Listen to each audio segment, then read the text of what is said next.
We are gathered here today for the passing of 3 participants.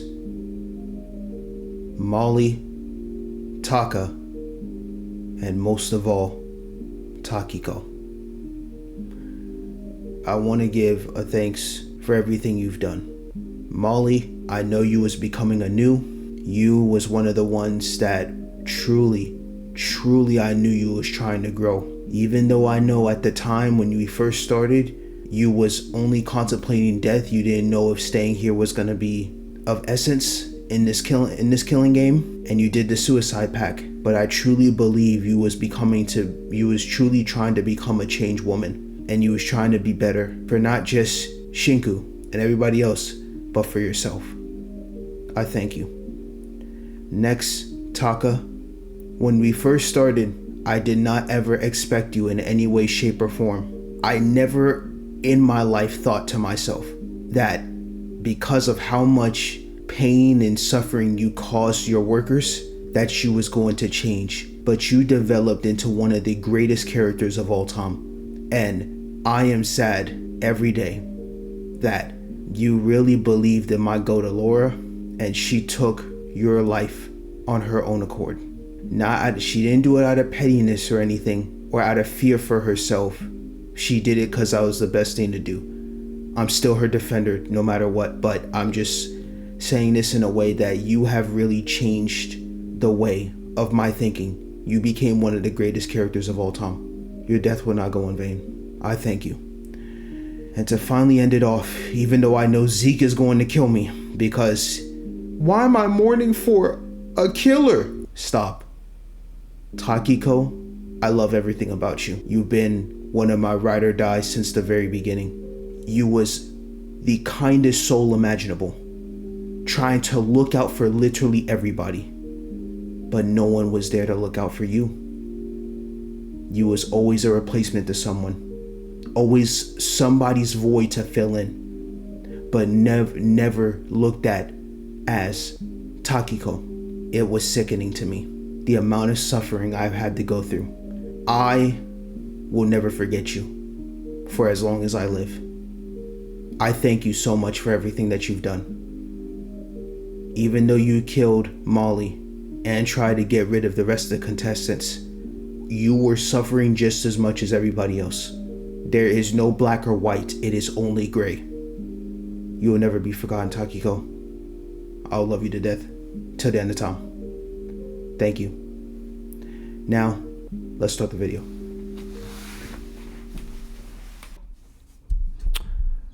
Oh man, hold up. Start that up. Yes, sir. Yes, sir. Oh my gosh. Hold up. It's Tom. It's Tom. Alright.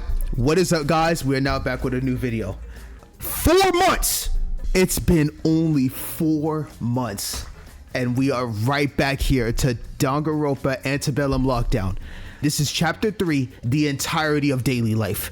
This might be the longest video imaginable because I heard that chapter 3 is about 9 hours and 40 minutes of content. And with me speaking, this shit might be longer than that. So you about to get a hefty video. And I'm excited. I'm very excited. So I'm not gonna waste any more of y'all time. Let's get it. All right, is everything? Yep, everything is set up. Let's go ahead and go to our file and get this thing started. The Curious Case of Take 1. Oh, this shit about to be ominous already. Oh my god. It's Tom, bro. Today, someone was murdered in cold blood, and their body was found lifeless and charred. 6 suspects have been brought in for interrogation, with one thing uniting all of them. First off, who the hell is speaking? She sounds like an absolute natural right now. That uniting factor being that all of them, whether they wished to or not, needed to kill someone. It was the only way forward. However, only one was successful. But the rest must follow. Oh my god, only one was successful and the rest must follow. Else a terrible fate would await them. Oh, I'm about to suffer. End the transmission. Shit.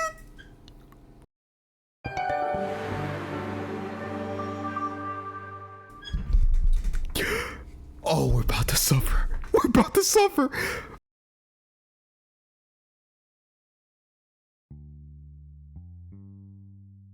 It's good to see Amelia back, baby. I miss one of my, oh my god, my favorite warden of all time. I'm telling you, I love her.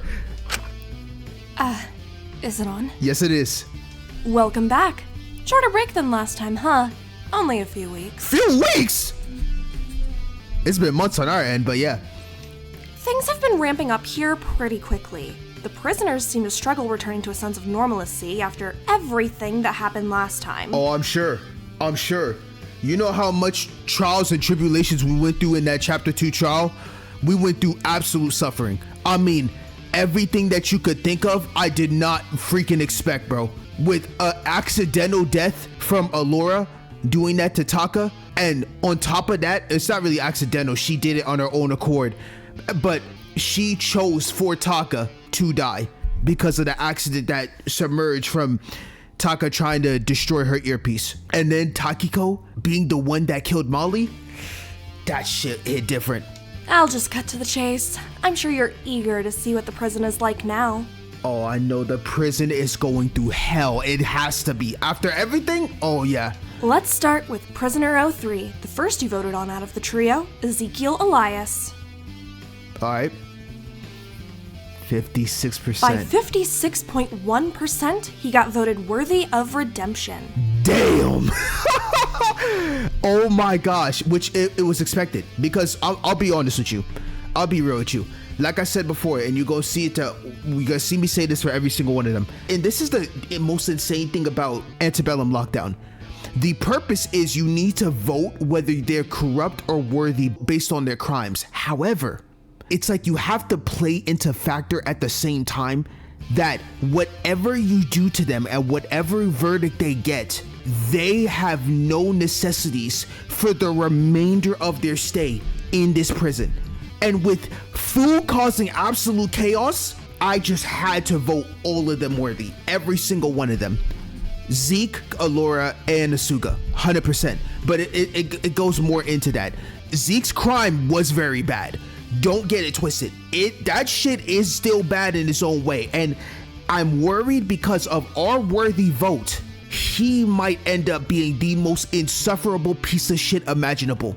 But we'll have to wait and see. Oh, it's not his fault they decided to do all that. He was just being confident. What's the issue? He was just being immature. He didn't know they'd take it so seriously. And the problem too is, I feel because of this worthy voting, he's not gonna learn from what he's done. This is gonna be tough. I can already see it. All I heard was the exact same excuses that allowed him to get away with it for so long. Yeah, that's expected. No wonder he's so popular with you all. You think just like him. Okay, you don't have to say that, Amelia. Please, please. Being the big, strong, real man he is, your judgment means he's refused to take any of the blame for those he hurt. I know. That's the outcome. I honestly, after my vote, I was like, shit, maybe Worthy wasn't the best call. He's bound together with another prisoner and assumes, similarly to them, that he doesn't deserve to be here in the first place. Because of this newfound belief, he has grown a sense of superiority over the others, believing himself to be on a different level to them. Oh, yeah, we've inflated his ego. We've inflated his ego hard. Bro, I was just thinking about Lyra with this vote too. This is not good. He's used this superiority to push down and belittle others that try to challenge him, somehow becoming even more confident at being unreasonably assertive. Yeah. For how much shit he gave Ismene after her judgment, he's really not all that dissimilar. I just wonder if his newfound attitude will really keep the people he cares about close, or if it will just push them away. That's what I'm worried about. I feel like it's gonna end up pushing them away. I mean, his confidence is already causing the occasional argument between him and O2. Oh, so it's even worse. Him and Lyra are having absolute fights. Seems like he's intent on keeping her alive no matter what. even if she ends up hating him in the process. No, that's when you put so much pressure on somebody and you're constantly looking out for them constantly and don't give them space, it ends up hurting them even more in the long run. Now I feel, oh my God, now I feel like my vote for having Zeke worthy might be worse than I thought. Oh God. He'll keep what he cares about close, even if he has to grab onto them so tightly they bruise. How insecure and pathetic. Damn. But moving on from him, next we've got Prisoner 06, Alora Elenis. She's become quite controversial these days. Oh my gosh. Despite her recent actions, it was really close with her. You seemed incredibly on the fence when it came to her. Oh. But eventually it rounded out at a solid 50.6 corrupt verdict. Bro, 50.6? Dude, I'm telling you, every time I saw that, I was like, yo, the fact that it was really that damn close. Are you dead serious? Like, damn! You know what's so funny too? And this is something, shout out to my goat Basil. She and a couple of her good friends, they made one of the most insane documents I've ever seen in my life. This document went into so much detail about why Alora deserved to be worthy. If that shit came out a day earlier, Alora could have low-key got worthy, low-key. That shit was a generational read. If you haven't read it, I mean, it's already too late now because she fucking got corrupt, but I'm looking at it like that read was insane. What I thought from myself, right, what I did, I believed in Alora to be worthy because there was a couple things on for me, right? Yes, she killed Taka. Yes, she did it in a content way that Taka couldn't choose her himself. Like she basically chose for him, even though all her life she never chooses for anybody. She just did and tests a whole bunch of subjects all the time. But Alora is one of the most keen people that knows how to use and heal people.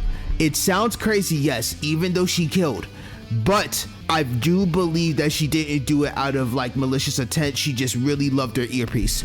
And her earpiece, it contained Lilith, and they've always been bonded to each other. Another comment I got about that, this Alora defender, which I love Alora defending because I'm a Alora stan for the end of time. Yuvia in my comments, I explained it in a way that like she gave it to me in a different perspective on how actually sweet it was to have Alora's earpiece. The earpiece was very meaningful and more sweet than to be bashed on about, which I get.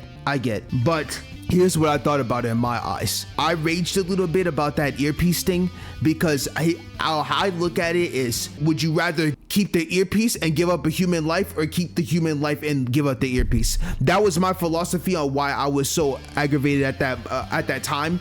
But yeah, I got it. So this killed me. I'm not gonna lie, this killed me. But it's just crazy how like I really do believe that Alora being worthy would have been so much more beneficial because she knows how to heal a lot of people and knows a lot about medicines, which would have been very beneficial in a factor. Asuka's still hurt with an open wound, so she needs to be able to treat her, but now I'm sure she's not going to be able to literally do anything for anybody, and Shiku's going to have to comfort her now, which will she end up turning to be another one of Shiku's victims of comforting? Because first it was Dracul, then it was Molly. Molly was as a replacement for Dracul as comfort. Will Shinku do the same thing with Alora? Who knows? That's my assumption right now, because no one else is gonna fuck with her besides Shinku at this point. I suppose now you've seen her true colors, you can't forgive her. Man. It's hard for me to explain how exactly she feels about it. It's not like she didn't expect this outcome. I know for certain she'd be confused if she had gotten worthy. Oh, so she would have got confused if she... That's actually surprising. I'm not even gonna lie. Yes, she did a lot of evil stuff in her time. But look at it from her perspective. At such a young age, she was always doing this. That's why I said this game is so crazy. When I try to look at it from my perspective now on like, I just don't want to see anyone else suffer in this game versus you're supposed to be meant to avoid off of the corrupts. It puts you in such a conflicted mood, literally. Oh my goodness. But even despite knowing this would happen, she seems frustrated. Oh, okay, so she was frustrated, okay. She seems to take the belief she already knew what she did wrong and didn't need to be punished any further, despite not really changing her actions even now. Damn. That earpiece is still in her ear. Dude, but she looks at that earpiece as her life. So I mean, it's hard for someone to literally just give that up. Even though she killed a person for it. She killed Taka for it. But you can't just change someone's habits that easily. In her eyes, you were all just trying to knock down her chances of escape further. She feels utterly useless, and is getting increasingly frustrated how little she can do to change her circumstances. Yeah. She's all alone now. Very few people want to step in and help her, but everyone feels obligated to at the least. Oh my gosh, man. She cannot afford to make a single mistake now. At all. Which is why the fact she can't treat Asuga's constantly worsening wound is making her more and more restless. Yep, that was my big key factor of this too. I was like, bro, Asuga's wound from Fu stabbing her, that shit needs to get treated with care. And you're expecting me to believe Shinku, Zeke, and Ismin is going to be able to heal her excruciating wound? Oh, I don't know. Speaking of Asuga, I'm sure you won't be surprised by their verdict, but I'll give you the exact numbers anyway. Bro, I know she passed that shit with flying colors. Yup, flying colors. Surprise, surprise! Asuga got voted 71.3% worthy of redemption. As expected, which kind of is surprising. With Asuga's worthy vote, there were really some people that talked about her corrupt. At least I saw a couple of comments in the past that talked about why Asuga actually having worthy is actually gonna detrimentally hurt her worse in the end. Which, when they made some points, I was like, you know, that is kind of logical. But I just saw it to myself, there is absolutely no way in hell in the slightest that the person that wasn't even meant to be here in the first place somehow get a corrupt vote. I just thought it was absolutely going to be impossible. It was that. It was the fact that she already has a big ass massive wound. So taking away any necessities from her could be detrimental in her dying from just blood loss from her wound. And out of all of them, even though, like I said, every corrupt is bad, Asuga's is probably the least corrupt out of all the people that we know so far, because God knows what we're gonna find out with Dracul, Shinku's, and Fu's. We still don't know about their 3 verdicts, so theirs could be crazy too. But as so far, Asuga's was pretty tamed. Still bad, but tamed. It never really was a competition with them. Perhaps I primed you a little too much. To me, her circus sounds ideal, but I guess my tastes are a little unconventional. Yeah. Much like Ezekiel, her verdict has made Asuga believe that they simply do not deserve to be in the prison in the first place. Although perhaps their belief holds a little more weight than Ezekiel's. Oh, 100%, 100%. Bro, she literally was not meant to be here. The fact that the janitor was supposed to be in here first, I think, if I remember that correctly, the janitor was supposed to be in here first, but then something else tripped up and then it end up being Asuga. Like, what kind of ridiculousness? Who knows? Admittedly, I'm a bit biased. Oh, Amelia? Whether they're saying it out loud or not, they believe they're a little bit morally superior to everyone else here. But their decisions and opinions may hold more weight than others. Oh, because her verdict is so high. It's gonna inflate her head that she has the most power. Like, bro, you see how the viewers out there view me versus everybody else? I exceeded that shit. And after their failed attempts to save Tokiko, after feeling like they didn't try hard enough, Asuga has vowed to not just sit back anymore. Yeah, basically she's gonna be in everyone's case. Asuga is determined to take the lead and unite the group against the game, just so long as they align with her personal beliefs of what's best. Why do I feel like she's gonna be, her ringleader vibes are gonna come back because of this verdict? Oh my, bro, she's going to take over. Always 2 steps forward and 1 step back with that one, huh? Can't ever bring myself to hate them though. Yeah. It is a little frustrating how they won't slow down for a minute to let their wound heal, though. I feel like that could become a problem later down the line. Oh no, that's a massive problem. She needs to relax, but she's not going to relax because she's going to be like, after what happened with Takiko, I can't just sit down and watch people, and it might hurt in the long run. Both their wounds, actually. Physical and mental. Despite her drive to do better, she's still never one to address a problem with herself until it's already bubbled over, huh? Oh my gosh. But I think this will either bring out the worst or the best in them. All I know is something is changing in the prison. I know it's for a bad. I know it's probably so bad in there. No one has been the same since the last 3 deaths, and I mean, how could they be? I mean, literally, how you're literally seeing people die in front of your eyes, and then you're supposed to take this all in. Something has to change. I don't know how. We all stuck here. There's no escape. We got freaking a Mononeko, you, Amelia, and a fucking Fu in our case. Even if it's far too late. Everyone has to change. Yeah. Whether they know it or not. Does anyone else hear Does anyone else here hear the ominous bells? Oh God. Oh God. It's not good. Wow. Okay. Seeing those verdicts and everything, I can already tell just from the vibes of this is about to be one of the most excruciating chapters of all time. I can just tell this daily life is about to put me through a world of hurt. Here we go. I found the prison so quiet without you. My days now seem to be filled with silent stares across the hallways. Bits of small talk with those I hadn't burnt bridges with. Small connections that were quickly unsheared away with their real friends came back. In my loneliness, I found myself against longing for the past.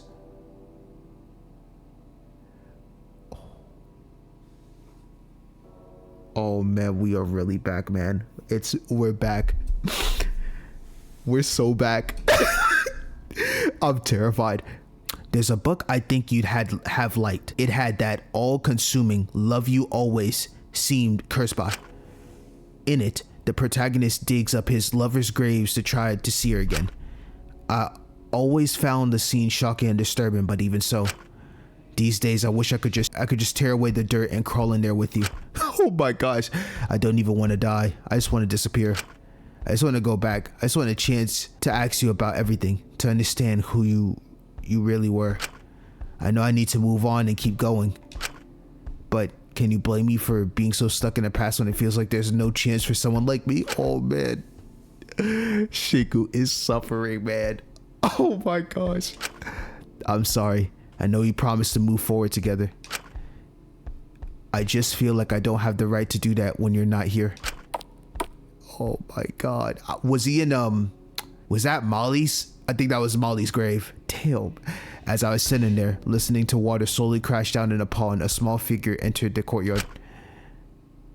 Oh, hey. Hi, Asuka. How you doing? Despite everything, Asuka gave me a smile, a small smile. They were at least kind to me when Zeke and Lyra weren't around. Ah, Asuka, are you okay? About as good as I can be. I just thought I'd pop in here to get some bugs for the frogs. Huh? You managed to keep them this long? Of course!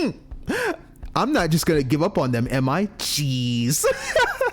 It's so good to see Sugi, man, but I just don't know what I'm going to expect from her from here on out. It's a little hard, you know? I have to catch all the bugs individually these days. I didn't realize how much effort Taka used to put into. Oh, he used to do that for her, bro. All I'm gonna have this entire game is just gonna be small little tidbits, flashbacks of just Taka, Molly, and Takiko constantly. I miss, especially Takiko. I miss her so damn much. You have no idea. I didn't realize how much effort Taka used to put into it. He always comes tumbling into my room, fingers covered in dirt and all sorts.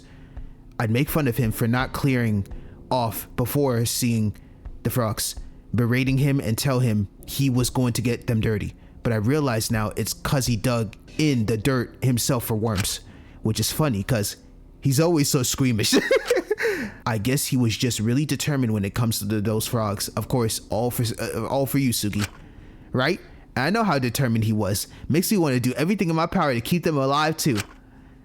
Sugi smiled at me. Despite all the tragedy that had befallen them recently, they still seem so bright. Cause she's trying her absolute best. Bro, on fucking Valentine's Day, you lose Taka and Takiko. And she still is trying her absolute best. Now, I don't know what outcome this is going to turn out to be, whether it's going to be for better or worse, but we will see. Shinku? How do you do it? Huh? Keeping the frogs alive? Well, it's a bit of a handful, but it gives me something to keep going so quickly. So that's what's been weighing on you, huh? Well, if you want to know my secret so badly, Shinku, Sugi nestled themselves closer to me, pulling back the grass and collecting bugs in a little glass cup, not properly facing me. I haven't really. See, so internally she is suffering, but she's still trying. I don't know how anyone could, but you know, now that everything's gone like that with Allura, people need me, you know? Well, I don't know if that's a good thing or a bad thing that you just said it like that. I would be selfish to just let myself mope around constantly. Okay, that's what you mean. Oh, yo, I was like, wait, by need me, do you mean like Allura did some shit, so now like people are going to need me, like leader type vibe Suki, you know what I'm saying? Moping around constantly. You're right. I should be doing more now that Dr. Lanius can't. Don't call her that. Doctors are meant to fix things, not make more messes.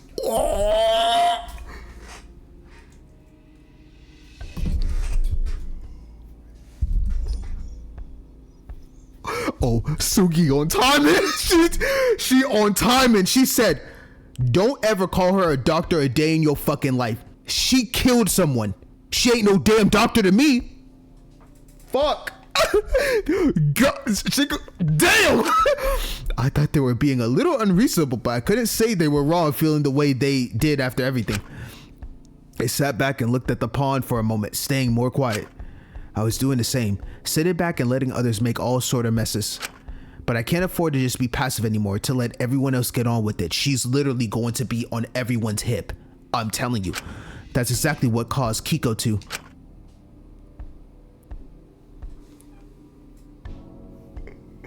Dog. Please don't talk about Takiko no more, dog. Every time they bring her up, I want to cry. We just started. So, if I'm not really meant to be here, if the way I ran things before wasn't really wrong at all, then I'll just have to do it again. Basically, she's taking over like her ringleader self back was with her circus group. Are you sure that's going to do any good? Shinku, I actually agree with you on this. It'll do something, and I can't live up myself if I do nothing again. That wouldn't be fair on anyone at all. The least I can do now is keep moving and just try to do something. It can't be entirely too late. I feel like if I did anything at this stage, it would be too little too late. Aww. Before Sugi could say anything, the click-clack of someone else's heels made its way into the room. It's gotta be her new clique. It gotta be Lyra and freaking Zeke. Oh, it is? Sugi, would you?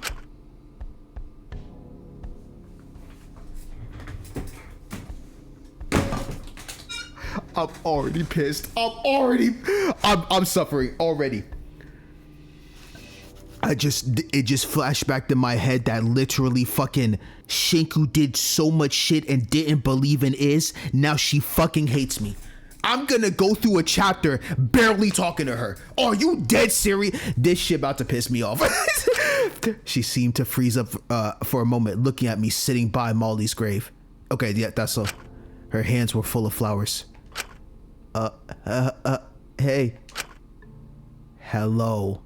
She hates my ass. Damn! But if there's one thing that needs to happen within this chapter, we have to make up with Iz in some way. I cannot go this chapter barely talking to her. I will. No, this is not good. Why did they release this now?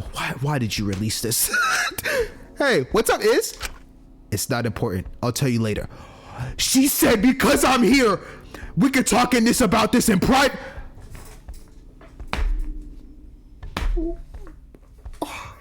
It's over. I don't mind stepping out if you need a chat. It's fine, really. You two have fun. Oh. Before Sugi could finish, I'd already left.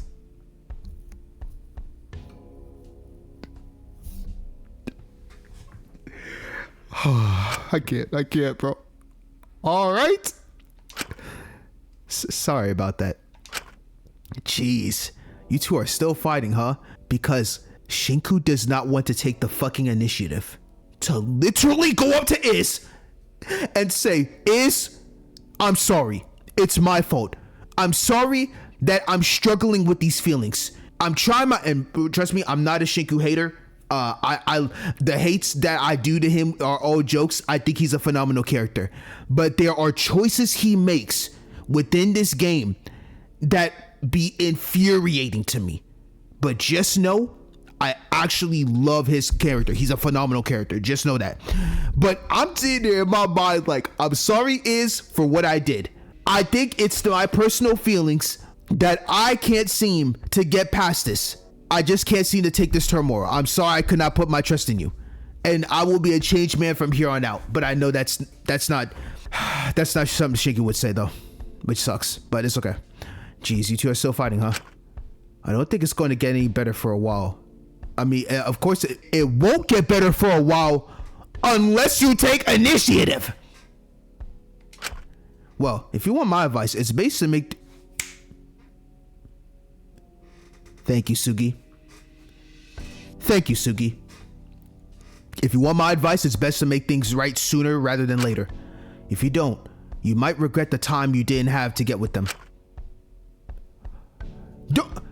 Don't look at Sugi like that with those eyes. Hello? She not wrong. Am I wrong for this? I'm not going to intrude on what happened between the two of you, cause I think that sort of is for you to sort out. Hold on, wait a minute. I might be living in a Sugi's world, bro. But the sooner you can start making an effort to mend things, the better. Especially if they pull out another motive soon. It's up to me to make the first move here, though. And I don't think she's in any state to accept anything I have to say right now. Hasn't it been weeks? Fuck that! I don't care if she doesn't want anything to hear about it. You keep trying till you get through to her. That's how you make things right. And of course, you can keep giving space, right? Like, let's say you want to keep giving space. But then at some point, it's going to get worse that you waited too long. That's just my personal thought process. Personally, if the person wants space, I'll give them space. But you also gotta be willing to put that your first front effort to show that you want to be better. Well, even if she isn't, at least you're trying to make an effort. No one can fault you for that. I don't want to somehow make things worse. It feels like no matter what I do, even if I have good intentions, I end up just like messing things up.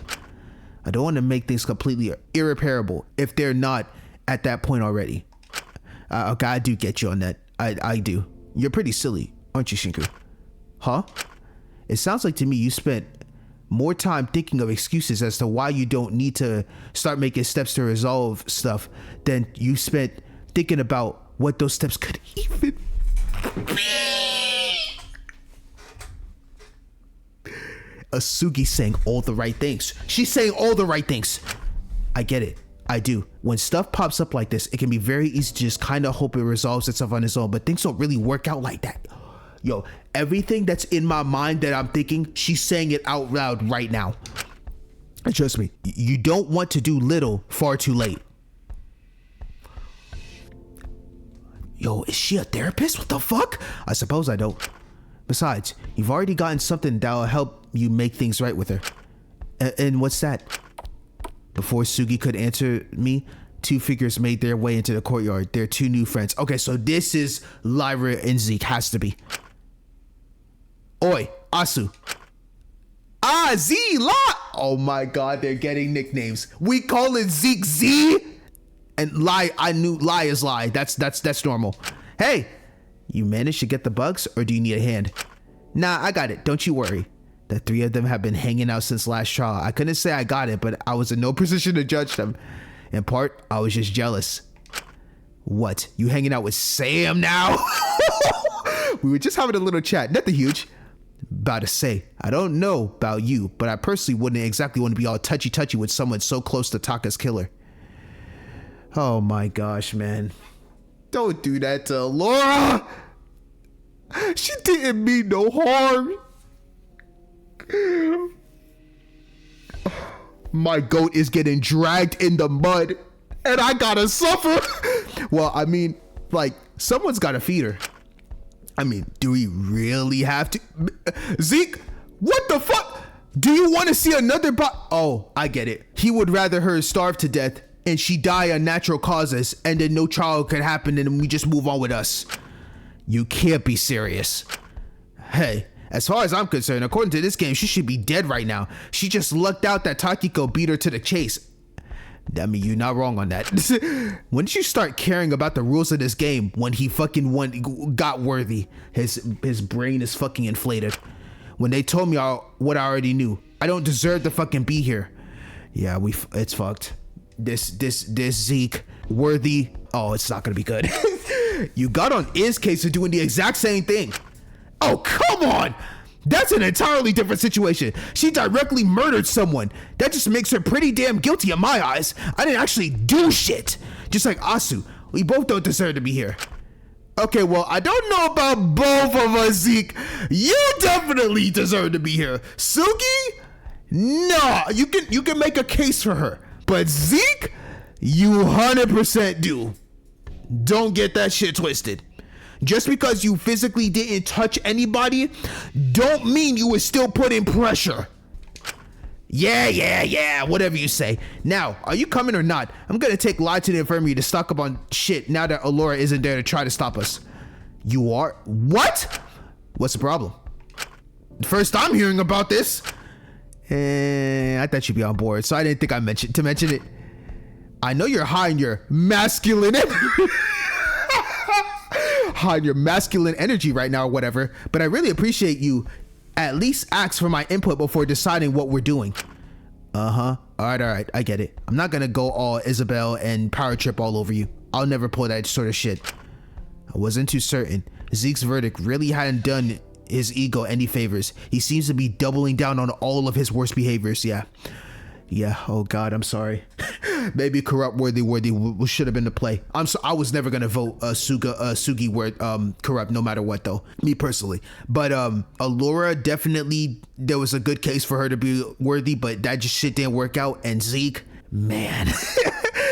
Well, if we're heading there anywhere, it might be good to check on Asu's wound. It'll be a while since we've changed the dressing.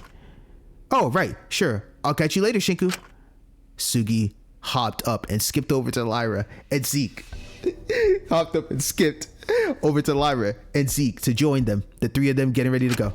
Wait, Asuka, you still haven't told me. What's the one thing I got that'll help make things right with Iz? The ringleader turned around and a small smile curling on their lips. Isn't it obvious? You care about her.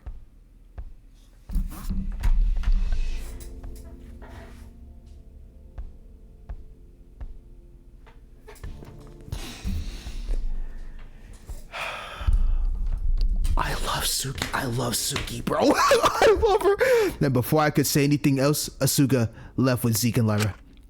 They were right and I knew it. If I didn't care, I wouldn't feel sorrowful about this.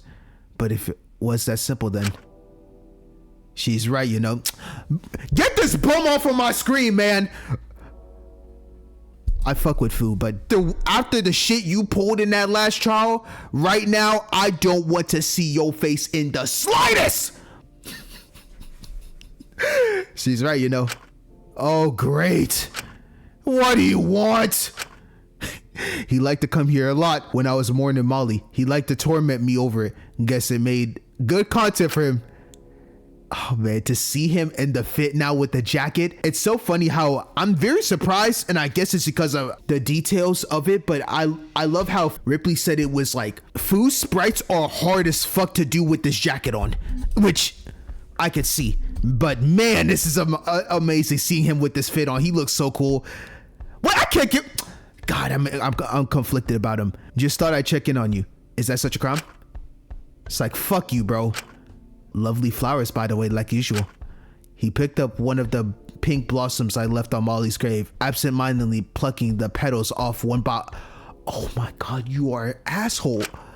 I felt my fist clenched up at the sight of. You're not gonna do nothing with that, Shinku. Just unclench your fist. I'm gonna be real with you. You leave her a lot of pretty flowers, spare her a lot of pretty words while she's gone. Guess it's nice to see you taking some action, even if it's far too late now. Oh my God, why is he hitting me in the gut? But if someone saw all this lip service you'll give to a brick wall, you really would think she was an angel. I don't care if she was a complicated person, she was still my friend. Whoa, that Sprite!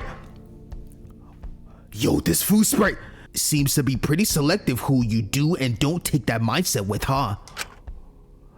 And Shinku looking right. Yo, this dynamic battle right now we're having with these two is insane. Oh, don't give me that look, kid. You did it first, fool! It's hardly a crime to have your biases, is it? He left one petal on the now almost empty flower and dropped it onto my lap. It only really becomes an issue when they blind you.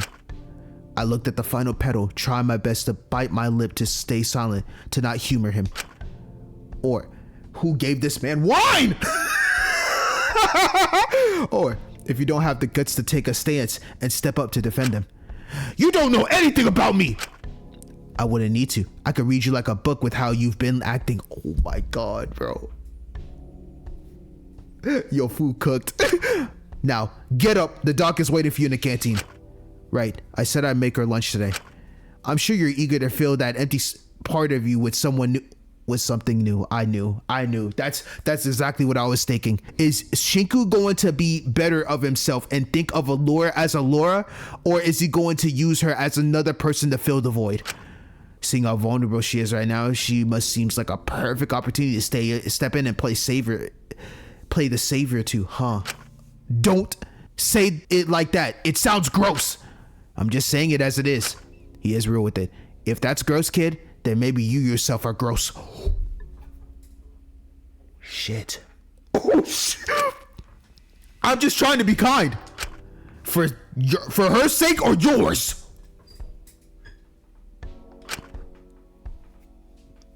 He's not wrong. I stood up, walking away from the grave. I shouldn't keep her waiting. Fu's eyes stayed on me as I moved to the door, saying one last thing as I left. Don't make it 3 for 3, kid.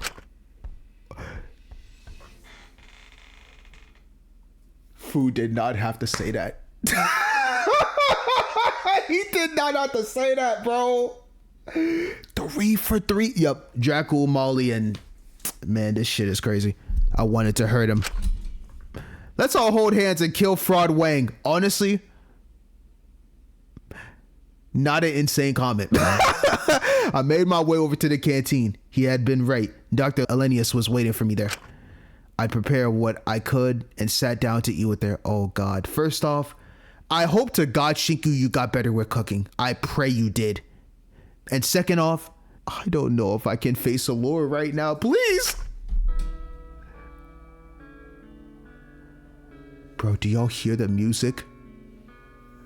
This is so sad. This is really so sad. I feel like I'm really suffering, bro. So sorry. It isn't much. I'm really not too much of a cook. It's fine, Kazuki. I'm just grateful you made it in the first place. Well, I'm not going to let you starve, am I? I suppose not, but I want to put it past some of the others. Oh yeah, Zeke was very adamant about that too.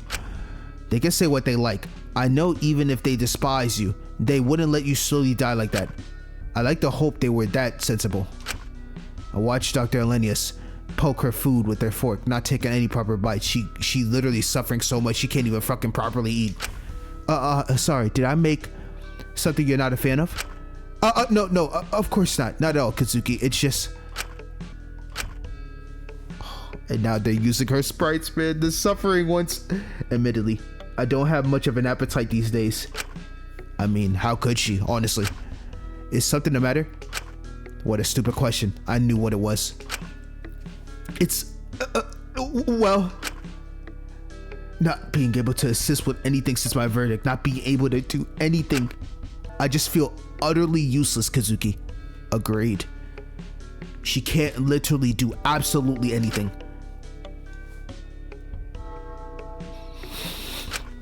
Maybe if I could still help, maybe if I could try to do some good here, it might at least make me feel like I have some reason to be allowed to keep on living.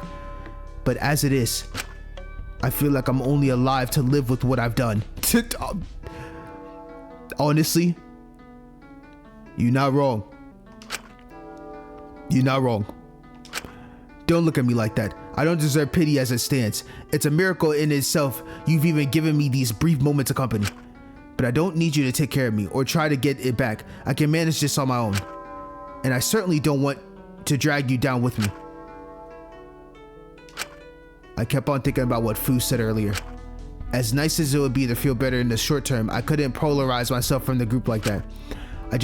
I couldn't just use Dr. Linnaeus to make myself feel better about everything to fill in for what was gone.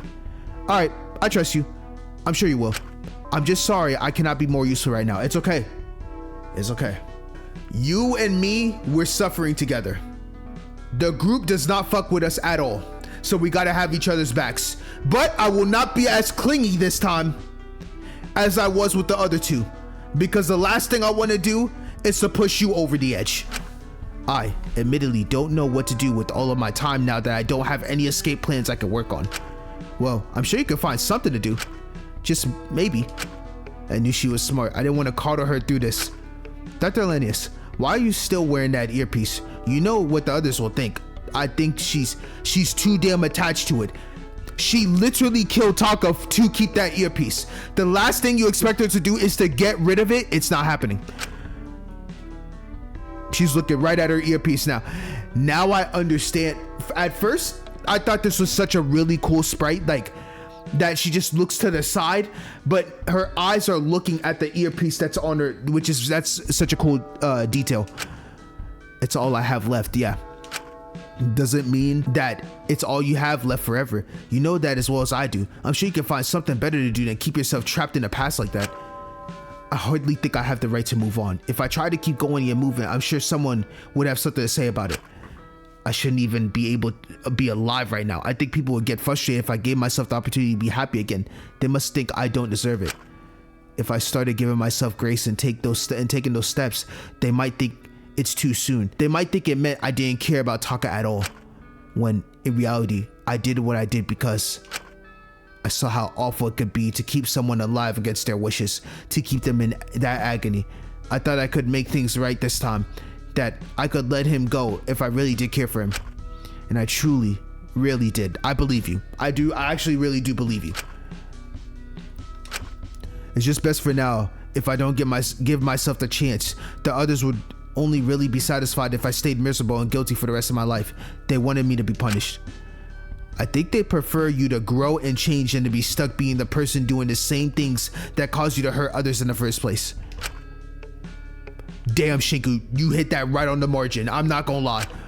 I know that logically, but I cannot understand why you're giving me this much grace and patience, especially after what I did to Taka. It doesn't make sense. Well, here's the thing right now.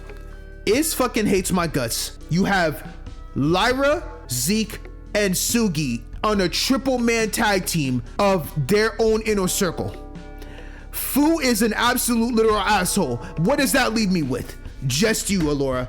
Deadass. And as a person, Shiku should be trying everything in his power to make amends with at least Iz right now. But he can't even do that. So, we're stuck together. We're the death buddies. Well, you talk to imaginary people, and that doesn't make much sense to me. So I guess we both don't make much sense. Or that too. She gave me a small swallow. Aww. I guess. Aww. Okay, give me some hope, just a little, because I'm suffering. I guess we don't. I rose from my chair. I'm going to give you some space, Dr. Elenius. I don't want you to feel pressured to eat if you're not in the mood, but give yourself the chance to do better at the very least. Yes, you're not a really, truly awful, irredeemable person, no matter what the others say. I don't think you can say that so confidently. If you were, I doubt you'd be feeling such overwhelming guilt at all this. I suppose I wouldn't. If I do try again, I need to do things right this time. I can't make another mistake. I can't afford to. And I'm sure you won't. Yeah, I believe in her. I left Dr. Lenius in the canteen to eat her lunch, returning back to my cell. I couldn't solve things for her or just help her improve to feel better about myself. So I had to give her that space to figure things out on her own. I wasn't sure how to feel about her after everything, but I really hope she could do better, or at least that she'd give herself the chance to live again. Exactly. And I needed to give myself that chance too. Yes, develop. We need development. So maybe I should find someone to talk to, and maybe someone needs help with something. Either way, I still need to do something. Free time. Let's go. All right, for that, yes, give me that quick save. We'll start on 7. Bam. This shit is insane, man. Oh my goodness. Okay, let's see who we're gonna go hang out with. The first thing I know what I'm going to do, I need to go hang out. I'm going to try again with Amelia, because last time I tried to give her some damn apple juice, they did not let me hang out with her. So I want to hang out with the Wait, who the hell is that down there? There's no way this is food. Looking for some company, kid? If I was, it wouldn't be with you. I can assure you of that. Oh, don't give me that tone. Haven't you heard of networking? Maybe you could try to get something out for me. I doubt that. I'll tell you what, let's strike a deal. No thanks. No, not even hearing me out, huh? I guess I'll hear you out. I see no reason why I should. I'm not letting you have any more leverage over me than you already have. I guess you really haven't changed at all. Always take a look at his smirk on his sprite. I guess you really haven't changed at all. Always taking the easy way out. If you can give people a lot of pretty words, but when it comes to stepping up and becoming uncomfortable to help out the wider group, you always run away, huh? Damn, Shiku's pissed off about that. How long are you gonna keep doing this? Is it such a crime to not want to be hurt? Man up! Damn. Well, if you want to step up and do something for once, let's make a deal. If you can find some cards, how's about we play some poker? If you got more chips by the end, I'll answer one question, whatever you want.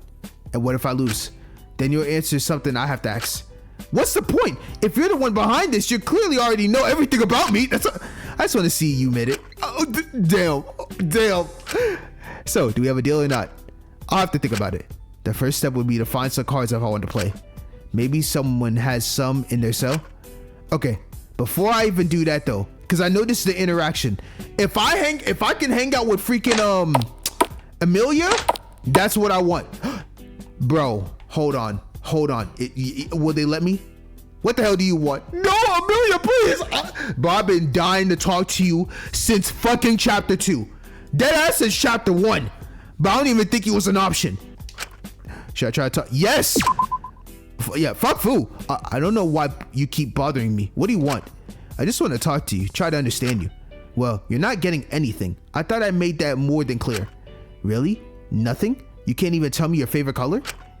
Is it not fucking obvious? Yellow? Oh my god. I'm just curious. I'm curious. It's better you don't know anything about me. But you know everything about me. That can't be fair. This whole situation isn't fair and you know it. Live with it. Just one fact about yourself. That's all I'm asking for. Will it get you to leave? Of course, if that's what you want. Yes, please fold. Just fold for me. Please. I like cats. Aww. Especially scruffy little strays with bobtails. Or black cats. I like black cats a lot. Aww. With their piercing little yellow eyes and pupils that look like those tappy toppa boba pearl things. That's why they made Mononeko a cat, though it would help me settle in better. Aww. That's how I feel right now, Shiku. You see him? Bro, that's actually is such a funny thing. He got his book. He got his pen ready. It's like, yeah, I'm learning something interesting about you today. Okay. You like cats? Yep. Mononeko's, he's the type of style you like. You like black cats a lot? Yep. There, is that enough for you? That's really sweet, actually. Aww. It would be pretty fucking sweet if you could get the hell out of now. Right. Of course, I'm going. No!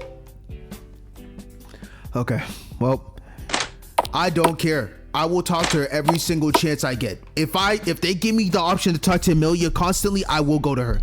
I've been dying to know her immensely. Okay. Okay, first actually, okay, so I have to go around and look for some cards in someone's cell. Okay, that's locked.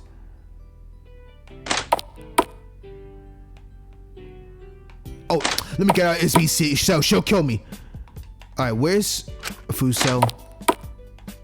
Nothing there. Anything in here? Lots of ties and suits. Does he wear the same outfit? Okay, we know this. A picture of a gorgeous woman with a sweet child. Fu seems happy with. Yeah, his wife and Tien. Okay, anything else? A bust of a gorgeous woman. Cabinets filled with alcohol. Books of statistics, economics, and theology. Various business proposals. Oh, cool. Okay. There's a set of playing cards here. That's exactly what we would need to play poker. It's a little strange he didn't tell me the cards were in his own cell, but I digress. I guess they look pretty old and faded. Strange he held onto them. Huh? That's strange. There's a phone number written on the 4 of diamonds and some characters I can't quite understand. What is this? Damn it! I gotta get that translated somehow. I'm gonna figure that out and get that word translated. There's no way. I'm probably gonna spend some time to go look into that. Oh well, I shouldn't think about it too hard. I should take these and bring them back to Fu. Yeah, I'm definitely gonna spend some time to look into that.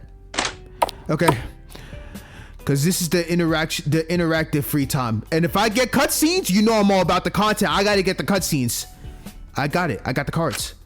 Well, calling me impressed. Maybe you do have a bit of a spine.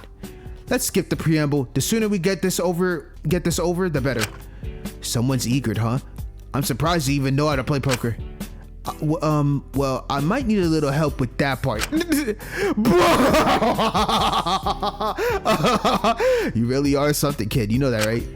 I do like you a lot. Can't exactly say the feeling's mutual. I settled into Fu's cell, and he explained the rules of poker to me, okay? I didn't really get it at first. I got scared pretty quickly and folded fairly easily. But I eventually got a grip and tried my best to focus. If I was able to win, I could get some incredible valuable information about this game. True, that's what we need. I needed to do something for the others.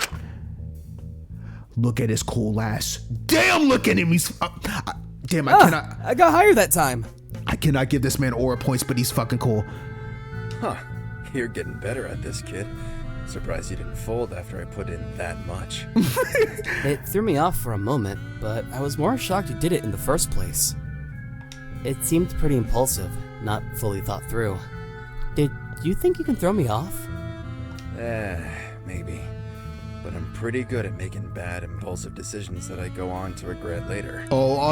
Yeah, I'm sure. If you go all in, win or lose, you can at least shrug it off and say you were just looking for a rush.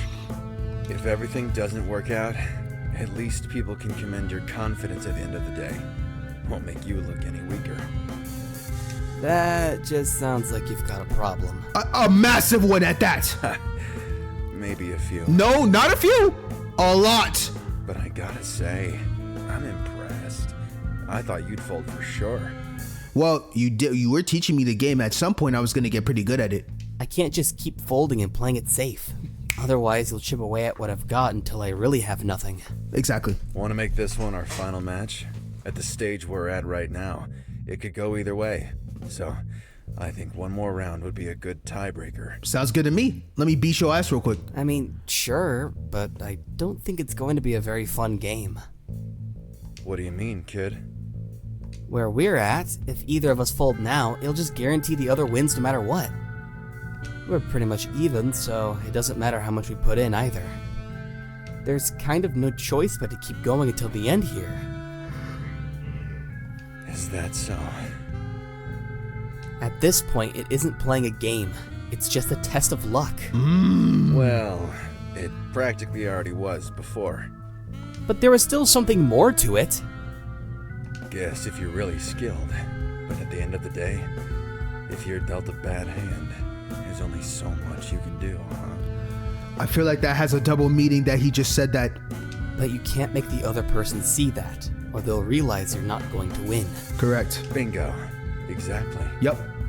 Then I'll go all in. Oh, shit! Hold on. Is Shinku dropping masculine energy real quick? Hold on! And can't be that bad that you're using my own impulsive strategies against me. Oh, hold on. I like this, Shinku. Get his ass.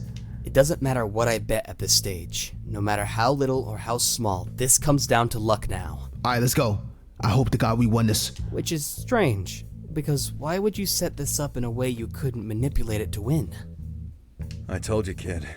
I'm an honest man. I wouldn't do such a thing. Don't lie to me, you absolutely would. That's all I'm saying. I'm like, I don't know about all that. So that just begs the question, what are you actually trying to do here? He got quiet. Maybe that can be your question if you win. Well, I'll match you. All in here as well. Okay. Didn't learn from the first time? You said it yourself.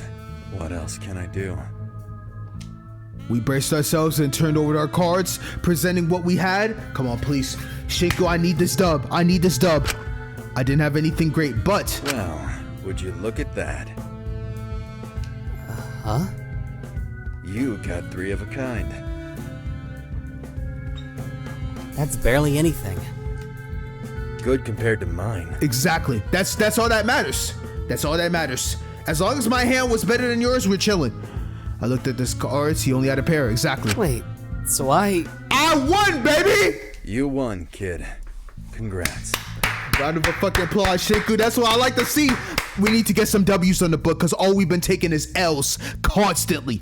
Thanks, but it doesn't feel all that significant when it's just out of luck. Now, what exactly did you want to ask? Anything in the world. I'll answer it truthfully. Please ask some good questions, Shinku. I need a good question. A great question at that. He knows about this game, so we gotta pry that shit out of him. Please ask something valuable. Admittedly, I didn't really thought this far ahead. Are you sick? Brother, what the fuck? Where is your confidence, Shinku? Bro, he didn't prepare shit, did he? I knew I needed something that I could tell the others, but I couldn't think of what would be useful now I was actually here in the moment. He fucking sucks, man. Please. So I just asked the first thing that came to mind. When will this all stop? What kind of fucking question is that? Are you serious? Shinku, you had all this time. All this time. And you mean to tell me the best question you can provide is when this all will stop? The fuck? That shit is trash. Of course you know the answer to that. Till all of us are dead. I don't even need to. That's all I'll be talking about. I'm not trying to be a hater of Shinku at all, bro. Just know this is some banter I'm having on him. But you think I went all through the trouble playing this game? I would have had something prepped up, and he's playing this game with the thought process of losing. And you ask the literal question of, oh, when's this gonna stop? What do you mean when this is gonna stop? You heard it from Mononeko's freaking lips. Till we're all dead.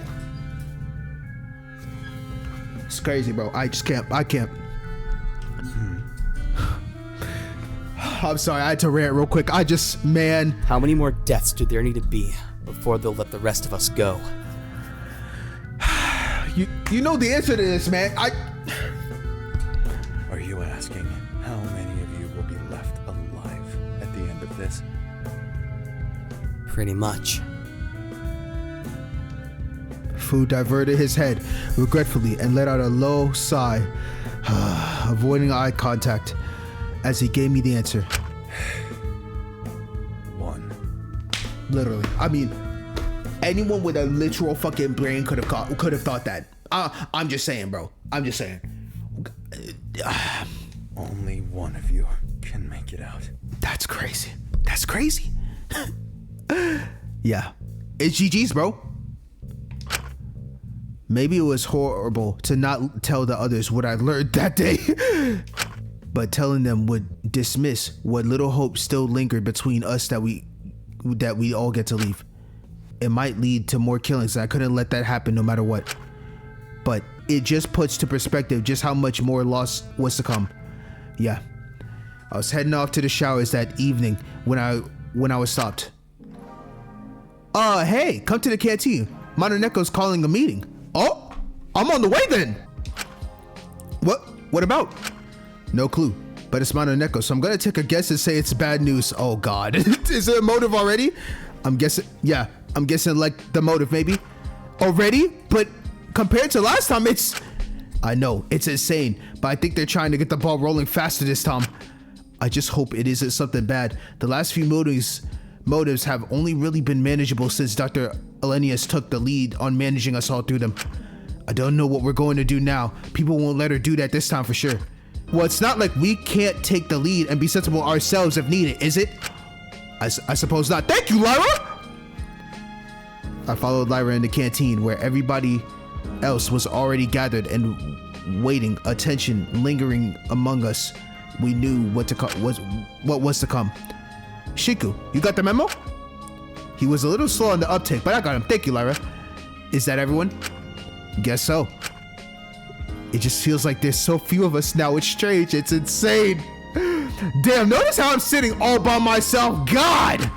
Well, go figure. There are a lot less of you. Shut your bitch ass up, fool. You should feel lucky, really. You made it this far. And the music starts playing. What do you want, Mononeko? I'm just excited to see who our final five will be. I'd say you're fucking sick, but we'd figured that out long ago. I'm just a little confused. This feels quite early for a motive. Who said anything about a motive? Well, we just assumed. Oh, surprise. No, we just assumed. Okay, well, you're right. But you didn't have to say it out loud. Where's your sense of suspense, timing, mystery? Jeez. With how everything's boiling up around here, we figured it would be best to implement it sooner rather than later, or else you might do it without our input, and that would be no fun, would it? No one told you to speak, bro. Be a lot less expensive on your part. We're willing to take a few monetary losses to increase viewership. Of course you would. So you just want to get as many eyes on this as possible. 100% is. Absolutely. It's basic media production. I just hope the next motive isn't anything too shocking to try to facilitate that. I'm so scared. Well, you know, sex and violence sells more than anything else at the end of the Laura, please don't give them please don't give them any ideas. We thought we'd do something a little more personal this time, you know? I mean, you all have such bright ideas on how to run things here. We thought we put a bit of control in your hands. Oh? And even the playing field here. After all, someone has a little bit of an unfair disadvantage right now. You mean all the corrupt prisoners? And if they didn't want that disadvantage, maybe they should have not, you know, been such an irredeemable piece of shit. Damn. That hit a Lord. Why are they slandering my goat right now? But we decided to level things out. We'd give someone a bit of a promotion. A promotion? Mononeko hopped onto one of the countertops and held a small badge in one of their paws. Okay, this is cool artwork. What is this? Ta-da! This is a warden's badge. What does it do? It's what'll allow one very special prisoner to start making some changes around here. Changes?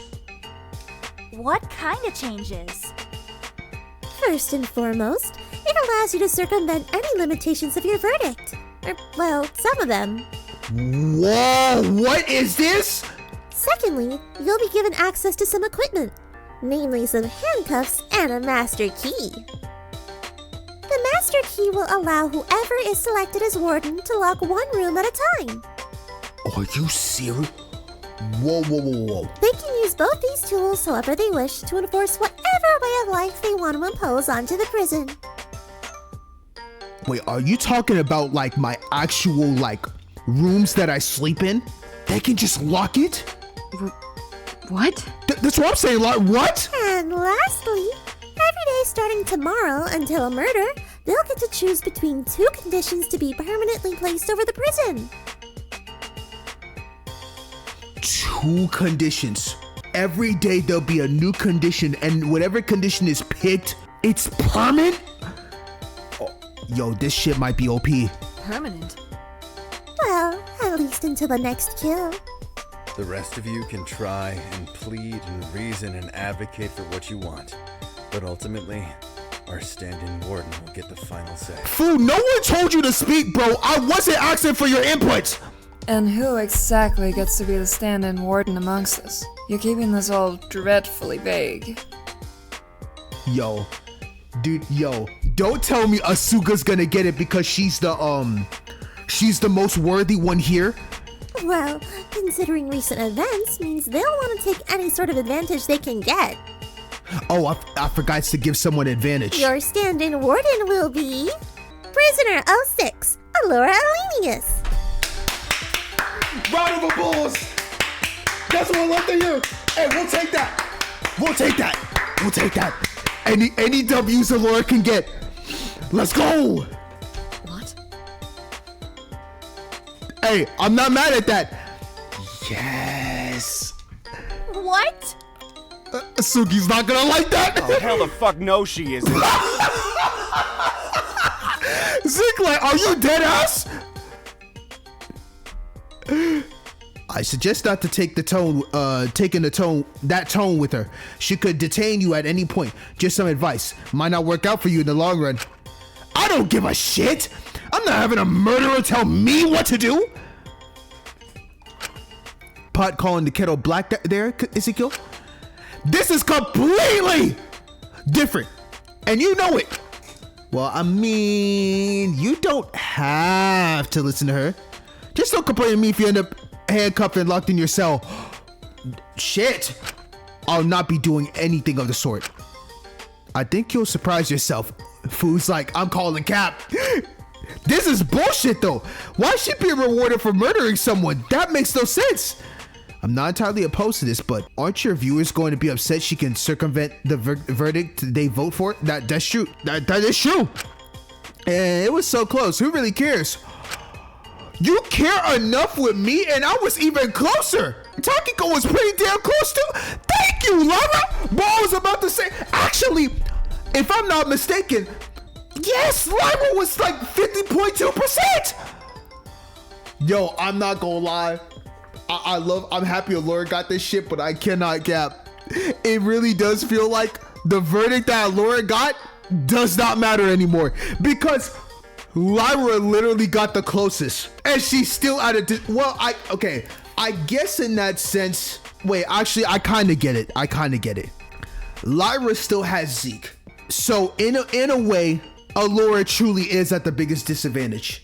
Even though she killed someone, they had to make it fair, I guess, since the people are dwindled down, because the only person that Allura really has in her back pocket is Shinku. So never mind. Okay, I understand, but they were close as hell. Don't get it twisted. Blah blah blah blah blah blah blah blah blah blah. I don't know why you bother Artery. It's not going to change anything.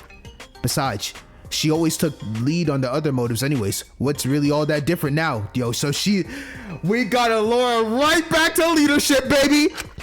Well, either way, the power is in your hands now, Allura. What you decide to do with it is up to you. We back in action. Allura fans, we back. We'll gather you all here tomorrow, so your wonderful new warden can make her first condition decision. Let's try to get on her good side before then. Good luck.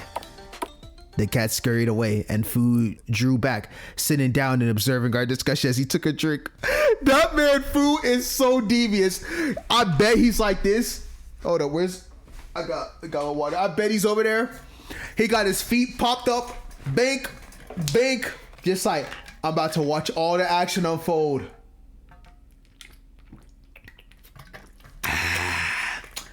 Time for me to sip and see this all unfold, boy. Oh, I I can already see it. Watching Dr. Linnaeus slip the warden's badge she'd been clutching into her pocket. Oh, this is such bullshit. I mean, it could be worse. I guess it depends what the conditions are. That's true.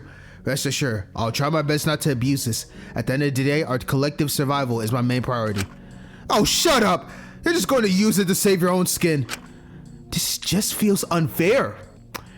In a way, it kind of does a little bit, but I mean, when you look at all the aspects on who's left, she really is at the biggest disadvantage from a gaming perspective. And to me, she deserves that. She actually does deserve that disadvantage because she literally killed someone. But I don't make the rules here. Alora will be back.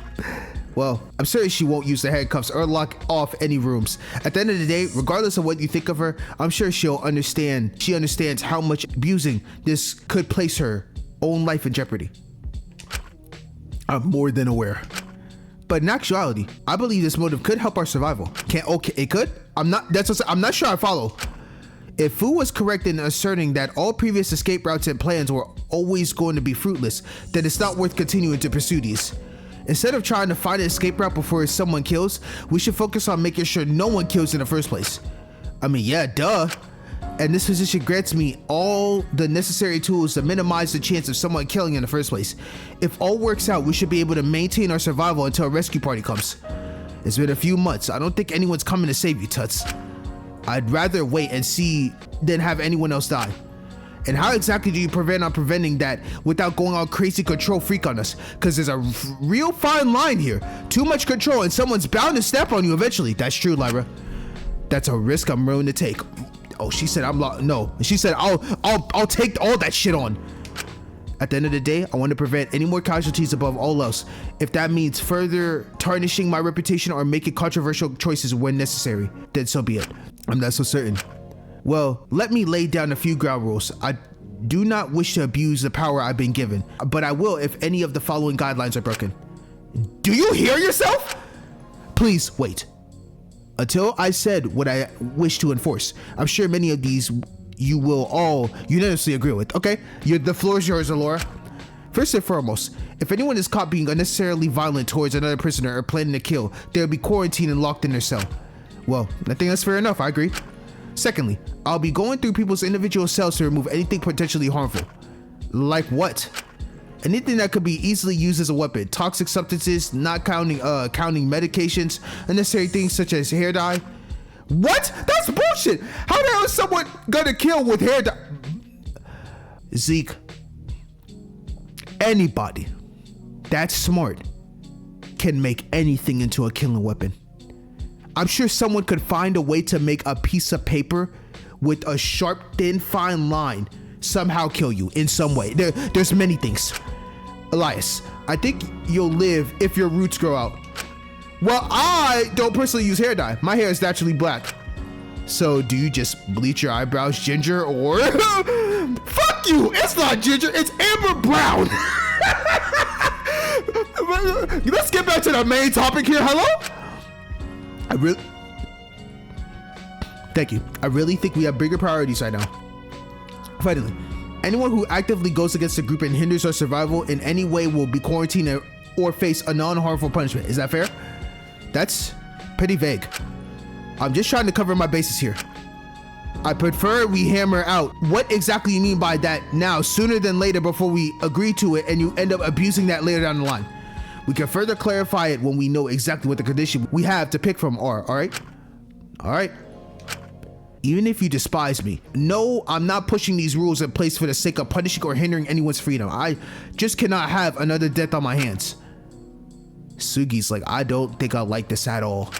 Also, since I can't presumably now touch the showers and kitchens again, I'll provide for Chantil in terms of food, showering, and supplying her daily doses.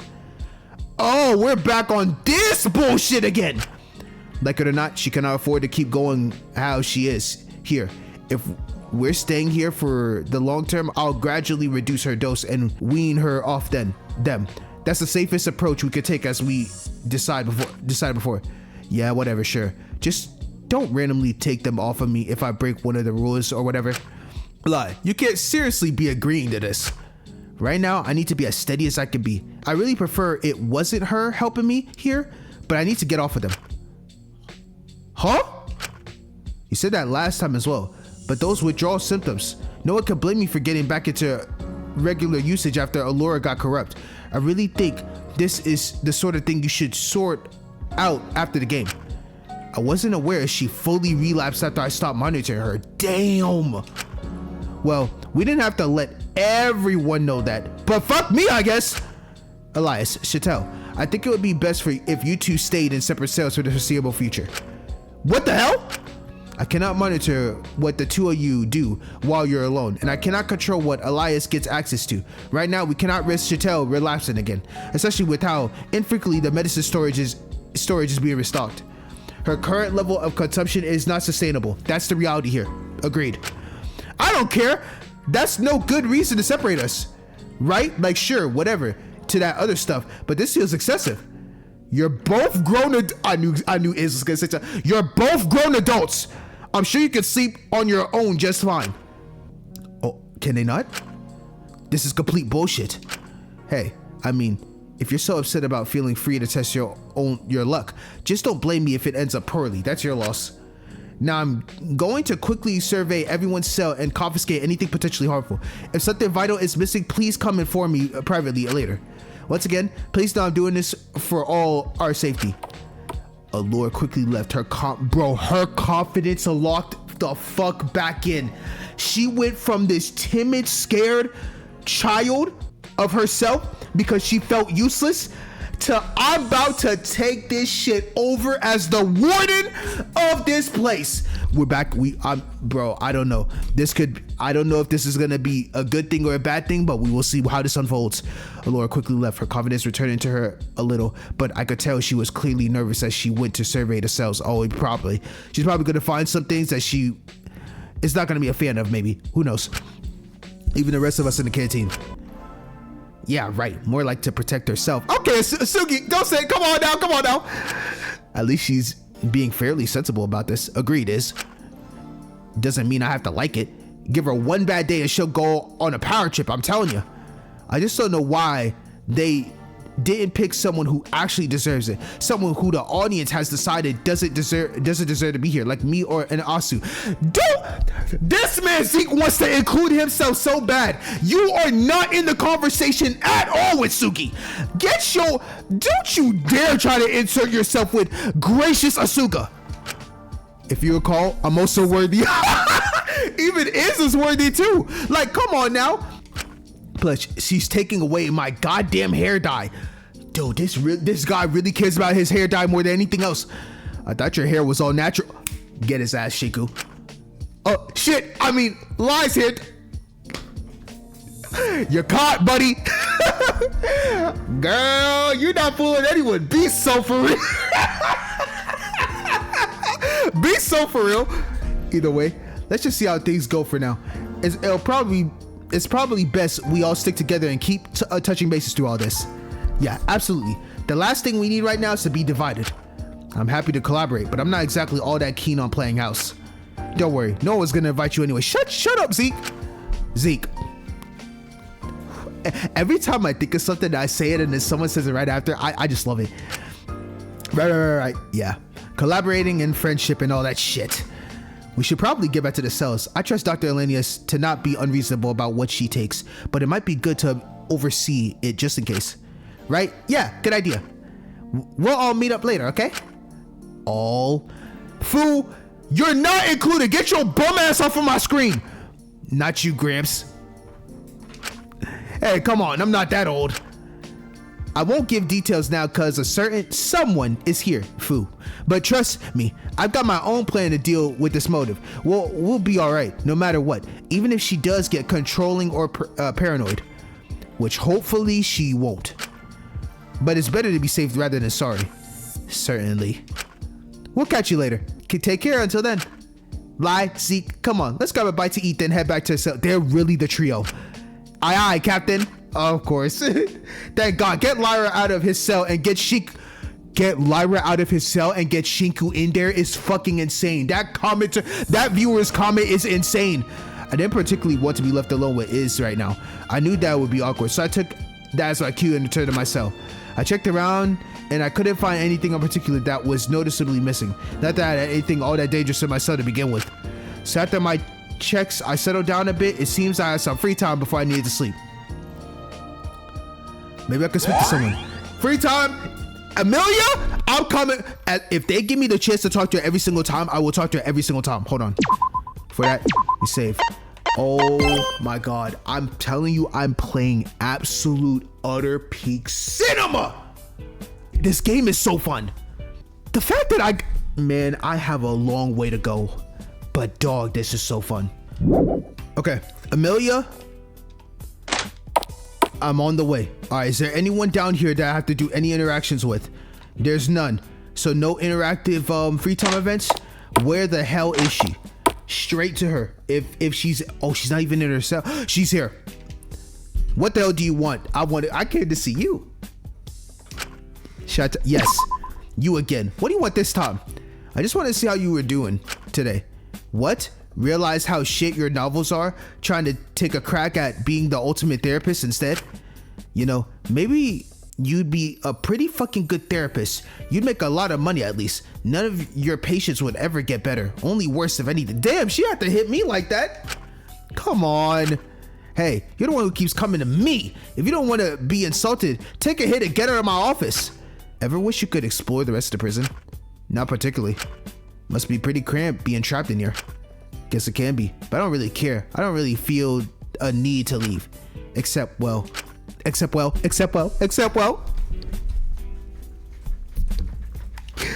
Never mind. This is fucking stupid. No, what? A band I like was having a concert a few months after this all started. They were the first music I really listened to after I ran away, and I don't know. Guess they helped give me the energy to keep moving. Sometimes I kind of wish I could have gone. I think it would have been fun. Maybe it's not too late? No way. If this plan doesn't work out, I'm as good as arrested when I get out. Besides, this is all far more important than any stupid band. What do you mean? I know that. They chose me for a reason. I can't let them down. I'm no pussy. I can do this easy. Okay, Amelia. Okay, I love that sprite. I'm not gonna lie, I love that sprite of her. This will all be worth it in the end, I'm sure of it. Do you really believe that? Don't you have anything better to do than try to argue with me? Go more into one of your 10,000 dead boyfriends or girlfriends or whatever. I don't think she's interested in talking. No! Dude, I know talking to her is constant Shinku slander, but I just want to know so much more about her, bro. I love her. All right, so I know Iz is not going to talk to me, so I'm not even going to waste my time with Iz right now. Lyra, don't care for Fu. Who else is left then? I low-key want to see where Allura is at. I'm not going to lie to you. What could she be? Time to run around this prison till I find it. I will be right back. I won't make y'all sit through all this while I'm searching. Nope, don't care for Zeke. I'm out of here. Oh, Suki's here? Should I talk to? Oh, I low-key want to talk to her too. I want to talk to mainly Sugi and Allura the most. Since Suki's here, I might as well talk to her. So we got 6 of that, 4 of that, 2 boxes of extra bandages, and Sugi? Shiku, want to help me tally up the remaining socks? Didn't Dr. Elenia say she was going to do that? Well, it doesn't hurt to have our own personal records in case she, tries anything funny. Huh? Yeah, need help pounding? Well, wouldn't it be fair to just leave all of this to 1 or 2 people? That's what led the others to get stressed and reach their breaking point before. So let me help. Suppose you're right. Well, if you like, I'm more than happy for you to help. But I'm kind of beat. I was actually thinking of taking a break, but there's no way I can afford to do that right now. So how about talking now? If we talk while we work, it might make things a lot easier, you know? Sure. Awesome. Let's get to it. 2 hands are better than 1. All right, bet. Despite how close they'd gotten to Zeke since the last trial, Sugi felt like one of the few people in prison who got to talk to freely. I felt like they didn't have anything particularly strong grudges against me specifically, which granted me with a bit of relief. And despite everything that had happened to them lately, they seemed to be in fairly high spirits for the most part. I was honestly a little concerned with how their verdict made them feel about their crime. So, what's on your mind? Huh? Oh, come on, you can't fool me, silly. She's such a ball of energy I love. You've been all holed up for ages now, and suddenly you decide to reach out and try to speak to me one-on-one. Something's up, I know it. Maybe something, I just didn't want to bother you. Psh, it's no problem, silly. I'm here if you need me. Getting it all in your own head about these things isn't gonna do you any good. Sometimes you gotta talk about these things, hash them out with someone else, you know? 2 brains are better than 1, after all. I guess. I'm just a little apprehensive about my eventual crime reveal. Aside from Dracul, I'm really the only person left. I'm just scared people will think worse of me. Well, if you've done nothing seriously wrong, you've got nothing to worry about, do you?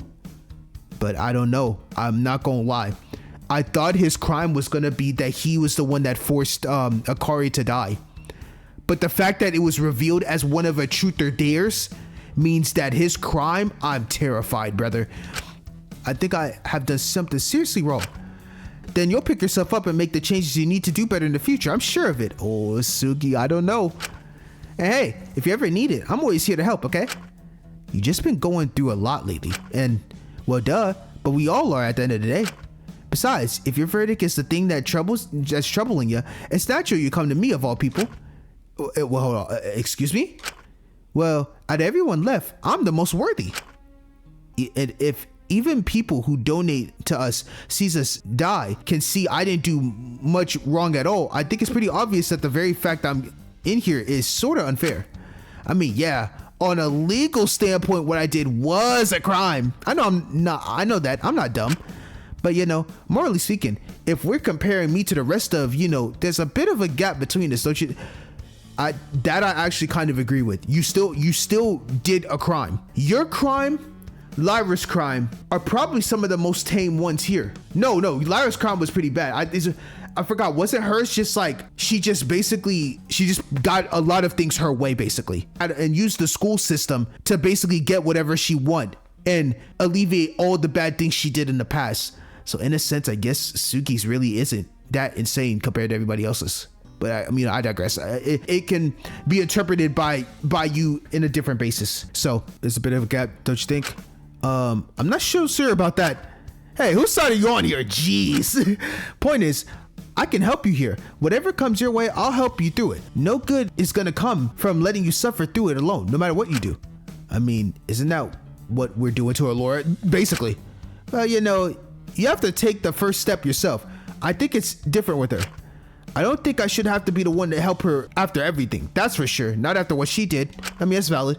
But even putting all that aside, until she takes out that earpiece, I don't think anyone should give her the light of day. Damn. But I don't think she is going to take it off until someone gives her a chance again. After everything she's done, she should be the one who takes the first step here, don't you think? I mean, that is true. I cannot lie. No, Sugi is not wrong. Jeez, you're more willing to give her a chance than me. That's not what this is about, Asuka. Let's just focus on you for now, okay? Yo, she just diverted the situation so fast. She really is the type that's like, if it's about her problem, she's gonna try her best to sway it away right back onto me or anyone else. Okay, let's make sure when your crime comes out, you're not in her position.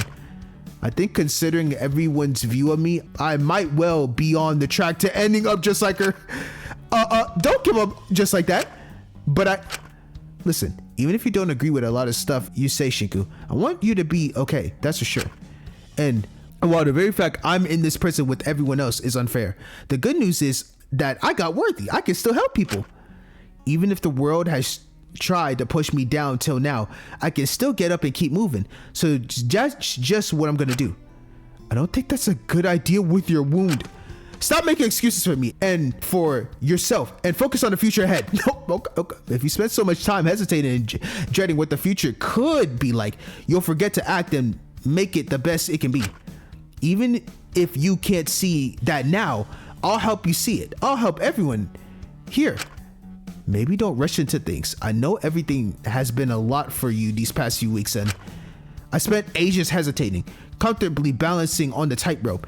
It's time for me to jump off and actually do something. I really do think there's a reason someone as innocent as me, she is really putting that, she's sticking that in her mind for the life of her. I'm innocent. I don't deserve to be here. I deserve the world. I'm everything, basically. got thrown into this situation, especially since I wasn't originally meant to be here. Yep. It really feels like they're putting themselves above everyone else here. I can't see this ending. Well, honestly, I don't know how this is gonna end. This sounds like a recipe for disaster. If no one else can, I'll be the one to save everyone. I'll help everyone this time, even those who deserve corrupt.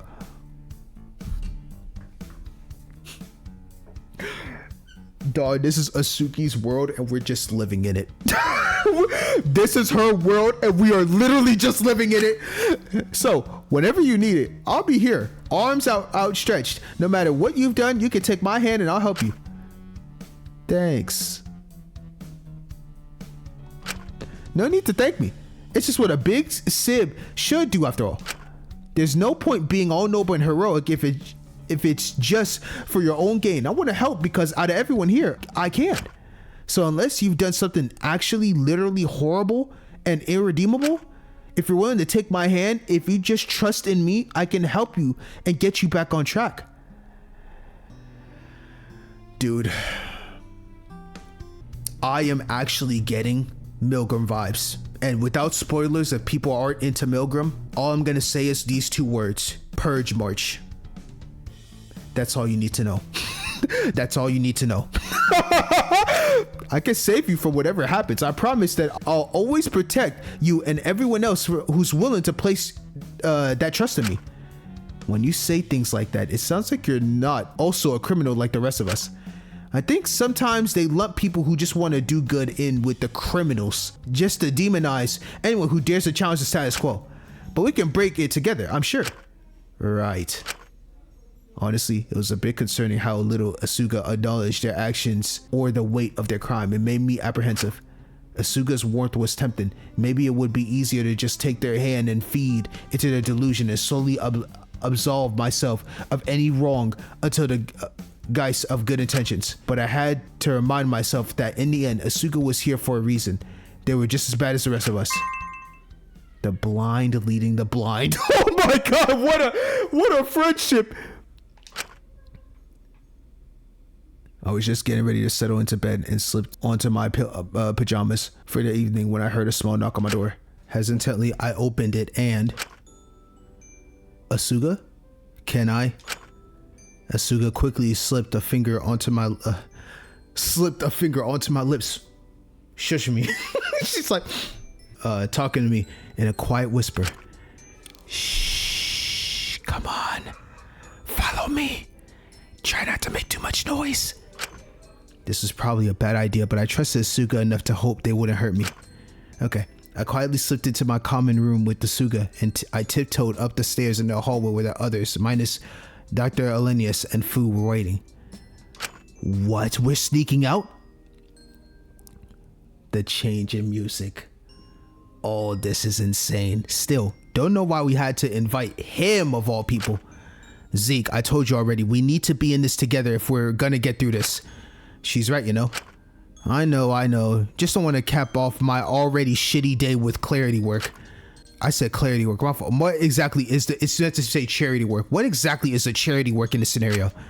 Dealing with you and Sam, duh. What exactly did you need me for? It's pretty late. Oh, right. Let me explain. Even if Allura isn't doing anything malicious yet, it doesn't mean things are always going to be that way. You know what it's like with people in power. They get a taste of authority and then they can't just stop exploiting it. Sugi, isn't that what you did with your circus group? Never mind.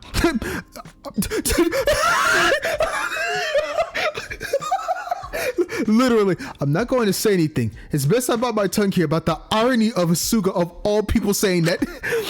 And if she's smart about this, she'll try to keep us divided to make sure we don't feel like we've got enough support or manpower to go against her. Exactly. That's why I was thinking every day from now on, we should have a secret meetings at night, ones she doesn't know about and can't interfere with or listen into. This sounds like such a bad time. That does not sound like a good plan at all. That way, we'll always have a space to talk and plan if things don't go south. This all feels a little bit too much of a hypothetical. I think she genuinely is trying to help him right now. Or trying to help right now. Well, it's good to be diligent, just in case. My best guess is, knowingly or not, she's going to be overly cautious about Asuka. I reckon she knows Asuka in particular isn't exactly her biggest fan. And of course she's not. I mean, she can't exactly. That's what I'm saying. She can't exactly blame them for that. True, but I'm pretty sure she's gonna start getting paranoid that Asu is planning something against her. We should keep an eye on how she treats Asuka in particular, just in case. This all feels a little too far. Dr. Elenius, even if she had made some pretty big mistakes, was certain just to look out for the wider interest of the group. I'm also a little apprehensive about her controlling your dosage again. That's something she could easily exploit down the line. We can cross that barrier when we get there, literally. Well, it's best to preemptively have a plan in case the situation becomes dire, is it not? I guess so, but I feel like if we start immediately assuming the worst, it's just going to make us all more paranoid and irrational ourselves. We should only really act if she does start slipping into these behaviors. I get that, but we should still be prepared. Besides, if you already have someone's life on your hands, it might make it easier to do it for a second time. Asuka froze up and shut their mouth quickly. The silence that felt around us made it clear why. Footsteps. Someone was approaching. It could only be really two people. If either of them caught us, it was sure to stir things down the line. I watched Asuka's eyes darting both ends of the hallway, wondering which end to run, but these hallways were so echoey. Either way we went, we were bound to be caught. But there was one option we neglected to think of that Asuka quickly chose in the moment. They slipped open the door to the warden's office and ushered us in here. I don't really know why I went along with that at the moment. It was a terrible idea, but I suppose the sense of urgency made me move before I processed what I was doing. Before I knew it, we were closing the door behind us in the warden's office, all letting out the collective sigh of relief. We were so overcame by it, we almost forgot where we were. All right, we're in the fuck? It's like Amelia just chilling, twiddling her thumbs, and then all you see is 5 people walk into your door like, what? Oh no, I'm sorry, can I help you? Sorry, we were just... Weird to see a whole group of you here. I barely get any of you coming in, let alone an entire private party worth of ultimates. What the hell do you want? What is it to you? Listen, we'll leave in a sec. Sorry for disturbing or whatever, but we need to hide in here for a few minutes. Whatever, it's not my business. I couldn't care less about what you all do. If we're going to host these daily check-in meetings, we got to find a more secure location. The hallway is far too exposed. I'm trying to think of a more secluded location. Maybe the medicine storage or library? Could the faith room work? No one goes too far from the common room at night. Precisely. So if we're seen walking back from anywhere too far afoot, it'll be seen suspicious. I guess the labs are close enough to the cells, but if Alora's going to be anywhere outside of her cell at night, it's going to be there. And the canteen is way too exposed. I mean, we could postpone and hold off our meetings until she does something noteworthy. No way, we need to catch on to every little detail. At the first sign of trouble, we all got to be on the same page about how we're going to deal with it. Amelia? If you need a place to meet every night, you're free to use my office. What?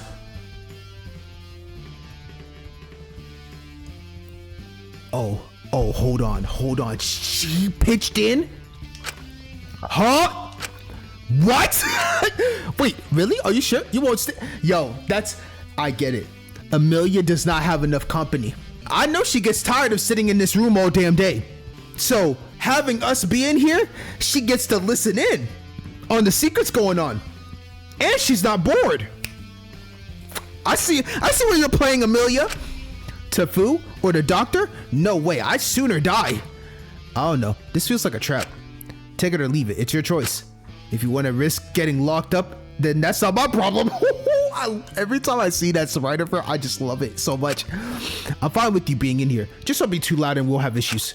This was weirdly friendly for Amelia's standard. That's what I'm saying, or at least shockingly neutral. And clearly, I wasn't the only person who was a little apprehensive. Iz pulled us aside and hushed her tone, leaning it slightly. I'm uncertain about this. Anyone who trusts someone like her would undoubtedly be a fool. Sugi blinked at Iz for a moment before letting out a small chuckle and walking past her. Don't you know, I am a fool. Yo, this.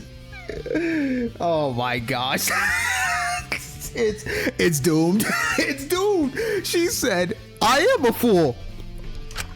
The ringleader held their hand out to Amelia, who just sort of stared at the outstretched hand. You got yourself a deal, Emmy. Don't call me that. All right. Got it, Amelia. I promise it won't be too loud. Yeah, whatever. Amelia clicked her tongue, spun around on her chair a bit to face away from us. Basically, oh my, I hit the thing, so I turned my ass. She turned her ass right back around. Oh, that's funny. Go figure. It's always something with Asu. I don't know how they do it. Don't know either. But I'm not gonna bitch about it if it means we've got a good place to meet each night. So we'll assemble here again tomorrow? Same time, same place. How can we be so sure that Amelia won't snitch? I mean, I respect your confidence here, Sugi, but she won't. I'm sure of it. How can you be so sure of that? And you know that because? Call it intuition. You're way too trusting for your own good. Gotta give it to her, though. If you never give anyone a chance, you'll just end up alone. I feel like this is a bit of a different situation. Tomato. Is it tomato? Tomato. Strangers and the person keeping us here hostage in a death game. What's really the difference at the end of the day? I don't know if you're trying to be supportive here or not. If you're so convinced I'm gonna snitch, no one is forcing you to have them here. You can all fuck off and get caught somewhere else for all I care. Wow, she's charming, isn't she? I think she's pretty charming. She's something else, but I think she's charming. Let's just give it a chance. If it doesn't work out, then it doesn't work out. But just trust me on this one, all right? All right, I trust you. Same here. I guess we don't have much of a choice anyway. Fine. All right, see you again same time tomorrow. We can get through this easy peasy if we're in it together. Just you wait. And just like that, we started having our very bizarre evening meetings. I couldn't help but feel a little uncomfortable having Amelia's eyes practically burning into the back of my head and being forced into a room with both Zeke and Ismin at the moment. But Asuga's optimism was a little too infectious, and I felt like I didn't really have any grounds to disagree with them. So, wary of what the motive would hold tomorrow, I found myself drifting into sleep, making the most of what I assumed would be the last relatively peaceful day in the prison for a while. The last relatively peaceful day. Oh shit. The Curious Case of Allura, Tape 2. Please make your case for the jury. Oh, we're getting into cases now? Hold on. I gotta prep up for the attire.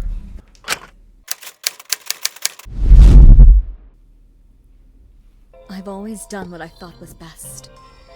Ever since I was a child. Oh my gosh, we're getting into interrogation mode. Alright. I've always tried to be sensible and mature. Even when I was doing horrible things, I always believed it was for the greater good. I may have made errors in the past, but I need to rectify them. I need to take this final chance to do what's right. Yo, this music is insane. I cannot afford to be immature or irrational right now. I cannot be childish. But did you ever really grow up? Of course. Faster than most. Liar. I had to. I had no other choice. Liar. Even if we cannot find an escape, I will keep people alive. I will keep everyone here safe. Even if they hate me in the process. She's putting so much pressure on herself. Just like her? It's not... No. I learned from that. Oh, I see. Were we speaking about Lilith here? That's why... Taka, It's why I made that choice. I didn't want to prolong his suffering. I didn't want to make the same mistake again. But was that your choice to make? I thought I knew best. Bro, why are they making me interrogate her like this? I thought... Who am I kidding? I can't justify this. In the end, my mistake was never keeping them alive or ending their suffering. Then what was it?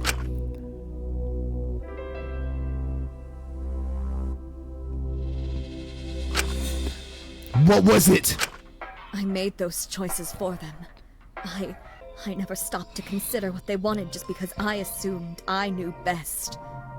Because if I didn't know best, then what even am I? Oh my god, I'm sorry. I'm meant to be mature. I'm meant to know best. I'm meant to know what's correct in every situation! Yo, the VA hit that line insanely hard. If I didn't, then I know better than... How childish. I'm sorry. She's suffering. Stop making me do this. How childish. I'm sorry. How Yo, what are these case questions, man? Don't give up on me. I'll try harder. I'll do it right this time. I won't make any more mistakes. Please, don't lose faith in me. I can't do this anymore. Please stop. How childish. I'm good. I promise. I'm good. I'm not a failure. I'm not. I can't be. Then what are you?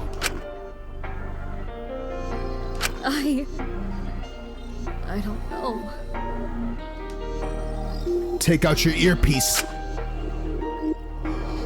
She turned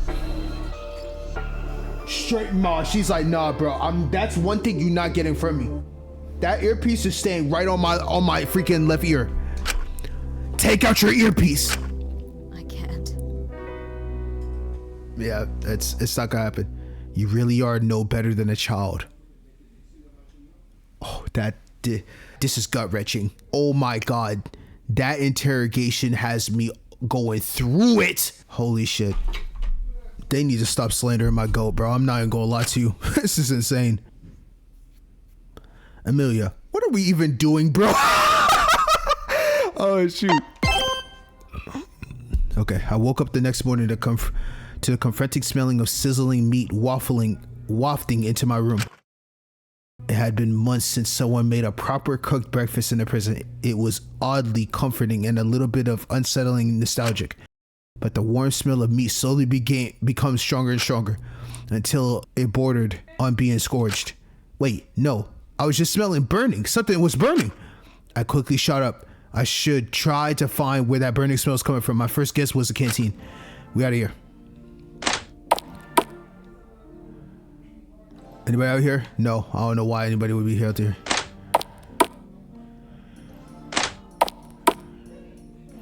Okay, okay, so Laura and Zeke are here. I entered the canteen to see a very odd pairing being stationed in the kitchen together. I specifically told you to cook it on medium low. If you had it on high, then it's no wonder you burnt it. God damn it, it's not burnt, it's just crispy. I don't know why you asked me to make breakfast anyway. Couldn't you have done it yourself with your special murder privileges or whatever? Elias, as one of the worthy prisoners, it's imperative you learn to actively provide and cater to those who cannot access the kitchen supplies. Well, right now you can access them just fine. The only person who can't is Lai, and she usually skips breakfast. You could have just done this yourself. Do you really think anyone would have trusted food from me alone at this stage? No, you're right. And who's to blame for that? You're also right. Please, I know, bro. Good morning. Kazuki, good morning. Me and Elias are just preparing breakfast for everyone. Wow, it smells. Zeke glared at me for a moment. Well done? It could be better, I know. But I thought we could offer everyone something as thanks for gathering here this morning. And now we know who Suicide Pact Steven was. Damn it, don't say that to Molly. We don't gotta worry about the breakfasts being tainted, I guess. Yeah, that hit a low blow to Molly. I'm guessing you want everyone present when you pick the mode of condition each day. Correct. I know people don't particularly trust me right now, so I thought it would be good to get everyone's input. I think they'll feel a lot more at ease with my warden position that way. You can't blame them if they don't, though. You can make breakfasts, as many breakfasts as you like, be as open as you like, and go with this with all sorts of good intentions. It's not gonna erase what you did. Bitch, Zeke, I know! But I couldn't live with myself if I didn't know if I didn't do what I could now. Thank you. I don't think yo, I'm really in the Lyra Shinku squad right now. I'm not even gonna cap to you. That's how I'm feeling right now. I don't think anyone could fault you for that. Thank you, Kazuki. I'm just surprised Zeke agreed to it. Yeah, well, can't say I'm all that happy about it. Huh? We'll talk about it later. Into the secret room later. At least we'll have something to talk about at those meetings. Now, Elias, let's get this all plated for when the others arrive. Yeah, whatever. The slightly charred breakfast was served as the others arrived, all of us having fairly awkward breakfast as we waited for the inevitable. And after a bit of stilted small talk, oh, look at you all. You look like a terribly dysfunctional family gathering for dinner when you're all sitting here like this. Shut up. Sorry if we kept you waiting. Of course, food is always in the fucking mix. We thought it might take you all a bit longer to get here. Usually you're not all this organized. I just want to be well informed on the decisions Allura was making. Rest assured, I'll do my best to take everyone's thought into account while making my decision. So, what are the choices today?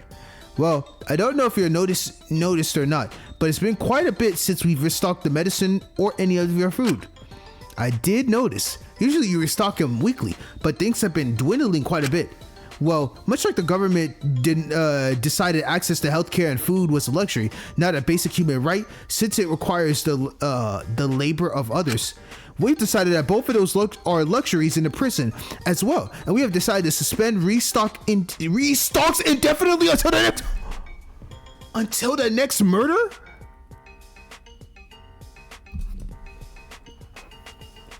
We're really gonna have to choose between food and medicine, huh? Oh, that's some BS and you know it. Well, you weren't exactly saying that when Host Peak was slipping you rocks under the table, were you? Damn, food. Say shit like that again to her and I'll give you a reason to get another gold tooth, asshole. For once I found myself supporting something Ezekiel said. So, what is the choice here? I already know what it is. Since we're oh so kind, we restock one of them. That is absolutely insane. Bro, that is crazy. You get to pick which one it is. So it's between food and medicine. How are both of them looking right now? Pretty bad. We've knocked through a lot of essential medical supplies patching my wound. As much as we've tried, Asuga's wound isn't going to heal anytime soon. It needs continuous treatment. But the food ain't looking much better. We're basically just on cans and a few frozen bites now. Doesn't really help that someone burnt the last of our bacon to a crisp. If you're gonna be a little bitch about it, go ahead and starve for all I care. Shit. So both are pretty dire right now. All right, I'll pick the medicine to be restocked. Is that your final decision? Wait, are we sure about this? Dog, we need medicine though. I'm not gonna lie. If there's one thing you need medicine. Because if you can't restock, that's something you cannot make versus food. Of course, we can far more easily produce our own food in the prison than we can synthesize our own medicine supply. Yeah, I was gonna say, how the hell are you going to make medicine here? It's impossible. Own medical supplies. And I cannot risk Sentil or Chatel's lives like that. But isn't restricting food risking all of our lives?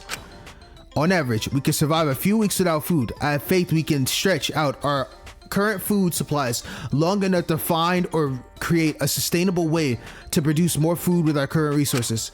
How confident are you on that? Completely, but only if everyone agrees to collaborate here.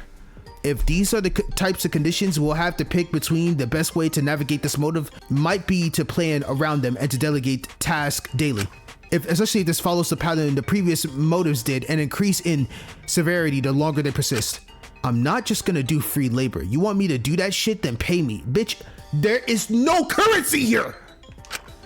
Zeke, if there's a time to swallow your pride, it's now. We've all got to be in this together.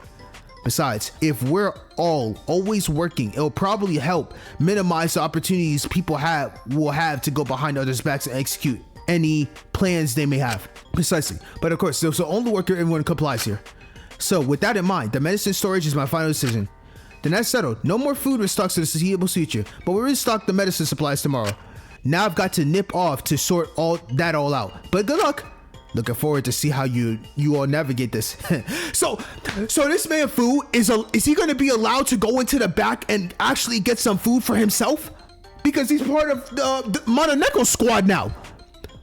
So low key, he could go to some secret area and grub as much as he wants while we gotta suffer. The cat and Fu walked out, leaving just the 6 of us in the canteen. All right, let's establish this now. Every day after the condition has been chosen, we will all split into pairs and be assigned to different jobs to aid the sourcing and production of food and anything else we may need. Afterward, we'll reconvene, address any potential issues that may have popped up, and report what we've done. And if the work is satisfactory, everyone can just continue with their days. Sounds reasonable enough to me.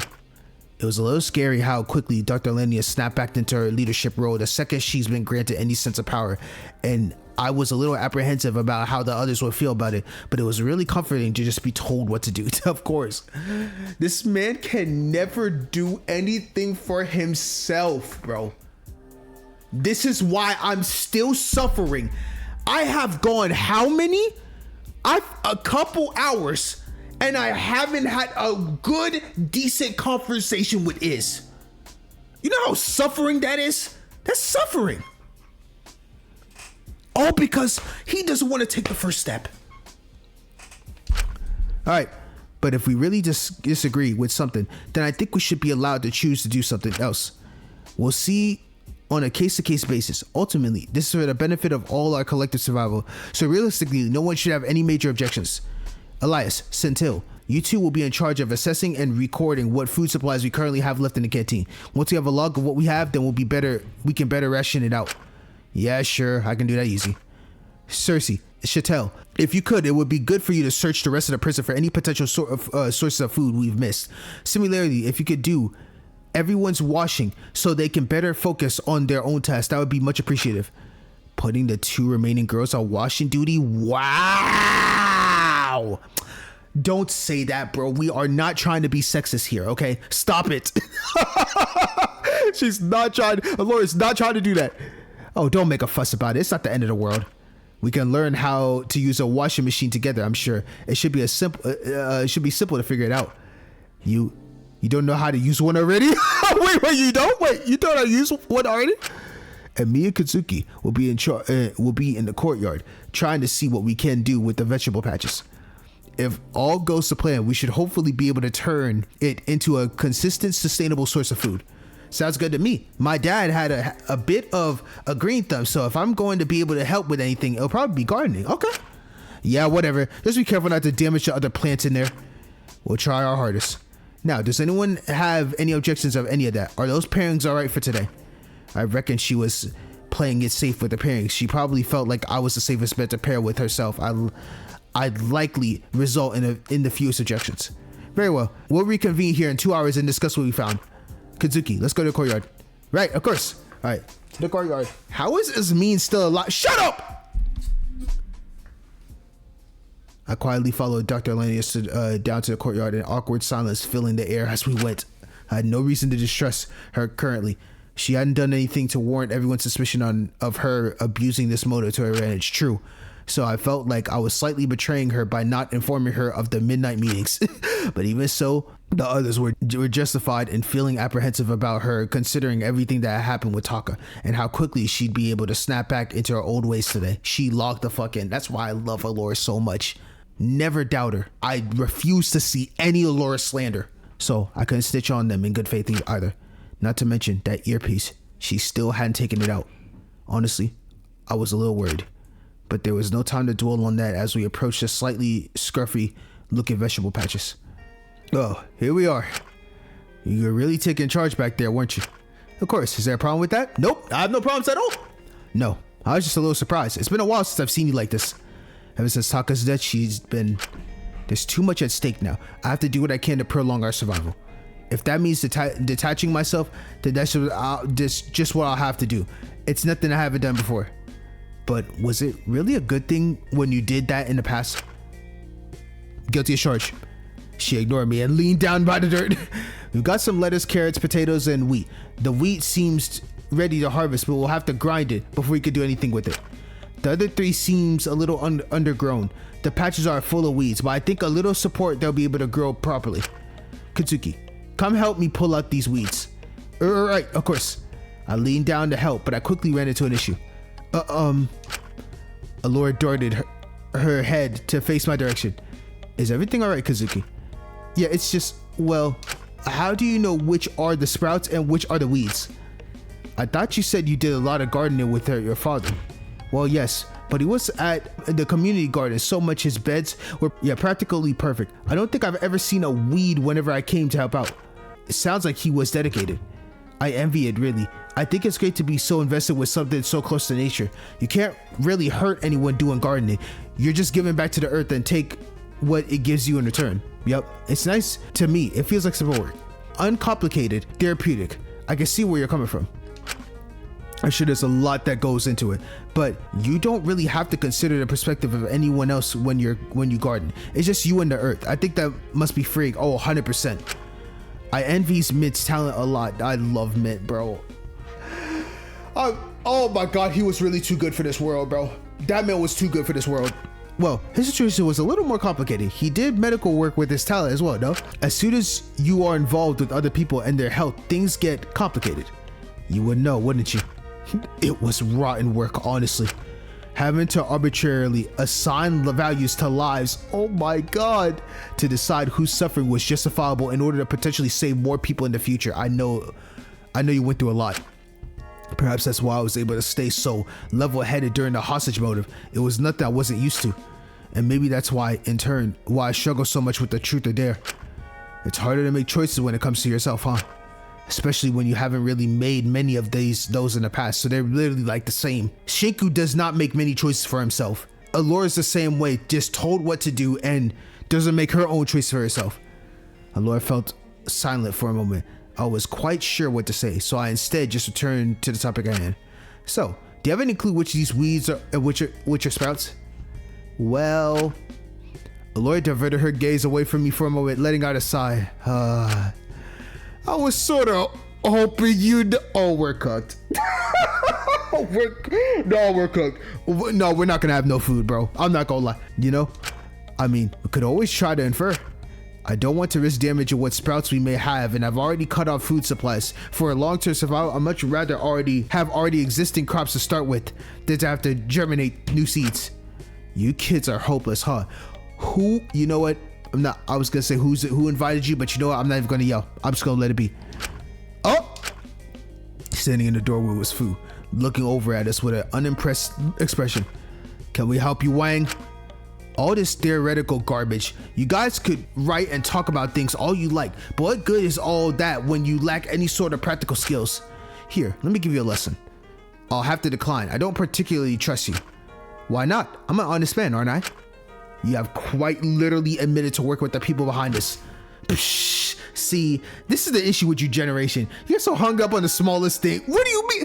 That's not a small thing, fool. Oh, the smallest things. I was the one that kidnapped all of you, put you into this game, and I now have been running the show on the scene. Also, my talent is a fake. But don't worry about the small things. What? Can we all agree to disagree here? You kids are always so dramatic. I think we're being completely reasonable in maintaining our distance from you. I do not want your antics further impact our survival. You really think I let you totally starve to death? What kind of show would that be? The viewers would be sure to find that far too I mean, he's not wrong on that. After a certain point, things get a bit too dramatic and you totally lose people. It's basically show running. I don't know. Cannibalism is kind of popular these days. Maybe people would find that interesting. Kazuki, please do not give him any ideas. Well, if I was gonna cut off your food options completely, I'd do it after you'd already put in all the work and effort trying to maintain them. I think that would be a lot more compelling, really pushing you to the breaking point. Here, let me help you. I just want to make sure you don't totally botch it. That would be embarrassing. Do you really think anything you would have to say will convince us here? Say, I'll tell you what. I'll be sure to eat with all of you. Put myself on the same level as you for a bit. That way, I mess up the food supplies. I'm not going to be eating good either. Why on earth would you do that? I like to have as good as an idea as possible on how my participants are faring. It's exactly why I put myself in the game in the first place, subjecting myself to all the previous motives. Of course, I wouldn't have actually put myself in any real danger. Part of what you were all going through, I can know when I need to step in and ramp up the situation or make things worse, you feel? Well, I mean, if he's going to be eating with us, then we might as well let him help a bit. It would be sabotaging him as well if he sabotaged us. I'm not willing to take that risk here. Well, do we really have any other choice at this point? Surely one of the others would know better on how to differentiate weeds from crops. Well, Asuka was always traveling, so I don't think they have much gardening experience. Iz doesn't know how to do most housework tasks, and I don't think gardening would be any exception. Agreed. Lyra is Lyra. What a term. I don't think she'd ever been out of the city, let alone is much of a gardener at all. Our best bet would be Z, but that's only hinging on Mint having taught him this before he passed, and Zeke was the one acting as Mint's teacher. True. Hey, you made up some very good points, bro. Let me give you this bit of help. Come on. Dr. Lanius let out a hefty sigh, pinching the bridge of her nose. I could already see it. I knew this was something of a horrible idea, but I was honestly a little intrigued by Fu's offer. He was clearly giving it for a reason. If nothing else, this could be an opportunity to gather insight. Alright. Perfect. Let me show you how it's done. Fu took off his jacket and rolled up his sleeve and moved towards one of the vegetable beds. He explained to us the different weeds that tended to pop up, what they did and how to get rid of them, and a lot more in pretty big detail. He also helped us better fertilize the soil and gave us instructions on how to care for each of the crops. What the? Yo, this art is peak! If you want to get the tomatoes and grapes to start germinating again, you might want to stick some supports in them. Real cheap and easy to make. No. Just some sticks and string. Forget everything that Fu is saying right now. Do you see the way Alora's looking? Dude, she has straight aura right now. Hold the fuck up. Do you see that pose? She's up here. She got her legs crossed like this, putting her elbows down to the side just like that. Like that cold lean, bro. That side lean. That shit is that shit's fire. Hold up. No, that's peak, bro. No cap. No cap, that's peak. I'm telling you, she got that shit on, bro. She got that shit on. Oh my god, she's so goated, bro. Let's continue. Otherwise, they won't be able to handle their own weight and snap in no time. The more crops we have growing, the better. It would be good to get a wider variety of them anyway. No, I'm telling you, Allura mogged both of them, bro. Both Fu and... Bro, Shinku's just Shinku, bro. I'm not even gonna lie. But, God, I'm just surprised neither of you kids knew how to do any of this. Did your parents seriously teach you nothing? Well, Allura was constantly doing experiments, so of course she wouldn't know.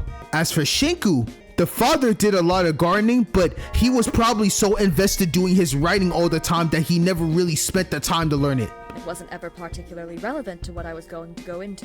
Yep. They preferred my focus to be elsewhere. Exactly, see? Yep. Same here. I knew from a pretty young age I wanted to be a writer, so I usually spent my time too cooped up indoors to really help my dad with his garden. See, I'm spot on. I pity you kids. Really. That's what. These days, every parent has fallen over themselves to try to get their kids a talent that they'll pigeonhole them into something they've decided they liked when they were a child, and turn a blind eye if their kid wants to do anything else. It's more effective than trying to force a child to master a variety of subjects. It means they'll be a lot more proficient at whichever career they do pursue, even if they fail to get an ultimate. But it means they'll be totally incompetent at anything else. True. You have to know a little bit of something. What a sad society. Damn. Where someone else can decide for you what you're gonna be, and you're just stuck there. Well, you were an ultimate too. They decided you were going to be a salesman, and that clearly worked out for you. Nah, I chose that for myself. Growing up, I mainly did farming. We were stuck in some dead-end rural village where you farmed because that was really the only opportunity around. My old lady wanted to be a singer, you know, but she was told there was no chance. It was safer to just stay in the same sorry life her parents had, of farming and living hand to mouth on the poverty line. Damn. But I could tell she always resented it. Because she felt like she could have taken flight. That's one of the reasons why you have to live your life to the fullest and try things. You never know where it could lead you. It might be a fail, but you just get back up and try again. She gave me the option of farming, sure. But she always told me there was more to life. We weren't just stuck in poverty. That if I had something I wanted to do, then I should do it. Thank you. No matter what it took to get there. Thank you. Just try. The worst that can happen is you fail. Damn, why am I agreeing with Fu and he pisses me off right now? Cost? I don't think she ever imagined the price I'd have to pay. But I got there. Even if I slightly cheated myself up there. Oh. I think I deserve a damn shortcut after struggling for so long. But I just found myself surrounded by people who had no real idea of what life was actually like. It was funny, really. It was about the time I was in Hope's Peak that they started to place more focus on Ultimates running more welfare and charity programs. And I had all these idiots around me who had no idea what life was actually like. Man. They had no idea what people really needed. They had no idea of anything really outside of their talents. But they were expected to look outside of it and already know. Just because they were arbitrarily decided to be the best of the best in whatever they did. Well, they must clearly hold some merit if they got a title in the first place. You kids are good. You make me laugh. Really. You're the stupidest geniuses I've ever met. Stupidest genius? Hey, that's actually a pretty good take that Fu just said. They're very smart at their ultimate talents, but dumb at everything else. Makes me a little sad, honestly. Fu seemed to pause, a strange sense of sincerity to his tone as he looked at us with a weird mix of pity and grief. But who am I to say anything? He's like, oh, that's not my job. That's not my purpose. You kids do whatever you want. That should be the crop sorted. No need to thank me. I'm sure you can make it up to me later. See, now because I did that, now I'm gonna have to give this man a favor somehow later. I don't think that was part of your original proposal. And it wasn't. Thank you, Laura. It's me. You should know by now. Everything comes with a price. Oh, God. So now I owe him something. This is not gonna be a good sign. I don't know what else I expected from him. True. I should have expected that too. That was awesome. Hey, that was a phenomenal CG, whoever drew that. Honestly. Well, I'll leave you two crazy kids to it. You got it from here, I'm sure. And if you somehow manage to kill them when I've already done half of the work for you, it's kind of just natural selection if you start at that point. Fu gave a small wave and left, leaving both me and Dr. Linnaeus alone and slightly confused. His behavior is a little concerning. I can't seem to get a constant grasp on him. It's almost like... never mind. Speak your mind! Don't keep that! It's almost like what? Either way, we should keep an eye on him. At least to get the crops sorted out though. That's something at the very least, isn't it? True, that does grant me a bit of relief. It's a shame though. How so? When we were sorting it all out and Fu was explaining it to all of us, I kept getting distracted. All I could think is that this is the type of job Taka would love to do. Oh, I think he would have had a lot of fun with. He would have had a great time with it. Her eyes drifted towards the pond in the corner of the courtyard. My mouth almost instantly went dry. I didn't really know how to navigate this. Every time we look at the pond, we just see Taka's face. We should probably meet up with the others soon.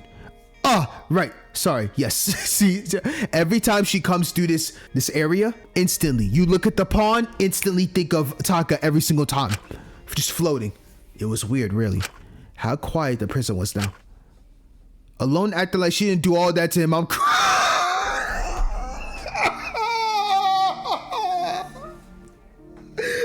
didn't do all that to him. I'm crying. Oh my gosh. That commenter did not have to say that. Here. We wrote down exactly what we got. If we operate on the assumption we all need about 2,000 calories a day, then we could all survive for about a week. It's not exactly going to be the most well-rounded diet, but it'll be something. If we cut down to at least 1,500, we should be able to still eat enough and keep our remaining rations last longer. I mean, I guess, but that really wouldn't be ideal. I'll have to think about it and secure a proper rational plan for us all to follow tomorrow. For now, please, can I request no one takes anything from the canteen without reporting it, just so we know for sure what we do and don't have. Fine by me. How did you and Chatel's task go? Find anything notable? Oh yeah, like washing was fine and shit, no worries there. We looked around for food, but there really wasn't much about. Aside from the gym, the vending machine in there had a few snacks and sugary drinks that have yet to be taken out. That sounds promising, calorie dense at the very least. Probably give you a bitch of a stomachache though, honestly. That's what we had the medicines for. With the restock of medicines, go ahead and get you some quick Pepto-Bismol. How was the courtyard? Are the vegetables patches over looking okay? We managed to tidy them up pretty well. It might take a bit of things to grow though. The wheat is ready to harvest. It might even be worth trying to grind it and see if we can make flour. Even if we don't have yeast, with flour and water alone, we could make flatbreads. Sounds like our diet is gonna be real exciting from here on out. Shut the fuck up. We gotta do whatever we can to survive. I love how I say something and then someone else comes through and come and Lyra, you're so goated. Oh, shut up, Zeke. Don't act like you haven't lived on nothing but chicken nuggets and pizza for... Oh my God, that diet is terrible. Chicken nuggets and pizza for half of your life? It's easy and healthy. That's not... What part of that is healthy? The tomato sauce, it's a vegetable.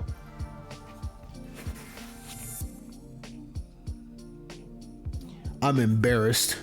I'm absolutely embarrassed. Oh my gosh. This is going to give me a migraine. Agreed is. I just hope we'll be at least able to eat somewhat healthy, even if we don't have many options. We'll cross that bridge when we get to it. Regardless, thank you for all complying today. I'm glad we were able to get at least a bit of better of a grasp of the whole situations. I think it's best to keep assigning tasks like this going forward. It helps keep everyone busy and helps resolve potential issues quickly. Well, it's not like we can exactly say no to them, can we? Is? You knew it was bad when not even Is was arguing with something Zeke was saying. That's crazy. I'll see you all tomorrow morning. Cersei, if you could come to the canteen early to prepare breakfast, that would be wonderful. I'll try my best to sort out the rations plan then. Have the afternoon off. You did good work today. Thank you. Thank you, Laura. I appreciate your leadership. Without addressing Zeke, Dr. Elenia slunk away, and the rest of us quickly followed suit. Immediately, I was tired from the earlier work I done. Food really made us put some sweat into it. Not to mention, even if I was fine at the morning, it felt a little awkward to be alone with the rest of the group right now, considering most of their thoughts on me. So I spent some more time resting and relaxing, but I did feel terribly unproductive. Maybe I could try to find someone to spend time with to pass the day. Free time.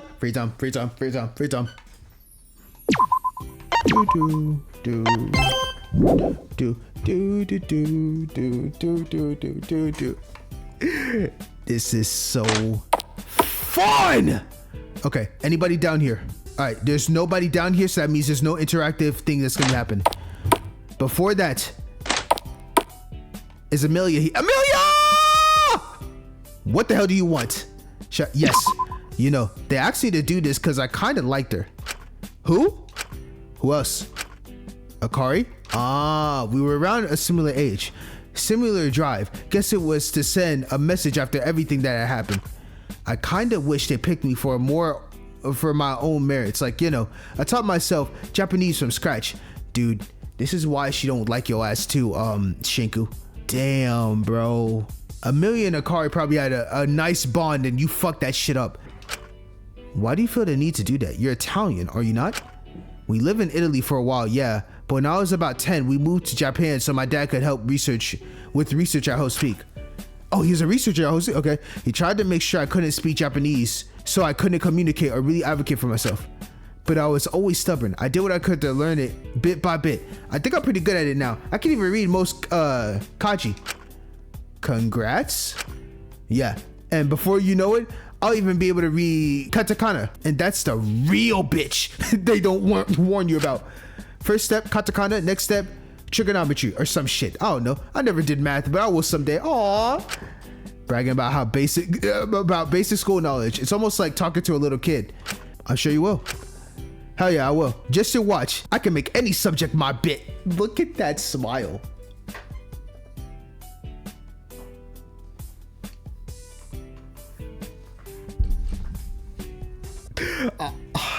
Dog, this game makes this game has me feel so much emotions in every which way, from suffering to happiness to sadness. Oh my god, you can name it all. Anyway, beggars can't be choosers. I didn't think too hard on how they wanted me to be emblematic of girls like Akari. I don't really think I was anything like her, but no one really knew anything about her. The world only started giving a shit about her after she was already dead. I just wanted to be a part of something, I guess. Or maybe I wanted to make sure people would give a shit about me while I was alive. Who knows? I didn't think too hard about it. I just took the offer. From Fu of all people, I find that quite hard to believe. Yeah, me too. Anyway, I kind of wish they leaned into the fact my dad was an ultimate a bit more. I don't know why they don't. I feel like that would make the message stronger. They could see just what his bullshit caused, the real effect it had on real people.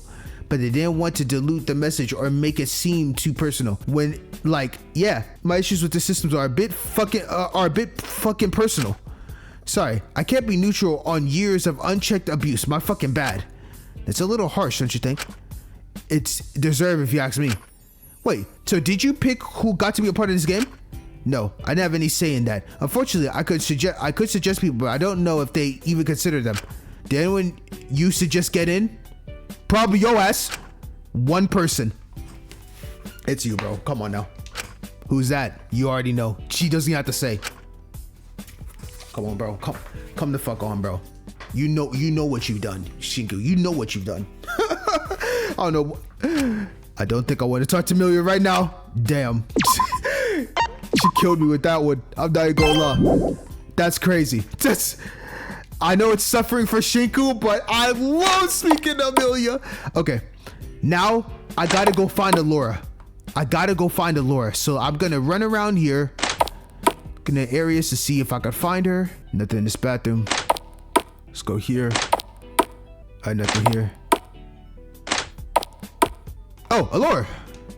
Allura was busy pursuing and noting various numbers on a large spreadsheet she laid out, tapping her pen to her chin, extremely focused. I feel like I shouldn't disturb her, but as I went to leave, Kazuki, perhaps you can help me. Huh?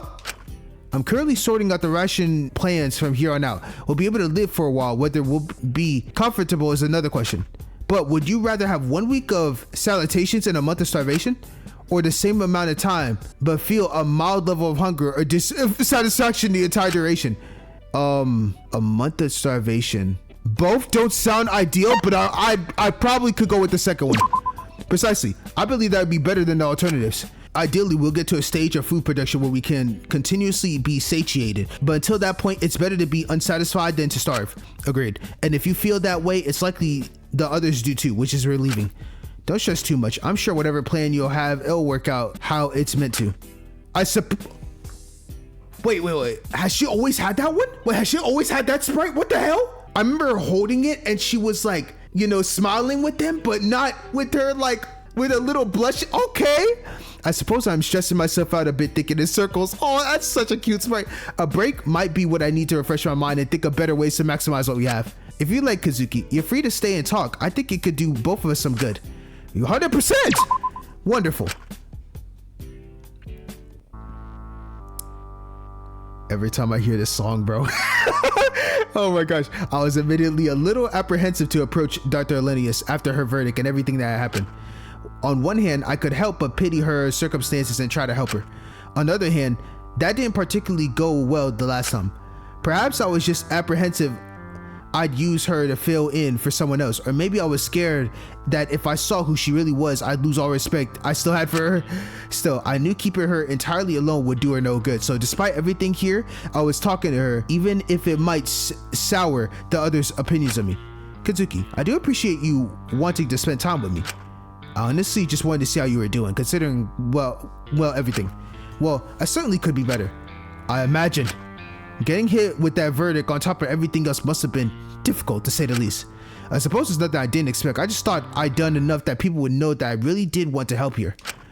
I know what I did was wrong. It's ethically reprehensible. I'm well aware of that. It didn't need to be reaffirmed to me like it had to be for Yuzuki or Taka, but is it the audience at the end of the day? Our suffering is why they're tuning in. Perhaps being so determined to try to make lives here bearable is exactly why they wanted me to stop me. Yo, Alora, you're saying that right on the fucking money. These sick fucking viewers really want to see your suffering. Me, on the other hand, I'm just a messenger here. I'm just a messenger. I don't want to see nobody suffering. If everyone could stay alive, I keep them all alive. But obviously, that's not how this game works. So I think if you kept dwelling on why things are the way they are with the audience, you'll drive yourself insane. There really isn't much consistency in how they vote. Besides, it's not like you're ever gonna get a clear answer, unfortunately.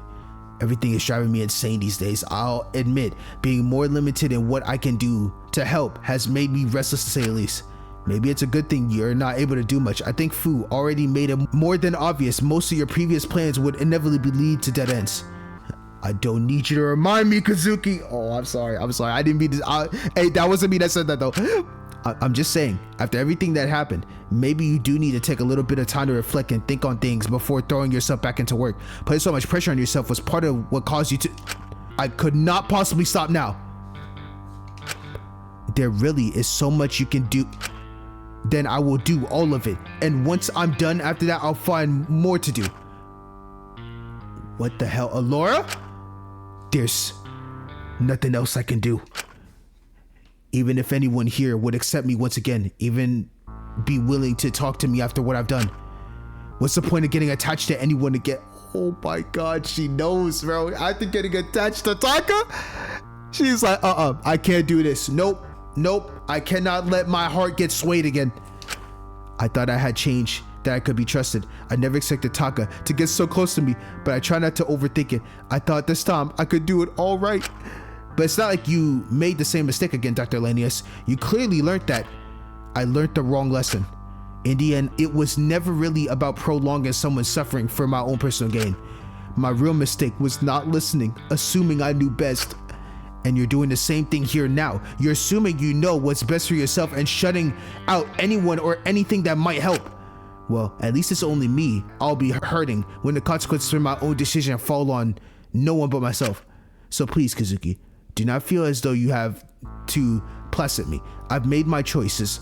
I've got no one to blame but myself for my current position. But I don't want to leave you like this. And I truly don't want to hurt anyone else. Even if I was comfortable, properly connecting with anyone again, who would even give me a second chance aside from you? I'm not in the game though. And I wouldn't want to burden you with the sole responsibility for advocating for me. Your relationship with the others is tenuous as it is. I don't wish to further complicate things for you. I guess in part, I also wish to keep my distance. I didn't want to make the same mistake again myself. Dr. Elenius was no feeling for anyone. She was her own person, but I wasn't certain if she even really knew who she was as a person. She spent so much time building her image of someone composed and reasonable, only to be quite childish in the end. I couldn't help but feel both pity and apprehension for her. I understand that, but that's fine, Okazuki. If you push us all away like this, you're just going to become more and more reliant on that silly earpiece. You know that. That's fine. I don't think the others will be fine to find. Well, both them and the audience can't possibly think any worse of me. Everyone knows just how pathetic I really am. There's no point in trying to exhaust myself trying to hide it. Right now, I know what I need. I know what I deserve. If that's somehow worsens everyone else's opinions on me, then so be it. It wasn't ever going to get any better anyway. What? Wait, no, Laura! I disagree. If you showed you were trying to take steps, then, well, that's your opinion. I spent months trying to be as sanitized and reasonable as possible. I really did not wish to make the sacrifices I made outside of this game within the game as well. I understood, in part, this was a deeply human situation. I needed to approach it from a human perspective. Perhaps I let myself be too human, too emotional, but even at my best, the worst parts of me still made themselves more than clear eventually. Nothing I do before this point made up for who I am as a person. I know how I'm perceived now.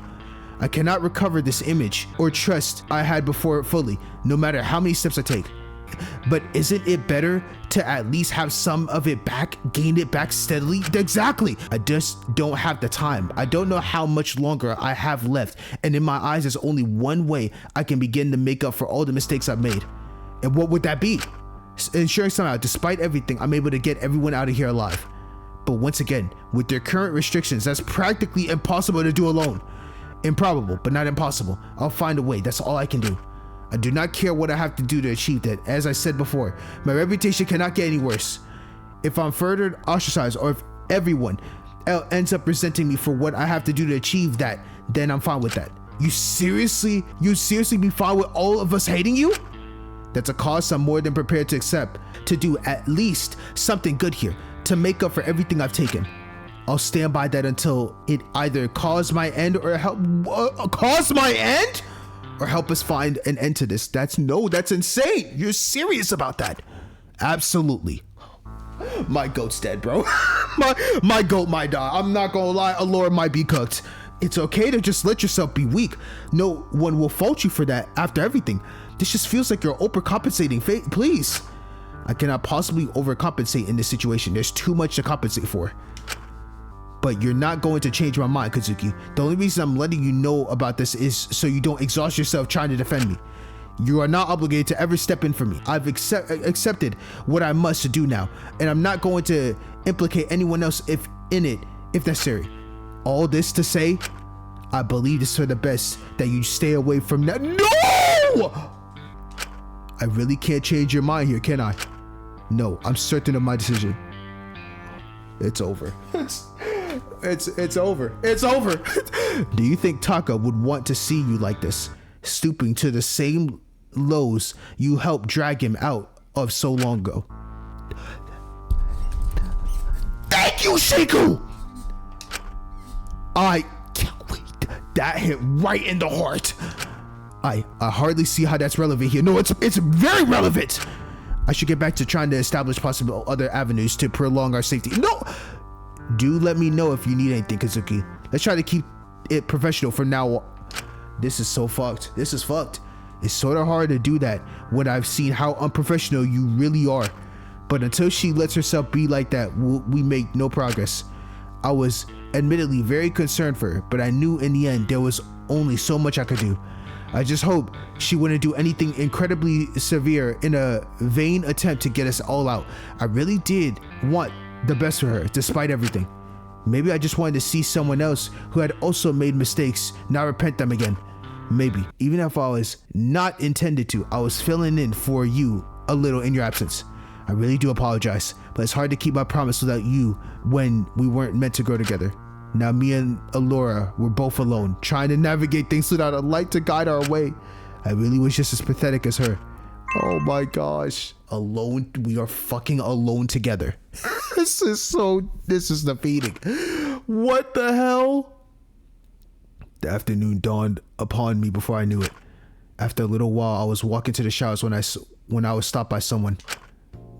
Oi, Sam, what the fuck do you want, Zeke? What do you want? Nothing personal, but you gotta come with me. Why? Asu insisted on it for some reason. God knows why. Okay, if Sugi wants me, I'm down. Is anyone else there? Oh yeah, everyone aside from Alicia and Fu. Obviously, we're all gathered in the courtyard. Why? Lai spotted a campfire in the courtyard and figured that even if she couldn't touch the kitchen stuff, she could probably use it to circumvent her corrupt verdict and actually cook something for once. And when Asu heard it, they wanted to make it a whole big thing or whatever, insisted everyone came so that we could better get along. Huh. Can you make up with Isabel soon? I don't really like either of you, but it's getting pretty fucking annoying just having to drag you two all around to do our shit so you're not sad and alone all the time. That's what I'm saying, bro. I do agree with Zeke for once, bro, Shinku, do anything to resolve what is, anything, please. I don't think that anything I could do would fix things at this stage. You've been saying that God knows how many times already. How long have we been in this prison with you guys fighting? Fuck, one of y'all do something. Well, you could at least give it a try. Have you thought of that? This is what I'm talking about when I say I love Shiku's character. But there are actions like this where I'm like, son of a gun, you are making it hard for me. I'm not going to argue with him. It's not worth it. Of course. Well, whatever. You coming or not? Sure, fine. I'll pop in for a bit. I made my way over to the courtyard where the others were already gathered, the campfire flickering comfortably. Okay, so we're all chilling. Zeke moved past me almost as soon as I already entered and sat down next to Lyra. I made my way over and sat down. Well, this is a nice surprise. I'm glad you were able to get it together. Which prompt is to shuffle away from me almost instantly. That's what I'm saying. This hurts my soul, bro. This is a torture episode. No, this is legit a torture chapter. I'm serious. I'm just suffering. Would be easier if Laura didn't confiscate my lighter. I'm surprised you hadn't ran out of lighter fluid before this with how much you smoke a day. And I did at one point, but one of those fire hydrants was pumped full of gasoline for some reason, so I put that in there and it seemed to keep working just fine. It is genuinely a wonder how you're not dead yet. That's what I'm saying. Look at Zeke's cool ass. I still had to make some makeshift flint and steel. Honestly, it was pretty damn impressive. It's just something I picked up on down the line. Nothing all that special. It was pretty useful when we were on the road. Luckily, now we found the stuff for it. If we ever need to start a fire again, I'll leave them by the campfire stoves. I'm sure it would be useful somewhere down the line. I'm glad everyone was able to make it. I would feel bad if someone missed out. I don't want to exclude anyone or anything. No wonder they're constantly trying to include everyone in everything after how being close to Taka and her worked out for her. No, first off, don't ever fucking disrespect Takiko a day in your fucking life. She has a fucking name. Don't say her. Just because she killed Molly, she's just as respectable as everybody else. Bum ass Shinku trying to say her. But her. Nah, it's Takiko. But since we're here now, take one of those. Like, this man really... Oh my god, I'm sorry. That just aggravated the shit out of me that he just said that. Disrespected Takiko's name. Asuka held out a packet of marshmallows to all of us. Won't Allura notice this is an absence of from the canteen?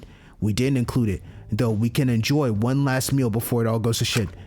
Well, I'd hardly constitute a few marshmallows as a meal, honestly. Take it or leave it, princess. If you don't want it, then it's more for me.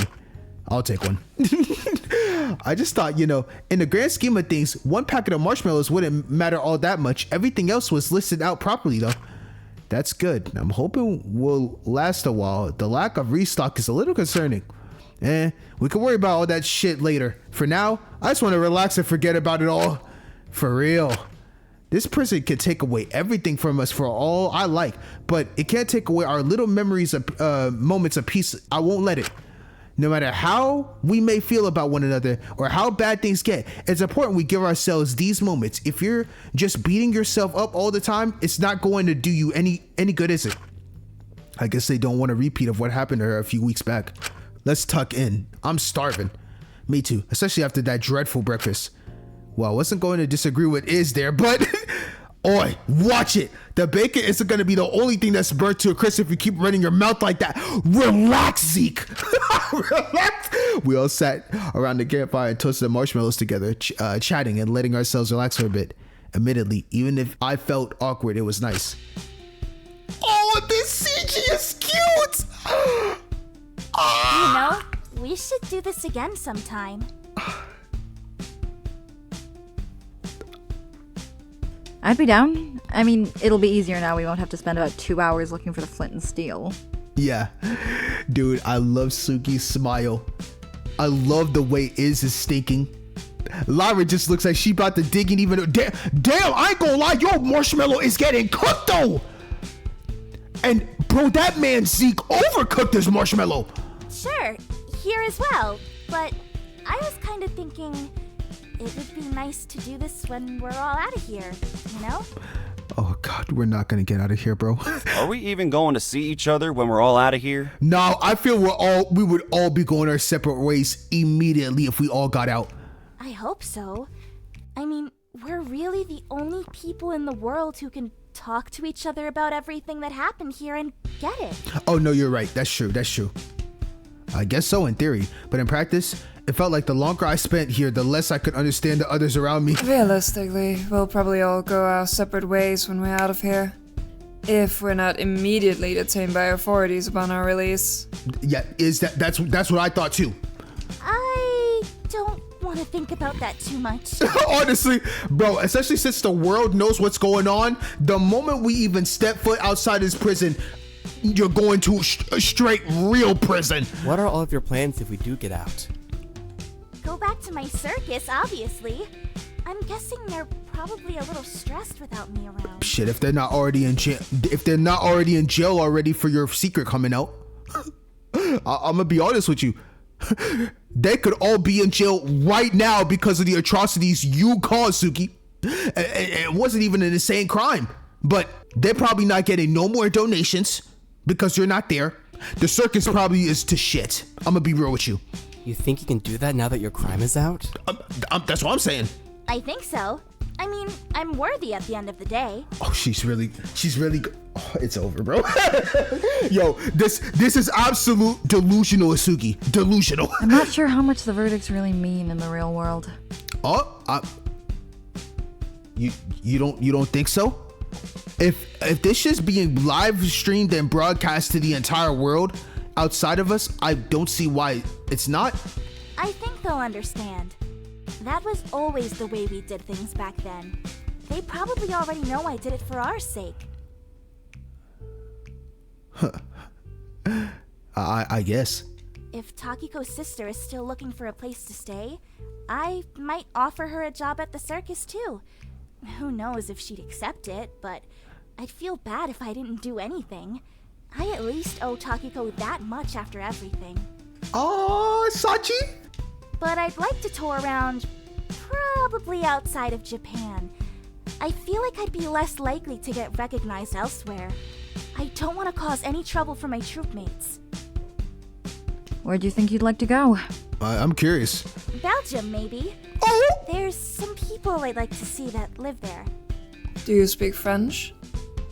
A little, but I could be a lot stronger. That's a nice place to travel. If you need somewhere to tour, America is always an option. If you're ever in the States, let me know. I'd like to touch base with you after all this. See, okay, Zeke. Are you gonna go back to the US and keep performing? I mean, that's the obvious choice. And I mean, I'm damn good at it. It's not like my reputation's gonna be ran completely through the mud after this.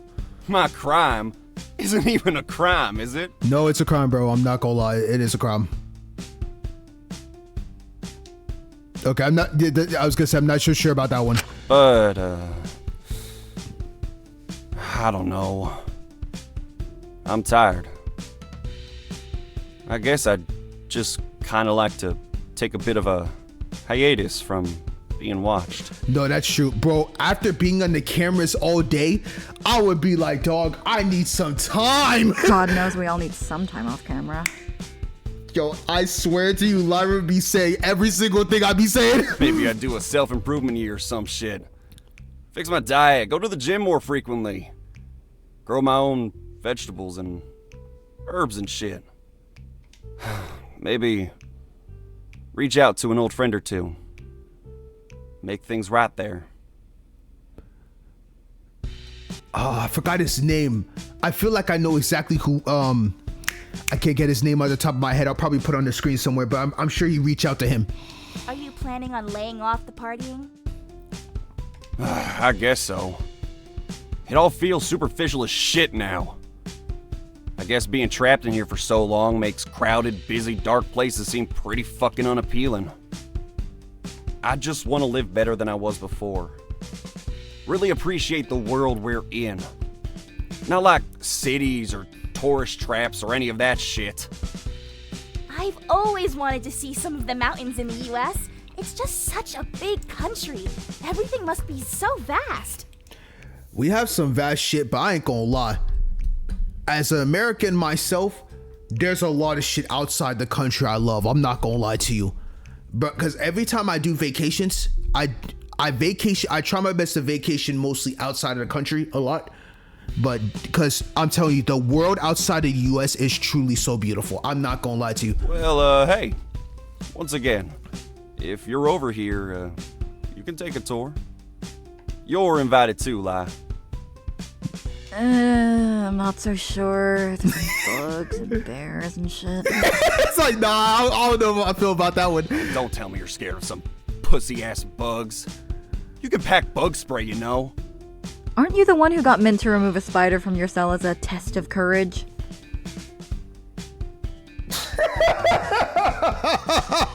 Hey! Don't bring that up when Isabel and Sam are here. Jesus. It's too late now. Okay, that was such a goated laugh. I can't lie. That was actually very nice.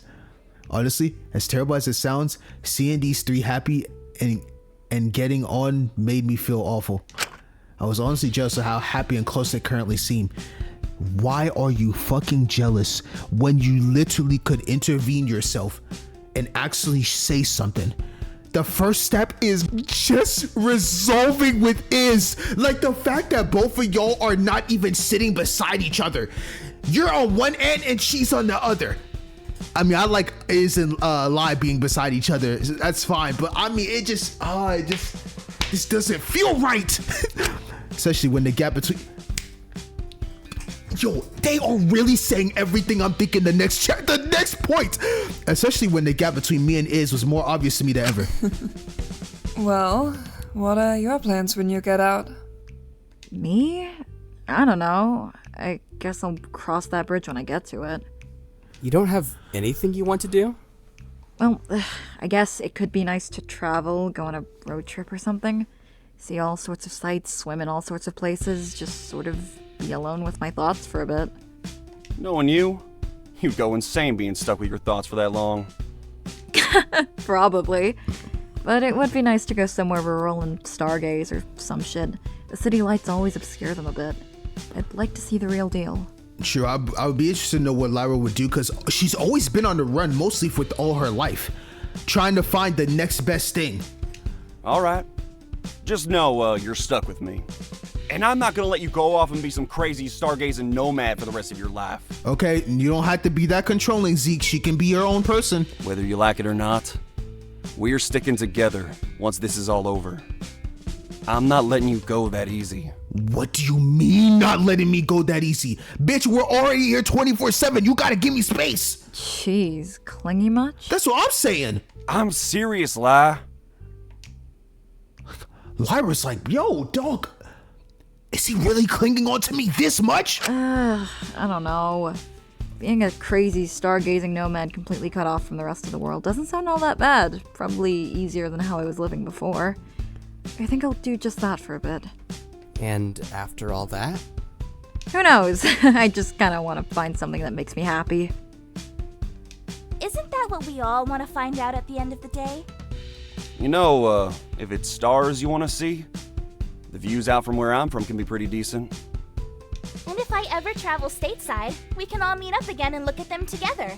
One of my troop mates knows a whole bunch of constellations. I could show you the ones I know. Of course, Asuka would want to join them. Stars are just far away from the sun after all. Hell yeah! Sounds like a plan and a half to me. Man, looks like the trio got themselves a plan, even though I know Lyra is not wanting to be stuck with Zeke. And I know Asuka's just being like this right now because she literally lost Taka and Takiko and has to fend for herself now with a new group to bond with. Maybe after a while. I always wanted to study astrophysics as a kid, so I'll probably look into that. Okay. I think I just need to travel solo for a bit, figure out what I want. Thank you. That's what I'm saying. Leave her alone, bro. Zeke, you better get the message. Let her be. Well, when you find it, let's meet under Cassiopeia. The hell is that? Cassio, what? Michael, what is that? It's one of the brightest constellations out there, made out of some of the most luminous stars we know. I'm pretty sure it's visible from Texas. You been in Texas? I don't know. I'm just repeating what one of my circus mates told me. They used to go on about stars for hours. Oh, okay. Good times. even if it meant I lost a whole lot of sleep listening to them ramble. You've got a lot of people out there waiting for you to come back, huh? I know, she brought a ton of people. Yeah. I miss them a bunch, honestly. But I always remember them going on and on about Cassiopeia, because it's so bright, it's easy to see from practically anywhere. It kinda looks like a W, or a wave, or squiggle, or something. I'm sure you've seen it before. It's meant to be a throne. Yes, elaborate. It's named after the mother of Andromeda. According to mythology, she was placed in the sky for her vanity. She thought her daughters were more beautiful than the Nereids. Damn, you're so fucking smart. Now she is forced to cling to her throne, trying not to fall off as she is wheeled around the North Celestial Pole. It always struck me how long she hung onto it for. She was willing to die on the hill of her beliefs. What about you, Princess? What exactly do you want to do when you get out? Exactly. I'll just continue life like I always have. Even after everything? I don't know if that would exactly be the best for you. Well, what else am I meant to do? And what do you even know about my life? How could you possibly know what's best? I say one thing and I'm getting cooked. One thing. This is torture. I didn't mean... No, Go Shikui did not mean that, but damn! I knew what my life was going to look like before this. It was ideal. Everything was going exactly to plan. If I want the life I've always wanted, this shouldn't derail it. I want to just be able to get out of here and continue as before. Forget all of this happened and return to my normal, perfect life. Do you think that would make you happy? That's what I'm saying. Are you sure? Of course. Why wouldn't it? Because no one's life is perfect. You're saying normal, perfect life, but not everyone's life is perfect. I mean, right now, you're in this killing game, so this shit ain't perfect at all. Let's get that started right now, right? There's always some bumpy roads in the side when you travel through life. There's always ups and downs. So, perfect? I don't know if that's gonna truly make you happy. There was a strange amount of defensiveness to Izmi's tone as she stepped back to Lyra, and awkwardness hanging in the air as a result. So, trying to break the tension, I spoke. I think I'd like to go to Tokyo after I leave. With all the protests going on there right now, are you crazy?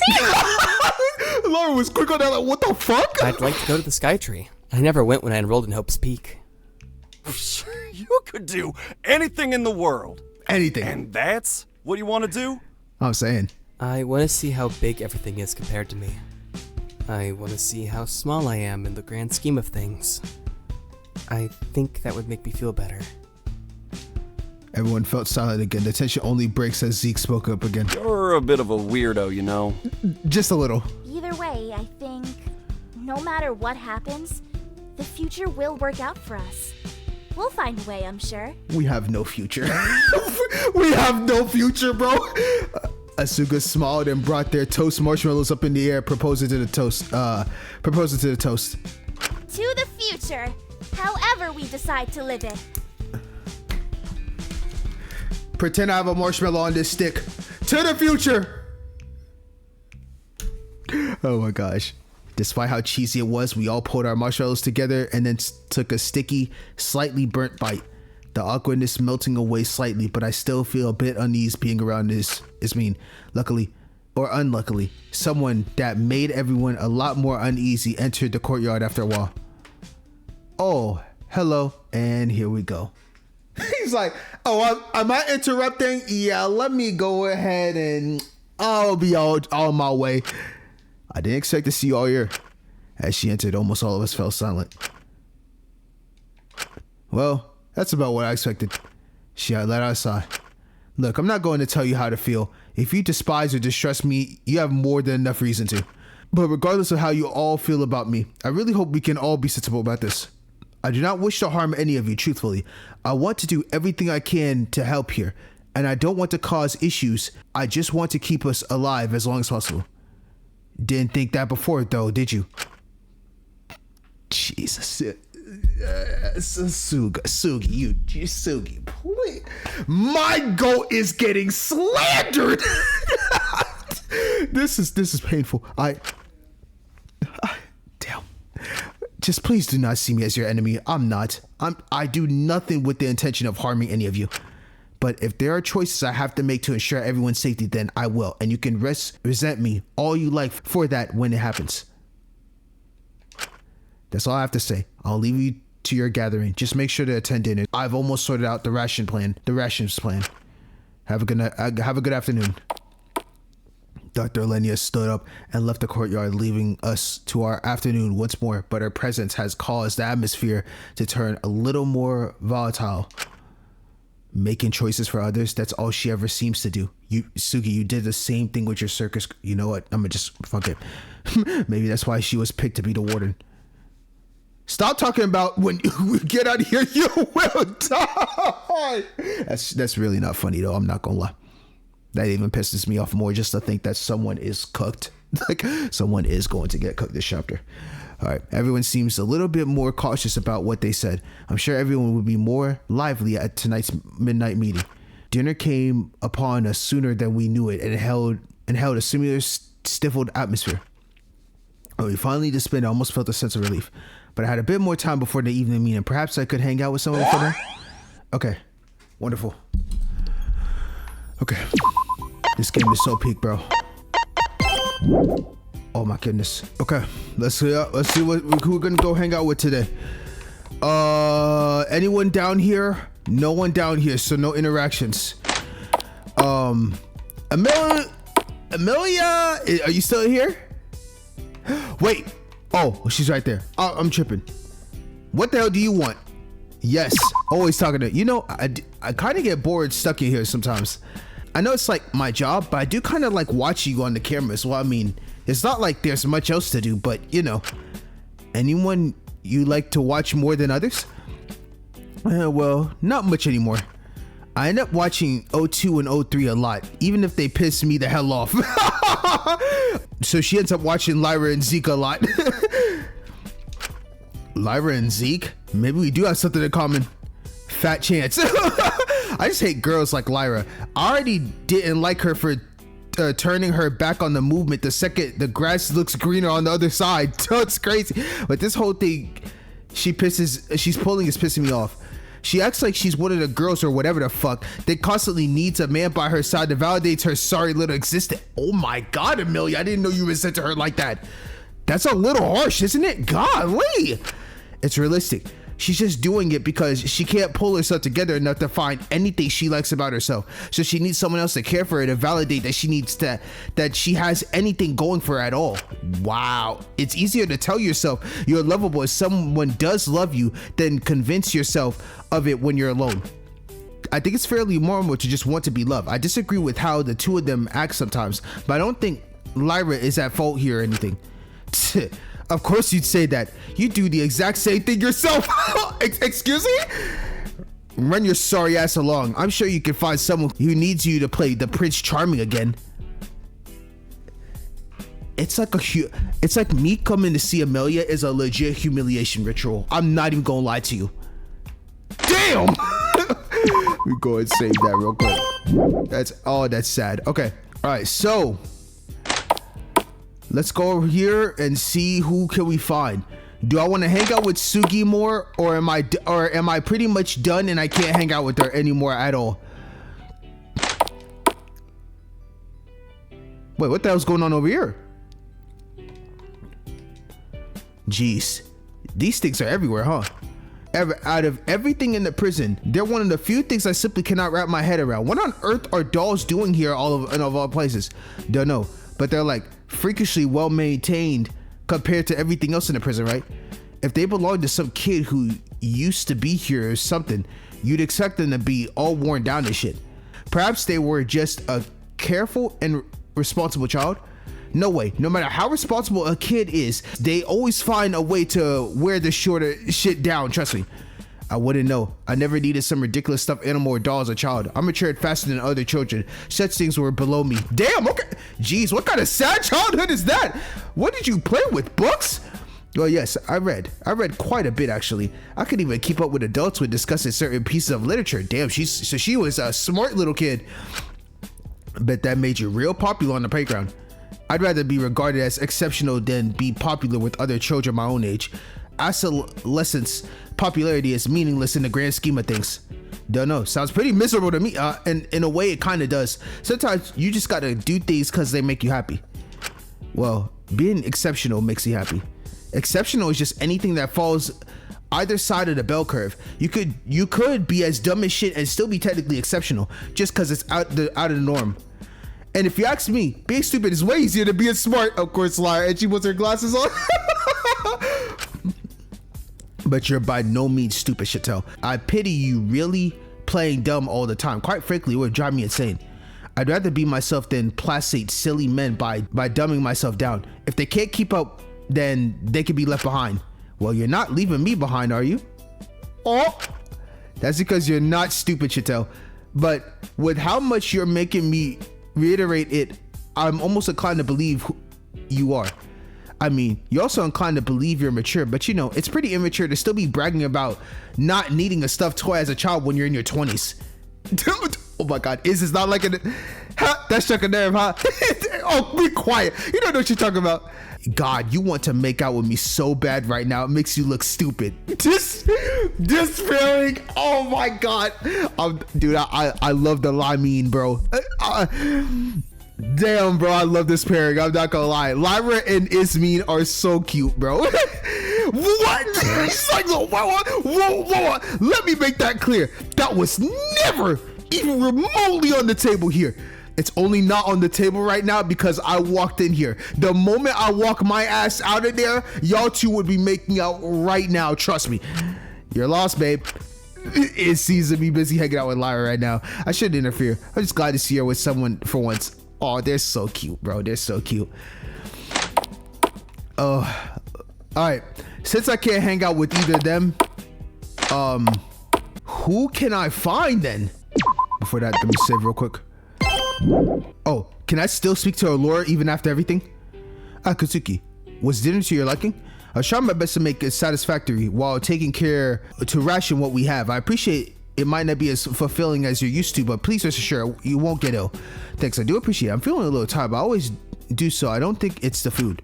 Well, if it persists, do let me know. I'm sure I can find something to help with that. Thanks. Is something back, Katsuki? You're acting just like before. I'm sorry.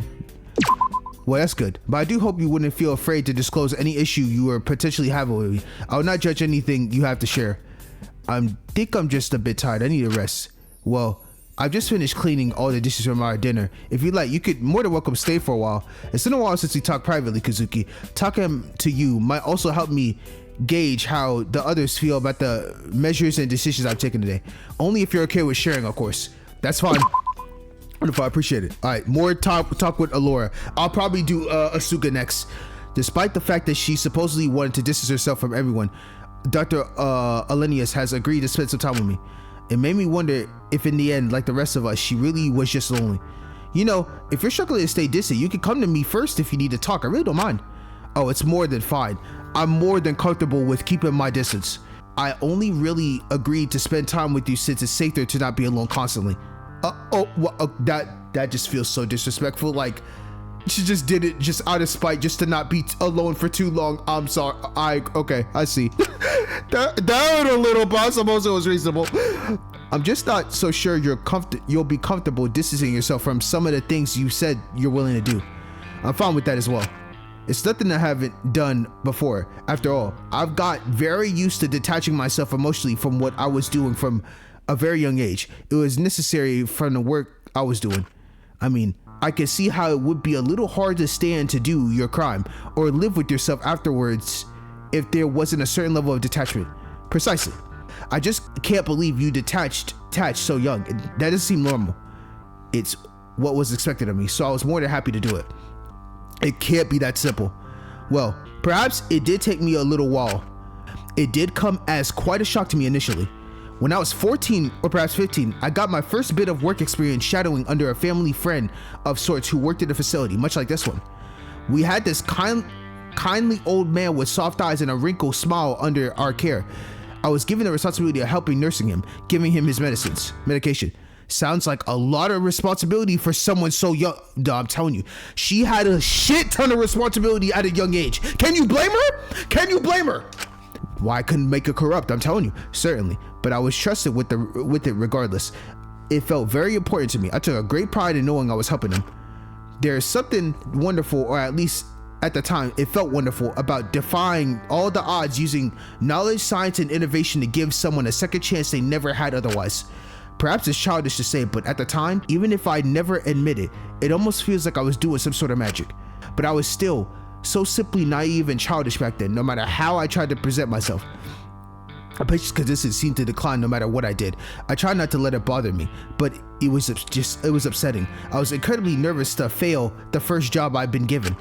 And it's never nice to see someone lose their energy slowly but surely. I think that's a given. I thought somehow we missed something, that perhaps I could salvage the situation, that somehow I'd have the answers. So I looked through all his files extensively, only to learn the treatment we've been giving him and all the symptoms I've been recording were all various drugs that the facility wanted to study the effects of. Are you fucking serious? You mean, yes, he'd been a human test subject unknowingly at that. And unknowingly to you too! You was given your first task to try to help someone, and every drug that you was potentially given to try to give to this person, you was slowly killing him. It was clear to me his decline wouldn't have been half as rapid if it wasn't for our testing. It horrified me at the time. I don't know how it wouldn't at the age of fucking 15. It's funny, really. Anyone from an outside perspective could see just how unethical doing such a thing was. Anyone would be horrified. But all the adults around me seemed unaffected. I felt ashamed for being as disgusted as I was, for being immature, for being upset. I remember hiding away in the bathroom. I tried incredibly hard not to, but despite it all, I just burst into tears. I hated that I let it get to me so much. But no matter how rationalized I could. That's okay. That's valid. You literally are testing people. You're in a lab with all these smart ass other adults that does a lot of testing just for the hell of it. You know what this reminds me of? Is a quick little tangent, but if you ever want to spend some time into something super insanely diabolical, look up Unit 731. That shit is one of the most diabolical shits I've ever read or watched as an explanation video on in my entire life. What this guy did to all of these innocent people and the amount of testing they were doing just for the hell of testing out how far the human person body could go. So it makes me feel like this exact same scenario, except Allura was put into this scenario with no knowledge, just thinking she was doing a betterment to society, but was actually killing people and their suffering. Dude, I'm telling you, that shit is insane. I'm not even gonna lie to you. Oh my god. Anyone would, but I wasn't meant to be just anyone. I hate feeling like I felt like I was letting everyone down. Would you get in trouble if you didn't meet their expectations? I didn't know what would happen. To me, not meeting them simply wasn't an option. But regardless, I was crying in there so long that the colleague I was shadowing under ended up finding me. I tried to act like it was unrelated, but they could see right through me. I recalled upon seeing how upset I was. They leaned down to me and comforted me in a way I wasn't particularly used to. It was nice, but I felt a little patronized. Still, I appreciated it in the moment. I can never forget what they said to me. They told me that it may hurt to cause so much harm to one person, but in the grand scheme of things, doing so could help find cures or discoveries or treatments that could save thousands, if not millions of lives. See, that shit right there, I don't know how I feel about that. I think the problem I have with this philosophy is I don't know. I think as a human perspective, and maybe it's just me, imagine if you was given a task of, we are going to test 10 subjects to death, beyond hurtfulness, beyond comparison, but it will save millions of lives. Would you have the consciousness to be able to test those 10 subjects to absolute utter horrifics just to save the millions of people? Most of you would probably say yes. And me, it's like, it sounds great in the grand scheme of things, but when you actually do it and you're witnessing this shit in real life, in person, how much they're suffering, shit, I don't know. That their temporary pain and suffering will reduce the pain for so many others in the future. Like, that shit, I don't know how I feel about that. And in the end, it was worth it. The cost of one life was worth it to save countless in the future. They told me not to see myself as horrible or immoral, but to take pride in my work, in who I would eventually help, to focus on that instead of the lives of those who we tested on. And did that help to hear? I was back in the patient's room later that afternoon, administering the drug test like I always had. I continued steadily until the day he passed away and my shadowing period ended. And when I progressed in professional work as an adult, there are very few times I found myself hesitating or thinking too deeply about the ethics of what I was doing. I detached myself from work, from the subjects, by focusing on the bigger picture, the end goal. That made everything I had to do a lot easier. Even if I was perhaps too young to learn the lessons when I did, I'm still glad I learned it. Otherwise, I would not have been able to work half as well as I did as an adult. Shiku's like, this shit is sick. I'm not gonna lie, this is my favorite character. This is who I want to be around. Allura, the one that is testing. It defeats every moral I have, but I will stand by her till the end of time, even when I know it's wrong. I apologize. I suppose this must all sound terribly inhumane from your. It does. Just a bit. A little. Yeah. I do not mean to scare you, but I just hope you can see there's some sort of reason as to why I cannot stomach doing what I did. I'm not a monster. I'm human. I guess anyone could slip into rationalizing it to themselves if they tried to reframe it like you did. I can't agree with it, but I can see why you find it so easy to detach from things now. I imagine it's quite hard to get emotionally invested or attached at all when you spent so long thinking like that. Indeed, I just try not to think about it too hard. I take things as they come and try to keep a level head above them. Yet, despite everything, you couldn't completely detach, could you? What do you mean? You couldn't properly detach from Lilith's case, could you? You hit right on the fucking money. Right on the fucking money, Shinku. Nor Taka, for that matter. Despite the situation we're in, you still got emotionally attached. You couldn't remain completely unbiased forever. You can tell yourself you're completely detached from it all, that there's no changing that, and that life is easier that way. But that's not really true in the end. You're still human, just like the rest of us. Things get better. Things get the better of you. You get attached even when you don't intend to, when you know it's not going to do any good. Why is that? With Lilith, no, with Taka and Lilith, both of them. I suppose I cannot give you the proper explanations. I don't fully know myself, but by all logical reasons, I should not have gotten attached to them like I did. It was not appropriate, nor the right time or place. And yet, I suppose it was nice to feel normal for a bit. Aw, see, yeah, aw. You really are just like the rest of us, Allura. I'm starting to realize that. I suppose I'm not all that exceptional after all. I just wonder if everyone finds this painful to be human. I didn't know if there ever was a way to stop that pain, but I knew without it, the times that everything seemed like it would be okay would feel a lot less meaningful. Perhaps a world without any attachments, without any connections, without any complications would be easier, less painful, less confusing. But despite all the pain you've brought me, I still want to see you again. And I wouldn't want to live in a world where I wouldn't. Being human is the most painful thing you can be, but I don't think I want to be anything else.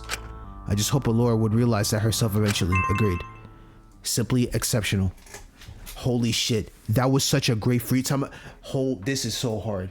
Now I deadass just want to hang out with the Allura only. I'm at that point now. Like, hold on. That was really good.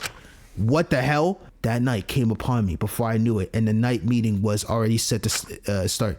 As apprehensive as I was hosting them in Amelia's office, everyone else seemed to be comfortable talking. But I couldn't help but feel a bit put off by how much they were scrutinizing Dr. Alanis. I mean, everything she's doing right now is good. I think managing food and delegating tasks is a good thing in this situation. But I feel like this level of control could spiral into something really bad real quick. Why is this freaking... Yo, this group feels like we're in a Allura hate club right now. That's what it feels like. Why is she's getting absolutely slandered. Slandered. I don't like how she's pairing us up. I don't know if you noticed or not, but I think she's trying to split apart anyone she might view as potential problematic together. It was fine with me. I had no issues working with Lyra. Yeah, not gonna brag, but we pretty much make the dream team. Of course y'all do. But like, it's one thing, you know, taking charge of your dosage or whatever again. Like, sure, fine. I don't like it, but at least it's for your sake. But it's another thing to not let you sleep in my cell anymore. It's pissing me off. It's like she's trying to punish me. Why would she be doing it? She got nothing in particular against you. She's probably just jealous that I rightfully got Worthy and she didn't. You rightfully... I can't even say that because I voted Worthy for you. But regardless, she's taking it out on me and punishing me just to knock me down a peg. That's it. I don't think any of us particularly care about the votes anymore. Oh, that's rich coming from you. I really think you're all being a little too harsh on her. She said over and over again that she clearly does want to help. Well, saying a bunch of words is one thing, but at the end of the day, your actions speak far, far louder than your words. Suki, she is literally trying to show her with her actions right now. And y'all are slandering her in the warden's office. I wasn't going to point out the...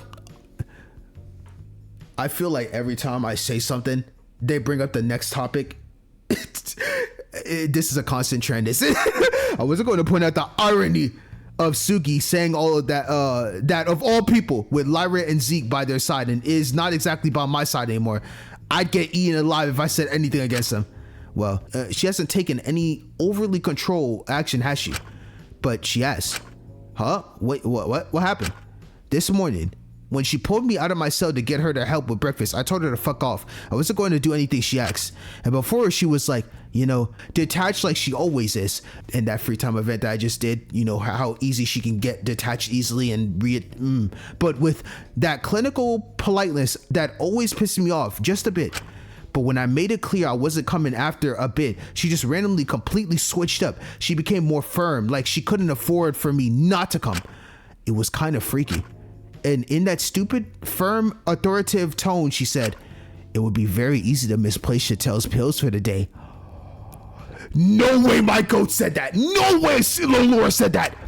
I advise you to be mature about this. Are you serious? Oh. Wait, that's kind of goated. Damn, hey, what? That's, damn.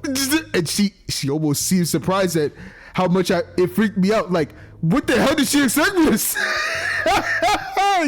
God, that is a little concerning, but she is the warden's leader. Y'all can't piss her off now. Warden badge on her hip. Allure might be so cooked. I'm not gonna lie. A little. It could take one bad withdrawal for me to die. Zeke didn't even do anything particularly bad, and she's already coming out with that. And I don't like being used like that. My life isn't a bargaining chip. I'm not just leverage. I'm my own person. What the fuck? Are you surprised? She spent her whole life weighing people's values against one another. Of course she's not going to stop now. And now Amelia's butting in? What the fuck? I thought you was meant to be quiet over there. Why are you intervening? Don't join the Allura hate squad. Doctors are all like her. You give them a certificate and suddenly they think they're above everyone else. That's because they can save lives. They're also legally certified to play God. Your dad was a doctor? Yeah. He was the ultimate surgeon or whatever. Excuse me for accent, but then why on earth did you join this ridiculous movement? Surely that means he was well off. You must have been secured for life. Not that it's any of your business, but it's not much of a life if you're constantly drugged out of your mind and stuck recovering from surgeries you didn't need.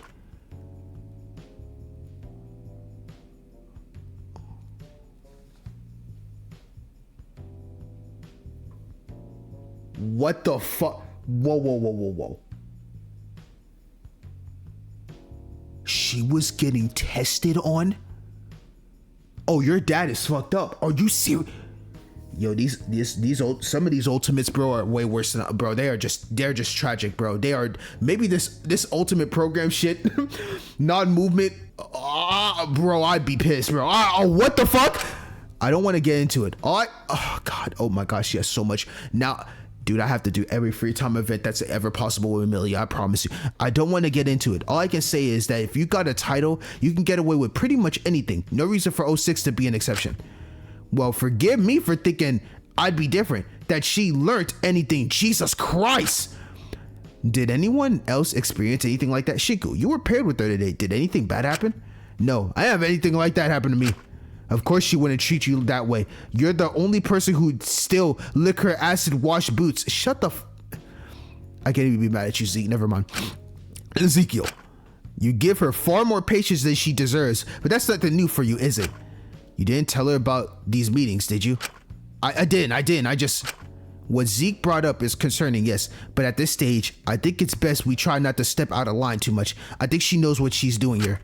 Let's just see how things turn out before we decide to do anything drastic, alright? Her intentions are clearly good. I suppose we just have to see what tomorrow brings. What tomorrow will bring. We should probably get going. It's getting pretty late. Oh, oi. Oh, wait, before we go. Amelia, this is for you. Asugi placed the packet with the remaining marshmallows we hadn't roasted earlier on Amelia's desk, the warden blinking at it in surprise. What's this? Just a little thanks for letting us use your office as our meeting spot. Plus, a little preemptive apology for if we're too loud. Amelia picked one up cautiously. You were roasting these earlier, right? I saw it on cameras. Yeah, that's kind of what you do with marshmallows. I wouldn't know. I never had, she's never had a campfire? Dude, she has not lived. I feel so bad for you, Amelia. What kind of sad life have you lived where you haven't had marshmallows? What kind of sad life have you lived where you had to get people to kill themselves to make yourself feel like a man?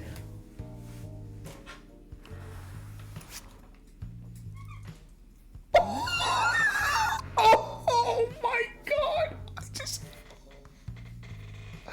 Zeke. Oh, Zeke. You know what's one thing I love the most about Amelia? Her absolute roasting abilities is peak cinema. You say anything, she has the quickest comebacks. They could never make me hate this warden, bro. They could never make me hate you. Holy shit, that's what I'm saying. Holy shit. Amelia paused and let out a sigh after snapping back, leaning back and whipping out a lighter from her pocket to toast the marshmallows, not making eye contact. Yo, she's so cool. Like, she snapped back, leaned back, pulled out a lighter, ching, let that thing ring to warm up the marshmallows. My dad didn't like me having too much sugar, and I never really thought to try them when I ran away. Even now, a lot of sweet stuff tastes a little overwhelming. I guess I'm not all that used to it or some shit like that. That's why I haven't had one. She waited until the edges were a bit charred. The cupboards were full of sugary garbage when we first arrived. Did you not think to try them then? Amelia mumbled something under her breath. What was that? She groaned a bit and flicked down her lighter sharply. I'm not allowed to leave this room. I just eat what's in the staff room, which is limited, but it keeps me alive, okay? Happy? Good. Enough explanation? What the? Let's just stop talking. This isn't about me. She calmed down a bit and popped the marshmallow in her mouth. So.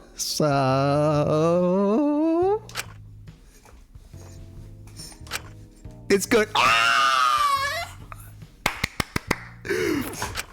See? I thought it would be your thing. Feel free to keep the rest of them then. I think the rest of us are all pretty marshmallowed out from the campfire earlier. Yeah, sure. Weren't you guys meant to be gone already? Oh, right. We're leaving now. Very well. I'll see y'all in the morning. We all went to leave, but we were stopped just before we could. Wait.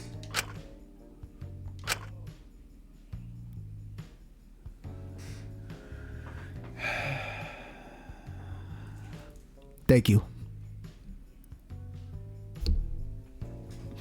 This shit could put a smile on my face, bro. I know she's part of the ones that is the warding and is part of the conspiracy. She's part of the ones that she didn't help put us into this game, but she's part of the one that keeps everything maintained and controlled. But I love her, man. I love Amelia. I love her. I appreciate it. You're always welcome. Asuka shot Amelia a wide smile. Anytime. Okay, yeah, what? Yeah, whatever. I don't care. Just get out. That was cute. We all shuffled out. I felt a little silly. It felt a little silly to me how kind Asuka was being to Amelia, but oddly enough, the warden was surprisingly receptive to it. That's so nice. That is so nice. But I couldn't dwell on it for too long, as when we stepped out, we were greeted by a familiar, bizarre face. Wait, who? This fucking janitor. He's outside at night like, what the fuck were y'all all doing in the warden's office? Now that's interesting. It's one thing to see so many of you together these days, but coming out of that room of all places, that's something else. Who the hell are you? It's him, the janitor. The one Draco looked for? I do have a name, you know. I'm not gonna tell you it, but I do have one. Can we call you Janny? Absolutely not. What's your problem? What in God's name were you all doing in here? I don't think that's any of your business, bucko.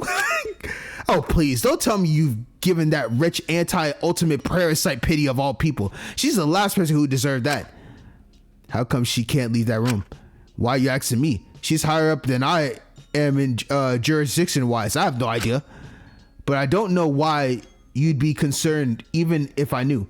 There's no point in helping someone like her. It doesn't matter how thoughtful you are with her. She'll always hate you. Because you're all ultimates, in case you've forgotten. Dude, who even cares at this point? This is about life and death. At this point, I'm far beyond caring about any stupid ultimate policy. That's one of the people I care about alive. If that takes admitting the system is kind of shitty, then I do it in a heartbeat. Everyone knows it sucks anyways. Let's not pretend we don't. Then, it's easy for an illegitimate sellout like you you can say that. You never had any real talent. They just wanted you to shut up. Oh my God, that's actually, no, you're right. That's true. But the rest of you, come on, seriously, grow up. These people hate you. They want you to suffer and kill one another, and they won't stop until all of you are dead or suffering in some capacity. All that to send their precious little message. Don't let their insistence, you're awful, make you forget who you are. Make you turn away from the fact you're all ultimates. You're all special. You were chosen by the top society itself to be everyone's hope, to fix things, to make life better. It's due to ultimates like us, primed and trained by the figureheads, that our system is as strong as it is. We're what keeps this society together, helps us maintain the status quo. But what's the point when the status quo keeps getting so many people hurt, keeps failing people? It's clearly not working if so many people are so unhappy with ultimates.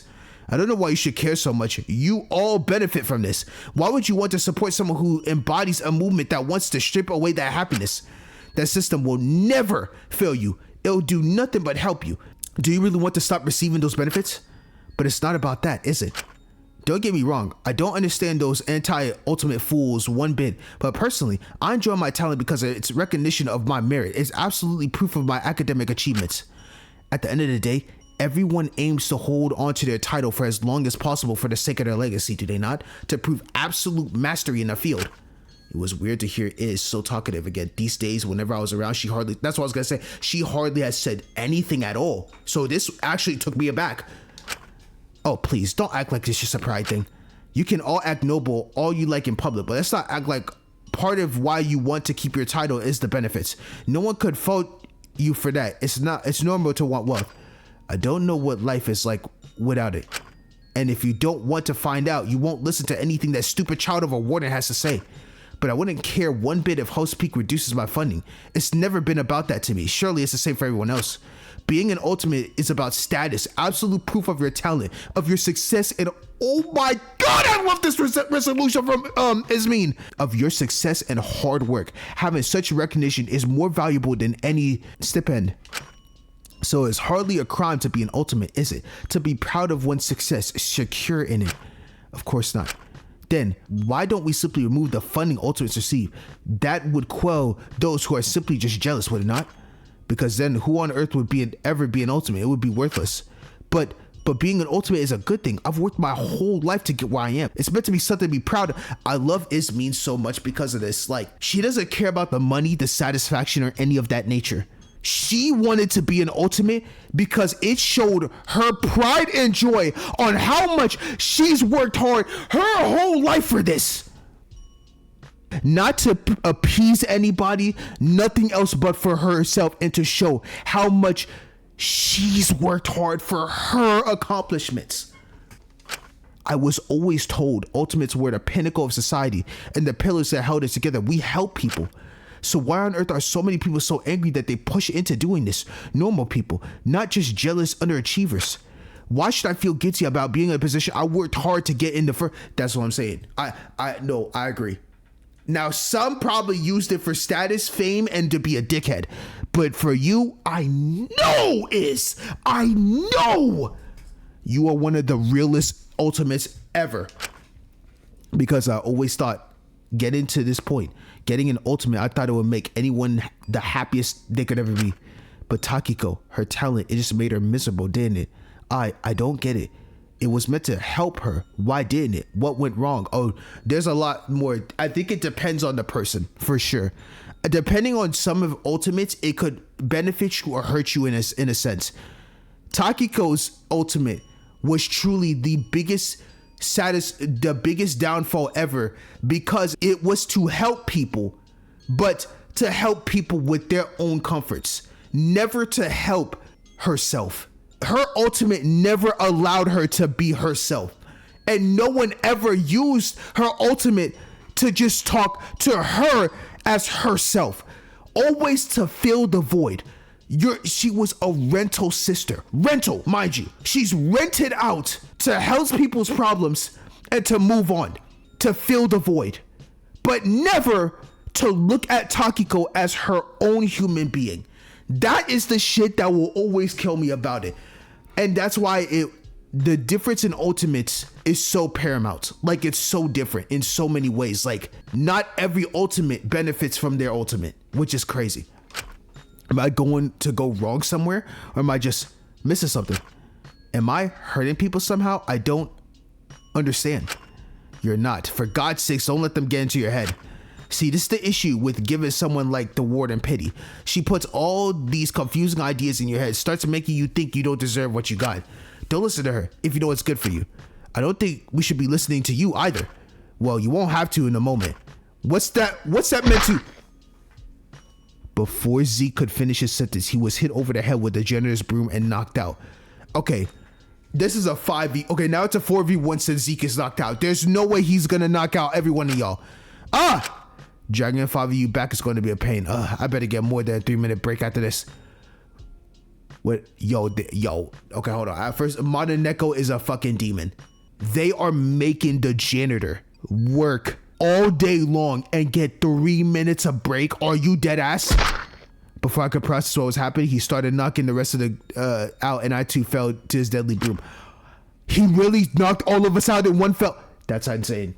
And everything once again fell black. Oh shit, here we go. The Curious Case of His Mean Cersei, take 3. Please make your case for the jury.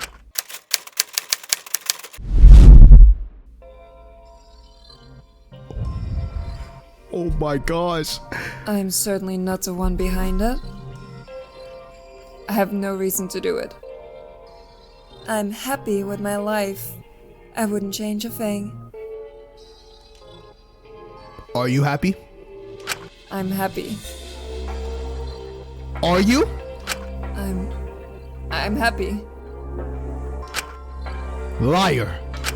I'm happy. I'm happy. I'm happy. I'm happy. Is that such a crime? Can't you see that? I want to say the CGs look absolutely so phenomenal. It looks so fucking cool here.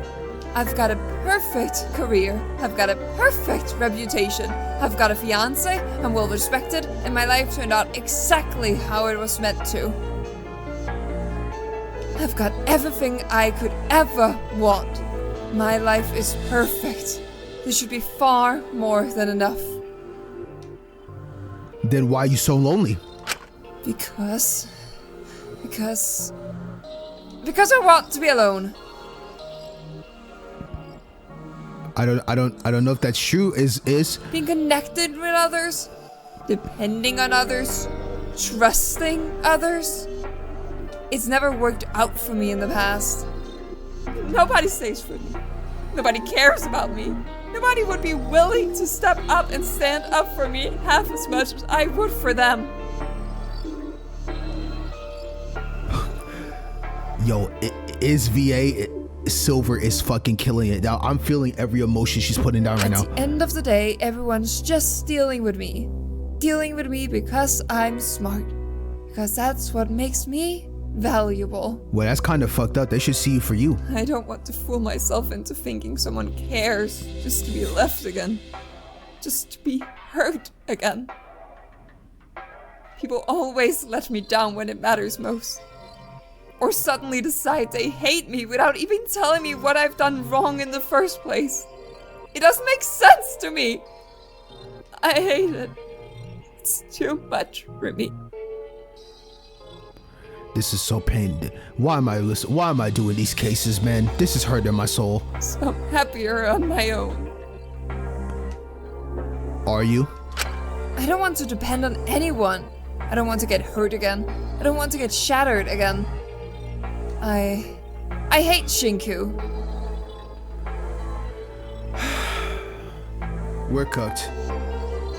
We're cooked. It's as simple as day. So, Iz might never fuck with me. I can't. She hates my guts. I hate Dracul for doing what he did. I hate Dakota for abandoning me. I hate Molly. And I admit, I hate that stupid, shameless girl. And everyone else in this prison who are just able to go on with their days and not be miserable. I hate my classmates, my fiance. I hate Anthony. Man, oh my god. No matter who it is, it doesn't matter. They never stay. They never understand me. All my connections end in me getting hurt. Or I just end up hurting them. I push them into things. I act harshly because I falsely believe I know right. I have no right to be close to anyone after what I pushed Molly into doing. Or after dumping all those strays in Takiko's cell just to maintain my own ego. Yo, she's really bottling all this in. Hard as hell. She's really a ticking time bomb. I need to be perfect and clean all of the time. I cannot let silly interpersonal drama or emotions impede on that. Make me messy and irrational. My pride makes me disgusting.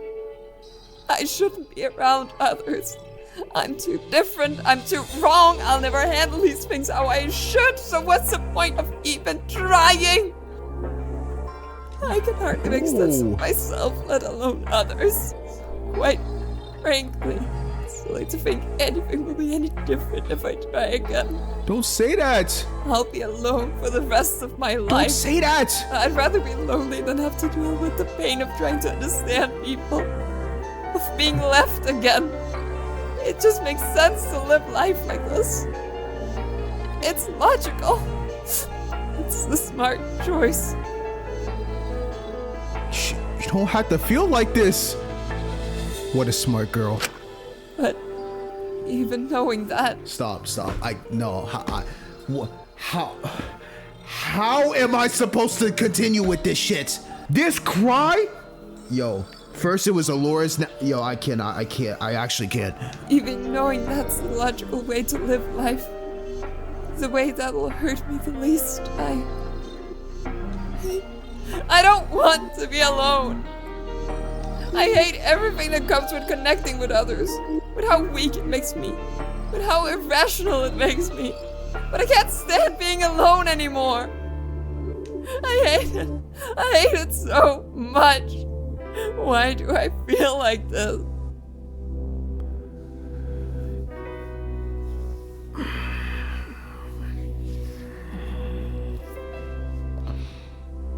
This fucking hurts. Why can't I just shut myself off from others forever? Lately don't deserve to have anyone stay with me. Don't say that! It's stupid. It's so imbecilic. Why do I want to keep getting hurt? Why do I want others close despite everything? You're scared. I'm not! I know you're scared. You're scared of hurting them. Can you blame me? It's all I seem to do. There's something deeply, deeply wrong with me. I know it. I just know it. Everyone just acts like I'm normal. But I'm nothing like anyone else. No one else makes sense to me. I hate the unspoken formalities, the subtleties. Why can't people just tell me what they think?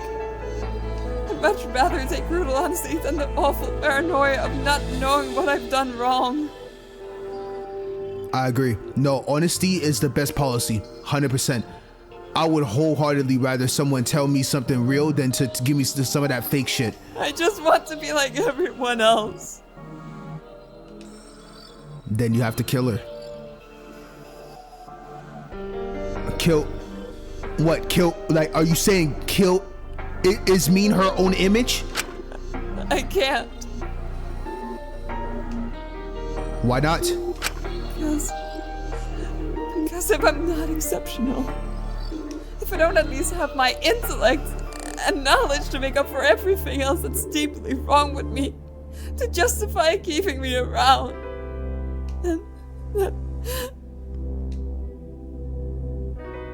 then I'm worthless.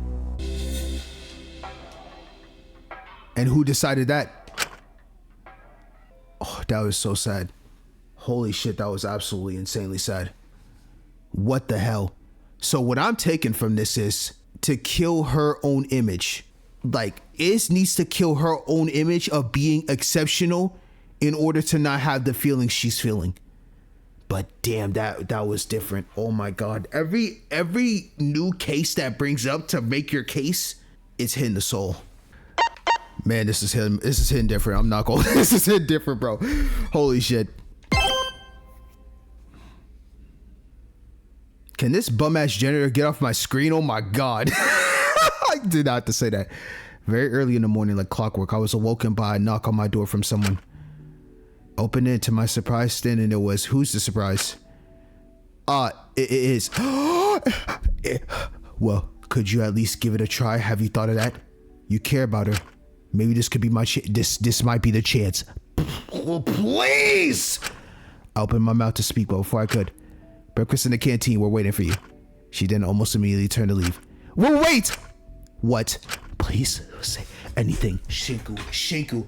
This is your time to come in. Shinku, I cannot. I just need you to lock the fuck in and say something good. She turned around to face me. She already has gotten a good distance away from me and lingering where she was, eyes burning into me as I went to testify, but only one thing came out. You look different today. This fucking bomb. This is a... I am suffering. I am literally suffering. Of all the things to say, you look different today.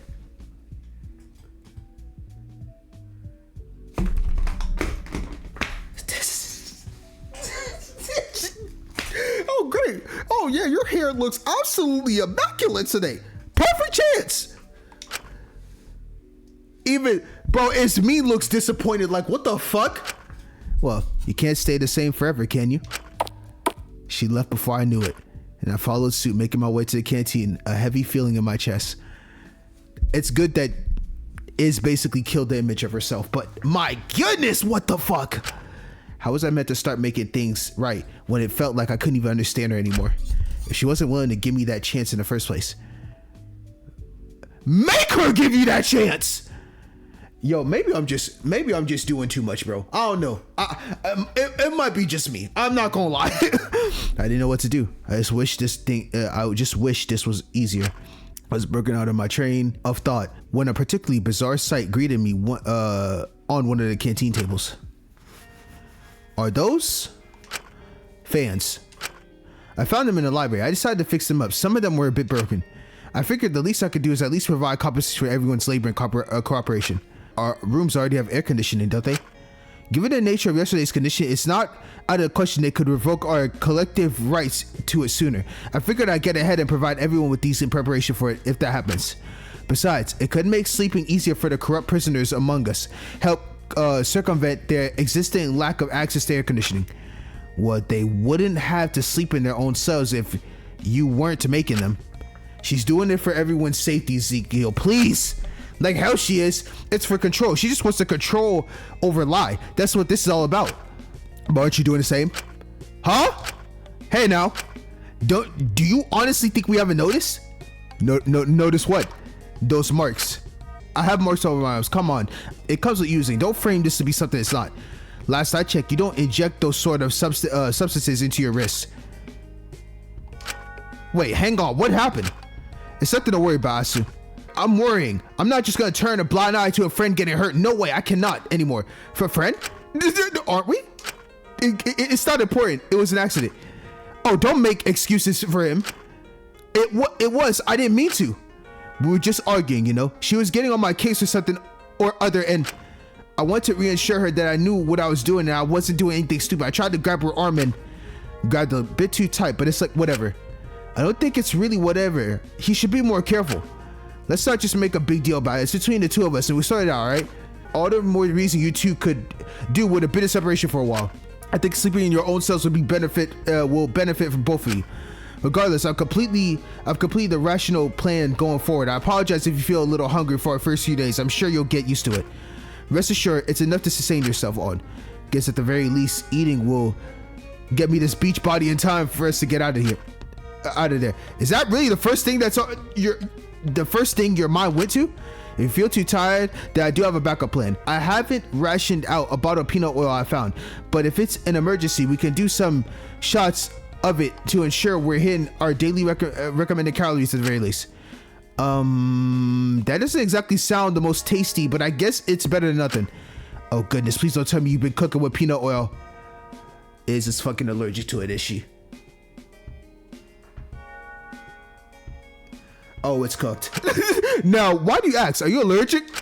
Potentially. I didn't want to disclose it earlier for, well, it's cooked. It's obvious reasons. It would make her quite an easy target. Agreed.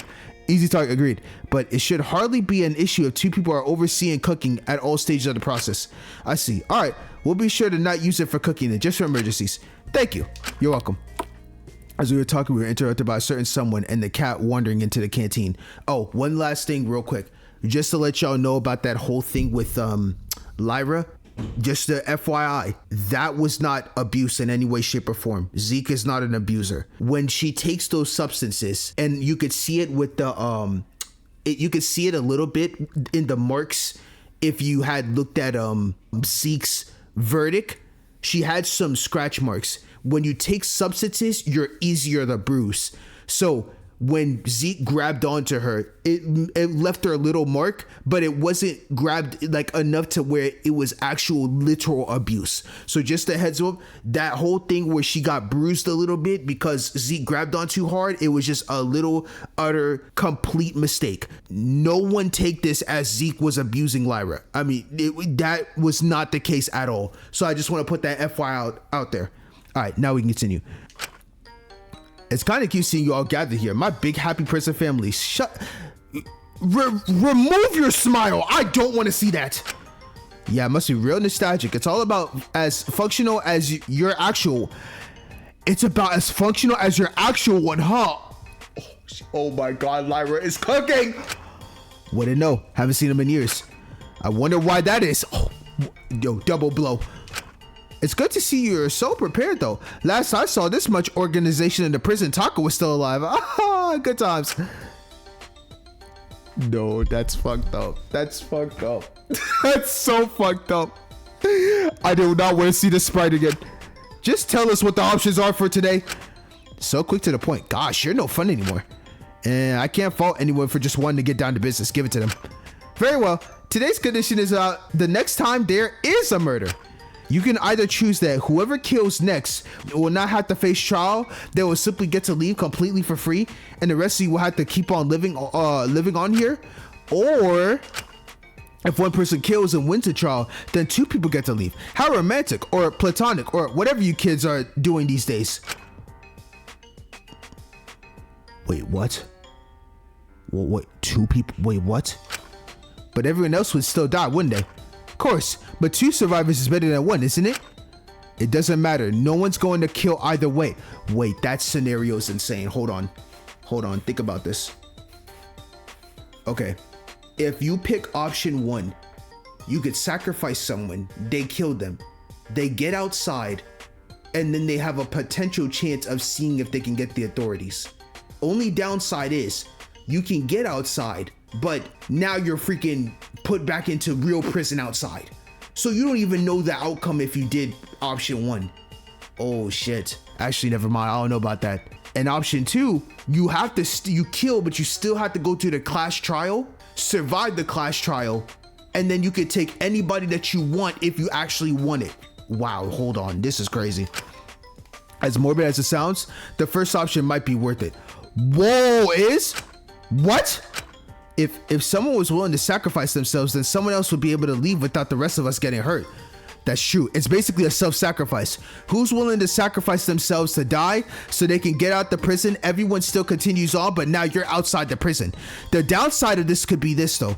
Let's say you do get outside, right? You get outside and 3 things could happen. A, you get outside and now you decide to look for the authorities and try to see if they can help find a way on how to get outside this prison. I feel like with something set up like this, with viewers watching, there's no way this option's gonna work. You have another option where it's not even really an option, you're just put into straight jail.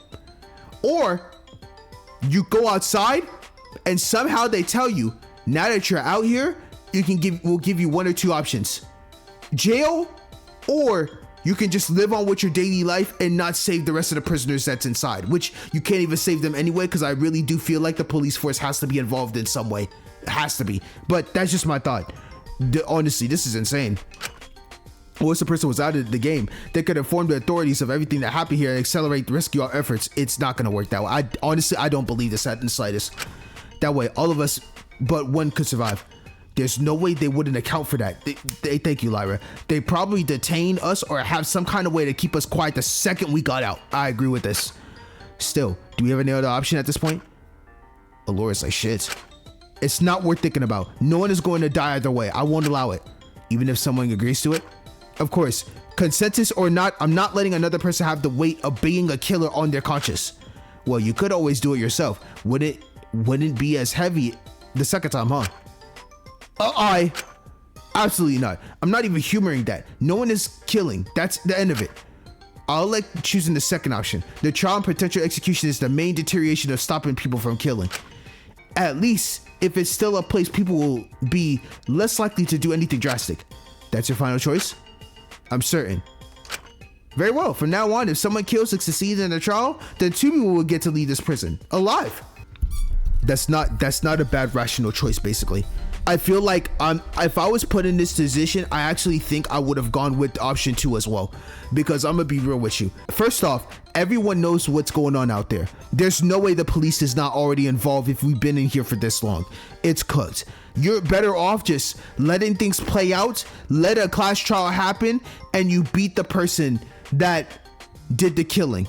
And if they win, then at least they take 2 people, but you know, them and whoever else they want to take, but putting that on things still means they have to go through a trial. So option 2 was the option I would have picked in the first place anyway too, so that makes sense. Now that that's all sorted, I'll get going. I have some admin bits to help Amelia with. Bye-bye. The cat scattered away, but Fu remained in the KT, watching us to see the potential fallout of Dr. Elenius. He's just here to see chaos, bro. Dr. Elenius' decision. She seemed to let out a sigh of relief as the cat left. Well, at least it wasn't anything related to physical condition of the prisoner. That grants us more time to get on top of the food situation without having to worry about anything else. Certainly, all things considered, that is good. I suppose so, but I was a little apprehensive about whether this new condition might make the others consider killing. I mean, a lot of them have someone they likely want to save. Speaking of the food situation, I should give out assignments for everyone's tasks for today. The sooner we can start on them, the better. Centil, you'll be with me in the canteen. We're going to focus on preserving what fresh supplies we have left best we can. Whether that be drying, freezing, we'll see what works best. I have to work with you. Yes, we're going to try to bond in some. I know we're not going to bond with each other at all, but still, we got to start somewhere. What? You're looking for a replacement a lab assistant after Blondie? Fu is evil as hell. What? You looking for a replacement lab assistant after Blondie? We won't have to talk. We just have to work. I don't expect you to like it. I apologize, but it's important we rotate who's working with who. Chattel, Kazuki, I'm harvesting what wheat we had and stored it in the gym. A contraption has been set up by one of the treadmills that should help grind it when you run on them. It's a little rudimentary, but I think it'll work. With any luck, we should be able to grind flour. All right, sounds good to me. All right, but I'm not the best runner. Couldn't you get someone more physically fit? Bitch, you need to exercise, Shinku. I think some exercise... I think some exercise would do you good mentally. Besides, others will be on grinding duty another day. Grinding duty? Why me? That's one way to repopulate the... Bro, Lyra, please. Lyra, please. The last thing on anyone's mind is sex. There's no. Thank you, Chattel. I think that's more than enough commentary from you. Wait, but that means the only person left for me to pair with is... You gotta deal with Z for a day. Yes, you and Elias will be maintaining the vegetable patches today. No way. I'm not working with her. Stop being a bitch and work with her. Discontinuing the fact she's, Isabel. I bet she's never even touched dirt in her life. I doubt you're exactly a horticultural expert yourself, Elias. The fuck has Horty's culture got to do with farming? See, you know nothing. For goodness sake, Ezekiel. I hope you can put your differences aside and work together for the sake of our wider survival. I'm certain if you really struggle with your task, someone will provide help. Dr. Linnea's eyes darted towards Fu in the corner of the room, who gave her a small smile. Now, I'll let everyone get to work, and if we're all succeed, then I'll be sure to provide compensation tomorrow, much like I did with the fans. We'll reconvene in a few hours. Thank you once again for your continued compliance here. I appreciate you, Alora. And with that, we all disperse to work on our own tasks, going our own separate ways. Get sweaty, please. Get all sweaty, please. Oh my god, that viewer is sick! I made my way to the gym with Lyra. I felt a little more at ease with her than the others, admittedly. Maybe being one of the few prisoners who had given Dr. Linnaeus any grace, since what she did to Taka had some benefits. Maybe she was partnering me up with people I did get along with. I also wondered if this task was originally planned for Ezekiel and Lyra due to its physical nature, but Dr. Linnaeus decided to separate them given everything. No, I think the plan, I mean, that's true, but I think, no, Shinku, you need to work out, bro. Like, you cannot stay not in shape, bro. One tip, a quick little tip, make sure you stay hydrated and at least try to get at least 30 minutes of walking a day in some capacity. Don't be a slouch. I couldn't help but be a bit worried about the whole situational. Ezekiel really wasn't a good influence on Lyra. Alright, so one of us needs to be running. One of us needs to be putting the grain in and funneling the flour out. As I said, I'm not much a runner. Bitch, get on the damn wheel and start running. And I don't feel like sweating my foundation off. We can take turns, okay? Alright, that works. We took a few turns swapping, running from some of it, sorting out the brain for another part of it. It struck me a little weird how quiet Lyra was throughout it all. She has probably a lot on her mind. Usually, she'd be making sorts of quips or poking fun at me for not fit enough to run for too long. But today, she was oddly quiet. Do you think we've ground enough? I don't know. Some of it isn't looking too fun. Think we're going to have to do more grinding? Might be a wise idea. I can get off if you're tired. Okay, what's the matter? Huh? I practically gave you that one with the grinding. Usually you turn it into some profane joke or something, or I don't know. It's just everything this morning paired with your behavior now. Are you okay? Oh, I know it's bad when Shika Kazuki is asking if I'm okay.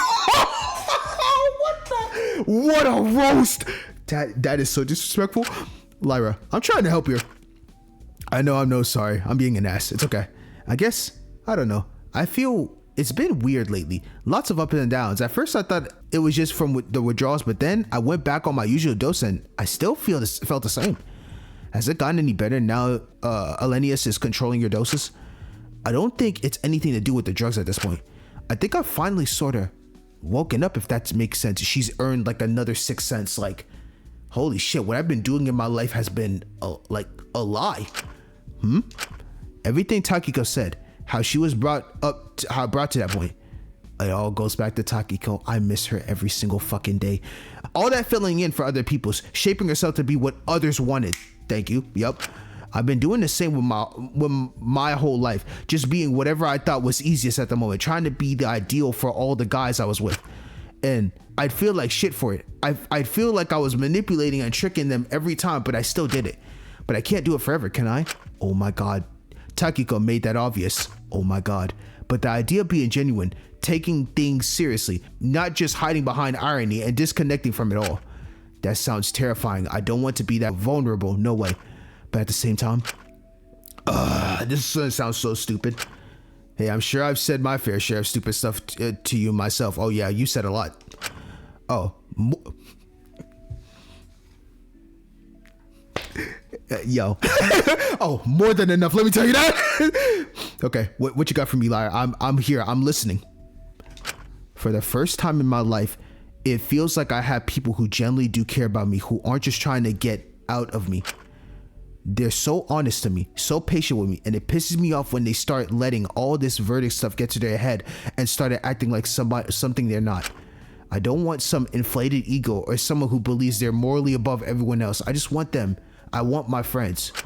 But it's hypocritical of me to expect that from them when I can't even be honest with them unless I'm so falling over myself drunk or high that I don't even know what I'm saying.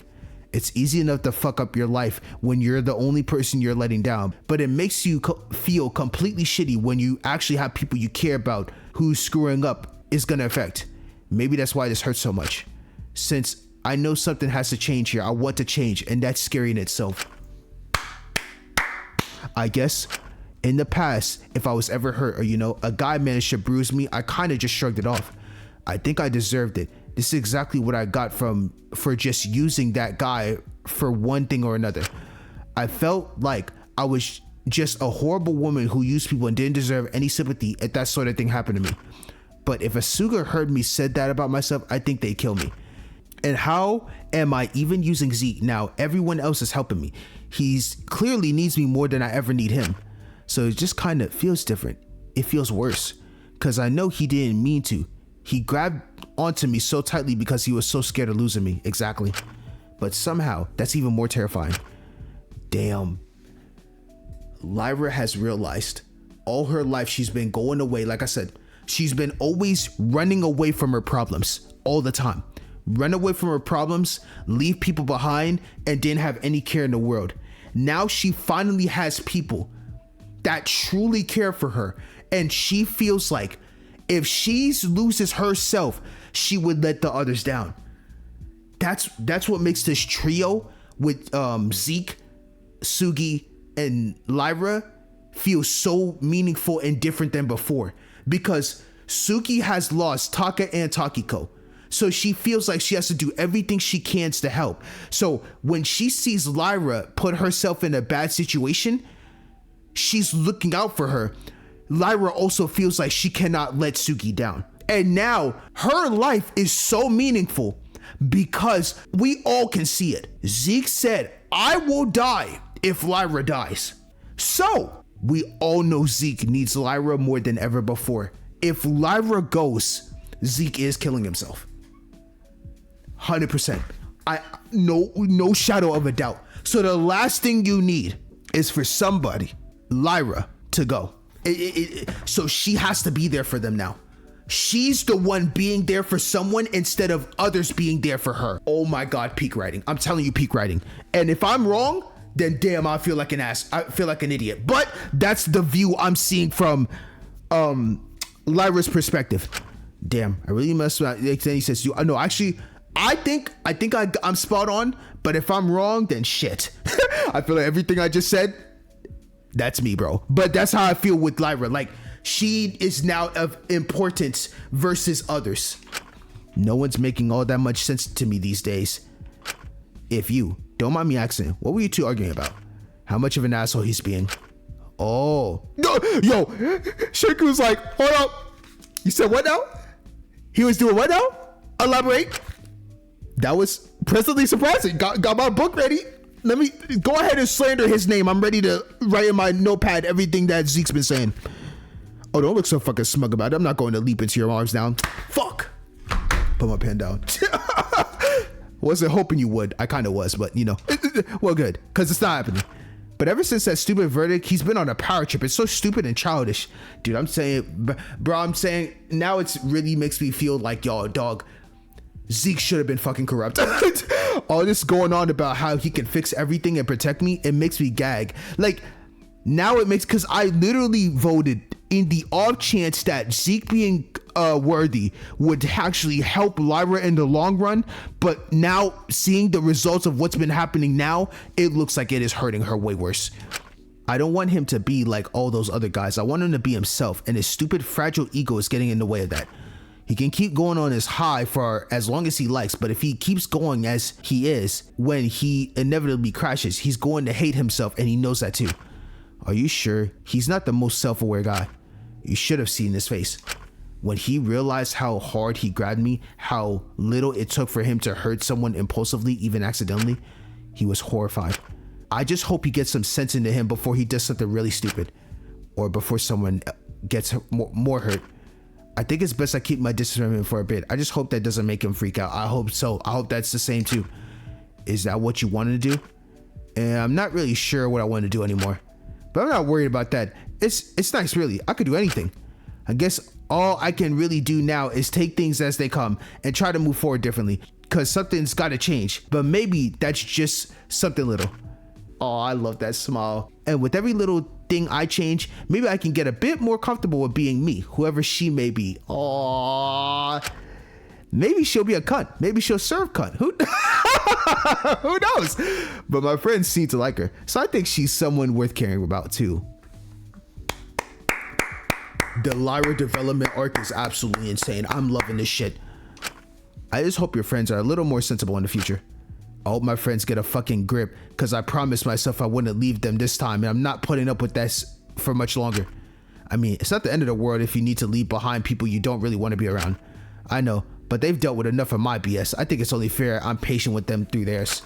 But it's in Zeke's hands now to decide if he wants to follow me at a safe distance down the path and get better, or try to run up to me and force me back in this direction and eventually end up alone.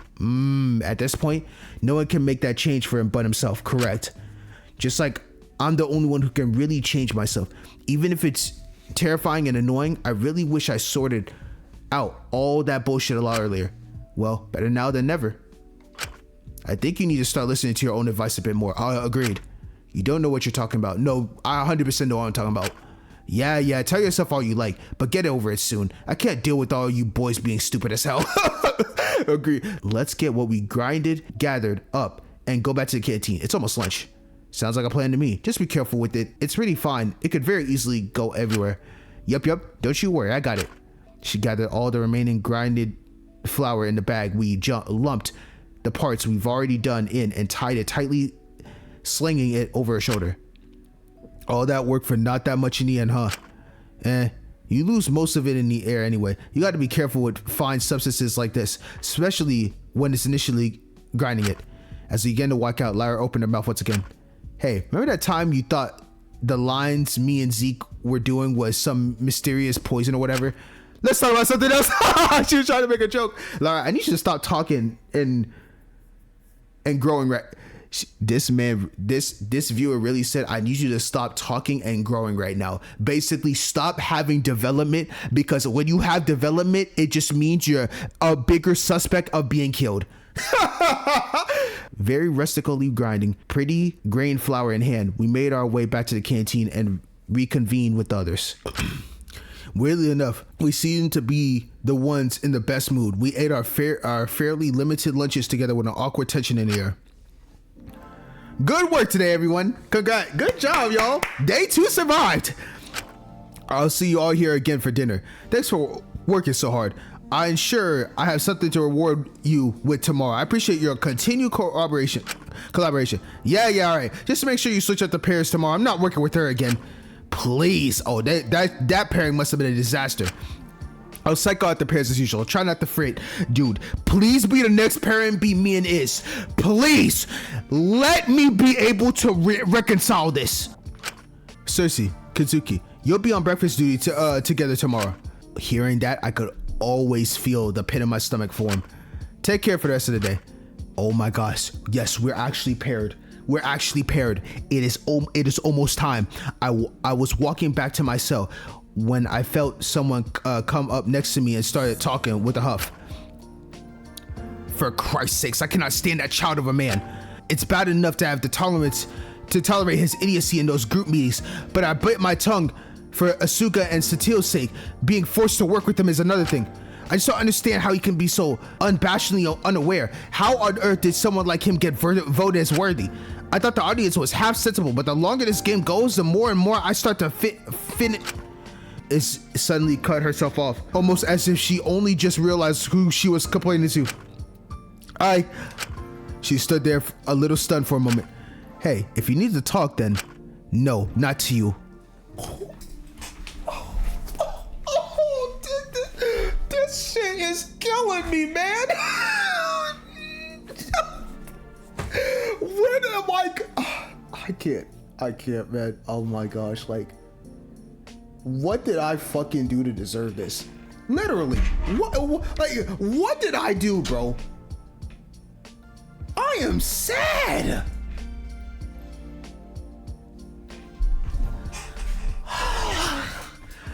Shinku, if you don't do something soon, bro, I might go through the screen and kill you myself. Before I could even say anything, she already click-clacked away. Oh my god. It was all well and good to say nice words about improving or getting better or trying, but it just never seems to work out for me. Somehow, I don't know how. I hated it. Like, bring out your true feelings, bro. And whose fault is that, shit? One of the realest comments I've ever seen in my entire life. I set up the fan Dr. Lennius had rewarded us with in my room. I honestly appreciate it. It was starting to feel a little stuffy these last few days of myself for some reason. But after that, I had a lot of time before dinner and the subsequent midnight meeting. I might as well find someone to talk to or someone to help. Okay, more free time. Lord. Okay. This game is so cinema. Hold on. Okay, let's go see who we can talk to. All right. Oh, is that Lyra? What, still want some more of me? You really don't have to put it like that. Oh, of course, not in that way, but like, yeah, I want to learn more about you. Come on now. What are you hanging about here for anyway? It's almost time to redo Asu's wound. Usually Zeke or Iz does it, and I kind of sit and give instructions because I can't touch any of the stuff myself, and neither of them are all that good at it. But you know, the two of them seem to be up, all cooped up, probably annoyed from earlier or whatever. I know Zeke will come out later, but it's a bit annoying he isn't here now. I thought you were avoiding him. One-on-one at least. When Asu's around as well, he's more normal, but it wouldn't hurt to have a fourth wheel, you feel? I'm not sure I do. It's a little concerning it hasn't healed up at all. Maybe we should try to get Alora to have a look at it. I'm sure she could help with it a bit. No way. Do you seriously think Asu would accept help from her at this point? They're going to have to swallow their pride eventually. You think that's going to happen anytime soon? I mean, it's not, but she got to swallow her pride at some point. Still, there has to be a better way around this. Well, hey, you're free to read up on it or whatever. If you're able to find something that might help, then you're free to join us later and help out. I'll have a look around. Cool beans. Let me know if you find anything. There might be some useful books in the infirmary that could hold some relevant information. Okay, bet. I'll go check that out. But before that, you already know what time it is. Yes, sir, Amelia. What the hell do you know what I want? Yes. You know, even if some of you majorly piss me off, I do still like watching you. Thanks. It sounds stupid as hell, but when Takiko was alive, she and Asu used to have these sleepovers constantly. I like watching those. Sometimes never mind. Oh my god. I won't judge. This doesn't leave the room. Got it? Right, of course. I'd watch them to feel like I was there with them. I always thought they look fun. It was nice to be in the anti-ultimate movement and finally have friends my age, but we were all pretty dedicated to the cause and, well, everything. I really never got a chance to be a typical teenager girl and do all that girly sleepover crap.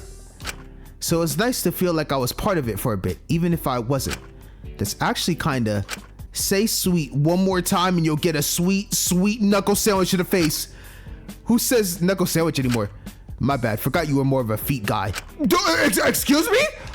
Oh well, you know, with all that boot licking you do, you can assault me all you like, it's not gonna make me leave. I really do hate you. Just make sure this sleepover thing doesn't leave the room, okay? I'm serious about that. It's already hard enough reminding myself I wasn't there. Sometimes I end up slipping up and feeling way closer to Asuka than I actually am. They have no idea about any of it. Maybe I idolize Asuka a little bit too much. I know they kind of suck, but I guess I sort of wish I was plucked out of that hospital and taken into their world. I think I would have liked that. Anything would have been better than what I grew up in. Well, whatever. It's a pretty stupid thing to do. I know that, but at least I'm not doing it anymore. If you thought it was stupid in the first place, why did you do it? I've been almost completely isolated since I got here. It was nice, for a little bit, to feel a little less alone. Aww. You know, if you do want to talk, I am here. Do you seriously think out of everyone here I want to talk to her?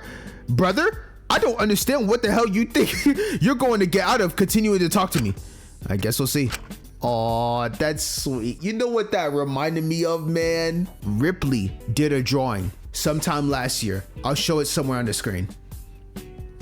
There was Asuka, Takiko, and Emily. It was one of the most beautiful pictures I've seen. One of the most amazing designed artworks that I've ever seen.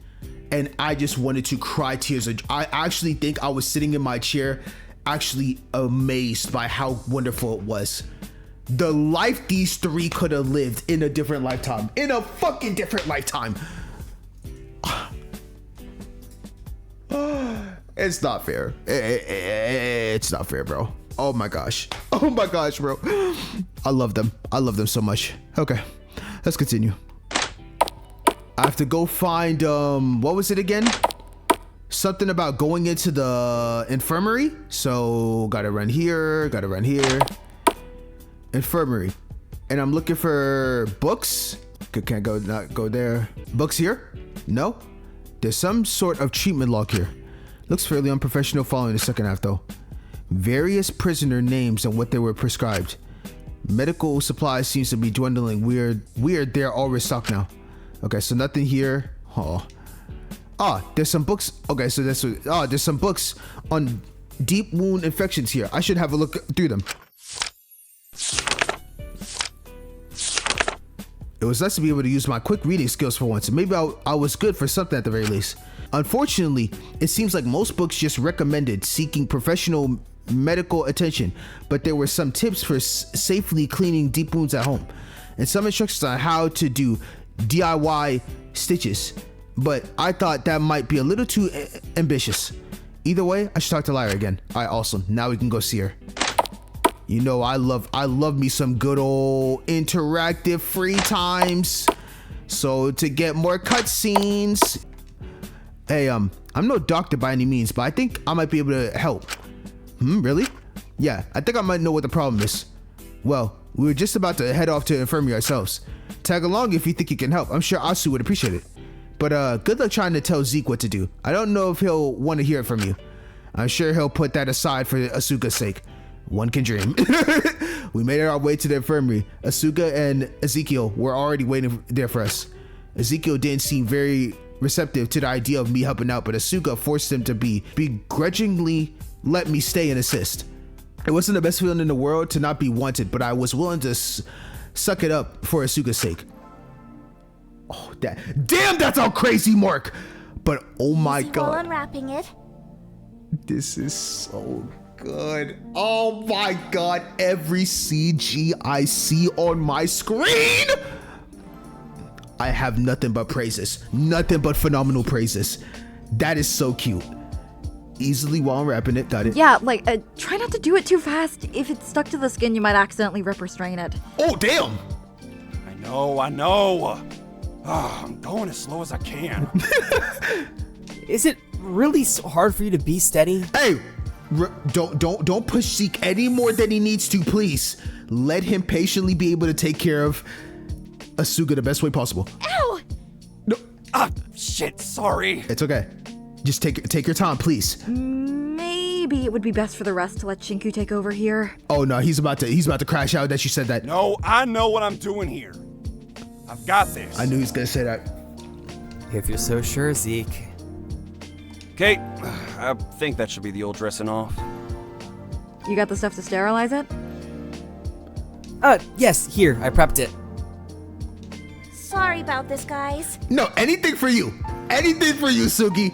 Dude, it's fine. Don't you worry about it one bit. Exactly. Might be good if you stopped opening it every time it heals, though. You need to relax. That's what you need to do, Suki. Suki, you need to relax. I know. It's just every time I get stressed or too up in my own head, the only thing that'll really help me is doing aerials. You have a cut that can open your stomach, and you're doing aerials. Maybe you should consider more peaceful relaxation methods. Have you tried teas? Sitting down and slowly sipping a cup can be pretty soothing. Z's got some tea blend he hardly touches on his bedside still. Maybe you could try some of that? Yes, that would be a start. Doesn't taste the same when I brew it. I don't think it would do shit. It's better than her doing aerials. Nothing can really replace the feeling of being suspended in the air. With certain tricks, it really feels like you're flying, you know? Why are you flying with literal scars on your stomach that are opening constantly? When the world is feeling really heavy, it can help a lot to feel so weightless in the grand scheme of things. Asugi's insane. And I've had a lot of things happen lately that have made the world feel crushingly heavy sometimes. But I can't slow down now. No way. It's more important than ever that we put our heads together and work through things. Well, hey, sometimes the world can feel a little lighter just from having someone to laugh with. I guess so. I guess Yeah. I learned that quite a long time ago. so. Oh. I'm sorry. Anyway, how's the wound looking? Any progress? Damn. Yeah. It's, Be sure to be careful. Deep wound sterilization is no joke. I peered closer to making sure Ezekiel was doing it correctly, and I noticed something quite concerning. Signs of it.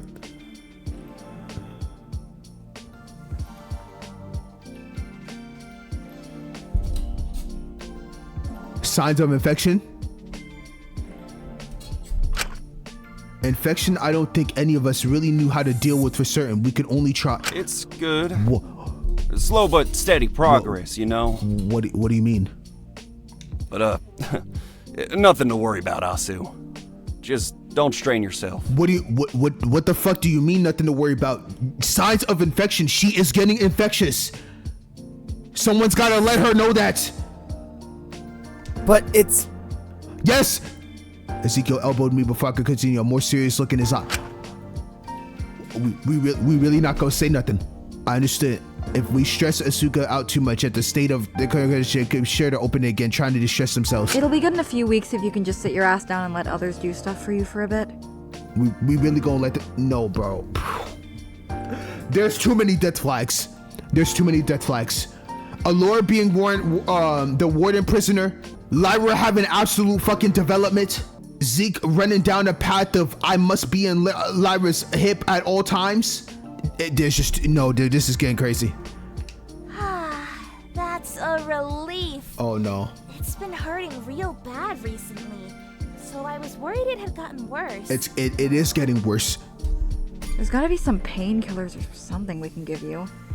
And now they're being constantly restocked. I don't want to hear anything. Be greedy. Take as many as you'd like. Yeah, Sam. You grab some painkillers. They're up on the top shelf of the right cupboard. I'll focus on rebandaging this up.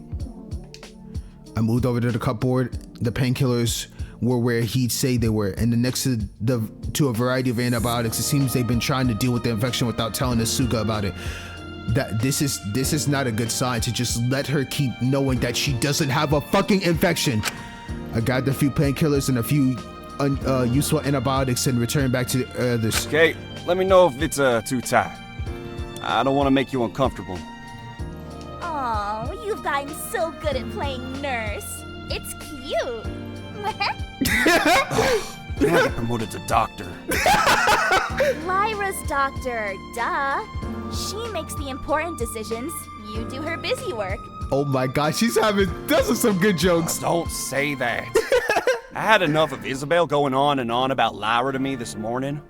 Oh my god. Aw, that girl's always thinking of me. It's like she's got a crush on me or something. Dude, they're playing it in my face, bro. Iz and Lyra, they are playing this shit too much in my face, bro. Just fucking kiss already. Put yourselves in another room. At this point, get together. It's the end of the world at this point. Y'all stuck in this damn prison. Like, damn. You'd think she was the ultimate lecturer by how much she was going on about. Wow. Take it from me. You can't force people to stay by your side, Ezekiel. Okay, that was a good impression. I like that. Me. Go be a pathetic, reckless child on your own all you like, Ezekiel. But don't drag anyone else into your idiocy. Dude, does Zeke's VA? He's so good. He's so good. Man. If you do stupid things to keep people close, you're just going to end up pushing them away. Like, what does she even know? Well, maybe you should do a bit more listening. True. Then maybe you'd get that promotion and not just be stuck playing nurse. This is so funny. I think you're really downplaying the work nurses do. This shit is hard. Sorry. I know it's a bother. I really appreciate you guys always helping me with this. Anything for you. Dude, it's keeping you alive. Why the hell would that be a bother? Agreed. Yeah, like, you're our friend, man. We're not gonna let you die in this place. Especially when you don't even deserve to be here in the first place. That would be majorly fucked up. The death flags is hitting so hard. Why did he say that? It was a little concerning how much he insisted that Asuka didn't deserve to be here. I didn't want to say it, but their crime was still pretty severe.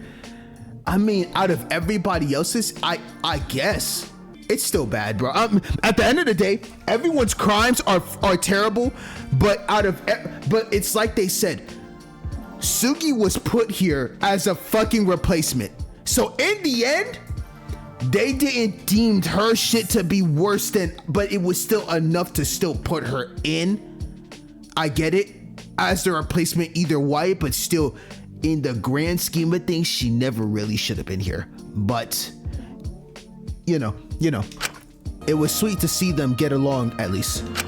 But despite that, You guys. And you gotta keep on living for them, no matter what. That's just how it works.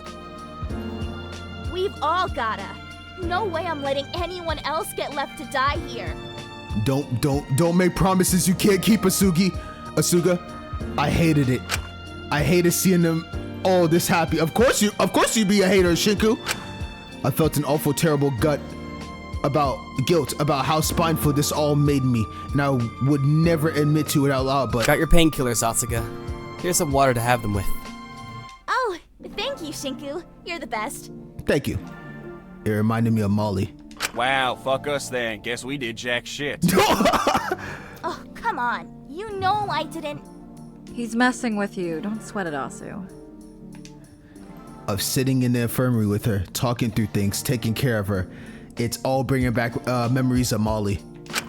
Of making plans, making promises, making amends for all the stupid mistakes I'd made. And of failing her over and over again until it's all too late. He's probably just pissy today because Iz saw how squeamish he gets when he sees a worm or something. Oh, shut the hell up! Fuck off! So there was a worm? Never mind, I quit. Go die from your wound or whatever. Oh my god! Wait, Zeke, we were joking. Come on!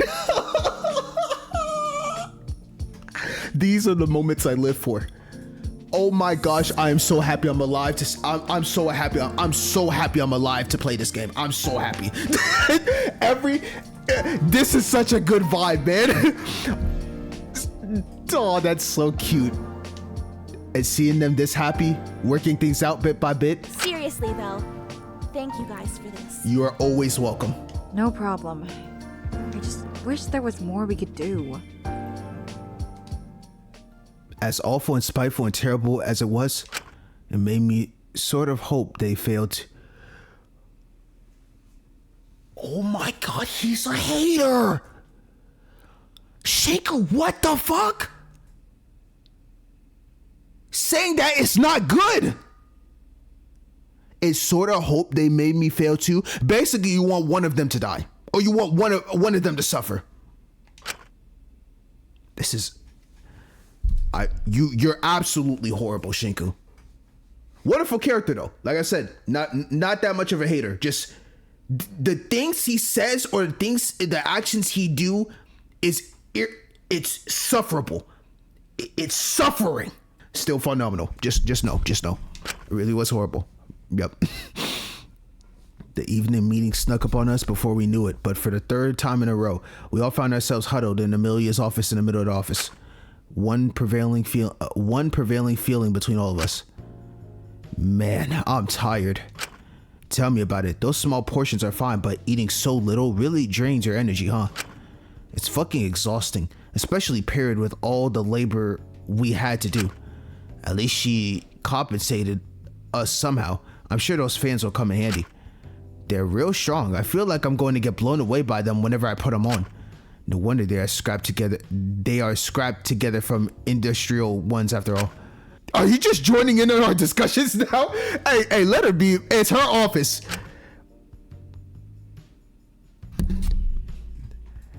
This entire chapter has made me feel like everything I say, the next thing that's said is literally how I'm feeling. Oh, oi, you're in my office. If I want to speak, then I will. Got it? This whole arrangement is ridiculous. At least no one encountered any major issues today, right? Guess not. But the pairings today didn't exactly make working peachy. I'll say that. Tell me about it. It's bad enough to have to be around her every mealtime, but working with her was a whole other thing. They're always so harsh on her. Literally, they are slandering my goat, and this is literally the Allura hate squad. I'm dead ass. Besides me sitting here and Ismeen just she's just here because she was kind of forced to be here, basically. She's not trying to make our lives any harder. Yeah, was working with her today, okay, Asu? I've got the preserving done, but it wasn't great. She kept trying to connect with me over Taka. Keeps bringing him up, and I don't want to hear any of that from her, especially not when she's wearing that stupid earpiece he died over. I still don't get why she hasn't taken it off. She must be afraid. That's hardly an excuse though, is it? Her verdict means she has no one else. No wonder she's willing to stay stuck in her stupid fantasies. Reality has rejected her. This is really the Allura hate squad. But it's the weirdest thing ever. Sometimes she says things to me that sounds completely not like her. Like she was trying to sound like Taka. What? Hello? Huh? It was just freaky. I don't want that. I don't want another Taka. I don't want only her to talk about him with. No one could be a replacement for him. I couldn't use anyone as a replacement for him. Using others in that way was gonna hurt them. That's real weird. But she was trying to make an effort, wasn't she? I don't think she was doing it maliciously. I understand you're all upset at her. Trust me, you've got more than enough reason to be. But that doesn't mean everything she's trying to do is malicious. If you never give it a chance, she'll never grow. She's clearly trying to help her here. She's trying to gain everyone's trust and keep us all alive. If we constantly think it's the worst of her, we're never going to get anywhere. Why are you always so quick to defend her because no one else is going to defend her? I'm not. I just think you're all being a bit too harsh here. If you go in thinking everything someone does is malicious, then you're going to see harm when there is none.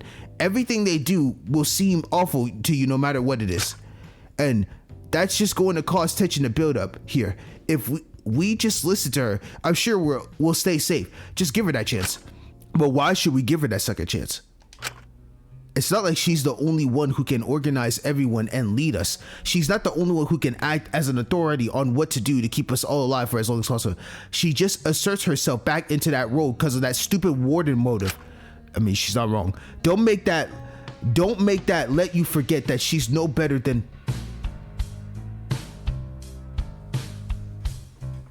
Wait a minute. What the slow pacing of this music is actually pretty...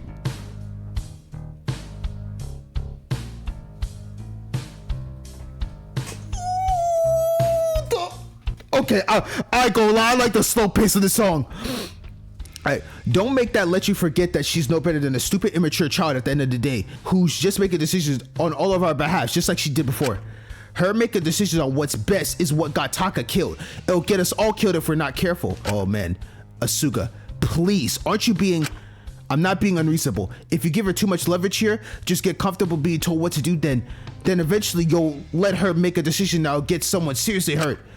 If you need someone to listen to and follow that badly, then listen to me. I can guide us all here. I can help us all make it through this alive. She really wants to take leadership. Asuka's somewhat authoritative tone turned softer as she offered that extended a hand. Let me use my worthy verdict to help us all here make these circumstances something we all go through together. Ringleader Asuka is coming out, bro. We don't need her. We could do things better. Trust me. With how warm that their tone sounded, I almost just completely backed down. But I couldn't help but feel a little uneasy about this all. I kind of agree. I'm feeling a lot of uneasiness from this. Seriously, considering your options, you're either with us or you're out. If you want to bootlick that murderer, be my guest. But I know who I'd rather listen to. This feels a little too extreme. Let's just see how things go for a bit longer, all right? No one has had any major issues with her today, did they? Aside from the pairings, no. Yeah, I mean, not anything aside from the usual bullshit yet, but what Asu brought up was a bit concerning. Let's keep an eye on what she's doing. The pairs are on purpose. She's trying to divide us and strain the relationship we do have to keep us from uniting. Are y'all serious? Just because she knows that if we all did come together, warden motive or not, we could find a way to usurp her authority easily. So don't let her get to you, okay? Be wise about this. Sugi looked at me and Iz in silence for a little bit. It felt a little intimidating, honestly. We stayed in silence for a little bit before Lyra eventually spoke up. Is that everything? I'm getting a major headache from being on a lower dose paired with the small portions. There's nothing else big to discuss. I might just crash. Oh yeah, you're free to go. Are you gonna be okay? I'll be good, don't you worry. Need help getting back to your cell? No thanks. See y'all tomorrow. Lyra left the meeting early. I was a bit apprehensive about her walking back alone when it was this dark, but I couldn't say I blamed her with how tense it had gotten between me and Asuka earlier. I think it's good she's getting off that nonsense, but I do worry about Allura holding her withdrawal dosage over her. I don't think Dr. Lanius would follow through on doing that. It must have been an empty threat. You'd be surprised. When you got someone's life in your hands, people find it very easy to abuse.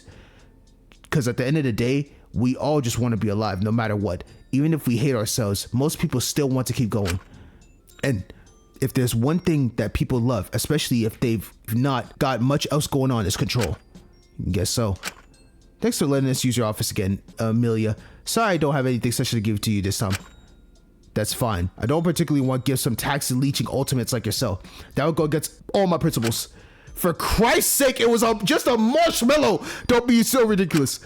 All you silly anti-ultimates are like this. You fall in with a bad crowd, starve yourself to the point of death, and will still bite at any well-meaning hand that tries to feed you. I'd much rather fall in with people who don't have any resources but want change and then have to crash an ultimate-owned homeless shelter to suck up and be a PR tool to boost some out-of-touch ultimate's ego. Now that would be really falling with the bad crowd. Surely you could just go to ones that's not owned by ultimates. I don't think you understand how uncommon those are these days. They've made it so we're relying on you no matter what. I knew the government shut down most government-run welfare programs in favor of ultimates being expected to create and support their own a few years back. But that was meant to be a good thing, wasn't it? Ultimates were closer to regular people than out-of-touch government officials. So it was put in power back in their hands of those who knew what was needed. Surely it couldn't be that bad, right? I love every time I see that smile of Amelia. I just love it 10 times more. It's why so many people fall into the anti-ultimate movement, even if the food isn't as good and a roof on your head isn't guaranteed. You don't have to suck up to anyone. I could respect that. Even if life was even rougher with them than ever was stuck at a hospital, I was happier because for the first time in my life, I finally had a sense of community. I guess sometimes it was even like having a family. Oh, never mind. I don't know why I bothered to tell you all any of this. It's not like you're gonna listen. You never do. I'm listening. Hey, I'm listening. The writing in this game is so good, bro. It's so good. If you're done here, get out. Right, of course. We'll see you tomorrow. Hopefully we'll have a little more energy then. Yeah, sure. He stepped out of the office and lingered in the hallway for a moment, all trying to muster the energy to get back to ourselves. But as we were standing outside Amelia's office, Asuka spoke up once more. Well, I think that's a wrap. Huh? Oh, but before we head to bed, if I could just do one thing on Lyra's behalf. Oh, what you want to do? Huh? Yeah? What is it, Asu? Asuka rose to their tiptoes and did something I wanted to do for a very, very long time. They slapped Ezekiel clean across the face. Asuka did the tiptoed that shit. Make the cock back. Hold up. I gotta go full screen for that one. Hold on. I'll show y'all real quick. The cock back.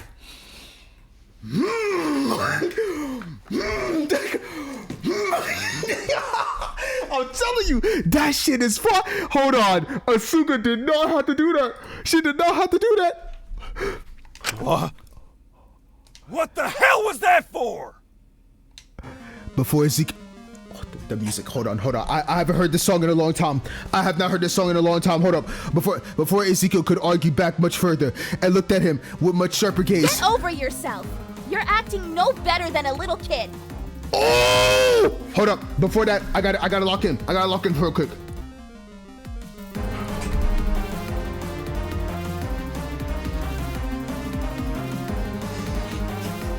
Yeah, that song! Yes, sir! Okay, all right. Let me lock back in. I'm sorry about that.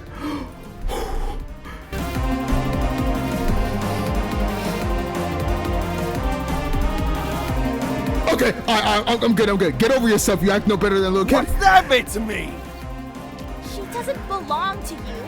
She doesn't belong to anyone. The firmer you try to desperately hold on to her and force her to stay by your side, the more it's gonna make her want to leave. Get that through your head already. Suki's not wrong. Grow up or you're gonna be completely alone again. Do you want that? No, but... All this talk about how you don't deserve to be here, how you're above everything, how it was just the industry. Get real. You can't seriously believe any of that, can you? Oh, I know you're not saying that.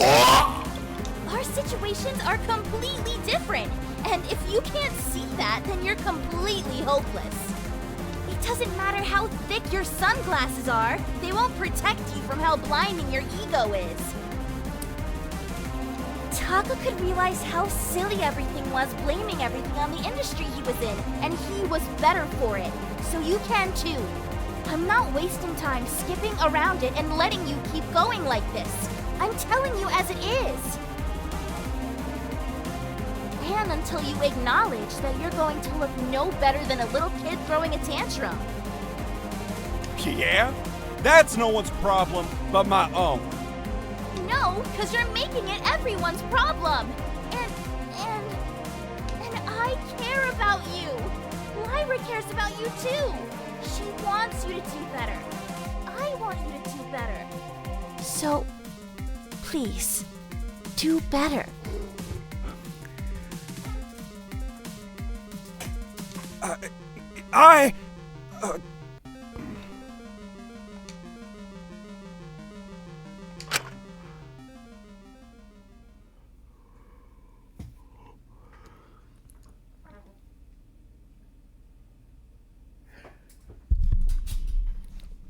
Sugi might be one of the greatest characters of all time. She said everything everyone was feeling. She literally said everything everyone was feeling. You have to do better. You cannot let the worthy votes sway you. And I'm guilty. I'm one of them. I'm guilty of that. Just because you believe you have that power, that you can be insufferable, you latching on to Lyra is not going to make anything different.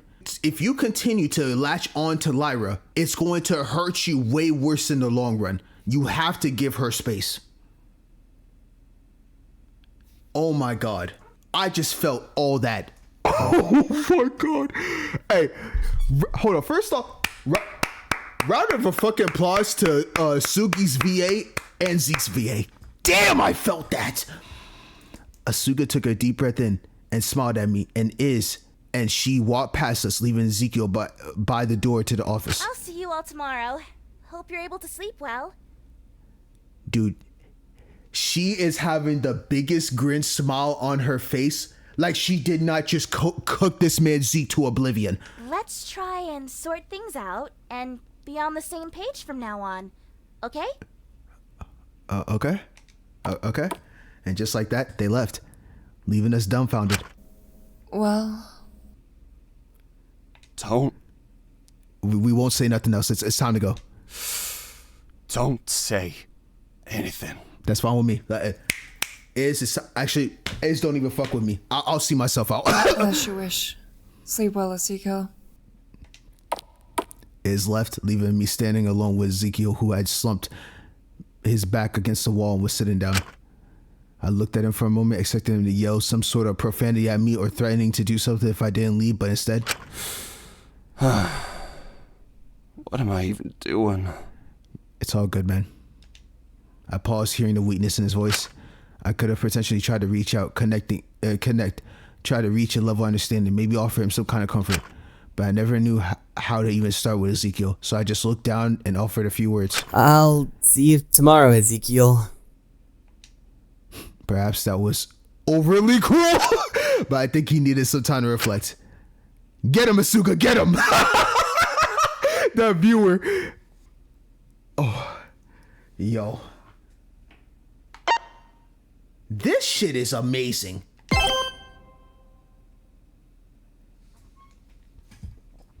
As I settled into bed, as the stillness of night set in, I heard a quiet, steady knocking at my door.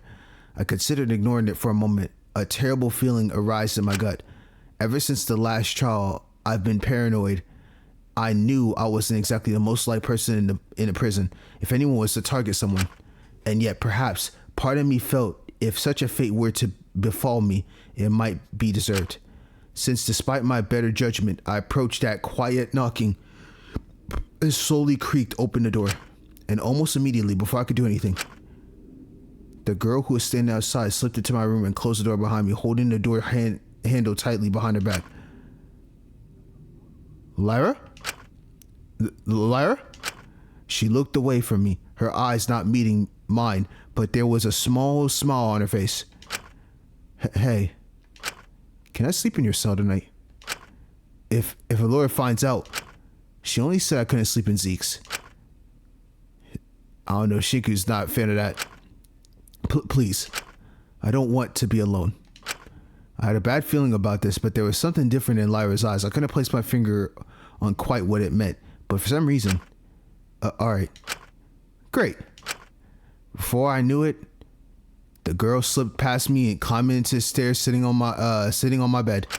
She stared at me for a moment before patting the spot next to her, tilting her head a bit.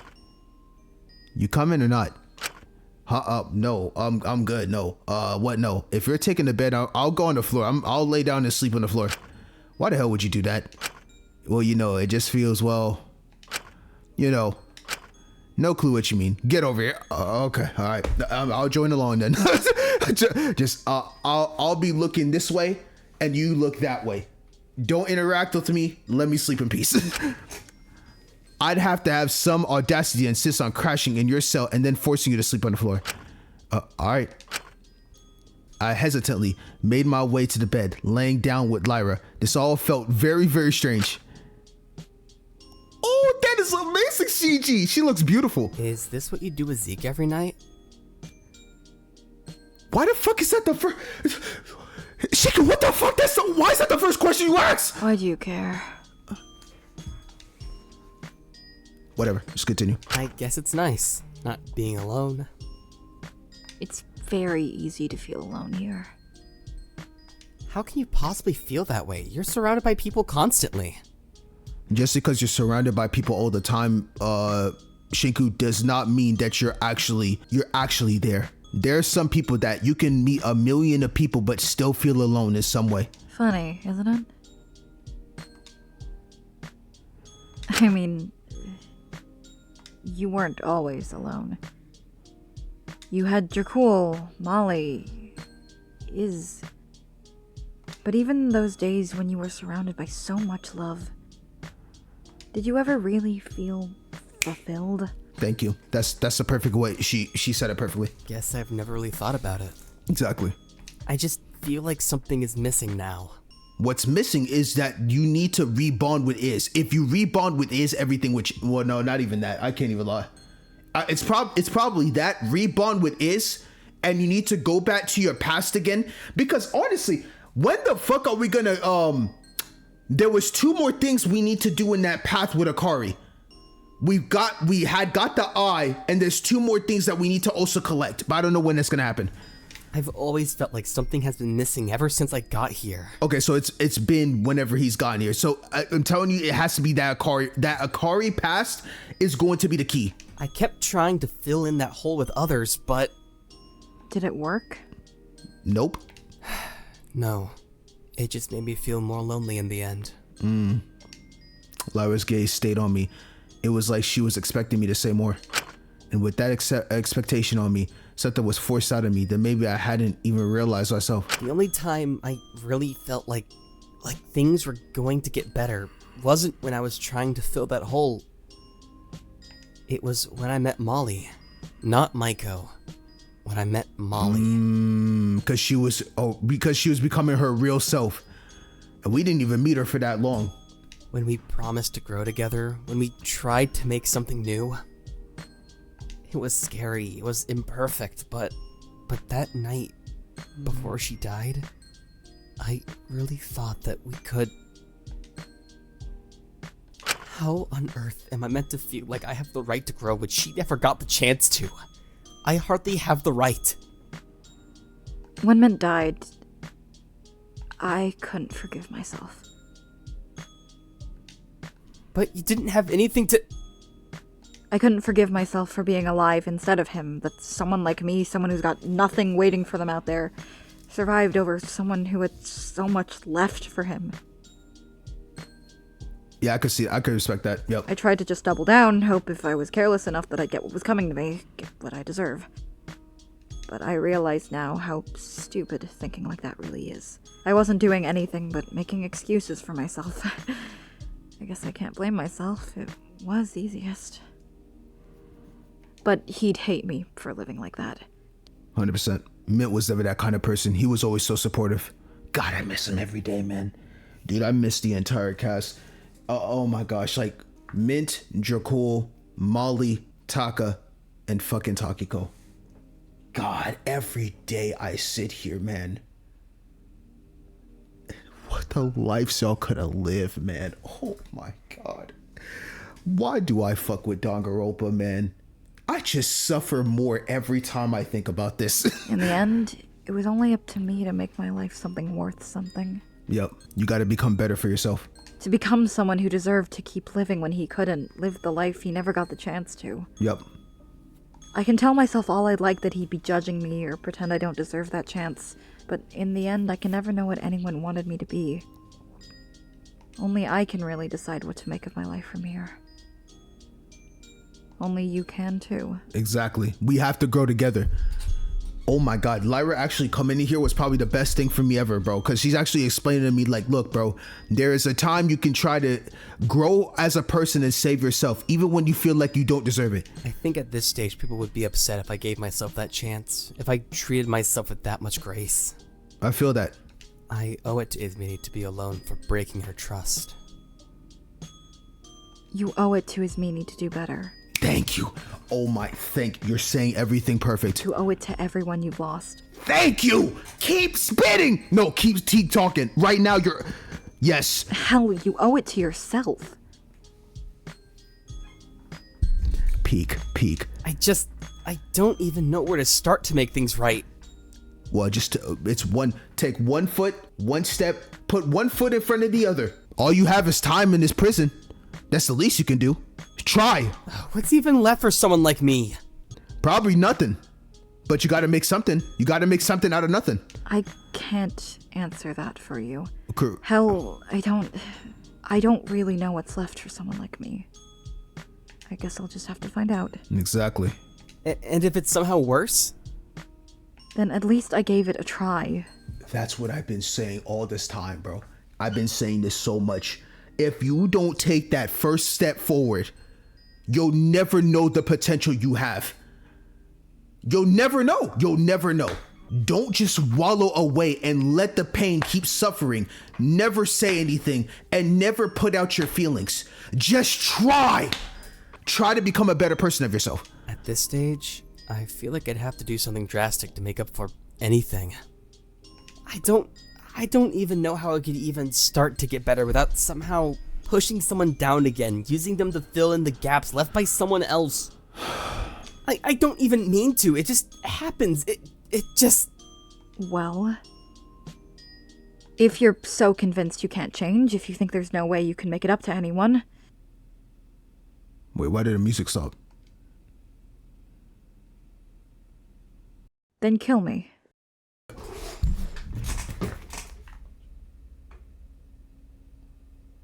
Lyra, you can say that to joke right now. I'm dead serious. Don't play with my emotions right now. We was doing so good. You have been speaking straight facts and having some of the greatest development this chapter. We don't need anything else. What are you saying?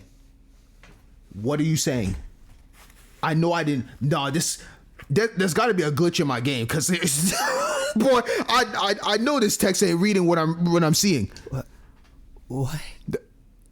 It would be pretty easy, wouldn't it? Why am I getting monotone music? What? My cell is right next to yours. You could strangle me right here and now, and just move my body back to my cell. Why are you giving him ideas? No one would have any idea what happened. Stop playing. And with that motive, you could get Ismini out, couldn't you? What are you doing? She'd hate me even more than she already does if I did that. 100%. That's the stupidest thing to do. Don't even fall into this illusion. Now, Shiku, now it's your turn. Snap Lyra back into reality. It's not like you're ever going to fix anything anyway. Whoa. At least this way you'll give her a chance to live her life fully. Whoa, what?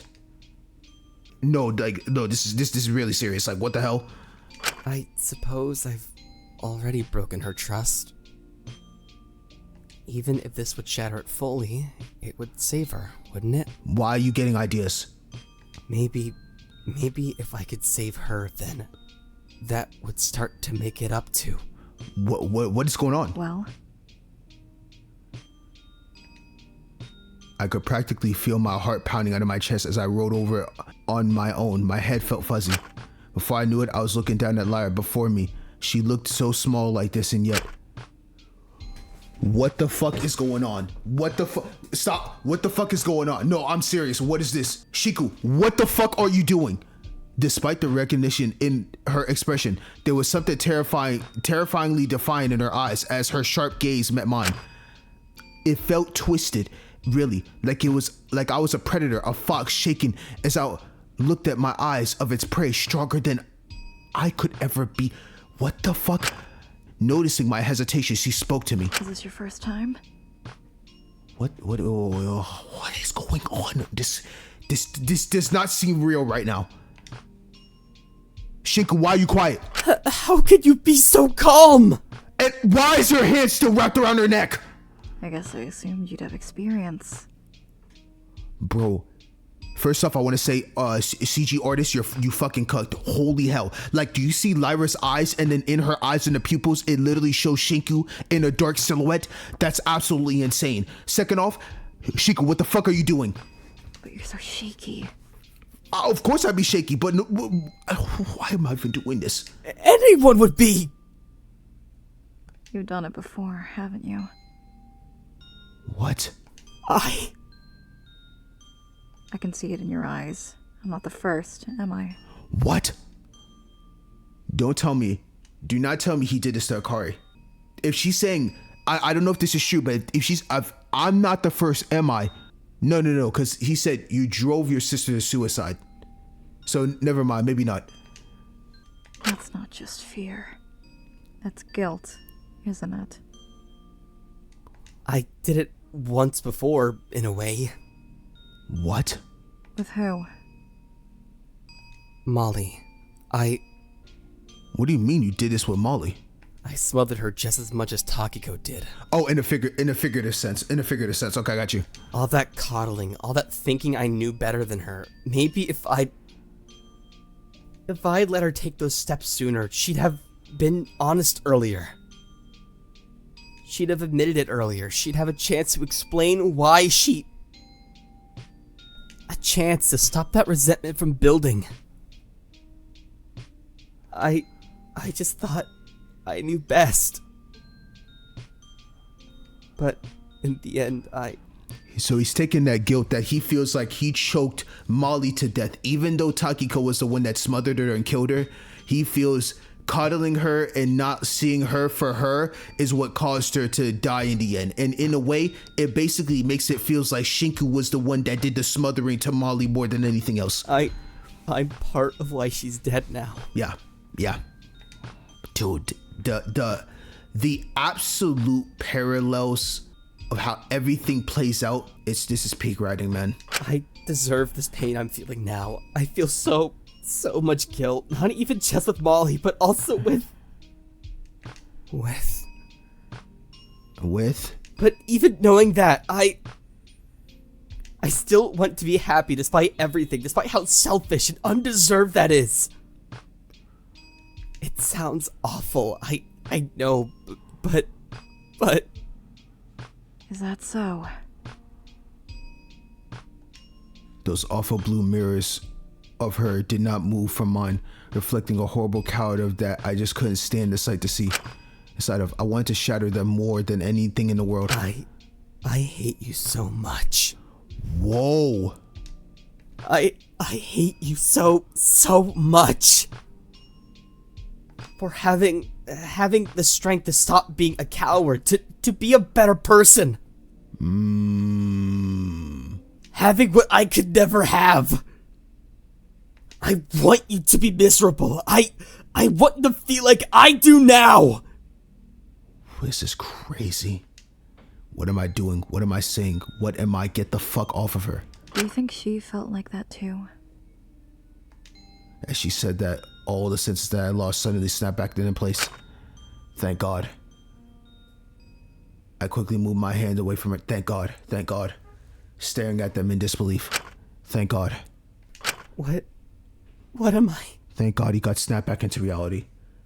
I feel like if Lyra had said one word wrong, Shinku would have snapped at her neck.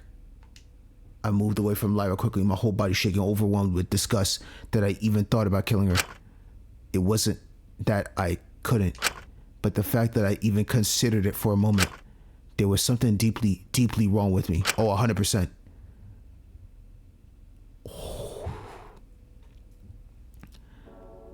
I sat on the cold floor of my bedroom. I could hardly breathe. I was practically hyperventilating, my mind moving at 100 miles per hour. No, that's needed to happen. I can't believe you was literally that close to literally killing a woman. Literally that close to killing Lyra. Insane. Thank you.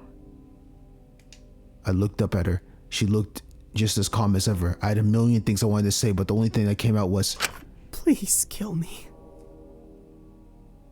What? What?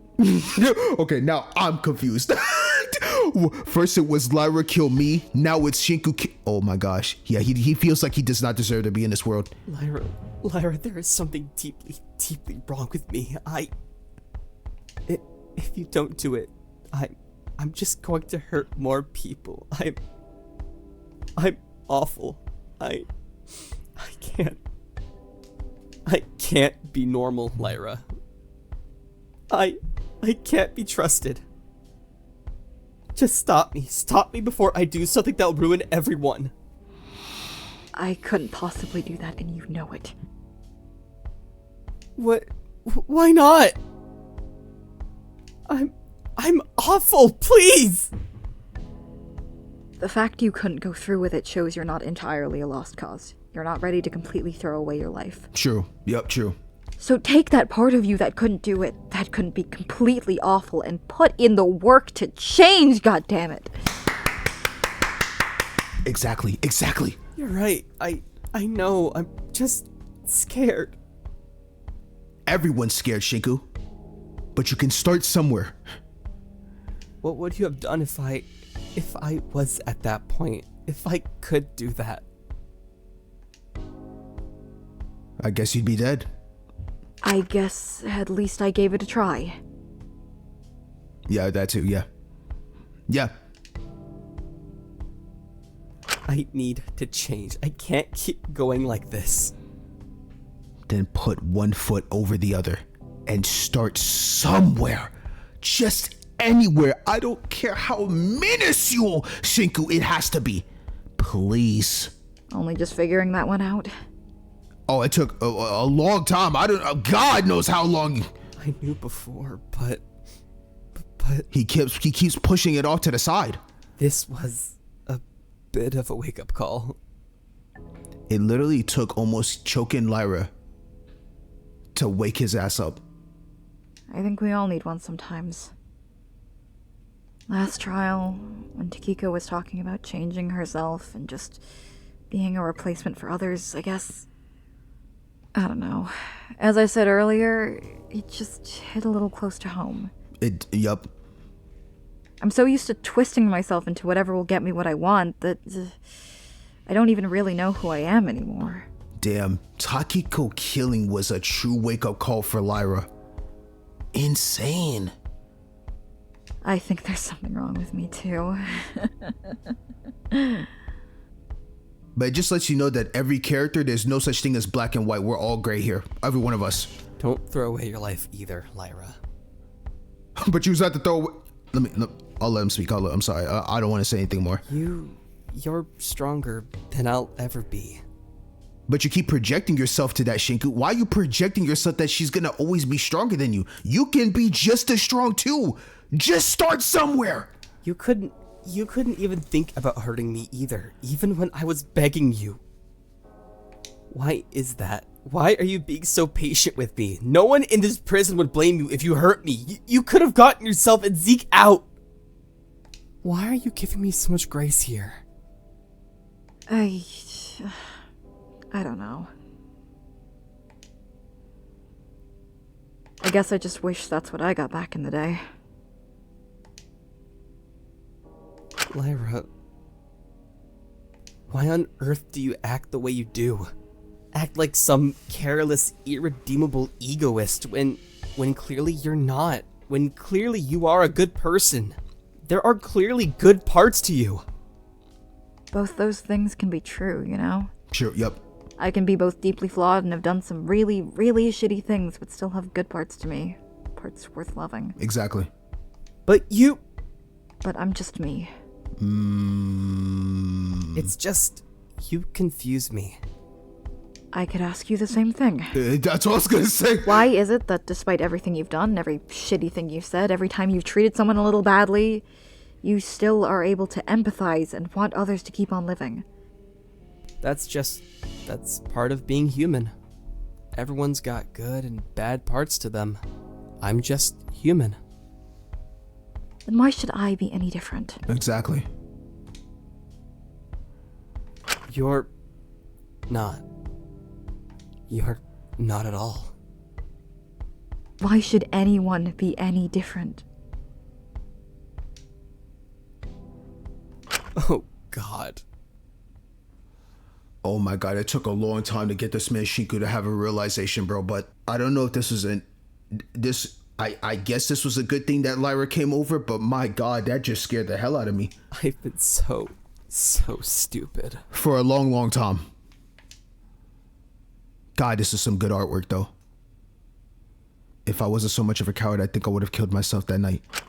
This whole time, I've been so selective about Grace, about seeing people in black and white when really, we're all deeply flawed creatures. Exactly. Every one of y'all are literally flawed in your own way. There is no such thing as a perfect person.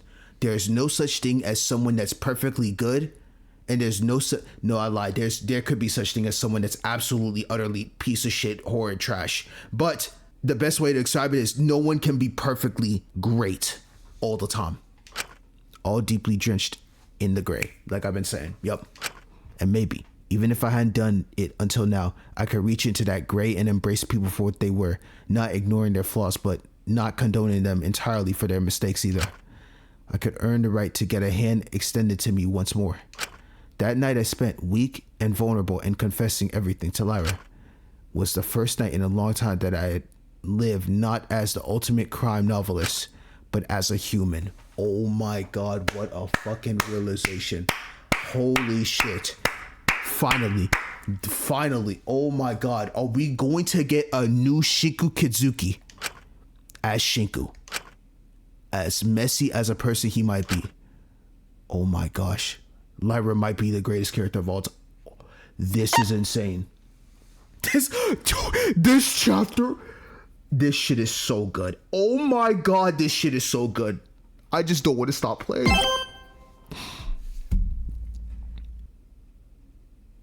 The Curious Case of Shinku Kazuki, Tape 4. Please make your case for the jury.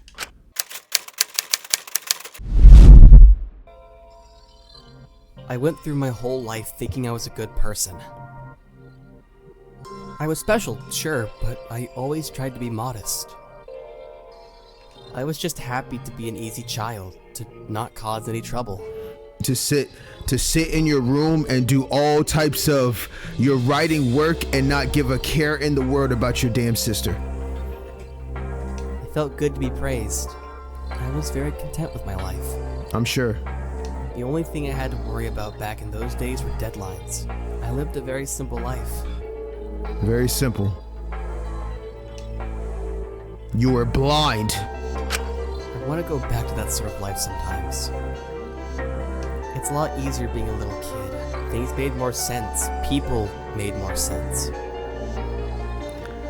These days it feels like nothing seems to work out for me, which is strange because I'm not doing anything different. I'm doing what I've always done, what I thought was good behavior. Because you needed to grow. I did. I became an adult. I think I'm fairly well adjusted. You're not moved out. My parents wanted to support me. They didn't want me to suffer. So maybe that's why suffering so much now hits so much harder. Because you was coddled for too long. How narrow-minded. Maybe everyone feels this much pain. I don't know. It's always hard to tell. Everyone's so different. But everything just piles up on me all at once, and I don't know what to do about it. Perhaps that's why I sympathize so much with Dr. Elenius or Asuga. Sometimes I just want to take the easiest option that'll save me from as much pain as possible, no matter the consequences. Which really sucks, because you need to take on the pain, bro. I would rather get the most pain sufferable if it will help me grow, rather than just be coddled and with the least amount of consequences, and then you're gonna get hit with an absolute catastrophic pain that you cannot recover from. Personally. That's why I burnt the pin. I was scared. I didn't want to face my truth. I didn't want to get in trouble. Yeah, I expected that. You were running. No, I was just doing what everyone else would do. No, you was running. Yeah, you were running. Fine, maybe I was. Everyone would. No one would want to have to face that. I just wanted to keep on living. You couldn't face reality. Of course I couldn't. It was awful. You don't have any idea how guilty I felt about it for weeks now. How could anyone even keep breathing, living, functioning with that on their back? It was impossible for me to keep going if I just kept thinking about it. I mean, I could get that to some extent, but I think it's at the end of the day, you still did it. You're hiding. I did what I had to keep living, to not just rot away and die. Maybe Dracul and Molly had the right idea all along. What's so wrong about running away from a reality as painful as this? You know, I don't care where it leads me. I'd rather be comfortable for a little bit and then dragged down to hell than have to face that pain every day. okay, I mean, we can agree to disagree. That's, if facing that pain every day would allow me to grow better, I would rather take that path than to be comfortable and then you get dragged down to hell, and now that hell will not allow you to recover. But I do get you, Shinku. I get it. I just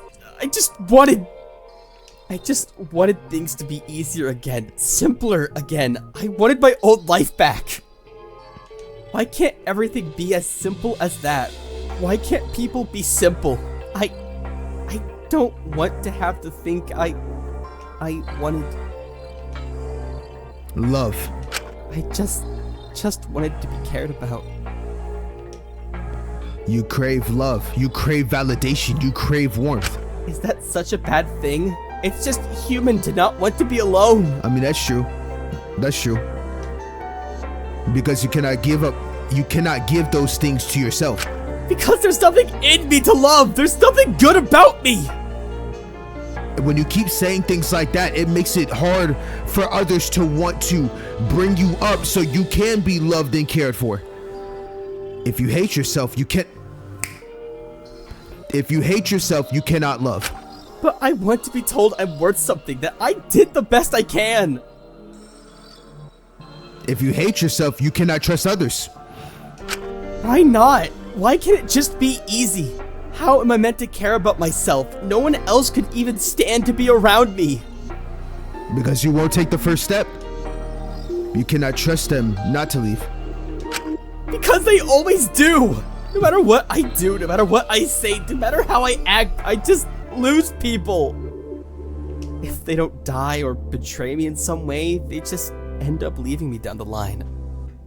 I'm the reason for everything that happened to Akari. Okay, you're owning up to it? Mint dropped dead.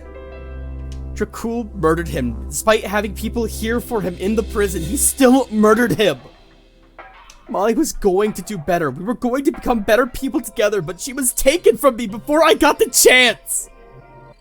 No matter what I try with Ismini, I've completely ruined things with her, and she can't even look me in the eyes these days. Man, it's that bad for real? And if Ichi doesn't already secretly hate me, there's no way he'll look at me the same after my crime comes out. I'm completely alone no matter what. Yo, whatever Shinku's crime is, I am absolutely terrified. So what's even the point of trying if I'm just going to get hurt in the end? Because you think there's nothing about you worth staying for.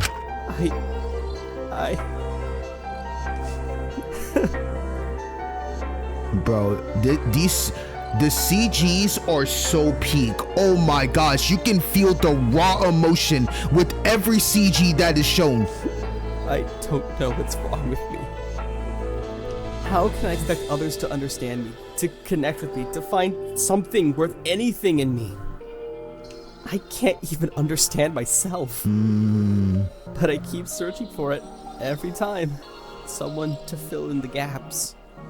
This hurts. Easy validation as a band-aid solution so I can convince myself I wasn't so bad. But I'm a fool in the end. Because now everyone's left. Now there's no one to do that for me. I'm miserable. I hate myself. Then grow! Grow! There is still time, Shinku! Yes, your crime has not been released, so shit could even plummet even way worse than it is. But at least start now. Other people can't give you happiness. I just want to be happy.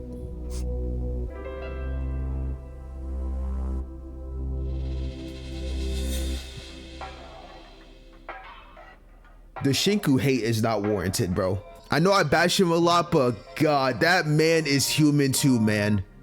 However, I do want to nitpick real quick. That does look like a Takiko sprite. Hey, I just wanted to put that out there. Not saying he's copying or nothing, just saying. I just wanted to be happy. You have to find it yourself.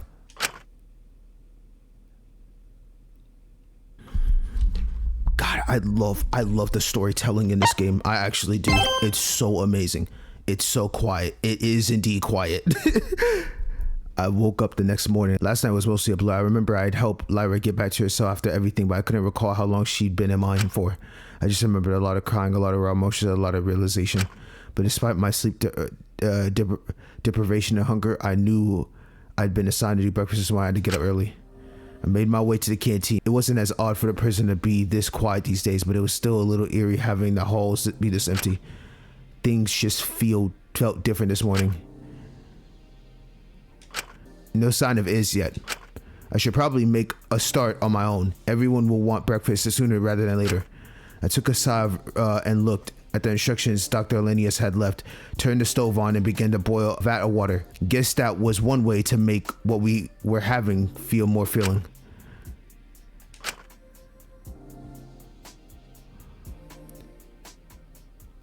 Oh my God! Oh, don't do this to me! Don't do this to me! Do you see the reflection of Molly and Taka in the wall? Oh, stop. The reminiscing of when we made spaghetti together. Oh,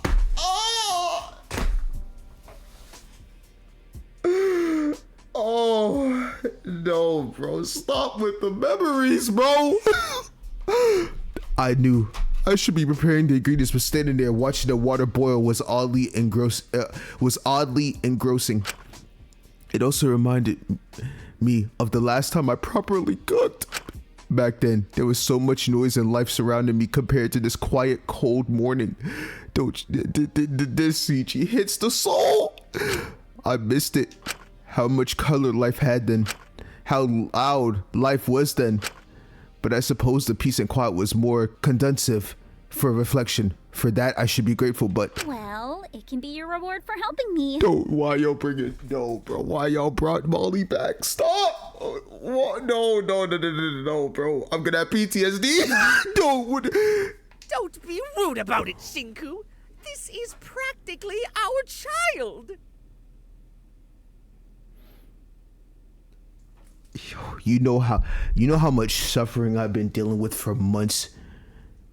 I've been dealing with them for so long, and now you go bring them back up from the dead and them start speaking to me. Say Shinku. The days, bro.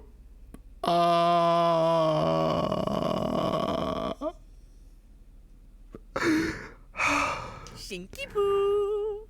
Oh, I could hear them as close as ever, even now. Shishi. Stop. Bro,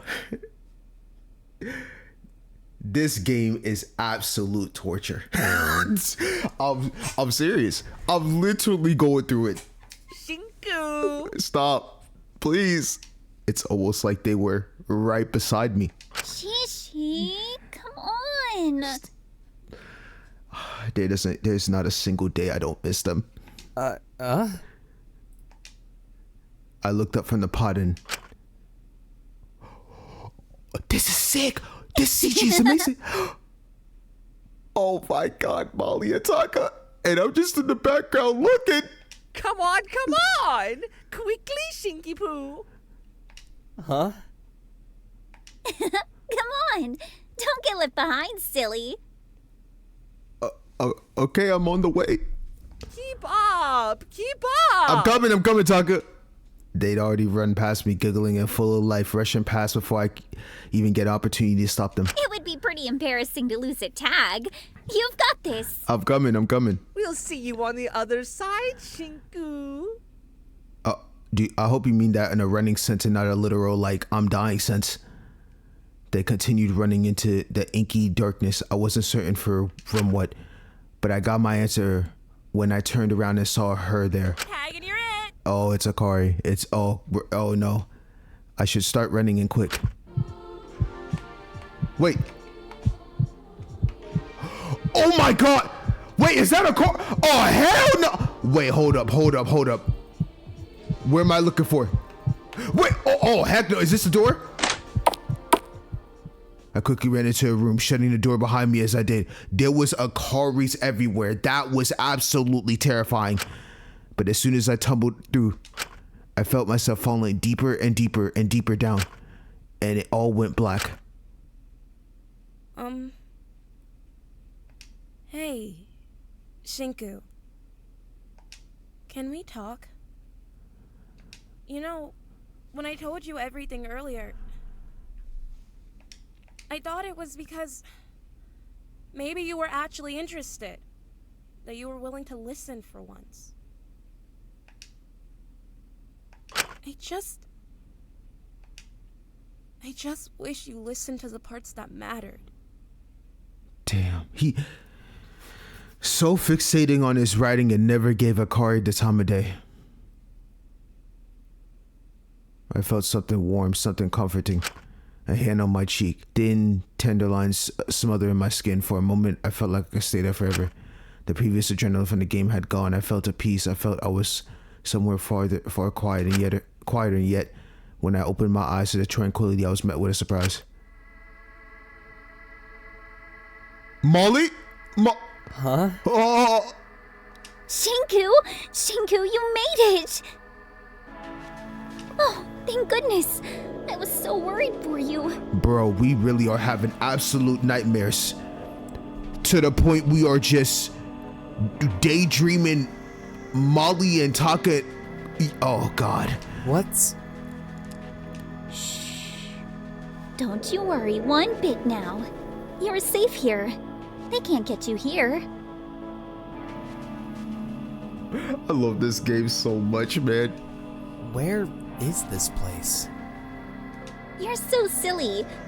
This place is more than you could ever know.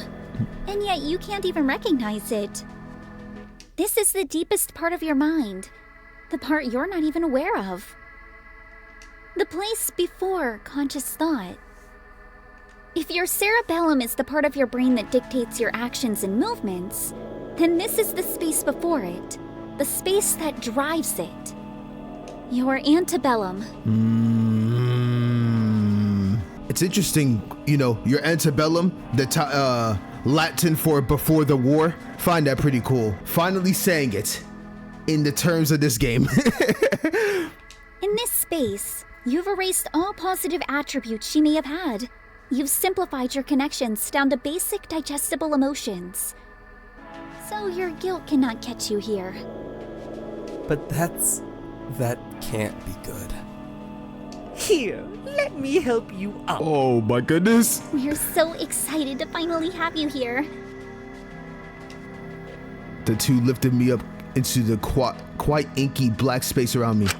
The stillness of everything was oddly soothing. It reminded me of a simpler time, a simpler place. Oh my God! Here, you don't have to worry one bit. They got Takiko in the background burning! Bro, stop, bro. This CG is insane. Taka's holding me up, taking me someplace. I'm looking back, seeing Takiko getting burned into the flames. Oh my gosh, bro. Why did she have to suffer? You can just take it easy. We're here for you now. But I heard a faint crackling behind me as it guided me forward. I couldn't help but look back. And what I saw horrified me. What's happening to her? Ah, well. She's not important. Don't concern yourself with silly, difficult little things like her. They all really disrespected Takiko immensely. But she's hurting. She's just stuck there like that, suffering. That's not... She's met with a terrible, terrible fate. Oh my goodness. We ourselves could have faced the same fate. We were equally deserving of it. But your biases and perceptions saved us from it. For that, I'm forever grateful.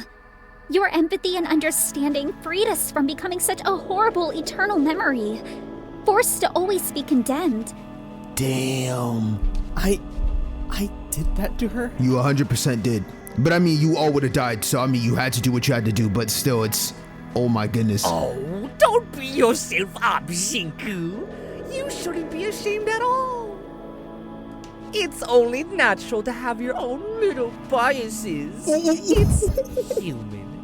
It's easier to remember her like this. It makes things far, far less complicated. Damn, he's sick. He's basically like, Takiko is a distant memory. Let's forget about her. Who cares about her? You don't need to have that memory of her. She's still a killer at the end of the day that took away Molly from you. And isn't that what you want? Something simple. Something easy to understand? Something comforting. With no rough edges, or conflicts, or anything. Basically, you want to be coddled. Give yourself all the easiest parts in life. I'm with us, Shinku. Oh my gosh. Let's rest. Basically, like, are you ready to die, Shinku? You can take the easy way out right now and just die and come with us to the afterlife. No! I can't just leave her like this. She's hurting! Despite the tempting comfort and warmth of the quiet simplicity, I found myself breaking free of the grass and running towards the horrible noise of her burning. This is so... These CGs! While what she had done was awful, she had suffered enough in life. Her situation was far more complicated than hers, simply either being perfect or a witch that deserves to suffer eternally. That's what I'm saying. That's messed up. I couldn't keep perpetuating her condemnation just to my own emotions and thoughts easier to process. But people were not that simple. Life was not that simple. And if I kept on shoving people into boxes of good and bad, how could I ever begin to understand? Thank you. Exactly. How could they ever begin to understand me? How could we ever stop feeling this terrible loneliness? I'm sorry. You don't deserve all this. Oh, you see, he's apologizing to Takiko? So even if it's far too late, let me free you now. Let me at least do that for you. I know it's far too late, but at least in his imagination, he wants to condemn himself. I reached my hand through the flames, winching at the pain of it all. But I endured and pushed through, ripping off the ropes that bound her and pulled her out of the bizarre fire. Freeing her from the fate I condemned Takiko to in my mind. Yes! Break free! And as I did, the awful, terrible, eternal fate I condemned her to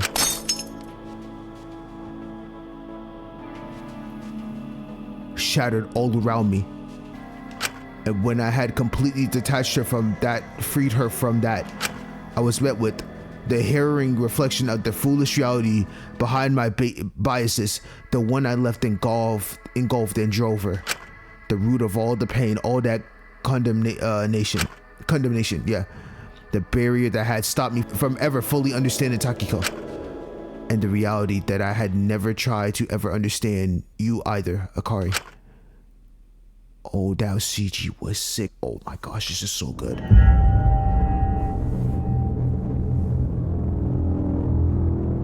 I just want you to listen. Please listen, please listen, please listen, please listen. We got the voice obtained. One more piece. Is it one more piece? I think it's one or two more pieces. But still, oh my gosh. Amazing. That was so good. That was so good. Damn, that was so good.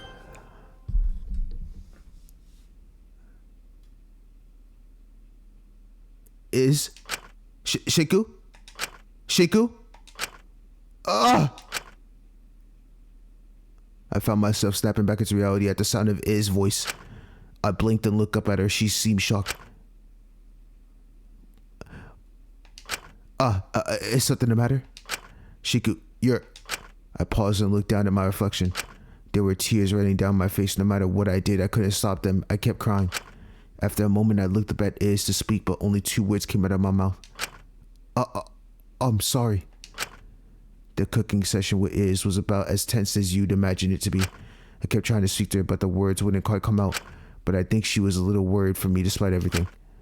Oh my gosh, he's going through it. Why does Shiku just zones out like that? Is he stupid? Shut the fuck up, viewer. People suffer, man. Soon enough, everyone arrived and enjoyed a rather small breakfast as we settled down for Dr. Laura Elenius to make her third decision. Well, thank you for making breakfast. I appreciate you continue collaboration. Let's just hope whatever they throw at us today isn't some shit that's gonna make living here a living hell. Dealing with the food being gone is more than enough. I don't want any more shitty chores on my plate. Said chores are what are going to sustain our lives for as long as possible. Well, it wouldn't hurt to have a little more choice in them. I almost forgot. Here's your compensation for yesterday. Dr. Elenius passed around a small tablet. Iron tablets. It's not much, but it should help with your fatigue a bit. What kind of shitty reward is this? At least it's practical. I was probably anemic before we even started cutting down on the portion sizes. Don't know how much is really going to help.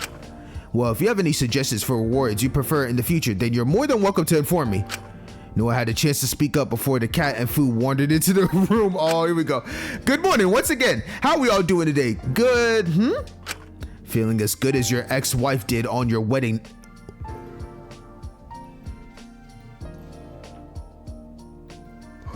Cook his bum ass, Lyra!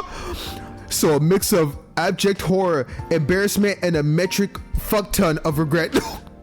Damn! Not the biggest fan of foods today, are we? The fuck do you think? Exactly! Well, like me or not, you're stuck with this charming, timeless face for the rest of your stay here. No need to keep piling on the condition. That alone is enough of a motive. And guess you're right. People have killed for less, right, Laura? That's so fucked up. Okay, he did not have to say that. Damn! Just tell us what the options are for the day. Very well. So quick to get down to business. I love it. So detached. Today, you've got 2 wonderful options until the next murder. You can either choose to completely shut off the laundry room, or to completely shut off the shower blocks. Oh my god. Oh, that's actually easy. Wait, yeah, that's it. Because look, we can hand wash or clothes. It's gonna be rough as hell, but I'd rather do that than smell like straight ass cheeks in this prison. Keep the showers on. Well, that's an easy decision, isn't it? Sure, it sucks not having clean clothes, but if we shut off the shower blocks, then what are we all? If we shut off the shower, then what are we all gonna do? Where are we all gonna go? It seems simpler on paper, but shutting off the washing rooms means shutting off the incinerator, doesn't it? Yeah. Wouldn't that be a good thing? Less places to discard evidence at the very least. Bro, I'm sorry. I mean, that is true, but I guess in my sense, I would rather the incinerator be on and evidence get rid of than me smell like ass. Well, no, then at the same time, if a killing does happen, you don't want the incinerator, but then I'm gonna walk around smelling like straight ass around this prison. I mean, yeah, you could hand wash yourself too, like physically just wash yourself, but like you'd have to just get a whole bunch of water. I don't know, bro. I don't know. Damn, either option, it's kind of crazy, but I really do prefer the shower. Wouldn't that be a good thing? Less place to discard evidence at the very least. Besides, I hated being in that room after what I'd done. Yeah, but no incinerator means nowhere to dispose of trash. Garbage is gonna pile up before we know it. Oh, so that's another thing. But we can still find a way to dispose of, can't we? Exactly. You were able to start a campfire in the courtyard, were you not? With a bit of work, we could likely use that to dispose of certain things. It wouldn't make the courtyard the most pleasant place to be, but the showers blocks is more necessarily overall. I guess you could always hand wash our clothes. So you're choosing to shut off the laundry room?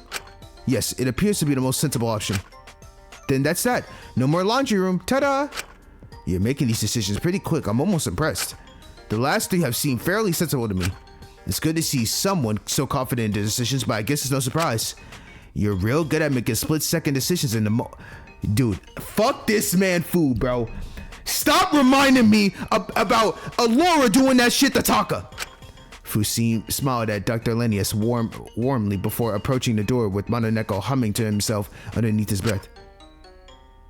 Dude, every time Fu says something, it's hurting Allura, and literally Asuga is going through it. Well, I find it funny how they're showing Asuga here and it has a Allura tag. I don't know if that's a mistake, but I digress. You get it. Asuga's going crazy. Have fun with your labor, kids. I'll see you around here again at the same time tomorrow. Try to wake up on time. I don't know about you all, but the limited portions are sure making me tired. I wonder how long you can all keep this up. Oh well, guess only time will tell. Fu let out a small chuckle and left with the cat. What's his problem? He's so weird. Just try to ignore him. He's intentionally trying to provoke you. Nothing he has to say holds any weight. Now, let's get on with delegating tasks for today. First, me and Sentil were not able to complete our preservation task yesterday, so I'll be continuing trying to preserve our fresh foods today and potentially trying to see what we can make with the flour that was grinded yesterday. Sorry, there isn't that much. That's fine. We can attempt to grind some more another day. Sentil, if you could accompany me in the preservation efforts today, that would be appreciated. Aye, Captain. Let's jam that shit or freeze it or whatever. Cersei Sentil, you'll be maintaining the crops in the courtyard today. Again, in all due respect, yesterday I was preserving yesterday as well. If you repeat a task, you can more easily demonstrate to the other person in your pair how to complete it successfully and efficiently. And quite frankly, I'm not certain if the maintenance was particularly high quality yesterday, considering what I heard of you and Elias disagreements, let's just say. Not my fault she was being a bit... Shut your bitch ass up. Asuka snapped their gaze over to Ezekiel almost instantly. Be unreasonable. There. Was that so hard? Sugi is so hurt. She is like, the fuck? Don't you dare try to call anyone a B word, bro. Oh, really? I was a unreasonable one. Allura, in all due respect, I think I've every right to say what I did with how he's been acting. I'm elected to not get involved here. What? Regardless, trust that you two will not be partnered together in the foreseeable future if it will impede on our collective survival.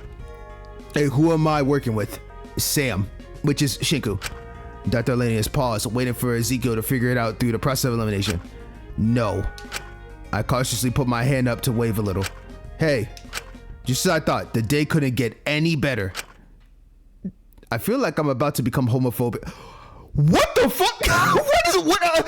Dr. Lenius was originally planning on delegating us both to do more flour grinding, but given the closure of the laundry room, she'd elected a different task for us instead, hoping to see how feasible it was to do by hand. And that's how I ended up on the floor of the shower block, scrubbing clothes with Ezekiel Elias. This is fucking ridiculous. I shouldn't have to do this shit. Even if you don't like Dr. Lenius, this is all for our collective survival. It's best to just keep your head down and get on with it. Yeah, that's all well and good for you to say, but it's not just that. It's the whole thing, this whole prison. I don't deserve to be here in the first place. I don't deserve to have to deal with all this interpersonal bullshit. I shouldn't be stuck here doing labor. You and Sentil both, huh? The two of you are getting a little extreme about it. Dog, y'all are letting the fucking votes inflate your head immensely. Can you blame us? If you got lumped in tortured murder, we want to kill you prison for no good reason at all. I think you'd be pretty pissed yourself. Zeke, you deserve this 1,000%, 1,000,000%. Stop the cap. I don't think they're so convinced you also don't deserve to be here. For God's sakes, not this again. Didn't we already do this last night? Everyone keeps getting on my ass for the last few days, acting like everything I'm doing is so wrong. Or they're randomly all distant all of a sudden, and I'm tired of it. It's pissing me the hell off. Is that really what you've learned from your verdict? I didn't need a bunch of psychos to tell me I didn't do jack shit. I already knew that. I knew from day one I was in here for some bullshit reason. Well, I guess they're not completely psychos if they realized what I did wasn't a fucking crime. I'm not going to argue here. I just shut my mouth and returned to the hand washing. Then again, I mean, some of the voting decisions in the past have been a bit weird, I guess. You guess? Like, well, I don't even need to say why Isabella's verdict is fucking deranged. She killed someone. She showed no remorse, and she also got worthy. I mean, you did also get people killed yourself. Yeah, it's different. I'm not on the same level as hers or anything like that. It's fucking weird. She got the same verdict I did. What she did was worse. Mine's more like, Takiko's or whatever. Like, can you really hold someone responsible for getting some people killed if you didn't directly kill them or whatever? Well, they did, didn't they? Huh? She got corrupt. So I guess what she did wasn't all that justifiable. I still think to this day, the corrupt on Takiko is probably one of the ones that I am very still surprised about to this day. To this day. Truly. Damn, Zeke. He got you there. Then what makes he any different? I suppose it's more about intent. You guys have different situations at the end of the day. Did you even realize what you were doing? I did, yeah. I guess I didn't really care in the moment if they died. I didn't know them personally. I wasn't attached. And I liked it. Being on top, I mean. Especially after a life of being beaten down, forced to be the little guy, belittled and broken at any opportunity. It felt good to be untouchable. Untouchable? If you ask me, he was one of the most fragile people I knew. Yeah, someone where no one can hurt you. If everyone thinks you're the strongest, no one will bother messing with you. No one will question if you're the big man on top. No one will bother getting close enough to you to eventually hurt you. I couldn't believe I was doing this for Ezekiel Elias of all people, but I thought I could test my luck even just a little bit. But if it felt so good, why did you keep going? You knew it. You knew it would kill you eventually if you kept up at the rate you did. If life was so enjoyable then, why were you so willing to throw it away like that? I don't know. It was fucking awesome. I should feel great. I should have. I think you do know. Just, I guess, even if it felt good in the moment, the world was still as fucked up as it always was. If I stopped, I just get eaten alive again. I get totally forgotten and thrown to the wayside. So that's why I had to continue. But even you're not that stupid. You had Asuka, Lyra, and Ismene practically screaming it in your ear. If you kept on this power trip, you're just going to push away everyone you care about. Shaku, let's go! Bunch of posers. If they can't handle me, then that's on them. It's better to be alone than left in the end. As far as I'm concerned, that shit's for cowards. You say that now, but you know damn well if Lyra was not here with you right at this very moment, you said you cannot do things without her. You have to stay by her side, even though you're saying that for her sake, but really it's for your sake. Ezekiel, why do you think they can't handle it? Really, think about it. I don't want to. I shouldn't have to suddenly change the way I lived half my life when there's clearly nothing wrong with I couldn't take it anymore. I grabbed the shirt as Ezekiel was scrubbing to pull him close to me, forcing him to look at me. I'm taking initiative. I'm grabbing him instead of him grabbing me up. Bitch, come here. Ezekiel, if you do not get your act together before it's too late, you're going to regret it for the rest of your life. You're the one to say that. Exactly. You do not want to end up like me. Trust me. Trust me. Trust me. You don't want to end up like Shinku. Are you so up in your head about being the biggest man that you'll only hear from another guy, even from one as pathetic as me? I cannot believe for one moment that I'm trying to help someone like you, but if you're not going to take it from me, take it from Asuka. You don't want to end up pushing away the last people you have left, or regret all the time you spent putting people you care about through pain just to protect your ego, especially if they're gone before you had a chance to make it right. So if you're going to think about anything in your life, think about this. Let's go, Shiko. Hold on. No, he's speaking straight facts. It's the same reflection that he's pondering onto himself back to Zeke. You have people to care about right now. You have a chance to change right now. You have a way to make amends right now. Versus what I had to go through. I tried to be there for Dracul. He died.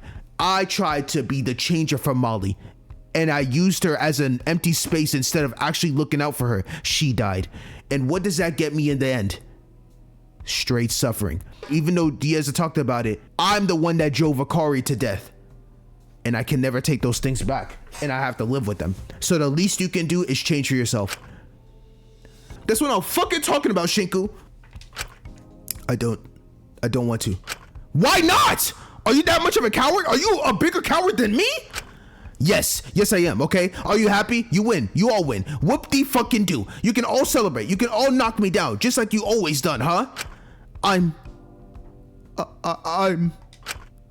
Oh God, I was acting all big and strong, but in the end, I'm too much of a coward to get the guts to kill myself. Do you think this makes me happy? It doesn't. None of this shit makes me happy, but I can't think about it too hard. Because if it's all pointless, if it's all just to protect my fragile fucking ego, then they all died for nothing, and I was just helping repeat the same goddamn cycle that made my life so hellish as a kid. Oh shit. Oh, this is so deep. I loosened my grip on Ezekiel's shirt, letting him fall back, just sitting there and talking to himself. His breath was heavy. God, what was I even chasing in the first place? How the hell did I get worthy? Dude, this message feels like it's hitting right back to me. Like, I really did peak worthy, thinking to myself that Zeke needed to be there to save Lyra because Lyra does not have a place to sleep and Lyra would not be able to have her necessities. So having Zeke corrupt would be a bad thing, especially with the fact that Fu is in the mix. But this entire time, him being corrupt would have been the absolute best outcome, because us being worthy made him have this inflated ego, and that's what's pushing all these people away. It's kind of insane how this whole voting system works, bro, because it's like every time you think about this more, it's like the voting system makes you feel conflicted about a lot of things. I don't want to see the people in this prison suffer. Putting them corrupt makes them lose their things. Now, some needed it to reflect. Like Taka's was a perfect one.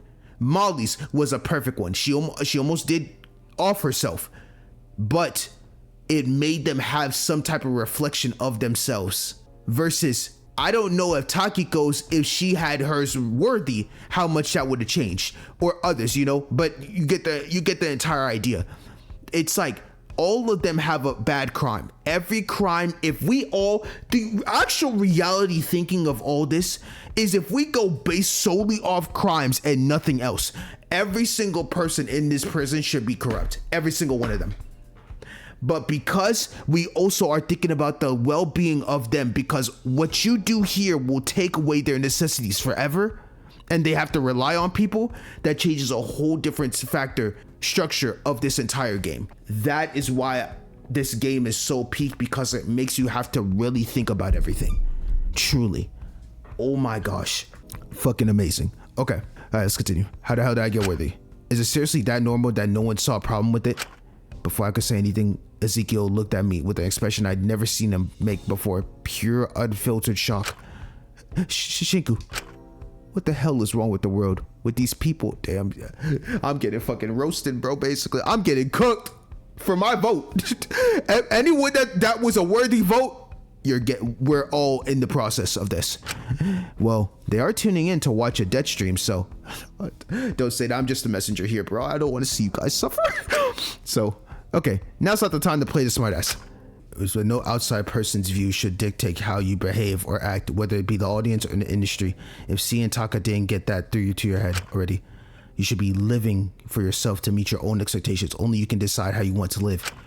This development of Shinku is so peak right now. If you ask me, I think it would be pretty stupid if you couldn't think for yourself and only followed how other people told you to act. It really pissed me off when you, of all people, making good that's dude, I'm saying every single, this entire chapter has felt like I've said something and then right after they're like reiterating my point right back. I love it. We just need to get out of here pronto. We can't just wait around for a rescue party. That's obviously not coming at this point. But the wash, fuck the washing, it can wait. I know you're more than happy playing teacher pet and barking at Alicia's every demand, but I'm not. We're gonna stand up and do shit for once. Do something actually good. You coming or not? What are you even planning on doing? It's all well and good to say you want to act, but realistically, what can we do here? Ever wonder what Fu spends his days doing now? What do you mean? He just seems to be wandering around and fucking around. All he seems to spend his time with doing is finding us alone occasionally to fuck with us. I want to figure out what he's doing, what he's not just coming up to us to be a little shit. I mean, surely if he does have a hand in this, he can't be in the main part of the prison constantly. There must be somewhere he uses as his basis of operation. Exactly. And there must be some way of access from inside the prison. So if we can figure out where the hell that is, we might be able to start actually doing shit to get out. It's risky, but if we follow him around, we might be able to see if he goes anywhere. Right, so you coming or not? I really don't want to get in trouble with Dr. Lennius. I'm concerned about her seeing us as intentionally going against her, and do you want to let the people you do still care about die in a shithole like this, or do you want to stand up and do something to help potentially make steps towards getting out, Sam? Even if you fuck things up with Isabel for the rest of your life, it would be a damn shame if you couldn't at least get her out of here. You owe her that. You owe David that if he even deserved it. Him and Asuka were really rubbing off on one another. We could always wait until later. No way. He knows we're all preoccupied right now, so if he's gonna use any hidden doors he might have or whatever, it'll be now. I suppose the Dr. Lennius' end goal is getting us all out of here alive. She won't be too upset if we do something to try and find an escape. He's troubled. Exactly. You're getting it. Come on. We don't want to lose opportunity here. I still felt a little uneasy about it, but even so. Okay. I conceded and followed Ezekiel out of the shower block quietly. I was apprehensive, but I just hoped we wouldn't get caught.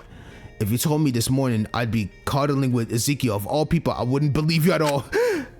But life seems to always find a way to surprise you. Ah, there he is. Just down the hall. We got him. Let's stay here in the corner. We don't want him to spotting us. He seems to be carrying something. The fuck is that? I don't know. He's so far away, it's practically impossible to get a good look. He's going up the stairs. We should probably follow him. We don't want to lose sight of him. Okay, but we can't go through the canteen. Lyra and Dr. Lennius are in there currently. I think he's going in there to antagonize them or some shit. Seems to be all he does these days. Although, the other day, when me and Dr. Lennius were first sorting out the farming patches, the weirdest thing happened. He came and helped us with the farming and made sure we did it all properly so the vegetables won't die. What? That's weird as hell. Is he really that stupid? What's the point in taking away the food restocks than helping us get food anyway? Is he dumb? I don't think so. Not in the way, at least. But I can't figure out why he did it. I felt like I can't get a read on anything he does these days. So it's either one or two things. Fu is playing a fake facade right now and is pretending to be with Mononeko and them. Or, like I said, he really is doing this shit for the viewers. Then again, recently, nothing anyone does seem to make any sense to me. Welcome to my world. One day, you'll be all buddy-buddy with someone. Next day, they'll be screaming slurs at you in Attack 33 just because you pushed in front of them during, lunch. Weird-ass world we live in. Makes it a lot easier just to want to fuck it all and never connect with anyone again. And yet you still did, huh? Because it felt like less of a prison here than it did back there. But focus, Sam. Keep your eyes on him. He should be far away enough that we can slip in the hallway without being spotted. Alright. And try to shut up a bit more. Got it? If you keep running your mouth of yours, we're bound to get caught. But you're the one doing the most talking. We quietly snuck our way up to the stairs to the hallway, but when we did... Shit, no sign of it. We lost him. Maybe this is where the exit is? Fat chance. There's so little here. I think we had noticed it long ago if it was in the hallway. If it was in this hallway. More likely he went to the common room, into Emily's office, or to the canteen. And we can't exactly go to the canteen right now because, you know, guess our plan here is a little limited. If his exit point is on the west side of the lab, we won't be able to follow him anyways. The only way over there is through the canteen. And I don't think Dr. Lennius would be pleased to know we're snooping around. I just don't know where we go from here. We could try and look to the common room or office. And if he's not there, well, there's one way to get to the west side without going to the canteen. The fuck is that? Well, it's a little, morbid, but remember Taka? Oh, fuck no, I'm not doing that. That would be insane. We're going down the waterways? Weren't you the one talking about stepping up and doing things to make sure the people you care about get out of here alive to make up for them being shitty? Well, I'm not getting all swept up in the sewage system, especially not after we just lost our washing machines. You already smell horrendous anyways, Ezekiel. Oh my god, he said you smell like fucking ass. It really wouldn't make much difference. Oh, so now you're suddenly growing a spine and are more happy to say shit to my face, huh? Ezekiel, be quiet. You're going to... What exactly is going on out here? We're fucking cooked. We just talk too damn much. Oh God. Alora's about to put us in fucking handcuffs. Well, go ahead. I'm ready. Handcuff me up. Put me to my cell. Well, this is a sight and a half. He started it. He's blaming me? It was clear Ezekiel still had a long way to go before he fully changed. I didn't start anything. You two should be in the showers doing your Disney tests and sneaking around and getting into pointless arguments. Dr. Linnaeus, I promise you, we're just taking a small break. We were going to head back. We're just trying to follow. If we're all blatantly ignoring our responsibilities and labor here, this prison would fall apart before we even know it. Only with collaboration can we survive this. Yeah, right. I think this prison is going to be fine if you have to wait one more day for clean laundry. I don't think that's going to kill anyone. It's a principle of it. I think you're being a little too harsh here. If I'm not harsh when it comes to this, then before I knew it, all of my attempts to maintain order here will be undermined. We cannot afford to lose this final chance of survival no matter what. I'm doing this for the good of everyone. Or are you just doing it to protect your own integrity? Did Fu just come out of nowhere? Huh? Fu stepped out of the stairs leading to the common room out of the hallway looking at a group of us gathering. If you make enough good decisions now, enough decisions to save as many people as possible, do you think it will make up for that one terrible decision you made just a few weeks ago? That's not what oh my God. No, I need to stay calm in this situation. I'm not bothered with anything you have to say. It's all unpredictable and only said with the intention of provoking us. Elias, Kazuki, can you at least tell me what you two were doing out here? Why did you stop doing your task? I looked over to Ezekiel and then over to Fu. Even if it didn't work out, there was a chance following Fu might still work in the future. We couldn't possibly disclose what we were doing in front of him, that he'd grow too wise if he hadn't already. And in a shocking moment of common sense, Ezekiel, I think he recognized it too. We were trying to get the medicine storage just to swap a bottle of iron tablets you gave us for painkillers.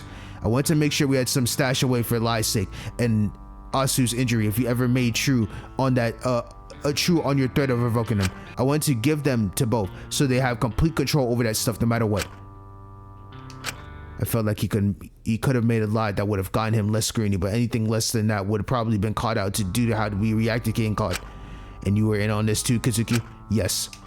I'm disappointed. I thought at least you would trust me enough to undermine my authority. I'm sorry. I would never intentionally do something that would put any of you in danger. I do not know how many times I need to say it before you understand it. All I'm trying to do is ensure we all stay safe as long as possible. That's not an unreasonable goal if you ask me. But there's a difference between living and thriving. All of us can only really thrive when we're out of this environment. If we have to wait here for months until a rescue party comes, then that's just what we'll have to do. At what point do you give it up and realize they're not coming? If no one has found us by now, they'll probably stop looking. It's better than mindlessly slaughtering someone. But to ensure that we need to all collaborate, I need you all to trust me. A small breach like this is not the end of the world, you're right. But it sets a precedent for being uncooperative, which could be detrimental in the future. I'm not happy about being brought to the point, but I'll be reducing your portions further for lunch and dinner today. I hope that helps you reconsider your actions and be more mindful about complying in the future. Okay, I'll take that. A small W of now I'm starving to death over what she could have possibly done, put me in handcuffs and put me in my cell. Well, what? That's crazy. We barely did shit. Yeah, no, what the hell? This isn't the very thing you said you were going to do. If you're going to perceive me as unreasonable and authoritarian no matter what I do, then I might as well be as strict as you believe me to be. I do not want to do this, but I cannot, in good conciseness, allow things to fall apart here. We need to maintain an order or someone will die. And I cannot allow that. Not again. Dr. Linnaeus, please. This is all I have to say to you. Now resume your washing or at least complete what you started. We'll be reconvening shortly in the canteen. I'll see you again then. Chantel, come, let's continue our task. Right, yeah, sure. Oh shit. Dr. Linnaeus turned back and walked back to the canteen.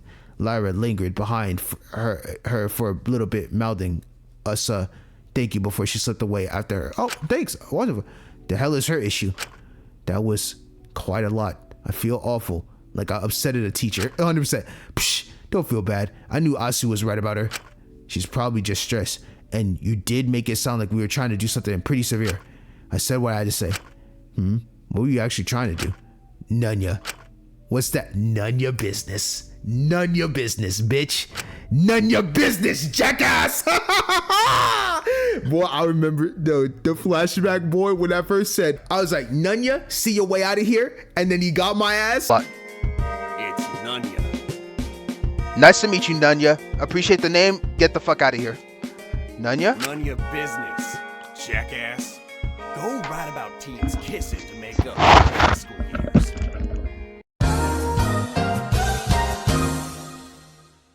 Now I'm getting back on your ass, buddy. Yes, sir. None of your business, jackass. Go back to have your tongue deeper in a bottle of whiskey than it ever was inside of your ex-wife.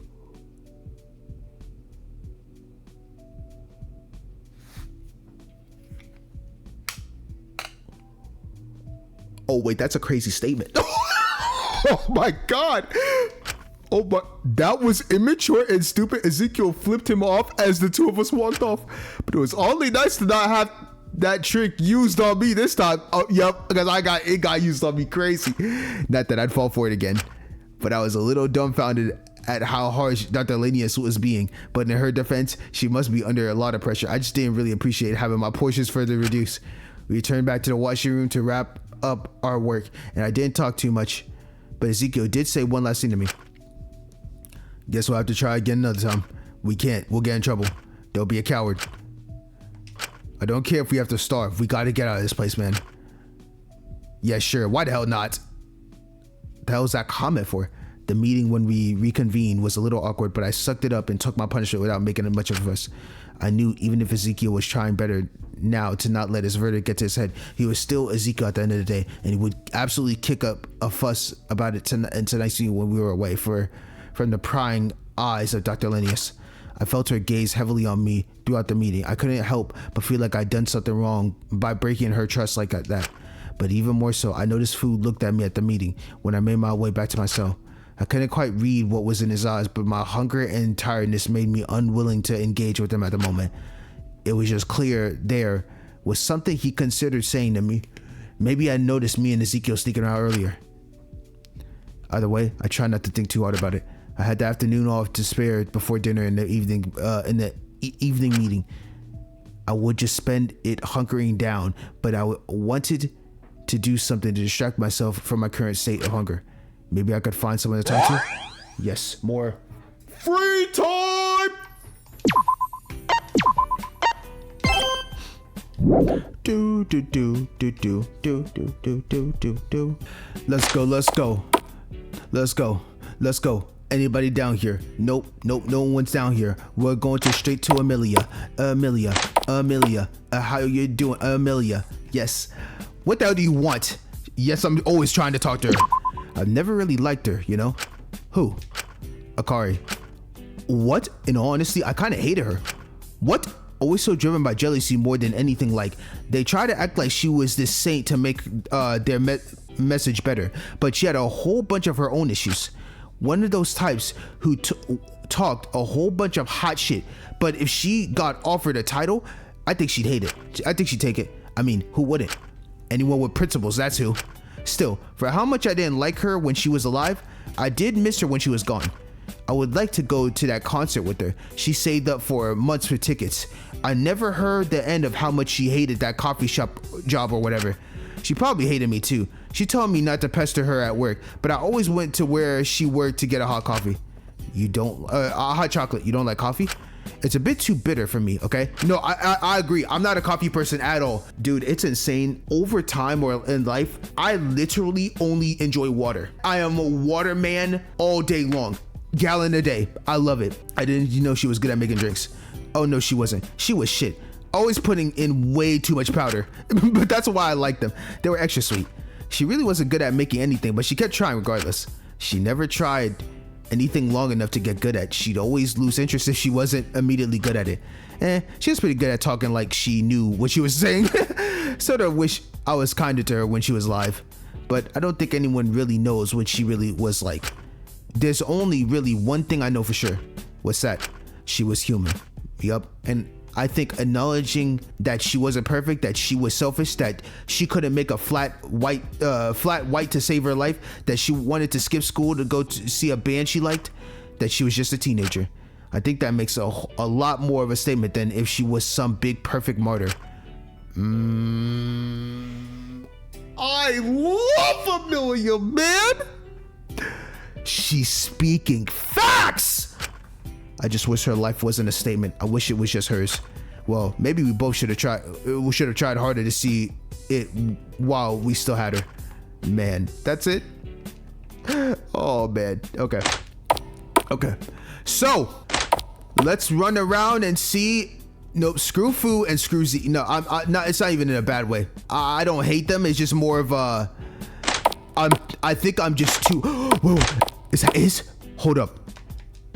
Iz was trying off her hair in the shower. Farming is exhausting. Goodness, that dirt is ridiculous hard to get out from under my nails. Now I'm tired, just tired. At least I'm able to get some peace of quiet here. Well, I stood there for a moment and saw Izmi make eye contact through the mirror and staring at my reflection behind her as she cleared her throat. It is really nice to get a second peace and quiet away from everyone. Right, I should probably take a hit and give her some space. Fuck!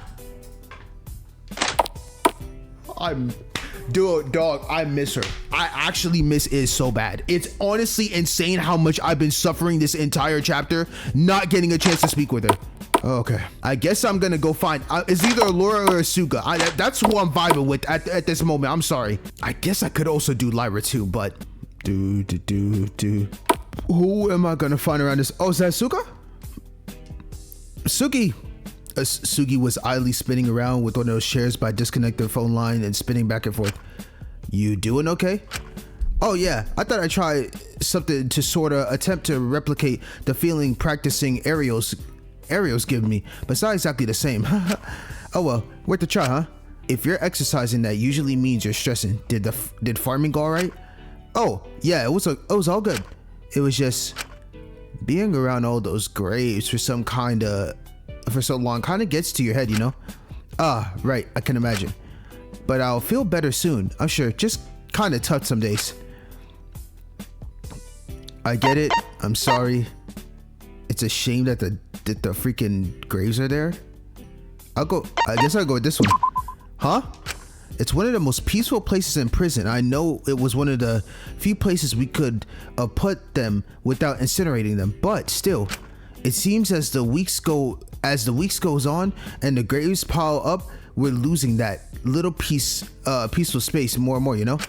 Not really. I think maybe they deserve to have a peaceful space themselves after everything that happened.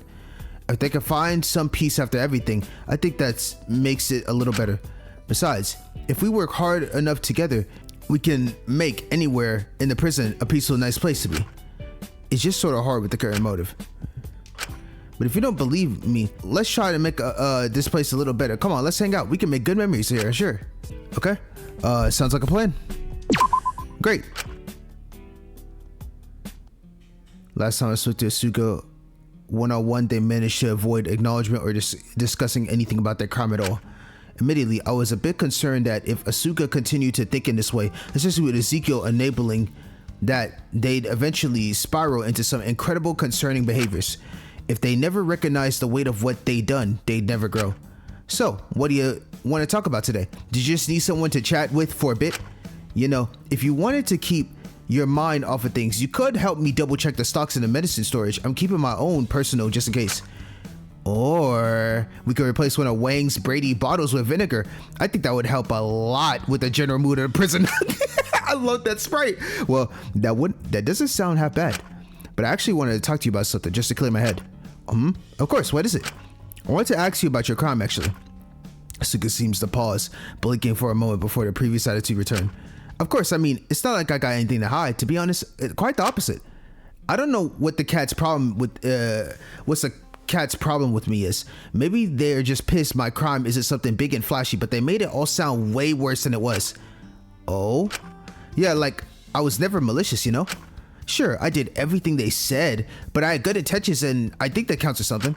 Well, you could argue Iz had good intentions with her crime as well. Doesn't make what she did right, does it? Mine's different. No one ended up getting hurt. But they could have. But they didn't. Funny that, huh? Oh my gosh. Just one of those, like, you know, if it ain't happened, who cares? If I thought they'd even really be in danger, or if I'd be stupid enough to get caught, I wouldn't have done it. All I ever wanted was to protect my circus, make sure everyone would always be okay. You can't exactly fault me for wanting to put food on their plates, can you? Well, no, but sure, I made a lot of mistakes. Maybe I bypassed a lot of legal tape, broke some silly rules on paper. But for any harm that could have been caused, I think I did enough good to justify it. My circus was not bad by any means, just different. I don't know why I'm getting so scrutinized when it's more than clear to me that this is all just some bigwig not getting something they're not part of and assuming it's rotten to the core. People always do this. They see people living in different ways and just assume it's bad because they don't get it.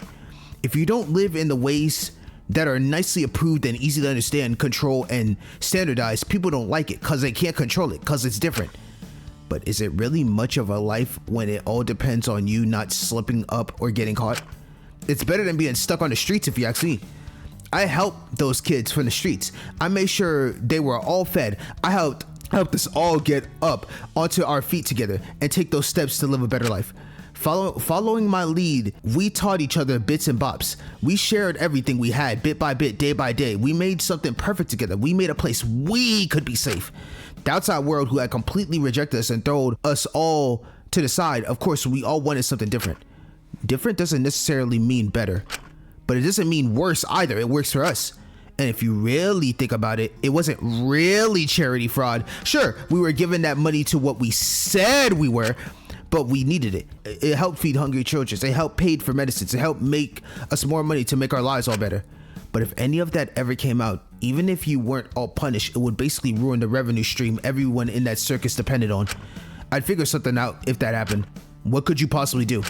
I always find a way. I'm sure I could figure something out. I'm not so sure. You're in this prison right now. Well, I'd have to. They all depend on me. I couldn't let them down. Or maybe you just wouldn't want them to start relying on anyone who wasn't you. I don't know why you're so insistent on making me the bad guy here.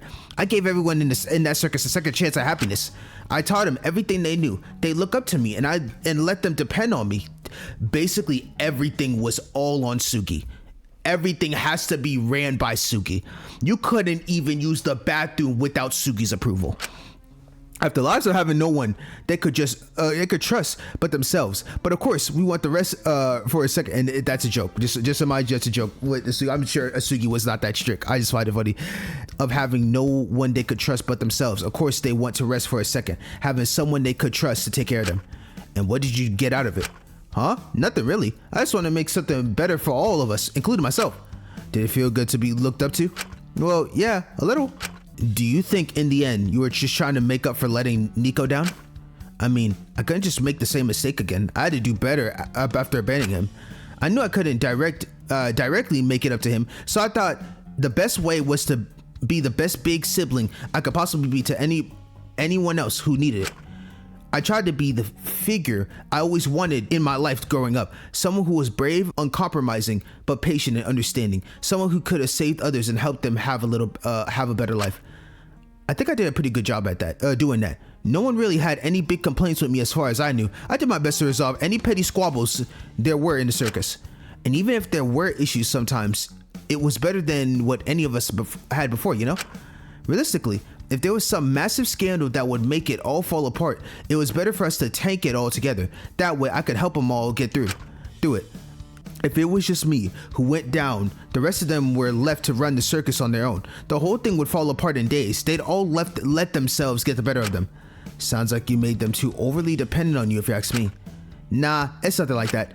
It's just a lot of them were still pretty young. When you're at that age, even the smallest things feel like a big deal. Especially if you think anyone's gonna hurt you, then you push them away before they get the chance to. I was able to strike a careful balance and keep them all content and functional, but it took a lot of micromanagement and a lot of communication. A lot of secrets as well, it seems. Plus, a lot of talking about perspectives and trying not to make an issue or conflict blowing up. Lots of talking people down and trying to minimize these big, massive disagreements they all inflated in their heads. I got very good at picking up on little subtle things, knowing when to address stuff, knowing when to let it simmer. People are pretty tricky at the end of the day. Haha. I'm not gonna pretend it was easy, but it was worth it to create what we did.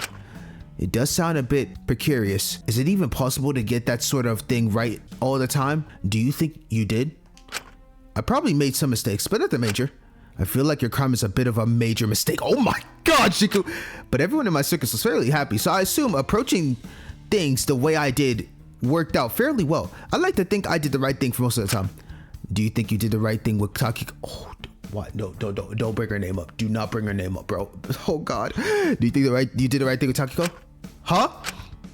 You knew she wasn't happy. You knew what she was feeling. You had the heart to heart, but even afterwards, you just sort of. I don't think you have the right to talk about how I treated her. As soon as I brought her up, Asugi previously opened this almost completely closed off. I suppose maybe I did. I just assumed from one hypocrite to another, we'd at least be able to discuss it. It seems Asuga was still minimizing their crime due to their good intentions and the supposed happiness of their troopmates. But there's a difference between a happy life and a stable life. And there's a difference between trying to help people and trying to save them. I was certain Asuga had no intentions, but whether they were entirely good was another question. All right, best of intentions. Oh, gosh. Okay, I was a little apprehensive to be sneaking around this much after Dr. Lenius' earlier punishment, but I found myself heading to the night meetings regardless, not wanting to let the others down. But when I entered the warden's office, I was met with an odd sight. Odd sight? Where's Amelia? No sign of her. It's a little confusing, honestly. Oh well, it's not like we can't use the space if she's not here. It feels a little invasive, but I guess you're right. I'm just a little worried. Maybe she's in a room connected to this one. I mean, she can't leave the office unless it's to go to the trial grounds or the staff room, she says she has. Huh? You think that staff room is the one Fu can access? That would make sense. Either way, we should proceed to our discussion as normal. Yeah, let's. I got a bunch to say. I don't know if you picked up on it earlier, but me and Sam were real skimped out our lunch today. Our portions were fucking ridiculous. All of ours are small. I know it's tough, but at least we're all getting the same amount. We're in this together.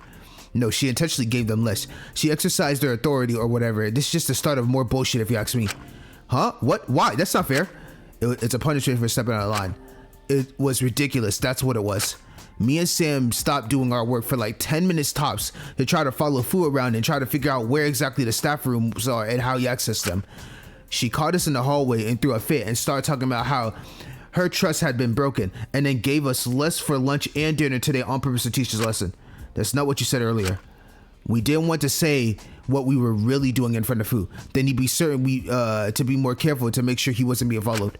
If you just be honest, I'm sure she wouldn't have flipped her lip as much as she did. Besides, what's the point of following Fu? It's likely the staff room entrance is in the warden's office since Amelia can access it freely and she can't leave this place. Well, okay. Well, you do make a smart point there. I just wanted to do something today. It pissed me off feeling like we can't do anything. All I've been doing since my verdict is making people's lives more difficult. Something's got to change. I got to do something worth something at some point. If Allura is dishing out punishments for even minor infractions, it might be time we do something. Well, let's not get too rush. Dude, you say that every time. Expecting her to be perfect all the time and pointing out every small slip up and making it into a big deal is just going to make her more stressed. It'll lead to her being more extreme. I really think it wouldn't hurt to have a little more empathy here. She killed Taka. I know that, but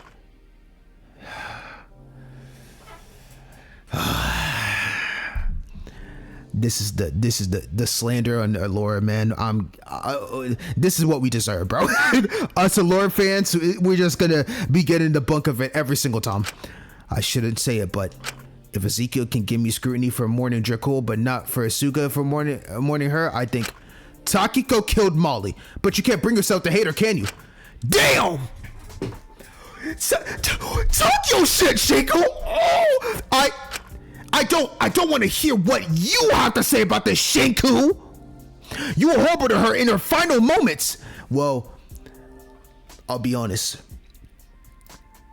I did crash out on Shinku. Don't get it twisted. I still think Takiko is valid, but at the end of the day, she did kill Molly. So you can't say him being crazy or being horrible to her in her final moments is a bad thing. She made Shinku feel like shit, thinking he was the one that did the crime. Like, imagine sitting down, you're seeing Molly just up in the air. What's the words of Ripley? She did go up, right? She did go up. And then I'm looking in front of me. And then I'm getting Takiko behind me. It's okay. Don't worry, it's okay. Knowing in her mind, it's working like clockwork, like, I'm going to get all of y'all out of here because y'all don't mean absolute shit to me. Or I'm not saying absolute shit to her, but you know, She never felt like she was wanted. So it's like, if I'm not wanted here, what's the point of me staying? You know? So after all that stress he went through, I understand why he crashed out on her. I understand. I know, because I was upset. I was emotional because I couldn't quite deal with Molly being gone. And yeah, a lot of emotions were going high that trial. And it all hit very close to home, thinking I killed her. Exactly. But now I can look back on it and I can realize that even if I cannot ever know Takiko or really forgive her what she did to Molly, if I can be empathetic to Dracula's circumstance while still acknowledging the wrong he did, then I can acknowledge the wrong Takiko did while still knowing she was worthy of understanding and empathy. I can understand that she was in pain, that the circumstances she was in weren't ideal, that I could have done better in that situation. It isn't about the could-haves, it's about what you're doing now.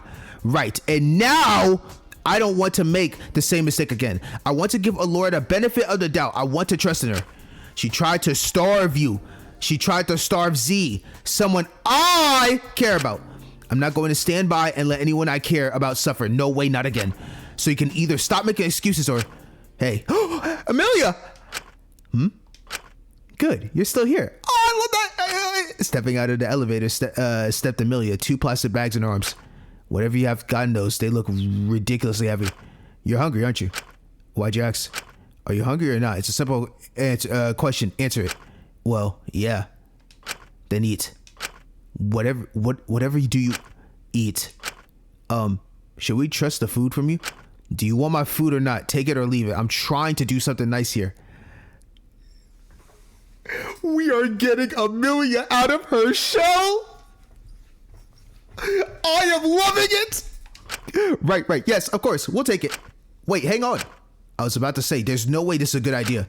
Oh, please, just swallow your pride and take it. I'm starving. No. I say we only accept it on one condition. What's that? You share it with us. That's sweet. Lyra, that's sweet.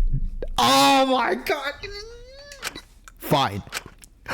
Amelia laid out all the food she brought out and we all settled down to eat it. It had only been a few days, but it was so nice to have so much food after how restrictive our meals have been recently. And we were all sitting around eating the food together. It almost feels like we were a family. The whole room became a lot less tense. What is the CG? This is... It's all I could find, so you better be happy with it.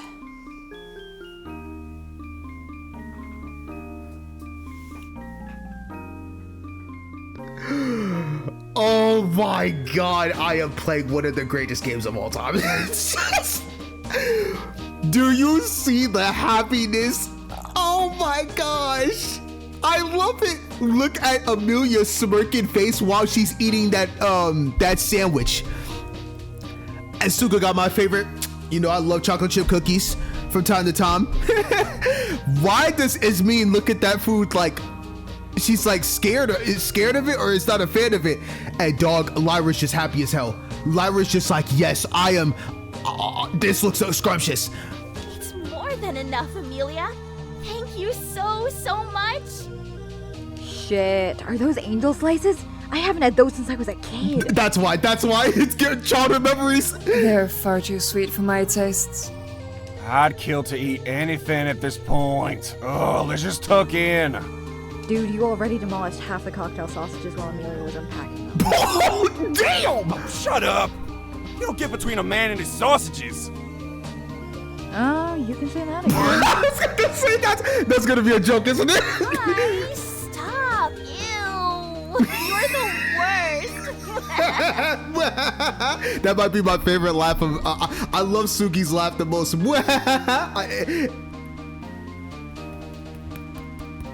You'll understand how much this means to me. This is really lovely. Thank you, Amelia. Thank you so much. Whatever. I just don't think anyone deserves to go hungry, ultimate scum or not. I appreciate that. No one deserves to have an empty stomach. But at the same time, this does not look good for Allura. In any way, shape, or form. I'm gonna be real with you. It's just nice to have a meal that isn't all tense. Or, well, at the very least, a less tense meal than usual. It's nice to have a proper meal for once. Full stop. You can say that again.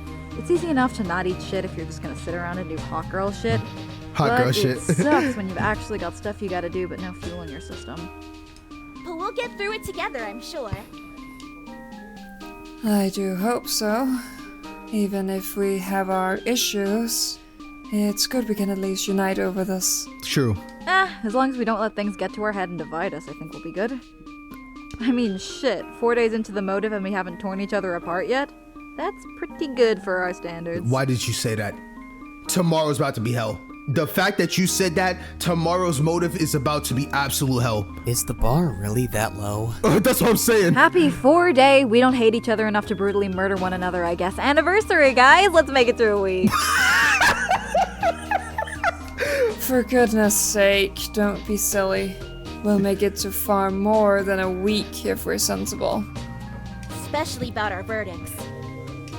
Asuka pouted a bit and turned their attention to Ezekiel, who looked down shamefully for a moment before gradually moving up his gaze up to Lyra. Despite how close we were sitting together, I could practically feel how vast the distance was getting between the two of them. Hey, Ly. Yeah? Wanna break up? Yeah, I think that would be for the best.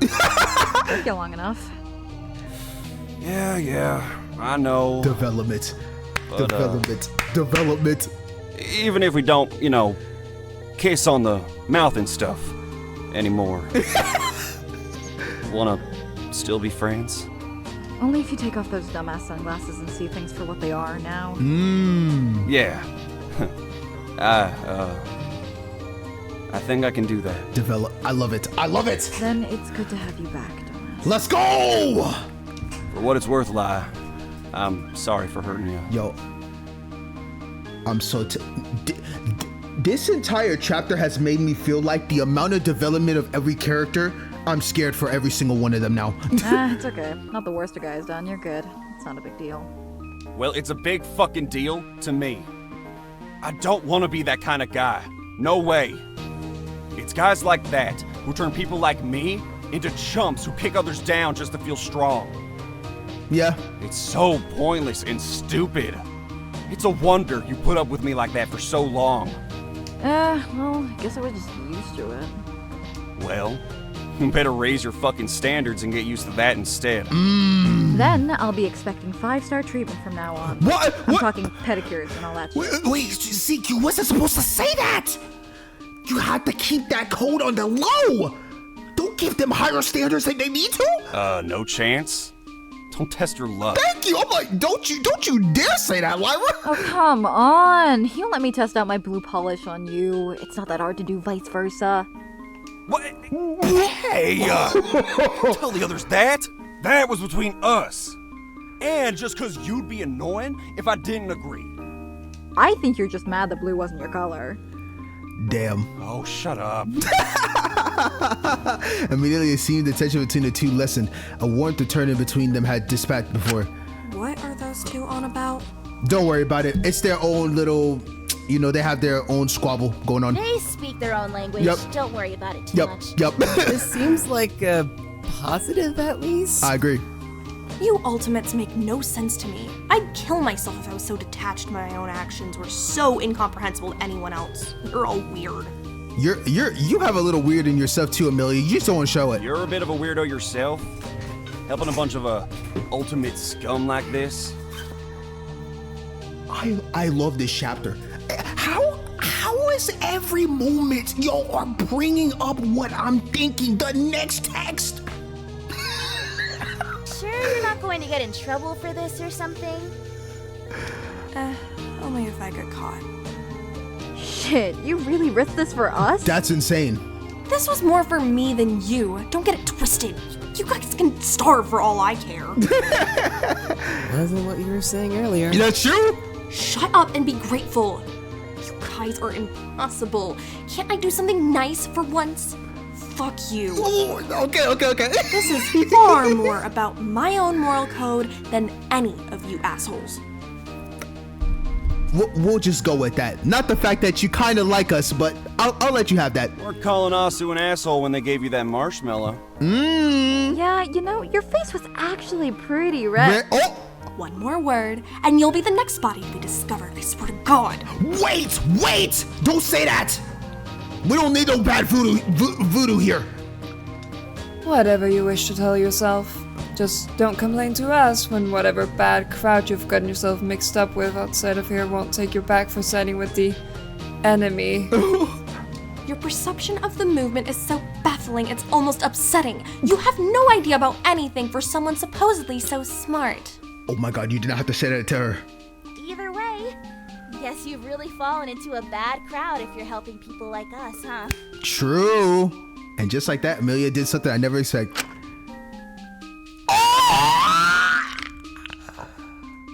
Oh, what? Smile! Frame that. Hey, I'm framing that somewhere on my, I don't care, bro. That's getting framed. You don't see that too often. It's been how long since this game started? A year and some change? Bro, I never thought I'd see the day of her truly smiling with pure happiness. I could die. Not literally. I'm just it was a figure of speech. But oh my gosh. A wild smile crossed Amelia's face as Asuka said that. It felt like the first time I've ever seen her genuinely happy. Yes, I have. I love her, man. One of my favorite characters of all time. And with that, with our bellies filled, we all concluded our fourth meeting with a much lighter mood in the air than usual. While I was apprehensive about being so kind to Amelia, it was nice how much she kept doing for us. Maybe I should have given you more grace too. Amelia, what is this play? What are we doing here? Hey, leave her alone. Uh-oh. Manoneko. Oh god. The music changed. Oh no. Oh, this is a sign of we're in trouble. We're in so much trouble. Hello, Emmy. How are you doing today? Manoneko. Hey, did I startle you? Are you hiding something? Goodness, that's a lot of empty food packets. Someone was hungry, huh? You must have ate all this food, huh, Amelia? Guess it's nice to finally grouge yourself after so much nutrition, huh? Oh, don't give me that look. I'm here to give you support and comfort like always. I'm just bracing myself for the next murder. I can feel it happening soon. It's never long after you introduce a motive. It's exciting, isn't it? Man, Manoneko is in for the thrill. It's something, all right. Don't tell me you're getting cold feet now. I would be more bearable if you didn't push such long gaps between the motives. If you give them just enough time to get close and form meaningful bonds before whipping that away from them, it's hard to watch, I guess. Hey, it's okay. It just makes our message stronger. And that's what you're doing this all for. Our message, remember? Damn. Just a little longer now, Emmy. This movement needs you. You can keep going, can't you? You have to. Huh? What the fuck? That was, what the hell was that? I know this is getting a little tough, but we chose you specifically. Specifically, we gave you all the security you wanted and the tools to really make some change in the world. Everyone will celebrate you when it's done, Amelia. People will finally give you the open arms you've always craved, but be too scared to accept. Only you can do this, you know? It would be a shame if we picked wrong. We're all depending on you. Who is talking?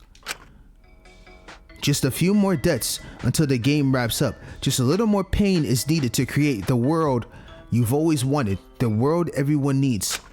If we chose you especially and you managed to somehow mess this up, we'd be very disappointed. Who is speaking? We were walking back through the hallways following the feasting. I was convinced of how I felt about it, but I was also just glad to be fed. Now, here's the problem I have with this. I was waiting for the music to stop and to give me a moment to speak about this. I'm happy we are all fed, but here's some problems that we're going to have with this. Why do I have a feeling Alora's going to end up finding out, yo, how do you guys have so much energy after all the suffering I've been doing?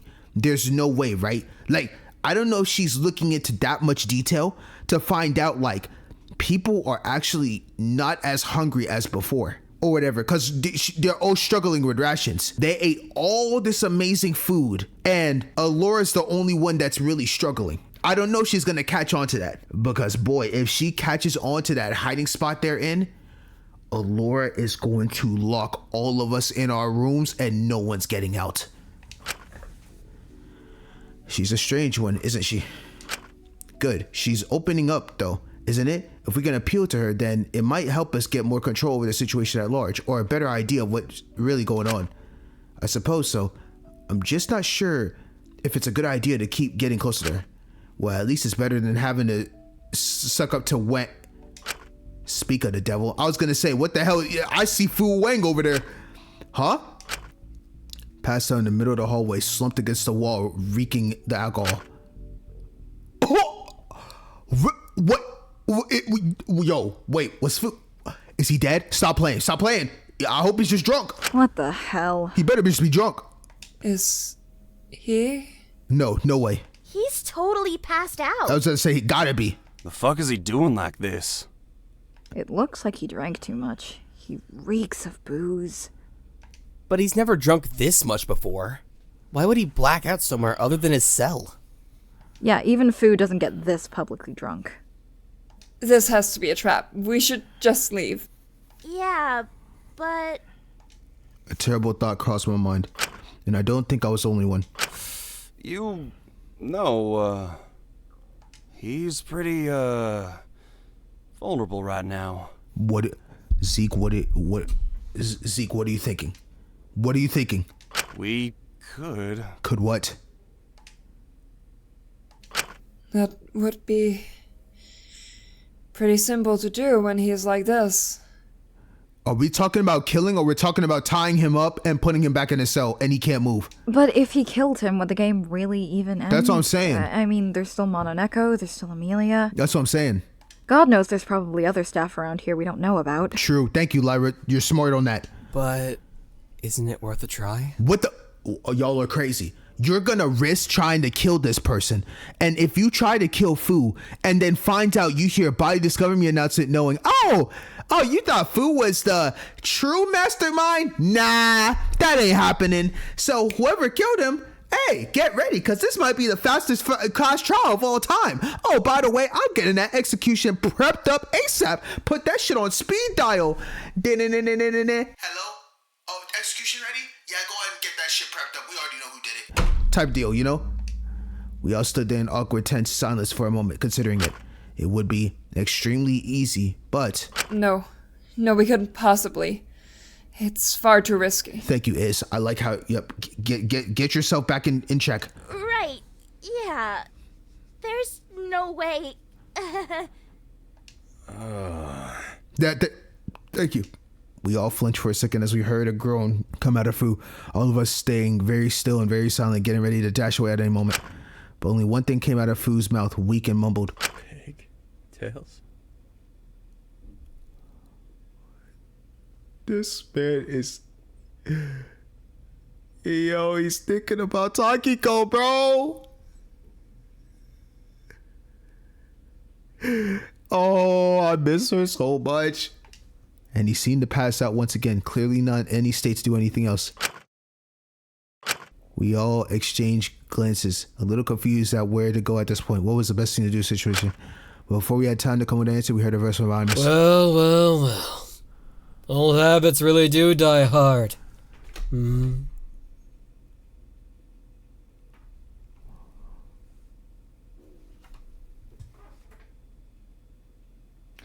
Is this the first time the janitor spoke? Wait. No, this gotta be the first time the janitor spoke. He has a voice? It was him, the janitor. I guess it was no surprise who arrived given how late it was at night, but it was weird to see him so frequently. It's you. Who else it would be? The doctor? I think she's probably too busy listening to something else right now. What do you mean by that? Go find out for yourself if you're so curious. Just don't come blaming me before your execution if it makes you want to kill her. What that was concerning definitely wasn't going to make the others' opinions of her any better, even if it ended up being nothing. Before he could question him any further, he moved over to Fu and let out an annoying grumble under his breath. He hasn't changed one bit. What? Did you know him? We were in the same class back in Host Peak, all those years back. Never liked the guy, but he was always doing this. Getting high off life, reaping all the benefits his talent gave him, and spoiling himself rotten. Then drinking himself to the point he was throwing up and rambling nonsense about how none of us had any idea what it was like. Crying about feeling unfulfilled or whatever, making his own issues everyone's problems. Unfulfilled? What? He was always the type to chase the next high, drink the most, gamble the most, go all in, buy the biggest, flashiest watch, go for the prettiest, sharpest girl in a bar, and cut everyone off to settle down and play house for a few years, like he could ever be capable of that after everything he's done, acting so superior to the rest of us. Then throw a fit when all the money he sucked out of everyone and everything he could didn't suddenly buy him happiness or fix his marriage or make him normal. Acting like the whole world was fucked up and ranting about like he was benefiting from those very things he despised. All the misery was self-inflicted, and yet he acted like I was a hypocrite. Huh? No wonder they said he got his talents through underhanded means. Well, that's not really a surprise. Most of what he does is pretty underhanding. Most of what he does is stupid, nonsensical, and foolish. The janitor groaned as he hoisted the salesman onto his shoulder, almost buckled under his weight.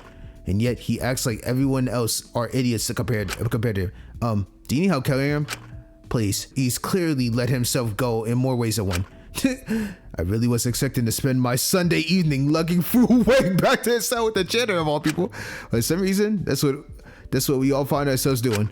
And for some reason, unbeknownst to me, going against all common sense, as the others all made their way back to their own cells, crashing for the night with a mix of confusion and apprehension due to the events of life. Yo, they said, we're not even gonna knock. Janitor was like, man, he's too much.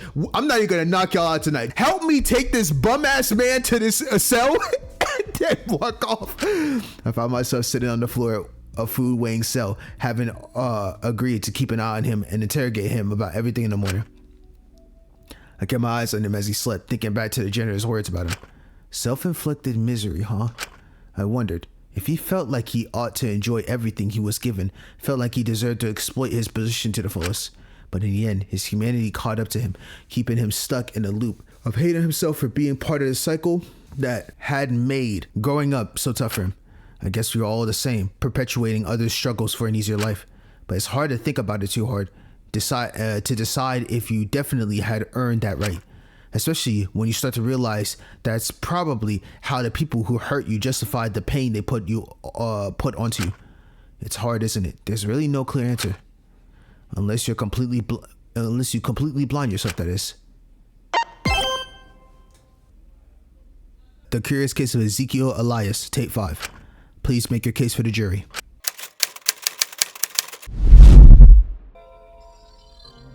Boy, he's pretty pissed. I never thought I did anything wrong. Here we go. The world has fucked me over as long as I remember. There's nothing about this dump that's fair in the slightest. So I thought, it didn't fucking matter what I did. Everyone else was shitty. So what's the difference if I am too? To me, pushing others down, exerting your power, trying to climb to the top, that's just part of being human. That's not part of being human. That's being a freaking dick. Like, what?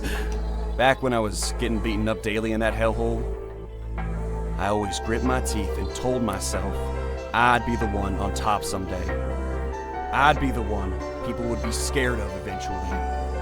If I died in the process, then I didn't give a shit. What's the point in continuing to live in a world that'll fuck you over at every opportunity? And I got there. I got to the top. And did it fulfill you? It should have. Why did it not? But did it? I thought it did. Why didn't it? But did it? No. Not at all. It didn't make me happy at all. What a CG. Look at his teeth. It was all pointless in the end. Hell was I chasing? Some vague idea of masculinity? Power? I don't even know at this stage. Whatever it was, it all feels so hollow and stupid now. But I can't admit that.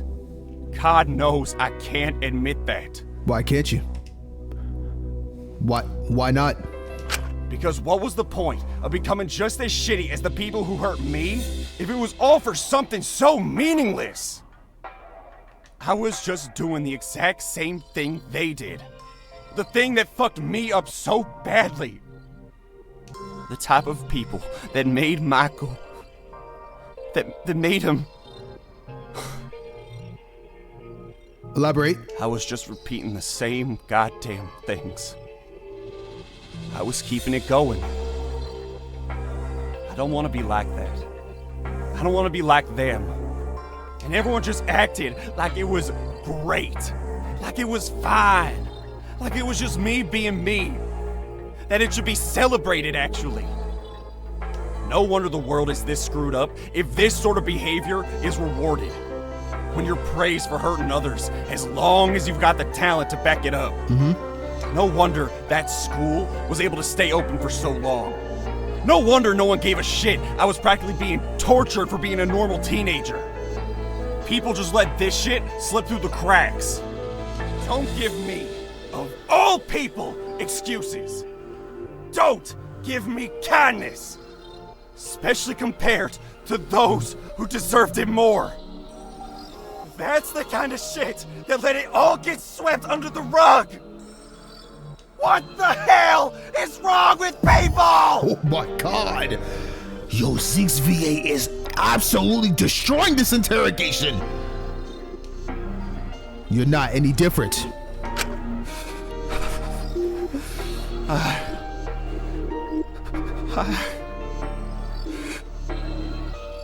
You liked it. I just liked it. Because no one was hurting me, aside from myself.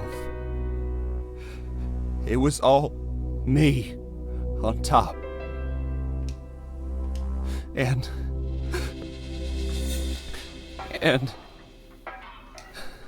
people loved me. But did you feel it? What did it matter? Who needed it? Who needed love? Everyone I invested in fucking disappears anyway. Why is that? They abandoned me. Or let me down, or... You pushed them away. Ooh. So what if I do? Hand, arm all down on the desk looking aggravated. If I push them away first, then I never have to get attached. That's the wrong mindset to have, Zeke. And I never have to feel shitty when they eventually ditch me. Just like everyone else. But why is that a constant trend, Zeke, that people are leaving you? Just like Michael, or... But not him. Min was different.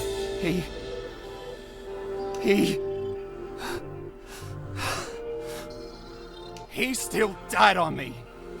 He died on me before anyone else even got a chance to know what he was really like. I know. And now they all act like I'm crazy when I was the only one who really knew him in the first place. That's true. And I'll never forgive him for that. I'll never forgive him for leaving me alone with that. Whoa. You cannot blame Mint for something that he had no control over, bro. How would he know that someone was gonna poison his fucking mask? And Dracul, no less.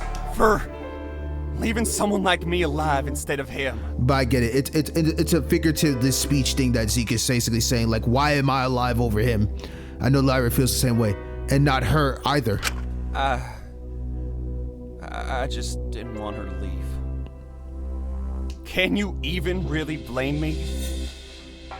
Everyone was acting like she couldn't make her own decisions. They were trying to make ones for her. They just wanted control over her. You were doing the same damn thing. I was just trying to make sure someone didn't get walked all over again.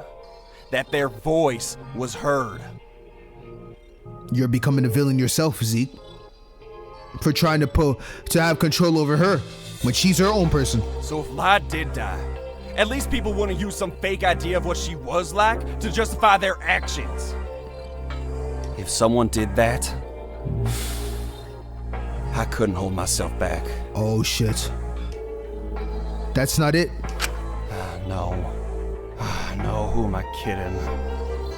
That isn't it. Of course it's not. After Mint, I couldn't take it. It broke you. I didn't want to be alone. Yep. Yep, go ahead. Say it. Bring it out. You know you're as scared as everybody else here, and you need the comfort of someone more than anybody else here. I couldn't stand it. I'm such a hypocrite. I hated how quickly I got attached to Lyra, and how much I needed her to not leave me. Yep. Maybe that's why I hated what Shinka was doing with Molly. I saw too much of myself in that. I thought that if I wasn't careful, that could be us too. Okay, I can see that. And if there's one person I hate more than Sam, it's you. Damn, you hate yourself more than life. Oh, all the hating you doing when in reality you're your own biggest hater. I wanted her to be there, no matter what. Even if she did end up hating me. I knew she'd hate me. I knew it. But even so, at least if she hated me, I'd still be important to her somehow. At least she'd be alive.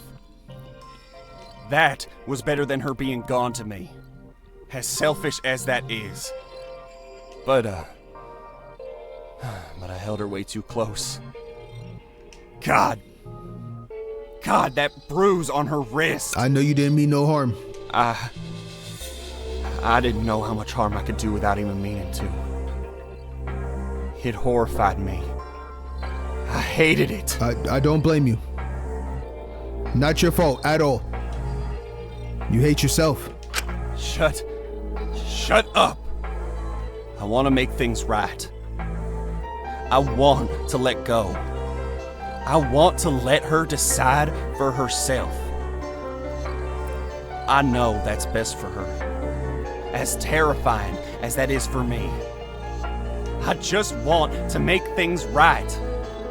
But it's too late, isn't it? What can I even do now? I've tried. I've really tried. I'm just scared. I'm scared. Yep, I don't want her to go. I don't want to fuck things over more than I ever have. Let that shit out, Zeke. I know it's selfish. I know the tighter I hold on to her, the more I'm gonna hurt her. I've heard that enough from Asu and Isabel. Trust me. But still, even if I could never say it out loud, even if it's selfish and stupid and childish. Say it. Don't you dare leave me too! That would be even worse than just being alone in the first place. Damn. How cute. Oh my god, he's fearing so hard.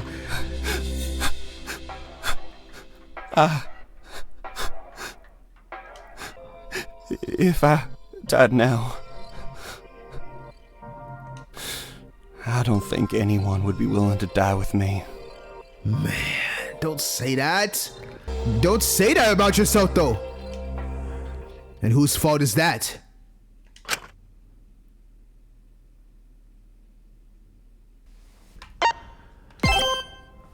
She could do something for once and smother him in his sleep, please. This is crazy.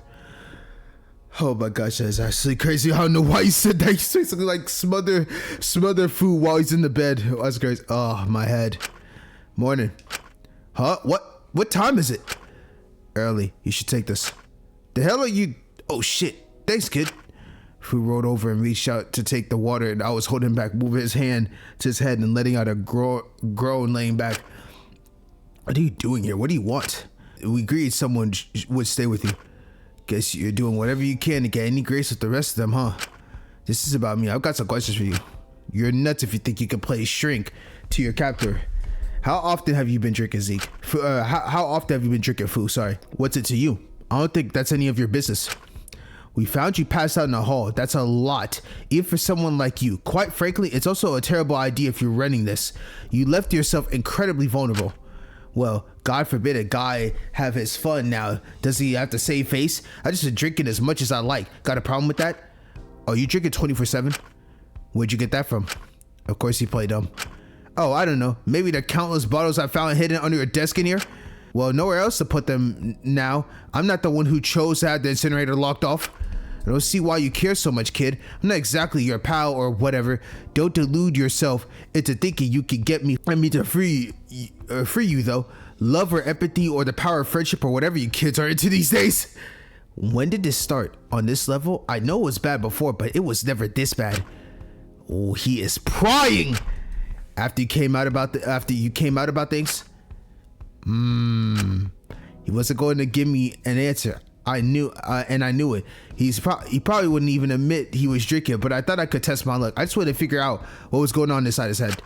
If he was doing extremely poorly, it did not bode well for his future treatments of us. So I wanted to get ahead of any potential issues with him. After Takio's death, 100%. It's even crazy too. I guess because he's so passed out that he doesn't have the jacket on. It's so interesting seeing him without it. It's weird seeing him without it now. After seeing him with it for a minute, he still didn't say a word, but his demeanor seemed to shift slightly as I mentioned her. I sat there in silence, hoping not to say anything further would force him to speak. And to my surprise, he eventually did, avoiding eye contact with me. Do you think there's a world out there where she was able to find happiness? I'm sure there would have been. Oh my God. Dude, this feels like this chapter has really been, it's more and more hitting my feels to the most on how much I miss Takiko, how much I miss her. Oh my gosh. And Fu misses her just as much. Oh my gosh. I'm sure there could have been a world where she could have found happiness, but I truly do believe if Takiko was never the ultimate rental sister, she could have had a wonderful life. I 100% believe that. Well, I don't know. I mean, I'm maybe I'm wrong, but I really do believe that in another lifetime. Well, I don't know what I was expecting, but it certainly wasn't that. Where girls like her could be free. I felt my fist clench hearing him say, of all people, ask that, and I hardly had the right to get mad at what he was saying, considering my own perception of everything until yesterday. I hope there is. There should be. Otherwise, I think we really might be doomed. I couldn't bite my tongue. Why did you bring her into the game in the first place if you didn't want that to happen to her? Hey. He's cooking. He immediately snapped his gaze to me, his tone sharpening. I took a step back instinctively. Listen, kid. I made a whole lot of bad choices without thinking about them, but that's one choice I'd never make. I'd never choose to have her here. Then who did choose it? Who decided it was okay for any of us to be here? Choices. Won't make them all the time, but they're funny things, you know. You never really know if you made the right choice, no matter what you do. Because no matter how conceived you are that you do, you never know for sure how things could have turned out if you did or said something differently. Yet they matter so much. Everyone who died so far has been because someone along the lines made a choice. Guess that goes without saying. But it's crazy how your own choices can affect so many other people. Kind of makes it unbearable to live sometimes, don't you think? I knew he was intentionally diverting the subject, but still. I hate this motive. I feel like no matter what I do, I'm making the wrong choice at every turn. You're not the one deciding anything, kid. The doc is. But I'm still making choices and none of them feel good. I feel like I'm tied between two worlds and trying to play the middle ground is causing more tension to arise. Well, there's no right or wrong choices. There's just the choices you make in life. And if you can't live with them and see them through the end, or at least not run away from consequences or whatever choices you made, then I think that's what counts. Being so scared of what the future could hold that you end up making no choices at all keeps you stuck where you are. Nothing will change unless you take the initiative yourself. You don't make any sense to me. Letting the world move around you and refusing to stand up for anything or anyone because you're scared of consequences from either side doesn't make much sense to me. But it seems to be the Shinku special, huh? Damn. Oh, don't give me that look, kid. Isn't this the first time I brought up your fencing, and definitely won't be the last if you keep going like this? Huh. Ever since we got in here, you refuse to take a stance on anything until it's way too late. Ooh! Always half-heartedly supporting the audience's verdicts without ever fully disagreeing on or agreeing with them. It feels like you can't form a solid opinion to save your life! Oh well, that's not fair. I think you can form a solid opinion quite easily. Now voicing it, that's where you have the issues, isn't it? What does this have to do with anything? Come on. It's just cozy to stay in that space in the middle. Never upsetting anyone, but never standing up for anyone until it's way too late. Always in the middle ground. Can never seem to push himself forward to take action. That's not be the bigger person here. You don't want to get in trouble. Just let him rattle on Shiku. He's just trying to aggravate you. Don't let him get to you. Excluding anything that's ugly. Doesn't fit into the nicest box you shove people into. You couldn't even recognize that Molly was the type to have done the suicide pact when you learned she did it. Hell, you couldn't even step up and have a solid stance for Molly until she was already dead. Oh my god! Never mind. I didn't even realize how quickly my hand moved on its own then. Did he slap Fu across the face? No way, Shiku! Fu took a shock. Yo, even I'm shocked. He literally got up and actually did it? There, is that enough of a stance for you? Get your act together. Stop running your mouth about my issues when it's more than clear you've got a whole heap of them hidden behind your desk. You might be happy stagnating and backpedaling, but I'm going to do better. I'll step up. So don't you dare say anything about her when she was able to improve more in a few weeks than you have in your 35 years on this planet. Oh my god. No. Hold on. Shiku Kazuki? Who are you? Who is this? No, he's built different. I didn't think he had that in his arsenal.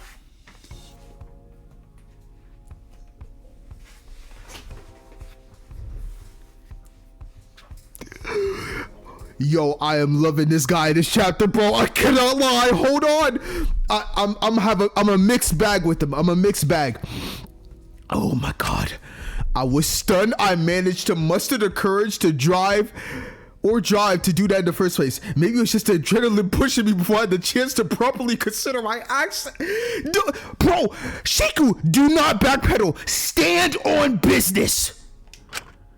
A wave of dread almost immediately washed over me. I was expecting him to push me or Neko to appear, but instead, he smiled at me, his eyes lighting up a little bit. Weirdly enough, he seemed almost proud, like a proud father, like, that's my boy. That's my boy. Standing up for yourself? What's so funny? I knew you had it in you, kid. That's what I was saying. Hold on. I did not know I'd ever see a day where Shiku is actually doing the actions. First he's holding up Zeke. Now he slapped Fu? Are you kidding me? Dude, dog, Lyra actually coming into my room might have changed my entire way. Slowly, every single moment he's been progressing. He even ran in and tried to save Takiko during his dream. Like, dog. I'm amazed. I blinked at him for a bit, trying to figure out what exactly he meant by that. Now, I just wish the others could do the same. What do you... Before I could answer Fu further, the door to his cell opened. An unexpected figure standing in the hallway looked at us both. I knew I could hear something, but this is a little surprising. Dr. Linnaeus, it's... Kazuki, you're coming with me. Looks like someone is in trouble. Don't put ideas in his head. He's not. I have a few questions. I felt a pit in my stomach. Had she caught our night meeting? So, is that a problem? Nope, not at all. Good. I'm glad you're being sensible about this. Follow me. Let's check the stock in the medicine storage together. And sure, nothing is unaccounted for. All right. Good luck, kid. Looks like you're gonna need it. Thanks. Bro's in trouble with the teacher. That's a good one. I followed Dr. Linnaeus to the medicine storage. My throat growing as she took me there. I knew it was unlikely she meant anything malicious, but I couldn't help but feel nervous about it. Bro, anytime Allura says anything to me and says come with me, I'm shivering in my boots. I'm shivering. My heart is dropping straight down, oh my god, to the pit of my stomach. I just wish she'd tell me what it was about. That would stop this terrible knot of anxiety in my stomach, or at least speak of the journey over there instead of letting us stay in this terrible side. I'm walking with her with no words exchanged. We're cooked. We entered the room and she closed the door behind me. She's closed the door behind me? So what should we start counting first? We're not actually counting stock. She stared at me. It's over. It's been nice knowing you. God, it's been real. My life is done. Let me put out my hands. Go ahead and just don't even say no more. Just slap on the handcuffs. Take me to my room. It's over. It's over. I see. Typically, if I need to question someone, I take them to the showers in the morning since it can be easily passed off as me just helping those who can't operate them alone, helping. But your lack of verdict would make that suspicious. Question someone? It's best to do these things in private, I find. That doesn't really clear things up here. I'll just cut to the chase. Well, before that, I do have a new question. What were you doing in Wang's cell, Katsuki? Well, she does deserve to know, but I don't know how many details I can realistically give her without giving away the night meetings. I know she'll question if I tell her I was walking around last night, but I'd feel awful making another lie just cover my tracks. I really do not like breaking Dr. Elenius' trust whatsoever. I especially don't want her to do it after I already did so yesterday. I'm one of the few people left here she could trust, and if in that breach, who knows how severe she could get, she might actually become the strict enforcer just waiting to enact her power that everyone keeps trying to frame her as. And I don't want that. I want her to prove people wrong. But I knew I had to tell one small white lie to cover up for the others and not to get them in trouble, even if they didn't have the best opinion of me. So I agreed to stand with them. So if it's to protect their peace. I was headed to the shower block last night since I lost track of time and forgot to shower earlier. Forgive me, Dr. Linnaeus. When I found food passed in the middle hallway. What? It was really bizarre. He was completely blacked out and drunk. I think he's been drinking almost 24/7 the last few days. There was all sorts of bottles hidden in his cell. I helped him get back to his cell and stayed there overnight. I know you wanted us to all stick to our own cells. I apologize if I broke your trust there. But I thought if I caught him in the morning, I'd be able to interrogate him after finding him there. Were you able to get any relative information? Just a lot of non-answers, really. Sounds about correct from Wayne. Unfortunately, I apologize. I couldn't get any more info. Dr. Linnaeus let out a sigh and looked at me. It's fine. This really shouldn't be your job, Katsuki. Please, try to be more careful in the future. I understand we're all eager to escape, but sticking your noses in places that doesn't belong could lead to putting your life at risk. I really do not want to lose you or anyone else, but this paired with your delinquency yesterday with the lies. It's very unlike you. Try to be cautious and smart about this, Katsuki, please. Right, I will. Now, on to what I was initially planning on asking you about. You are aware of your current position, aren't you, Kazuki? Huh? What do you mean? Out of everyone alive, you are the last unjudged prisoner. This puts you in a precautious position. Right, the only crimes that haven't been revealed yet were Fu, Dracul's, and my own. I wasn't sure if Fu's counted due to the recent revelations about him, and Dracul wouldn't live to see the consequences of the crime being out. I'm aware, but I'm uncertain what about that is risky.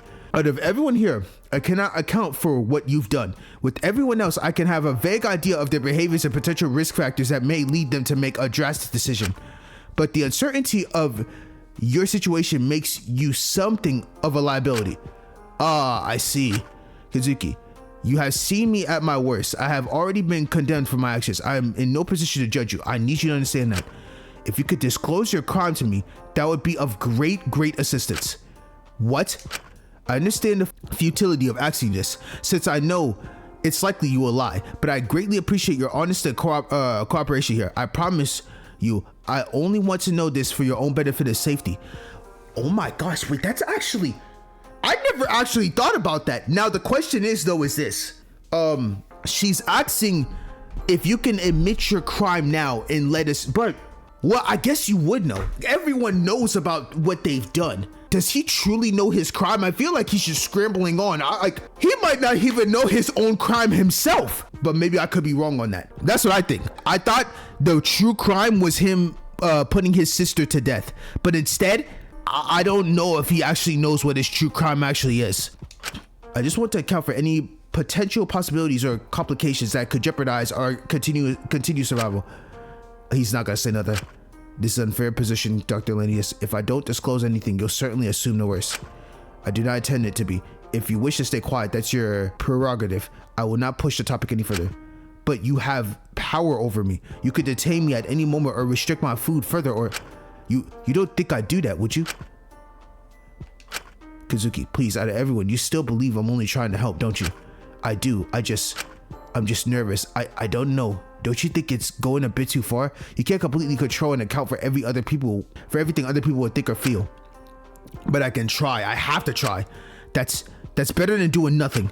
I understand you have good intentions here, but I think you're not going to be happy with the person you become in the process. I accepted a long time ago in that order what I had to do. I couldn't be a good person. You cannot do those kinds of experiments. You cannot reduce lives to subjects and weigh the value of individual lives against one another while still believing you're a good person no matter your intentions. The cognitive dissonance would ruin you. But you don't have to be a bad person. I hardly deserve a second chance after everything I've done, after Taka.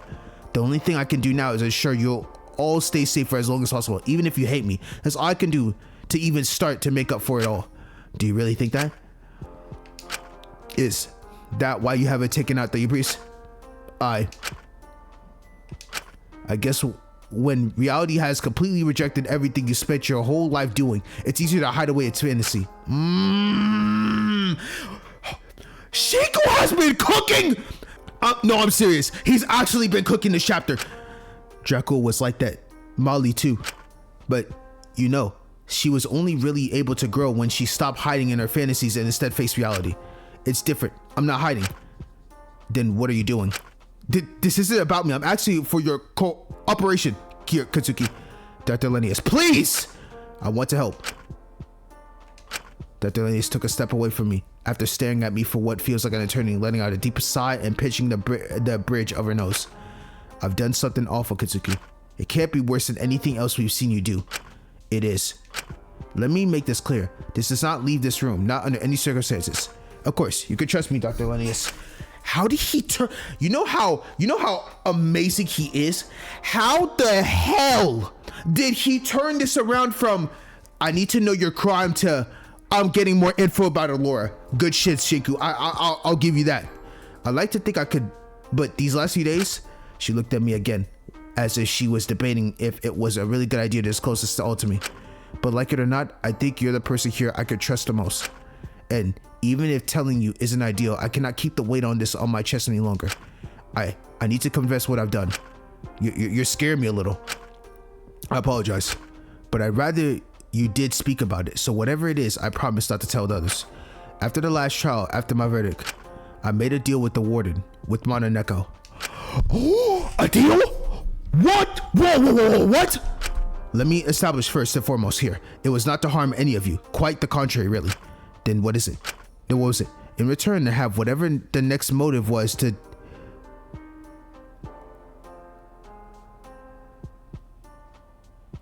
In return to having whatever the next motive was to disproportionately affect me more than the others, I asked them to update my earpiece to train a second model off of their footage of Taka.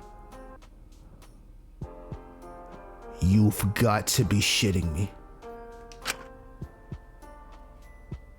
Oh.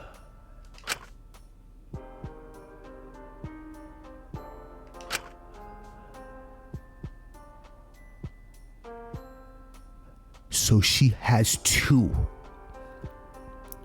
Are you saying her earpiece got updated to now she can both hear Lilith and Taka's voice? If the others knew that, they'd certainly be upset but more alarming. Her verdict just made it so she really hadn't changed at all. She was just diving deeper into her unhealthy coping mechanism. So there's no saving her. Allura cannot be saved. Oh my god. I knew it wasn't my business, but that broke my heart. Well, it make you feel any better? Truthfully, it makes me feel awful, Katsuki. Every single time I hear his voice again, I feel like I'm going to be sick knowing what I've taken from this world. It takes a lot of mental energy to not burst into tears every time he activates. Then why don't you take it out? Leave it behind, Dr. Linnaeus. You can't. I know you can't. Come on. I couldn't possibly. I made it so that I cannot hide in fantasy. Said I must hide from it. Focus on my reality to not face the damages my fantasies have done. I deserve the misery, that sick feeling in my chest. It helps to remind myself that my situation is by no means unfair. It is all something I brought onto myself. Now, responsibility falls on me to make sure we can all leave safely, despite the best attempts from the audience and the warden to keep us here. They may view this motive as disproportionately putting a target on me specifically, but I see it as one final chance to make things right. I cannot afford to make mistakes now. If I can lead us out of here safely, then I'll take it out. Then I'll free myself from this past. And if you die before that point, then at least I tried.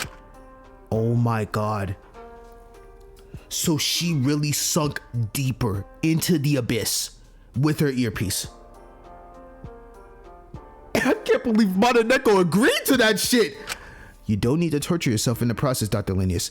That's going a little too far, don't you think? It's a bit foolish. Then maybe I am. Listen to yourself. You're putting your own pride before your humanity. Do you think Taka would have wanted this? I certainly never knew what he wanted. That's what got me to this point in the first place, so what does it matter? Then do it for him now. Treat yourself how he would have treated you. Live how he wants you to, as a person he knew you as. There's far, far too much on the line now to give myself that much grace. Are you really willing to die as Dr. Linnaeus and not Allura? Have I ever really been Allura? Oh, this is insane! My goat is getting cooked. My goat is absolutely stuck in hell.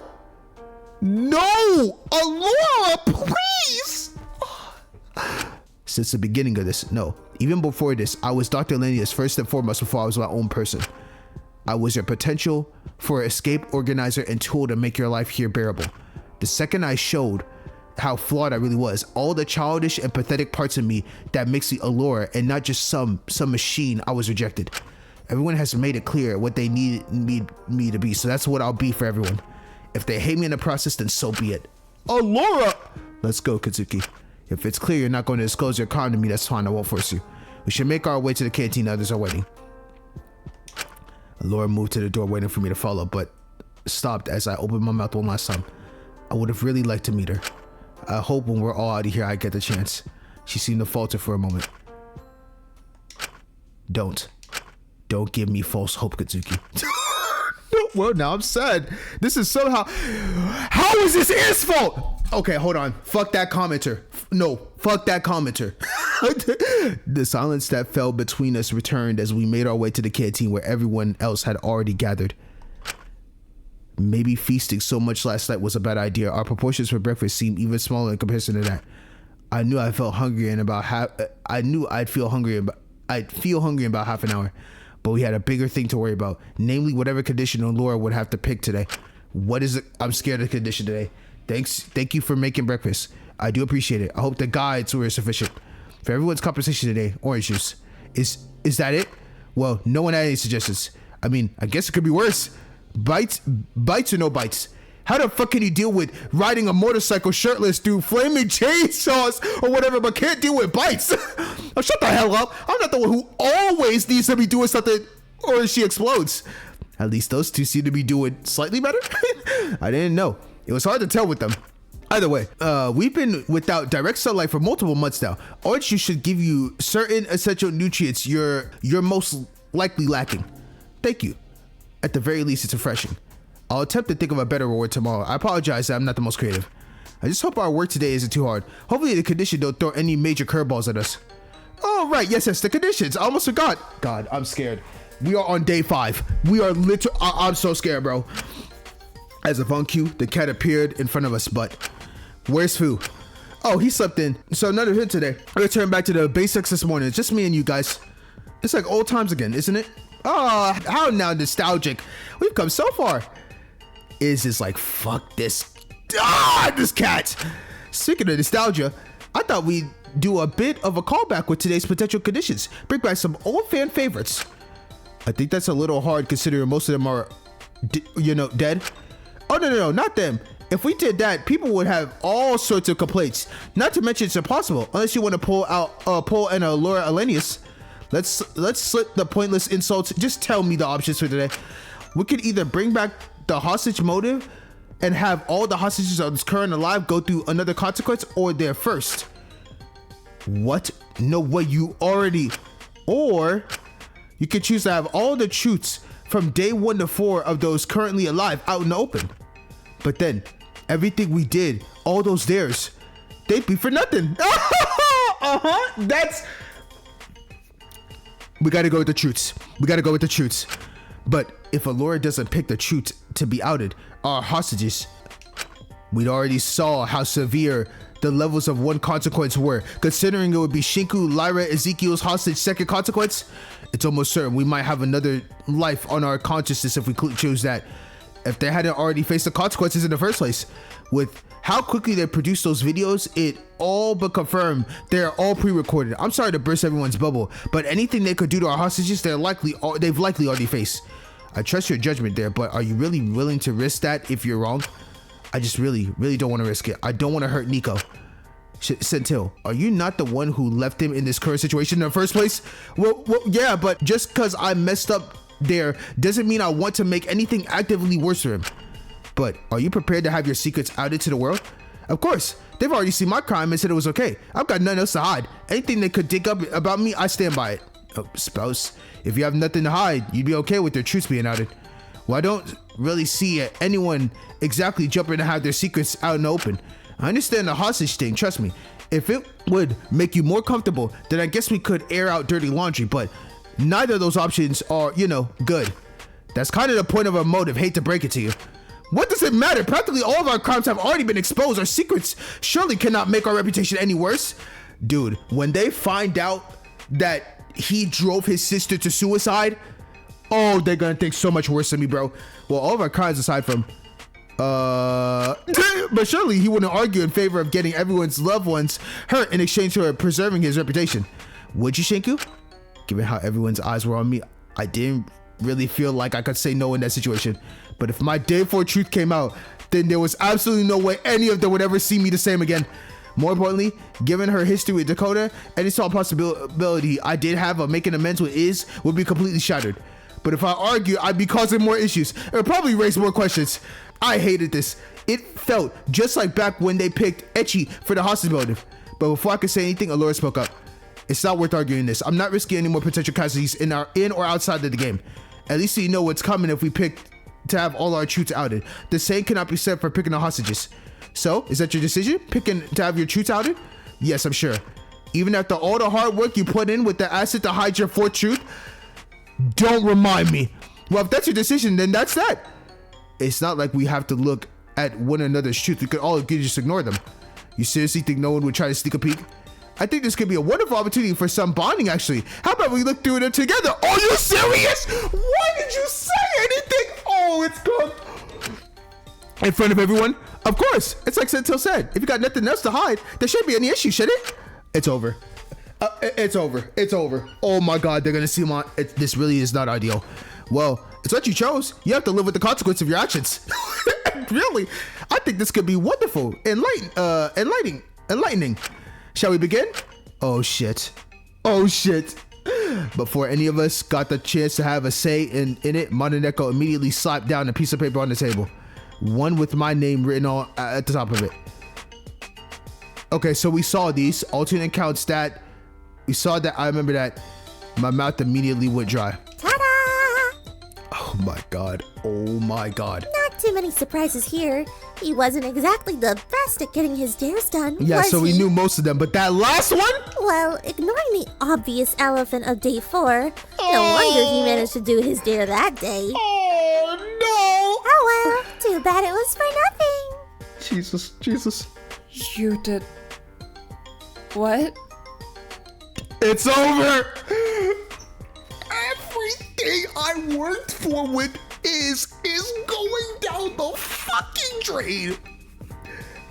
Oh my, I might hate Ripley, bro. she not literally, but like, I've never been so defeated in my entire life, bro. It's over.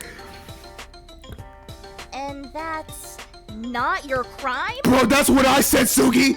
The fuck could it possibly be then? That's what I'm saying, Zeke. It's over. It's part of it. I really don't want to talk about it. Okay, so he does know his... Bro, how bad can that crime be? How bad can that shit be? Oh my God, it's over. Whatever it is, I'll leave you to discuss that later. I'm sure you have a lot of questions, but we've got even more to get through. Yes, pass me by, I'm done. Lyra, let's see those truths you were so desperate to hide that you were willing to complete all your dares, no matter how extreme. Oh, okay. Oh, she did complete so many of them. What are those?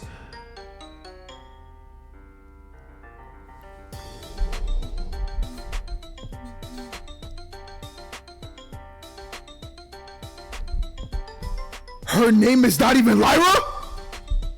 Lyra Satel is not her real name. You used to harass and bully your siblings and other children your age to the point you were ostracized from your family and were forced to leave. She had an abortion after a relationship she had with an older man resulted in pregnancy. You once sat and watched someone overdose in front of... Oh, nah. Oh my God, Lyra. Oh my God, if that's even your name, the fuck is your name? Wait, no, these truths are insane. Okay, I know she was bad, but bro, I didn't know she was this bad. Brother, I did not expect this at all, bro. She was a bully. She literally got pregnant and had an abortion. And she literally saw someone die with their real face. And the fact that her name is not Lyra. Wow, that's... This is crazy. We don't have to talk about it. No, Joe, just move on. I can't. Lie, are you... Let's just move on. I'm good. I really didn't want this stuff to get out. I don't like thinking about it. I don't like people knowing all this shit from when I was younger. It feels invasive. Okay, yeah, I'm just gonna chalk it up to that. Let's just move on to the next one. We're good. It can't be any worse than this, right? I'm good. Lyra, it's all good. I'm just gonna pretend I didn't see any of this. Hey, it's all right. We don't gotta bring it up anymore. Yeah, let's just move on. Right. Let's move on. I mean, the last one is a little concerning, but... Just move on. Hey, shut up. We just gotta move on. I was just being selfish. I was scared of getting arrested. I was like 17 or some shit. What was I meant to do? That's fine. Let's move on. Back in those days, yeah, of course I was going to be selfish. At the end of the day, no one's life mattered to me more than my own. He was a roof over my head, a meal, and a bit of entertainment. That's fine. Just move on. That sounds awful, but it's how it was. When I saw his body, my first thought wasn't, oh God, he died. It was... oh God, I can't stay in this apartment for much longer. My God, we don't have to talk about this no more. Let's move on. That's really what you thought? Stop move on. I can't believe we're still on this. Back then, I just assumed everyone else saw me the same way I saw them. Most friendship or relationships I had back then were pretty transactional. Yeah. It was pretty hard to care about people when I just assumed they didn't really give a shit about me at the end of the day. If you get too attached, you were just setting yourself up for getting hurt when they pulled some insane shit or left you. That's just how I felt back then. If I could be discarded as spoiled goods the second I got inconvenient, they could too. It made sense to me back then, as messed up as that sounds. Yeah, we're gonna chalk it up to her young age. Yeah. Sorry. It's ugly. Yeah, it's... I know. But I couldn't bring myself to make up some sort of lie or excuse. You deserve to see it for what it is. That's fine. I appreciate that, Lyra. We're just gonna keep moving. Even if it's ugly, I want to know about it. Because you're my friend. And one or two ugly parts doesn't make you rotten to the core. It just makes you human. Suppose it does. Guess we've all done some pretty messed up shit, huh? Yeah. Let's just move on to Elias. Thank you. Alrighty. Oh my Let's goodness. see if this will help knock him down a few more pegs. He has been all confident lately. It can't get worse than this, can it? Please.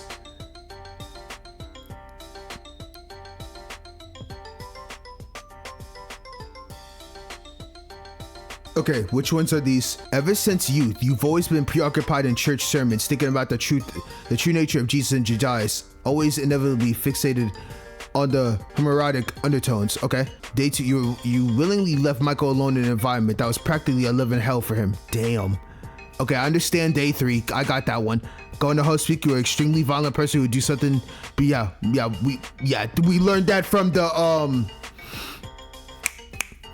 beating the shit out of people when Taka had threw that freaking men's sleepover. A sick part of you adores how your electrical scars matches the one Michael sustained from his electrotherapy. Wow.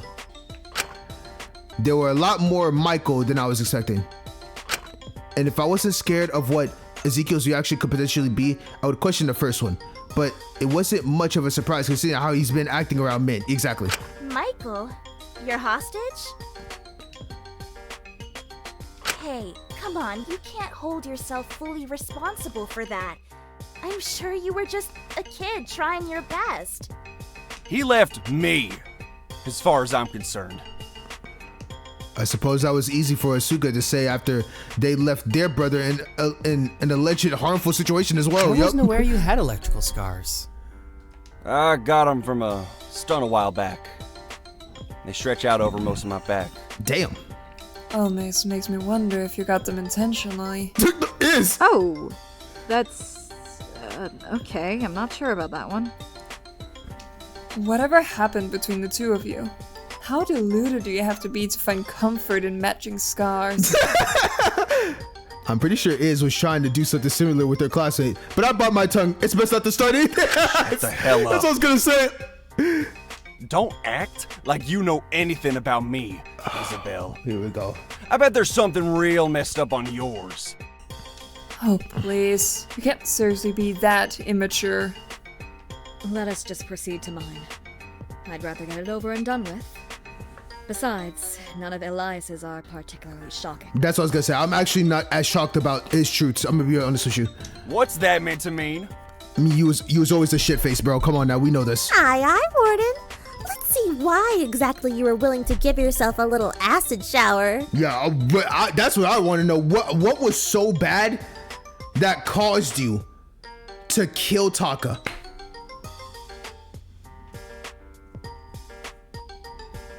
Okay. I have nothing more to hide. You've all already seen the worst of me. Okay, so despite your... Okay, we know about the existing doll collection, a certain amount of money, got that. You consistently endorsed the research that resulted in abuse and neglect of your twin sister, who you helped cover it up, got you.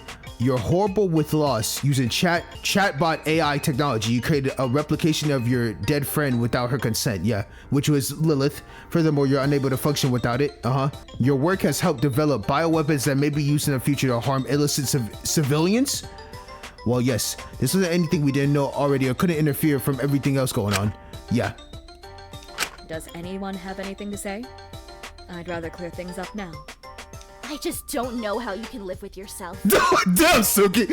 I cannot change what I've done in the past, but I can at least keep all of you alive for as long as possible, to at least try to rectify some of my mistakes. If you really wanted to make it seem like you were making a proper effort to change, you take out that earpiece. That's never happening. Let's just move on to Cersei's. It's just like, I'm not even gonna answer that question. Right, our favorite little Nepo baby. Let's Nepo see what baby, else wow. you could possibly have hidden in your closet.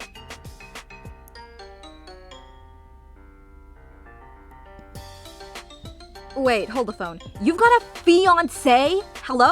Why have you not mentioned this before? You would not know this unless you did her free time events. Now, in the videos I've shown, I didn't do her free time events, but I kind of expected it because she has a ring on her finger. So I already had that idea that she had a fiance, so I really wasn't surprised at all. I'll be honest with you. But let me read out her things.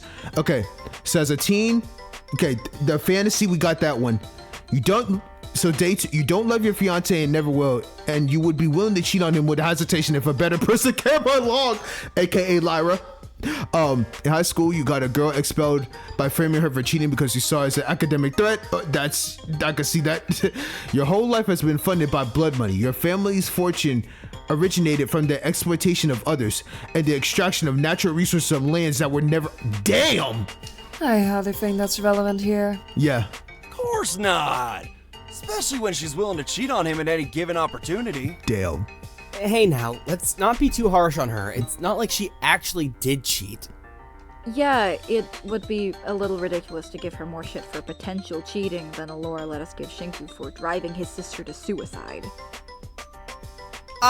Damn. Well, I was going to attempt to defend Ismin here, but it might be best to shut my mouth now. I think we're sort of brushing over the blood money thing here. I think that's a little more important. Well, I certainly didn't have any say in that. I wasn't the one who initially exploited them. I don't believe it's a crime to be born into money. I didn't ask for it. Yep. I wasn't even aware of it until I was well into being an adult, and even then I suppose I just never really thought about it. It's just how I've always lived. I guess it's not really any different to you, Everything you value in your life is the result of these sorts of systems of exploitation. Damn. Well, everything you value that you still have, that your actions hadn't caused to shatter. Damn, why did Nanoneko say that? You're such a silly little girl. Oh my gosh. Now, it doesn't really matter, but he's taken a lot of steps to even the playing field for you, so let's divulge Fu's truths. I don't really see the point in that. It's unlikely any of them are anything more than lies. Yeah, he probably just made up a load of bullshit. I guess it wouldn't hurt to take a look anyway. Alright, what does Fu have?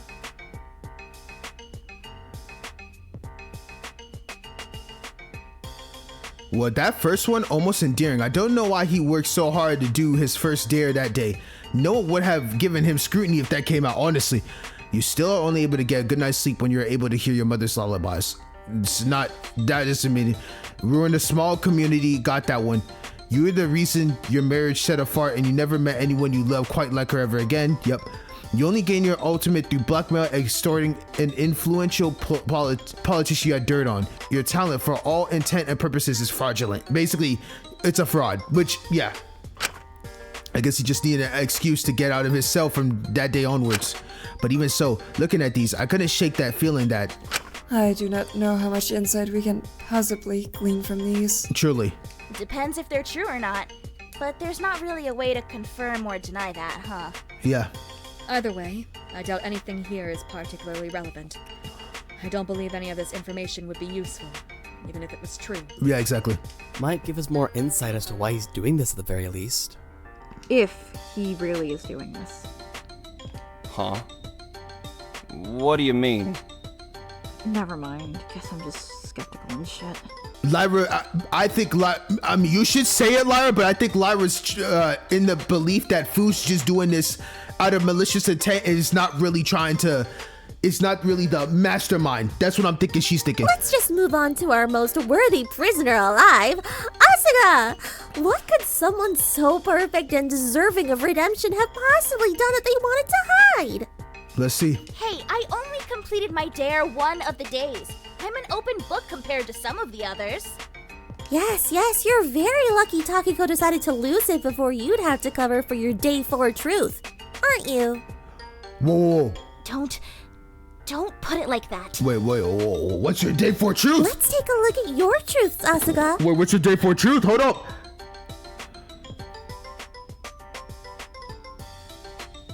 Kidnapping. Forgive me for asking, but... Okay, highest score. Back in your child model days, you accrue to other kids around you, and your comments would routinely damage their self-image greatly. For day 2, you left your little brother behind in exploitative situations without a second thought. He'd endure incredible amounts of hardship that you couldn't save him. Yep. All right, now we're 4. From a legal standpoint, you could be charged for multiple cases of kidnapping minor members of your...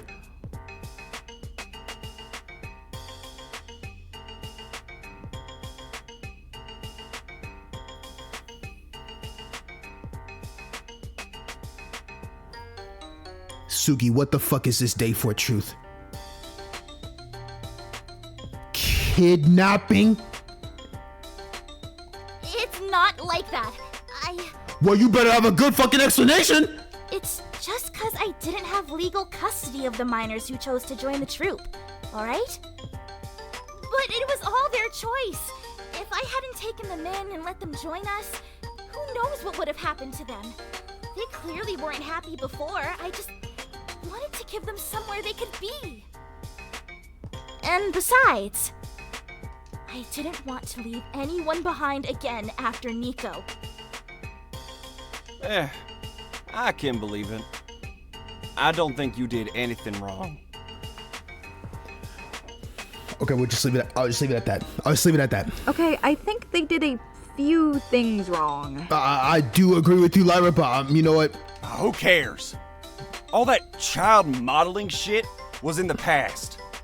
Besides, It was probably just the industry. Oh, of course you'd be fine because it was the industry. Have you seriously learned nothing? Damn, Is. That's different. I can understand the position they were in during it. Besides, they were just a kid. It was a little concerning, even if Ezekiel had started to acknowledge the errors of his ways, how much he seemed to be enabling Asuka. I'd stay quiet for the most part out of fear of being ostracized, especially with how severe the meetings could be, but I was certain that eventually it would reach a boiling point. But that's a wrap. I think we all learned a whole bunch about each other, haven't we? Isn't that fun? Yeah, these were some interesting truths, I cannot lie. Wow. Maroneko left all the papers on the table for people to return to and look over later as they let out a small purr and hopped off the table themselves. I'll leave you all to mull over those. I'm sure it'll give you all a lot to think about. I sure do hope it won't break apart what little unity you were starting to build back between you. That would just be terrible. Oh, shut up. Bye-bye, prisoners. See you tomorrow. Dude, I'm not gonna lie. These conditions are actually getting worse and worse. I am terrified for tomorrow. Immensely. The cat left us in the canteen. Yep. A silence fell over all of us for a moment before Allura started to speak. Well, now that's dealt with, I think we should move on to the labor assignments. What? No way. How can we move past that? Are you insane? I think a bit of fucking discussion needs to be had. We can't just ignore that shit. Everyone has things they regret in the past. I think we can all lead the discussion there. As long as we can agree to our collective survival is more valuable than any petty disputes or disagreements that arise from this. I think we should be fine. In all due respect to Laura, I think not discussing these is going to lead to more conflict down the line. It might be best to clear up any misconception now. Katsuki, do you of all people really wish to have your secrets addressed? Well, yes, actually, Shinku, I think we all got a few questions for you. It's really complicated. I don't think I can even start to explain. It's not like I meant to or not, you still did it. Hey, I have to play devil's advocate here, but remember these secrets are intentionally phrased in a way to make them sound as bad as possible. Takiko's day 3 one made it sound like she killed her mother when it was just her ma died giving birth to her. And that kidnapping one, it made me sound like it was way more malicious than I am. It's probably a really sensitive subject for Shiku. I mean, his sister died. Just ganging up on him before he has a chance to explain isn't going to help him at all. I suppose you're right. But would you be remiss to believe we don't have any right to be a little concerned about this at all? I'll explain it when I'm ready, I promise. It's just, it's all still very fresh. We lost her only about a month before I got taken here. That period of time before the game is all a bit blurry to me. It was horrible. But I didn't mean to. I thought I could finally make things right. Let's go to a room to try to talk it all when I found the note. Dude, it's okay. Don't force yourself. You can talk about it when you're ready to talk about it. You can't seriously be defending them. You can't exactly say yourself about having lives on your hands, can you? Well, judging from the last secret, neither can you. And can you forgive me for it? Well, yeah, because you're a lie. We all make stupid choices when we were scared, emotional, or whatever. I can give you the benefit of the doubt. There's context missing here. People don't just watch others die like that, not unless you're crazy. And I know for sure you're not crazy. Then you could give the benefit of the doubt for this as well. Shiku can tell his shit when he's ready, but I don't think this is going to make him an active threat or anything. Damn, thank you so much, Lyra. See, come on, Lyra's right. Right now, this stuff isn't important. We're not going to judge you for yours. You wouldn't judge us for ours. So let's be stronger than this. Ultimately, all these conditions are in place to actively deter us from working together and instigating as much interpersonal conflict as possible. You are more than welcome to hold your own opinions of everyone here and their actions, but we are all worthy of life. With various areas of the prison getting restricted and conditions here getting more severe, we could do with as many hands as possible. No matter your reasonings, letting this conflict blind you in the moment and take drastic action would be foolish. If you let that happen, I'd be forced to take measures I'd really rather not do. You really do that? If it could save a life, then yes, I'll do it in a heartbeat, especially after seeing how these secrets drove someone to kill in the past. Right, if we start getting stuck on these silly secrets and start treating each other differently, because of it, things are bound to go south. Which is stupid, because all of this could be sorted out with just trying to understand each other. Well, I think even you make exceptions to who you choose to be understanding towards. Plus, once again, this game does everything in its power to make all of us sound as bad as possible, to dehumanize us as much as possible. Like, I hardly deserve to be here one bit. We know that. But you wouldn't know that from my crime. They made me sound like a monster. Well, yeah, I agree with that. Exactly. But only cause, like, I don't really think any of us deserve to be in a murder death game prison, but maybe that's just me. I don't think there's any issue with plotting out how unfair this situation is. But if you keep putting yourself above everyone else here morally, then I don't know, Asu. I think you're just going to make the prison more unfair in the process. Huh? Oh, Lara, speak. Hold on. Yes, we gotta get through her. She's really thinking of the more high ground, Sugi. Come on now. Listen, I'm saying this because I care about you, man. But you can't just keep brushing off all your own shit under the rug. You're by no means a perfect person. I know that, but there's a difference between intentionally committing some crimes and just breaking a few silly rules to make a place where things can be fair for once. A few silly rules? Girl, you almost ruined all those kids' lives!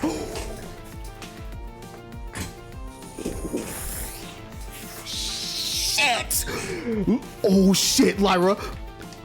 They would have been worse off if I just let them in those awful situations. I want to give them somewhere they could just be happy, where they finally have a proper family, where they could be free to be themselves.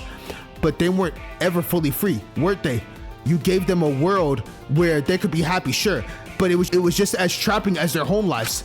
If they grew up there, what options would they have when they were grown up and decided maybe they didn't want to spend their whole lives in your circus, that they wanted something different?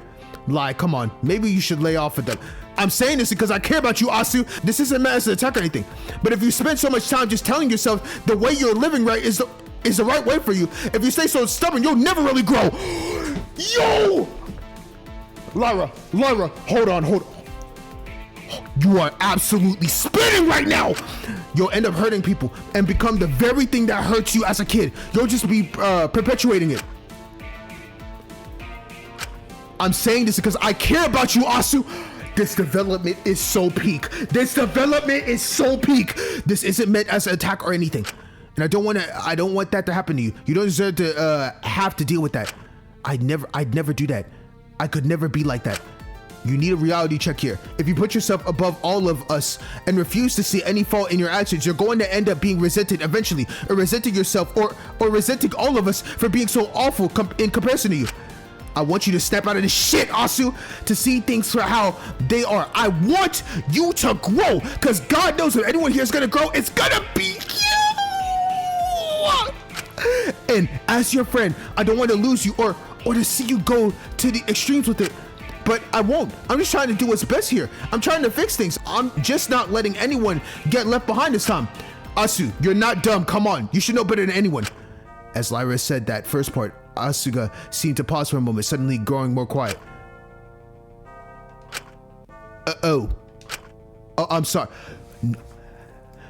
I know you're saying you're sorry, but I'm not gonna lie to you. Lyra, that was probably the best shit you've ever said. No, dead ass. She needs that reality check bad. I know it's gonna hurt. It's gonna hurt. Pain is temporary to get to the better side of things. Listen, I care about you a lot, and I don't want to see you get worse. I'm sure you feel the same about me or Zeke or really anyone here. So please just think about it, okay? An awkward silence before everyone, only broken when Allura cleared her throat. Oh my god. Oh my god, bro. I am playing one of the greatest games of all time.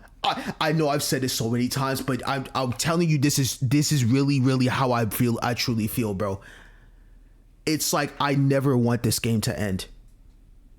I never want this shit to end. I'm having the best time of my life. I want you to know that. Peak writing. An awkward silence before everyone, only broken when Allura cleared her throat. Well, that was something. I'm sure we can have more discussion another day. For now, I believe it may be best to put all the energy we have right now into something more productive. Right. Let's just delegate today's task and get to it. I'd rather not have to dwell on this for too long. Further elaboration can wait. Some of these things are best discussed in private, after all. His gaze moved over to me for a moment. Apprehension cleared in her expression.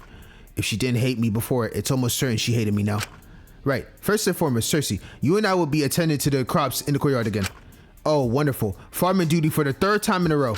Well, if you're so against it, I suppose I could always, instead assign you elsewhere. Perhaps you'd like to join Elias for his task? No, it's fine. Quite alright. Enriching farming, yummy. Oh, so looking forward to it. Yum. I love the dirt and the worms. Maybe it'll give you a taste of the lives of the people your family drained their fortune from. Why are y'all these truths now just gave him more ammo to just bash on Iz? Are you fucking kidding me?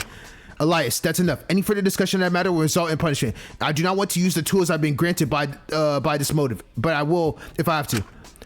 Pointless infighting isn't going to be of any help to anyone. I'd much rather you all resent me than be recklessly endangering yourselves to protect your own egos. Jesus, we get it. We get it. And I thought Z and Asu were on a power trip. Excuse me? Don't make me regret my decision today. What decision? Given you two, you have seemed to make progress on resolving your previous dispute. I'm tentatively resolving to have you and Chantel work together beyond washing and clean today. Putting Zeke on washing again? He got distracted yesterday, yes, but I'm hoping he'll have learnt his lesson this time and be more focused. And it doesn't really matter to me what I'm doing. I can be on scrubbing. Zeke can be on getting the water running. Can't touch the taps myself after all. You two can distribute the labor work however you like as long as you get it done. Hell yeah, we gonna get it done. Don't stay so know what's coming. This man is so happy he got Lyra back and now they can actually do some actual real work. Didn't have that attitude yesterday. And Satil and Kazuki, you two will stay here in the canteen and focus on preservation efforts. Satil had previously experienced with jarring, and there's only a few things left to can or pickle, so that'll be your aim for today. If you manage to complete your work quickly enough, I'd like to test how good the flour is for bread. If either of you could attempt to make a loaf, that would be wonderful. I'm really not much of a baker. I can teach you, don't worry. It takes a bit, but that's all right. We got a lot to talk about after all. I don't know why, but despite Asu's small smile, those words seem a little ominous. I couldn't help but feel a little bit uneasy. Yeah, of course. Now that's all settled. I'll see you all here again in a few hours. Good luck, everyone. I trust you will all stay on task today. All who oppose Suki shall fall. Whoa! Wait, yo, they're getting the viewer to join the Asuka cult. The Suki cult might be insane. Everyone disbanded from the meeting, leaving just me and Suki alone in the canteen. Most of the food that could be canned or jarred had been already. Even if it wasn't the most ideal to live off of canned goods, it was better than nothing. But it was clear our consumption of food far outweighed our production of it, even with the rationing in place. But more worrying than our food situation was Asuka, who seemed to be weirdly on edge. There's so many things preserved. I don't know if half of this stuff is even going to taste good from being pickled or jarred like this. It's edible, and I think that's the only thing that matters to her. That'll matter to her. Some things just aren't meant to last forever. They weren't designed for it. Tell that to her. I think she jarred humans if she could. Let's not be too unfair on her. I don't think it was very fair to make the decision to end Taka's life without thinking about what he wanted. But I guess we're pretty picky and choosy about who we decide to treat fairly, huh? I felt a lot of tension coming from Suki. It did put me a little bit on edge, admittedly. Anyways, I think that's the last of the cans. We should move on to seeing what we can do with the flour. Jeez, I can't get my head around these meal plans. There's almost no protein in them. We're gonna feel tired all day. Huh? That's weird. She wrote down ingredients for a cake today and crossed it out. I'm not one to rate on anyone's parade, but I don't know if a cake is the best use of our resources right now. It's not like any special kind of day. It's just March 3rd. Asuka seemed to pause, a realization spreading across their face. It would have been Taka's birthday. Oh shit. Oh shit. Don't do this. Don't please. Suki? Oh, huh? Is everything okay? Asuka paused for a moment and looked to the side. Do you think Allura meant it? Meant what? That she was willing to exert force if it meant it would keep us safe. I mean, her threats with Zeke when it came to Lyra's dosage seemed pretty empty. But she still punished you and Zeke for not doing your task. She took away your food. If you ask me, Shinku, it feels like she's letting more and more of this get to her head. It wouldn't surprise me if she uses those handcuffs or lock off some rooms or just did something drastic soon. You really think so? Don't give me that. I know you talked to her. There was something different about how you looked at her today. Plus, you walked in with her, not from the direction of the cells or anything, but from the bottom entrance of the canteen. Meaning you two were on the west side of the prison together. What were you guys doing in there early in the morning? It can't have been the washing. That room has been locked off. We were just in the medicine storage for a bit. She was asking me about some things. I really think she's stressed out by everything. I hope she's better than letting this get to her head, or well, if she does, at least she's got good intentions behind it. She clearly just wants to keep us alive. She wants us to be safe. But her idea of safe is restricted. Who's she to decide her way is the best way? She said she'd keep all of our inputs in mind, but at the end of the day, she's making all the decisions by herself. Nothing we say does anything. She just decides what's best for us, just like she did for... But you're doing the exact same thing, Suki. I'm not! You are. You're just assuming Allura is out to get us. You're positioning yourself as someone who inevitably knows what's better for us. You're trying to decide for all of us what we should think about Allura, and you're ostracizing anyone who doesn't agree with you. Why shouldn't you be apprehensive about her? You've seen what she has done. If her past decision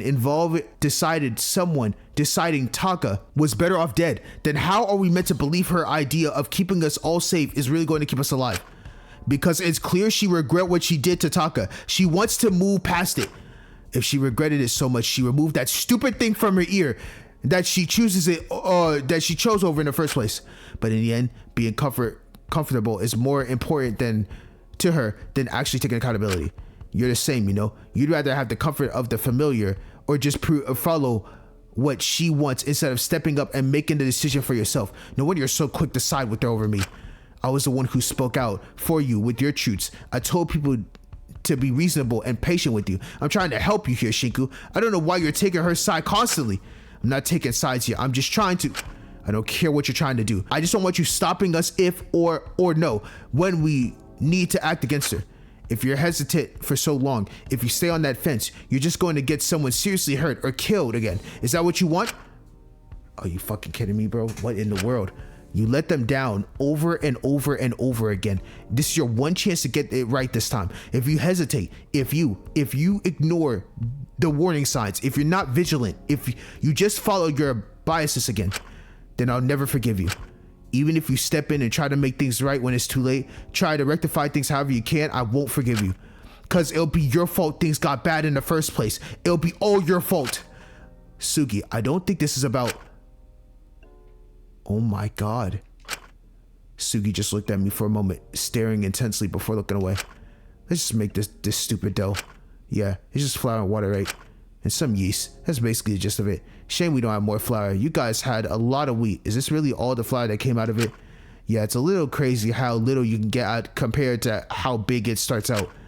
Sugi measured out the flour and grabbed a jug to measure out the water. The two of us worked in relative silence. I got the impression Sugi had something else they wanted to say, but was just trying to find the right moment. I hated the feeling of anxious anticipation that filled the air as they began to knead the dough. But when they finally opened their mouth again, I wanted nothing more than to crawl back into the anxiousness of uncertainty of the second prior. I'm sorry about your sister. I don't know what circumstances were, or what you did, or how much your actions were twisted of the truth. But I hope, if nothing else, you were able to learn from it. It just feels wrong getting to grow more and grow and move and change while she's now stuck in time forever. I get that. It's different, but I used to feel very guilty about leaving my brother behind. I should have done more to get him out of the situation as well. I should have gone back to get him. I thought I had no right to complain about how he treated me after I left him behind. But deep down, I think I've always hated how he treated me. I don't think I ever forgave him for it. I spent years just having to suck it up and be the bigger person whenever he did something cruel or mean just because I was a year older. I had to act like nothing was wrong. When I made my new world, when I made somewhere I could finally be happy, where I could have the family I thought I always wanted, I guess I was scared if I went back to get him, he'd mess it up. Or he'd hate me so much he wouldn't want to come with me. I couldn't stand the idea of someone thinking they were better off staying in that sort of situation than staying at my circus. I had to create something better. And I didn't want to risk that rejection. So I told myself to just move past it. Move past him and do things better in the future. And did it get rid of the feeling? Did you ever stop feeling guilty? Oof. Oh, this is so deep, bro. Oh my gosh, I'm so invested. You have absolutely no idea. My God. I'd like to think I did. But in the end, I just ended up feeling more guilty than I was able to be living so well compared to him. I felt selfish. Life moves on, so you gotta move on with it. New people will depend on you and need you, and you have to be sure to not let them down. But if you go forward without looking back at all, you'd just be repeating the same mistakes, wouldn't you? True. You're one to talk about that. And so are you. Literally, two sides of the same coin. We finished out the dough and left it to prove. In that time we had left before we all reconvened, we helped prepare the small rationed lunch Alora had planned for us to have today. The bread wasn't going to be ready to bake for a while, but I was sure we could have it at dinner. I was a little concerned with how much energy Sugi had to need it. It felt like I did very little work in the grand scheme of things, but it felt like everyone was a little apprehensive to challenge Sugi these days, especially with how snippy and short-tempered the lack of food was making everyone. Good work today. As far as I'm aware, everyone stayed on track and didn't stay astray from their task. Let's keep this sort of work ethic and cooperate going for the foreseeable future. I'd really rather not use force to exert my warden privileges unless completely and entirely necessary. Dude, you're the one who keeps bringing it up to get us to stay in line. Considering the rising tension amongst the group, I view it as necessary to keep the order. Yeah, whatever you tell yourself is necessary. These fucking glasses. Either way, these stains didn't stand a chance against me in line. We scrubbed that shit faster than the government doing a. Yo, I gotta have funny moments like this because I've been suffering a lot. Oh, scrub that faster than the government doing a cover-up. Why did she bring her glasses to? Oh yeah, we back in business. Cleaned the whole showers too. So we're basically the most productive people in the prison. No need to thank us. I just can't. I actually can't, bro. They really brought their glasses in synchronization. Isn't there a janitor who's meant to do that? Well, all the cleaning supplies were hardly touched, so who knows what the fuck he's doing. Oh my god, Fu is back in business. He's back sober, probably just complaining that no one wants to sleep with him, knowing what he's like. You really didn't have to join us for lunch. And don't mention it. I like to keep in touch with my prisoners. No, really. We don't particularly want you here. Either way, I'm starving. Asu, did you finish that bread yet? Still gonna take a bit to prove, but it'll be ready for dinner. We'll manage to get everything else jarred though. Excellent. Me and Cersei tend to the crops. They seem to be doing well. I'm hoping we'll have something to harvest by the time we've eaten through our remaining supplies. Don't know what we'll do if we don't. You know, frogs are a delicacy in France. I'd start breeding them if I was you, Bowhead. We're not eating the frogs, no way. And wouldn't be the worst thing you've done by any means, would it? I mean, even putting your main crime aside, kidnapping isn't exactly the most moral thing to do no matter how you frame it. That's enough. It's best for everyone if we don't discuss the truth unless absolutely necessary. Let's try to end this meeting on a high note. I believe everyone has earned some time to themselves. Let's take it easy this afternoon. We can reconvene once more for dinner. I will, however, be on patrol in case someone has lapsed in judgment and believes that starting pointless conflict over the truth is in any way productive at this current time. I really don't think that would be necessary, Laura. I'm not willing to take any risk at this stage, especially with pre-existing tension between some of you. Hate to agree with her, but all it takes at this stage is one to hear the other breathing for shit to start between Zeke and Iz. Not my fault she keeps saying stupid shit. It's a wonder someone hasn't gotten sick of her shit already and killed her. Oh please, if Ezekiel hadn't had the guts to kill me by now, he's not going to. Damn! It doesn't matter what I have to say about his. Well, let's just be polite and say history of attachment issues. Want to test that diamond mines? Whoa. It was doing so well and now the music stopped. Well.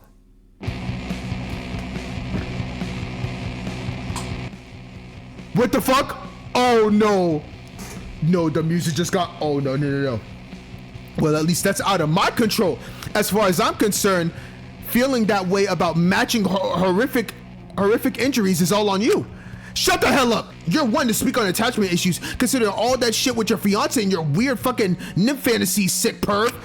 Oh, well, forgive me that mine aren't as biblical as yours, but considering the subject matter, they're rather far from holy, are they not? The hell are you implying? I think your preferences are more than clear, Elias. What? Oh my god. Well, this music is insane. Well, isn't just a fine example of textbook projection, huh? You're the one to talk. I have half a mind to believe that being sent to an all-boys boarding school was the best thing that ever happened to you. Before Iz could speak any further, Ezekiel practically launched at her, grabbing her hair and tugging her towards her. Oh, ow! Wait, Zeke, wait, wait, no, we don't do that to women. Hold on. Hey, you bitch. You want to see what happens if you keep running your mouth? Think you can tell me something I don't already know? Zeke, stop. This is what they want. Come on. I don't give a shit at this stage if someone as pathetic as me dies, and I'll take you with me if I have to. I've got the gut to it. Don't test me. Zeke, what the fuck are you doing? Get off of her. You're better than this shit. Make me. I'm no better than anyone here if this doesn't prove it. I don't know what will. Is this shitty enough for you, huh? Get off of me at once. Christ, I'm sorry. What's gotten into you? Make me. Fight back. Why the hell aren't you doing anything, Isabel? Slap me. Come on. Choke me. God damn it. Why are you only being a bigger person now? Do something. What on earth are you on about, Ezekiel? Back off. I'm sorry, all right? For goodness sake. Both of us deserve to go. Come on. Let's show him just the kind of fucked up excuses people are... What is going on with Zeke? That are benefiting from this shit-ass system. Show him just how screwed up we are. Don't act like you're fucking reasonable now of all times. Don't piss me off. You're not allowed to be. Neither of us are. Not after everything. If I can't grow, neither can you. Oh, that's a sorry excuse if I've ever heard of one, Ezekiel. Let's not be ridiculous here. We're both bad people, but there's no reason we cannot change. If the whole system is rotten to the core, the only way to change it is to remove every rusting fucking cog, starting with us. Zeke moved his hand to take further action against Iz, but before he could, Alora quickly grabbed his arm and shoved the handcuffs on him. Oh! He's going to the slammer! He's going to the slammer! Elias, that is more than enough. Do not make me sedate you. Oh, now the vial's off, huh? Happy to be all controlling as long as you're not the worst here. Ha! I knew it! You're speaking nonsense. I'm going to detain you in your cell for a few hours until dinner, until you calm down. Calm down! Did you hear the shit she was saying? Did you see how you were acting? What you were saying? You're really only working to prove my point here. It's safer to keep on the lookout and save any potential discussions about the truths for regulating group meetings when everyone is present. Is that reasonable? No one stepped up to say no, but no one seemed to particularly happy about this either. There was an uneasy feeling amongst the group, but we were most shocked about Ezekiel's outburst. That was so sudden that I just did not expect that at all.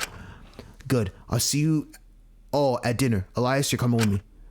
We all slowly made our way to the canteen under the watchful eye of Alora. There was a certain distance about her now I couldn't quite describe. Either way, it was best to keep myself busy to distract myself from the hunger. I didn't want to particularly dwell on the current situation. I was concerned for Alora, but I wasn't certain how much she was willing to hear from me at this stage. And I was similarly concerned with Iz. Even if we weren't talking, I was worried that she gotten hurt. But despite her continuing her usual pettiness with Ezekiel, I was a little surprised at how resistant she was to what he was saying. It really made me wonder how she'd been doing. Holy shit, that was a lot. I knew I couldn't know for sure, but I hope she was doing well. Oh my god. Alora handcuffed me next. Stop! Why are you saying that? What on earth are you doing here, Chantel? What? A girl's not allowed to read now? Wow. That's not what I'm saying. Never mind. You, feeling better from earlier? Yes, it was a bit of a shock immediately, but I think I perhaps crossed a few lines myself. I think the hunger is starting to get to me. I'm sure it's gotten to him too, so I'll try not to hold it against him. It's not an ideal situation for anyone here. I really should stop throwing stones in glass houses. I hope Zeke has calmed down himself. I should not have provoked him as I did. He clearly isn't well. I think we all should. A lot of us are a lot more similar than we realize, if you ask me. It's horrible to admit, but perhaps that's why he gets under my skin so much. He does remind me terribly of some of the worst parts of me. But I think he's wrong. It's not like we can't change, can we? I think he's worried he doesn't have the patience for it. Regardless, it's in the past now. I believe we both have bigger things to worry about. 100% agree it is. If you say so. Wait, hold on. Hold the fuck up.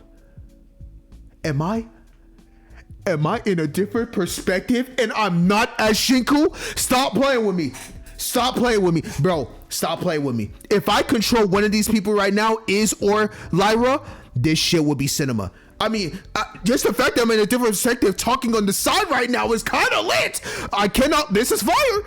Hey, what's that you're reading? Is that? Dude, why you all people reading an anti-ultimate book? I suppose I just want to see another perspective. There's some pretty good arguments in them, but not much point. This whole thing is going to make people see those involved in the movement as less human as they already did. Why did you do it? Huh? Take your talent. I mean, it sounds selfish, but it was just the easiest. I was tired at that point. I wanted something good. Maybe if I was stronger, perfect, a better human, I would have stayed true to what I believed and would have just rejected it and stood strong. But life isn't really like that in the end. No, I think you are perfectly human. Listen, I cannot begin to know what you've been through and how you've suffered. My life has been entirely different, but if your truths are an indication of anything, all I can say for certain is that I don't think you deserve a life like that. I believe, all things considered, you did the best you could.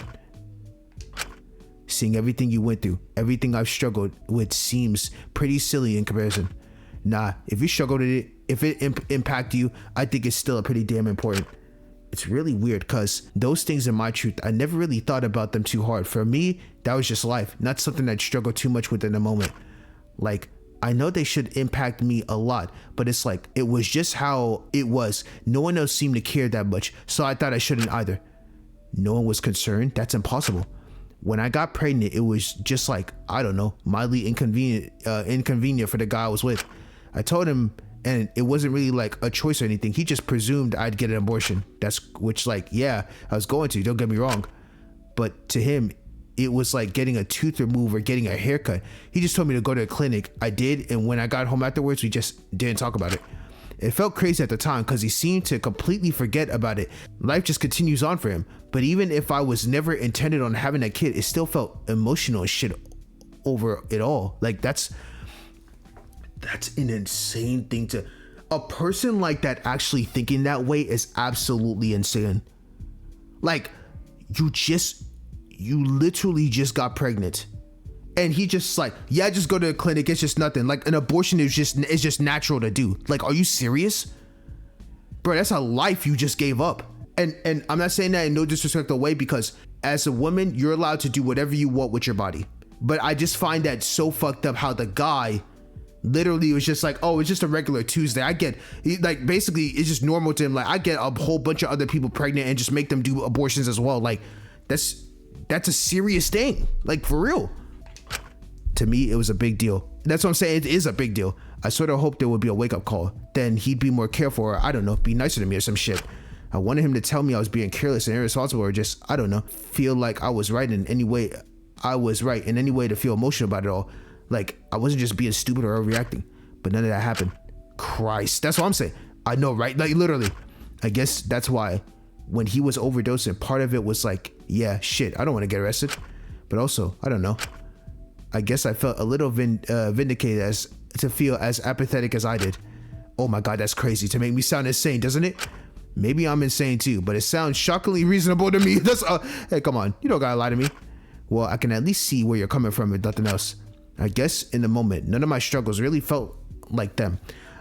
It was just hoping. It was just how I was living.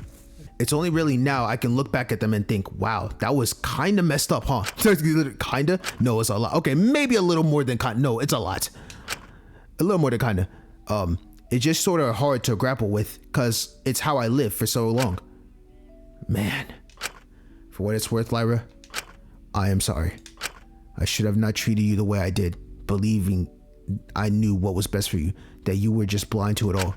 Even if I did, I realize now that forcing you to change wouldn't have done much good at all. That strength has to come from within.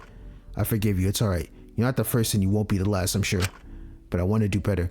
Living in such ignorance will only keep me pushing away from others. Nothing will change if I don't. If I stay like this, I'll just become the sort of person who pushes down others just to feel better about themselves. I'll be just like my professor. I couldn't bear to live with myself if I was like that. And I want you to have better than that. If nothing else, you deserve it after everything you've been through.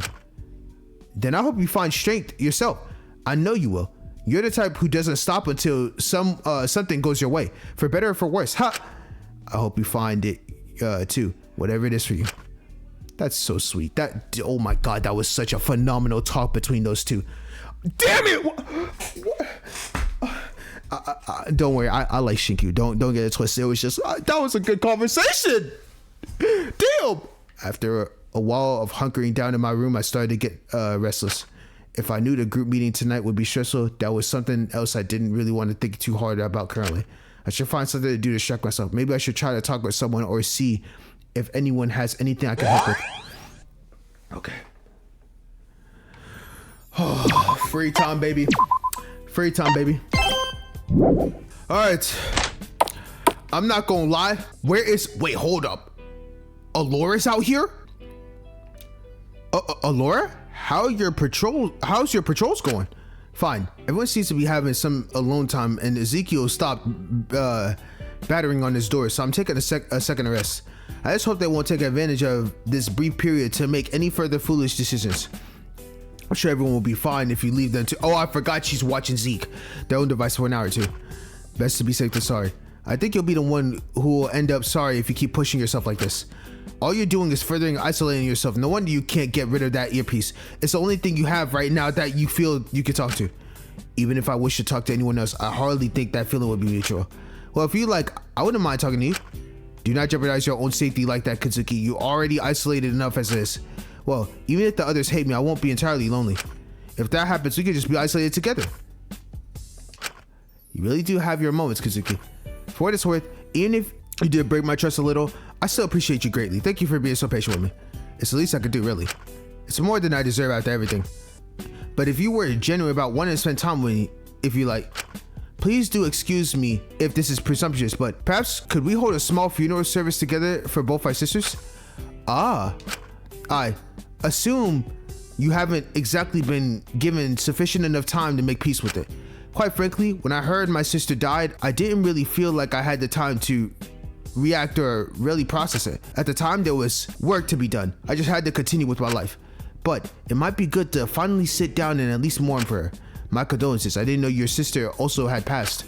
My condolences to you as well, Katsuki, especially with how fresh it is. I thought you perhaps appreciate a judgment-free space to discuss your feelings. I appreciate that, Alora.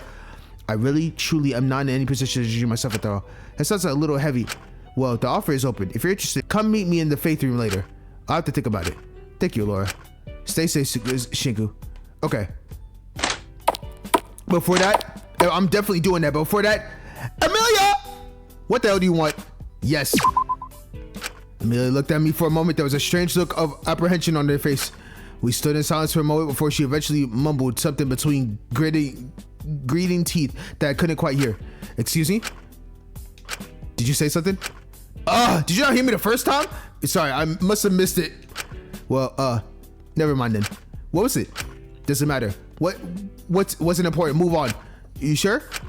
Positive. Absolutely fucking peachy. Well, now I'm worried. God, you're always making such a big deal of the stupid little things that don't mean anything. That's why no one can stand your sorry ass. I just want you to know what you just said. I don't know why you're getting so defensive. I'm not getting defensive. Yes, because you can raise your handcuffs non-defensively. Yes. Yeah, it's a defense. In response to what? You're being fucking weird about this. So it's a defense. Yo, what the fuck else would it be? A peace offering? So one could say you are being defensive. I'm starting to understand why Akari killed us. Okay. This is a good sound bit with the fight bit with each other, and then you just had to bring that low blow. Akari killed herself. Whoa there. Where did that come from? What could you possibly have said that now making you this defensive? God, fine. I asked you how you were doing. Okay, happy.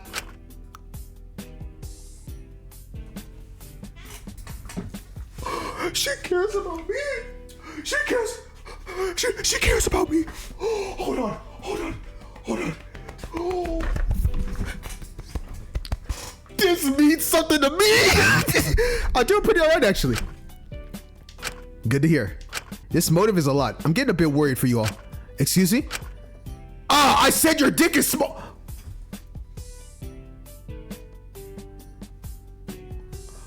Oh, you didn't have to come at me. Whoa, Amelia, chill. Chill. Excuse me. Shut up. Go away. Let's forget about all this. I don't care. Go fuck off and die. All right. I'm going. Jeez, calm down. Hope you fall and die on your way out. Right now, the only thing I want to hear is ding dong bing bong, looking like a little bitch finally kneeled over because he didn't have the spine to hold it up. You don't have to say that again. I'm leaving. Good, get out. I don't want to see your stupid hypocritical face right now. But let me know if you get hungry again. I might have a few bites left. Or don't. I don't care. Whatever. Hope you have a good day, Amelia. Die. I can't wrap my head around her. Dude, she is actually one of the most top tier characters of all time. Oh my god. I love her, bro. No one can tell me she's not peak. No one can tell me she's not peak. Okay, I gotta find where the fuck that faith room is. Okay, there we go. I was a little apprehensive about accepting Alora's offer and holding a funeral service with her, partially because I was a bit worried about what others would think if I spent too much time with her, and partially because even now I really wanted to do everything I possibly could to avoid thinking about what happened to Akari. It felt strange I'd never see her again. Maybe that's why I tried to hide away from every reminder of it, or I just wanted things to be normal. I wanted the simplicity of my life before everything happened. But life doesn't work like that, and I knew I had to face it eventually. So I sat quietly in the faith room waiting for Alora to arrive. I closed my eyes and melted into the soft serenity of the cool room, drifting into my own thoughts, only snapping back into focus when I heard a voice behind me. You came. Of course I'd always come for you. You don't understand how much you mean to me. I don't care, bro. You are the definition of I will go through an absolute brick wall for you. I'm telling you. You mean the world to me. She seemed oddly surprised. Of course, I thought it'd be good for both of us. I see. Laura quietly approached me and sat down next to me. The two of us sat in silence, introspecting side by side as we looked at the altar in front of us. I was not religious by any means, but perhaps I felt the need to repent somehow. But I had no idea what she was feeling as she stared alongside me. Oh my god, this is gorgeous. Oh my god. This music. Oh my god, I haven't heard that since the last time since we talked about Lilith. Eventually, our quiet contemplation was broken by her opening mouth to speak. I love this CG. You know, it's a little funny. I've never been good with loss, even when I knew it was coming, but with Esther, with my sister, it didn't even really feel like I lost anything. I know it sounds terrible, but it always felt like an inevitability. When my parents informed me she was gone, I didn't even really question what they meant. Because y'all were split from the very beginning. They didn't make a big fuss about it, so I thought if I did, then I'd be being ridiculous. I thought moving on and not letting those things bother you was just part of being an adult. Perhaps that's why I was so ashamed that in every other instance where I did lose someone that I couldn't deal with it. Sensible adults were meant to deal with it well. Yep. So I did, at least in public. I was so ashamed of how I felt, I decided to cope in any way I could, really. Anything to keep me moving. Guess it's easier just to pretend nothing has changed at all. It's very easy to want to stay in the past. Oh yeah, and she's big on that with that earpiece for sure. I think I never realized just how bad things had gotten between me and Akari because I was so focused on the past. I used to practically be her hero. I just assumed no matter what phase she was going through, she could never hate me. Too much entitlement. And my parents just assumed when she was having a meltdown or something, it was just her being difficult. It was always something with Akari. So after a while, I just started tuning it out a bit. It became an everyday thing. I guess I just kind of thought my parents were right about her, and somewhere along the line I became complicit in it. That's understandable. You're meant to listen to your parents after all. They're meant to guide you through life. Yeah. Was she a bit of a troublemaker? He probably doesn't know because he was too busy focused on his books. That's an understatement. Oh, okay, never mind, I lied. She never really did all that well in school. It never really clicked with her. She never found anything that she thought was worth devoting all her time to. If she wasn't good at something instantly, she gave up on it pretty instantly. Oh, damn. And because of that, she got involved with some pretty bad kids her age, and that spiraled into her getting involved with the anti-ultimate movement. And it's kind of hard to really parrot anything that movement was saying when you're actively benefiting from it. I think she started to resent herself and all of us, and that caused a lot of fights. Esther was a bit like that, always causing issues. Presumably for attention. I wouldn't know. I didn't give her much. But even so, she had all the resources to become just like me. If she just had the drive, she'd have been able to reach a similar level of achievement to me. She could have had my life if she so wished. Wow. But she didn't want it. That always confused me. Not everyone has the same life path that you have. Everyone is different in their own aspect, in their own way. Yes, you could have all the resources and everything that you need. You could become really good at something, but if that's not your drive and passion, then how can you pursue it? You know, it's very hard. And I get it. It's the same thing with, like, you can relate this with, like, a lot of things we deal with in IRL life. Sorry to go on this tangent, but I always like to bring up these things all the time. I know some of you are probably watching this and are probably very passionate about a couple of things or a lot of things, but there are things that you probably want to pursue or you're being probably forced to pursue because the other things that you really want to do probably won't either make enough money or won't benefit you later down in life or anything of that nature. But what's worse, going for something that you're not passionate about, but it gives you all the necessities, but you have no joy out of it, or going for something that you enjoy, but you struggle out of it? That's just something that you need to think about for yourself. I mean, it's a hard pill to swallow, but I really do believe you can go for anything that you believe you can do. Just try it. You never know where it takes you. Just thought. So, Esther probably could have been so good at what you did, but probably wasn't her passion to want to do it. You know, everyone has their own life path. Assuredly, my life was meant to be close to perfect. Many people would do anything to be in my position. And yet she rejected that. In her eyes, even dying was more freeing and ideal than what would conventionally be considered good. Yeah. Some people feel like that. I'm sure she had another passion that she would willingly want to do than what you're doing. Even if I can hardly recall what she was like. Even when my only clear memory of her is of a scruffy, white-haired child, covered in dirt, digging out silkworms from their enclosures and trying to bring them to show me.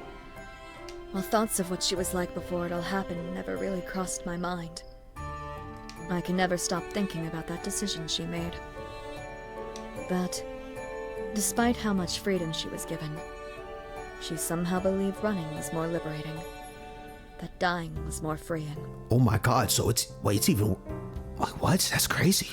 I wonder a lot if she finally found happiness through that, or if she regretted it.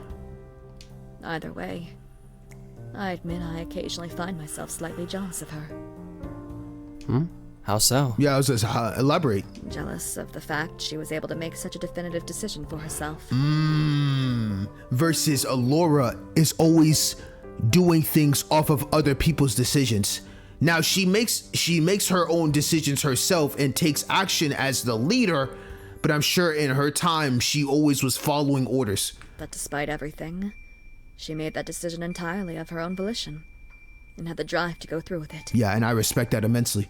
No matter how it turned out, I will always admire and be slightly envious of that. My whole life, I've simply done what I was told because it was best. Exactly. I thought if I saw how things ended for her, I'd know for certain that staying on the straight and narrow was indeed for the best. That I'd have my beliefs confirmed. But all I've really been able to glean from it, thinking back through my decisions from the last few weeks, is that I don't think there really is a solid universal best. There isn't. Different things work for different people. Exactly. What might be for the best for one person is detrimental to another. Correct. Everyone has a path. Everyone has like a branch or like a tree branch. I look at the best way to describe it is if you played like Zero Escape 999. Everyone has their own path that you go to. Your branch can path off to another branch, that could path off to another branch, and everyone has their own decision. I think any decision you make in life is going to lead you to the right path in some way one day. Doesn't matter what choice you take. I remember when she'd bring those silkworms to me. I was a little put off. I thought she ought not to interfere with what they were meant for in the lab. But she'd argue that domesticated silkworms, when they turn into moths, can never really fly. That they'd be stuck forever. So she'd let them free to give them a chance to fly. Damn. But if they'd lived their whole life in captivity until that point, it's unlikely they'd survive out in the wild long enough to turn into moths. She knew that. But to her, that small chance that they would be able to fly, at the risk of everything else, at the risk of certain death, was worth it. It was better than a safe existence of being stuck. You two sound quite different. I know! Don't be mistaken.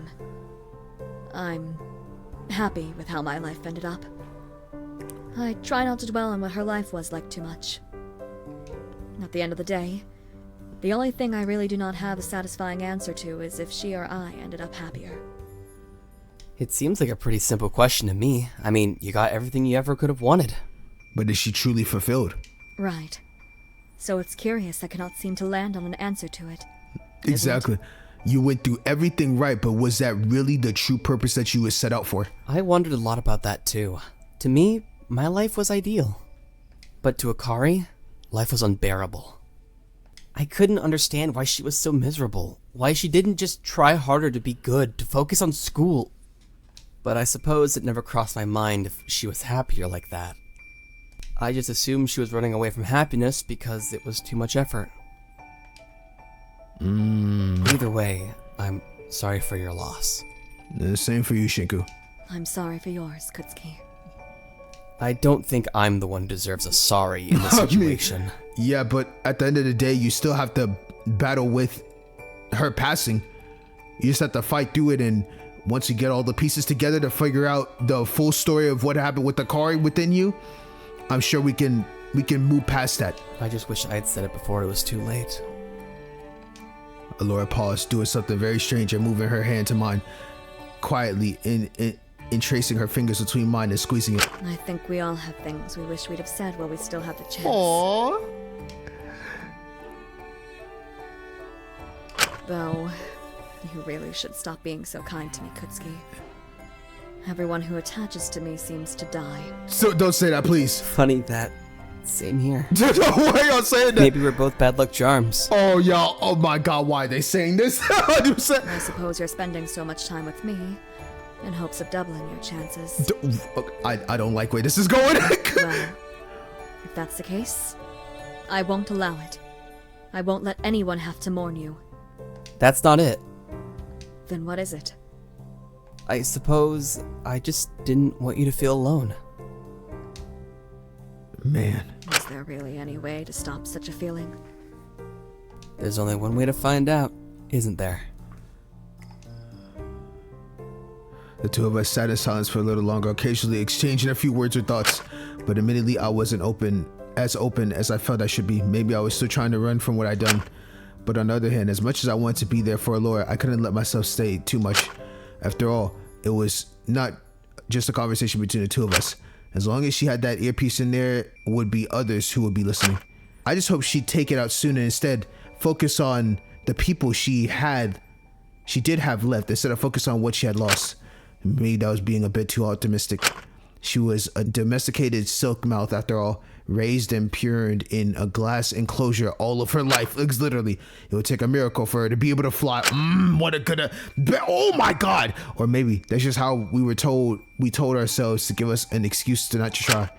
Maybe we were too scared of falling a few times in our attempts. Maybe we were the ones who were running. All right. Oh my god, we're going to Zeke's cell. Zeke? Hey. Lie. What are you doing here? Alora unlocked your cell. She thought it was best if I let you know.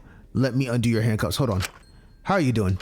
I almost immediately after I Stop playing with me. Stop playing with me, bro.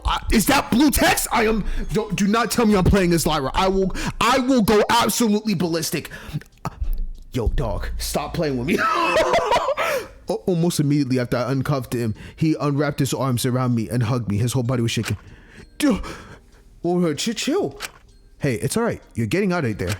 I hate her. I hate her so much. Locking me in here like that stupid hell school. Well, hey, you're getting out now. That's what counts. Just got to make sure you don't get locked up again, all right? I also need someone to be their nurse, you know? Not much of a doctor without you. I think you two would be fine without me. Don't say shit like that. Stop playing. It's true. My whole life's been fucking pointless. All I've done is make this shithole a worse place, and no one sees any kind of issues with it. If there's a God, he's the best fucking comedian out there. Cause the biggest joke of it all, despite all reasonings, I'm somehow not dead yet. All of this is only gonna end when people like me are dead. Just throwing away your life isn't going to fix anything. That's stupid. You know that. I'm just a coward, Lie. I don't want to live in a world like this, especially when I can't do shit to fix it. I can only make it worse. You only get rest in this shithole if you push others down, and even then, it doesn't feel good. It just feels a bit better, I guess. Yeah, this world kind of sucks, huh? But you know, if it didn't suck, we wouldn't have anything to make fun of and laugh about and share with others at the end of the day.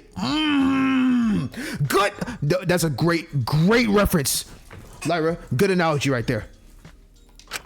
Sure, the world can be shitty, but no matter how bad it gets, you can always end it on a high note as long as you got people or things in your life that you love. Things never really seem all that bad. I don't think I've ever really had anyone like that, at least no one who stuck around. What? Are me and Asu roaches or something? No, what? Exactly, you got us. So, you can be all nihilistic and shit and think there's no way you can grow or change or whatever. Or you can pack your shit and at least try to do better and go watch a dive-in movie with me and Asu. A drive-in movie? Oh, with me and Asu. Oh! Maybe get some shitty pancakes with us as we walk home from the club, drunk as shit. Yo, I would laugh my ass off seeing Suki in the club. No, not gonna lie. Hell, we could even just fuck around while sober. Playground hopping at the dead of night or some shit. That sounds stupid.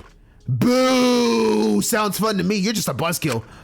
Guess I'd like that. I like that sort of life. I'm scared of having all that and losing it. That would make things worse than it was before. Then become someone who won't lose it. Some people won't leave someone better. I know you can. I've seen the best and worst of you.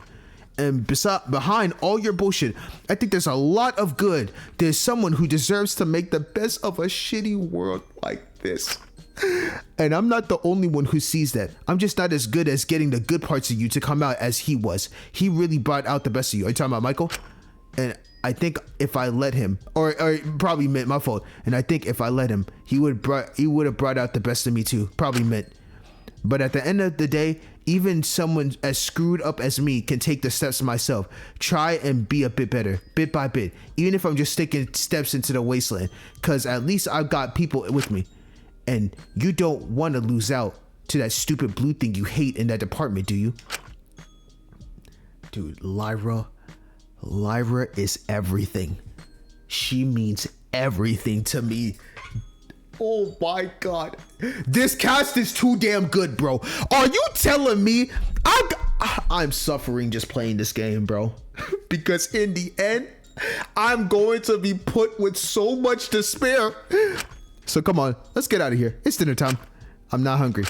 Bitch, I'm going to have to choo-choo train the food into your mouth. I'm not going to have to what? No, I'm not 5 years. I'm not a 5-year-old. Jesus. You got the diet of one and the narrow-minded, edgy worldview of a 12-year-old. Can you blame me for getting confused? Oh, shut up. You're coming with? Yeah, I think I will. Good, because they're going to need someone to pay for those drunk pancakes, and it's not going to be me. You're such a cheapskate, Jesus. Oh, shut up. You know you love me. Something like that, yeah. I guess I do. Guess that's a scary part of it all, huh? Let's stop improving. Let's stop doing that, okay? He's like, yo, stop improving. Please. Every time you improve, every time y'all have development, it makes it more scary and scary. The most insane thing, like I said about the chapter, everyone has so much development that I'm scared for every single participant.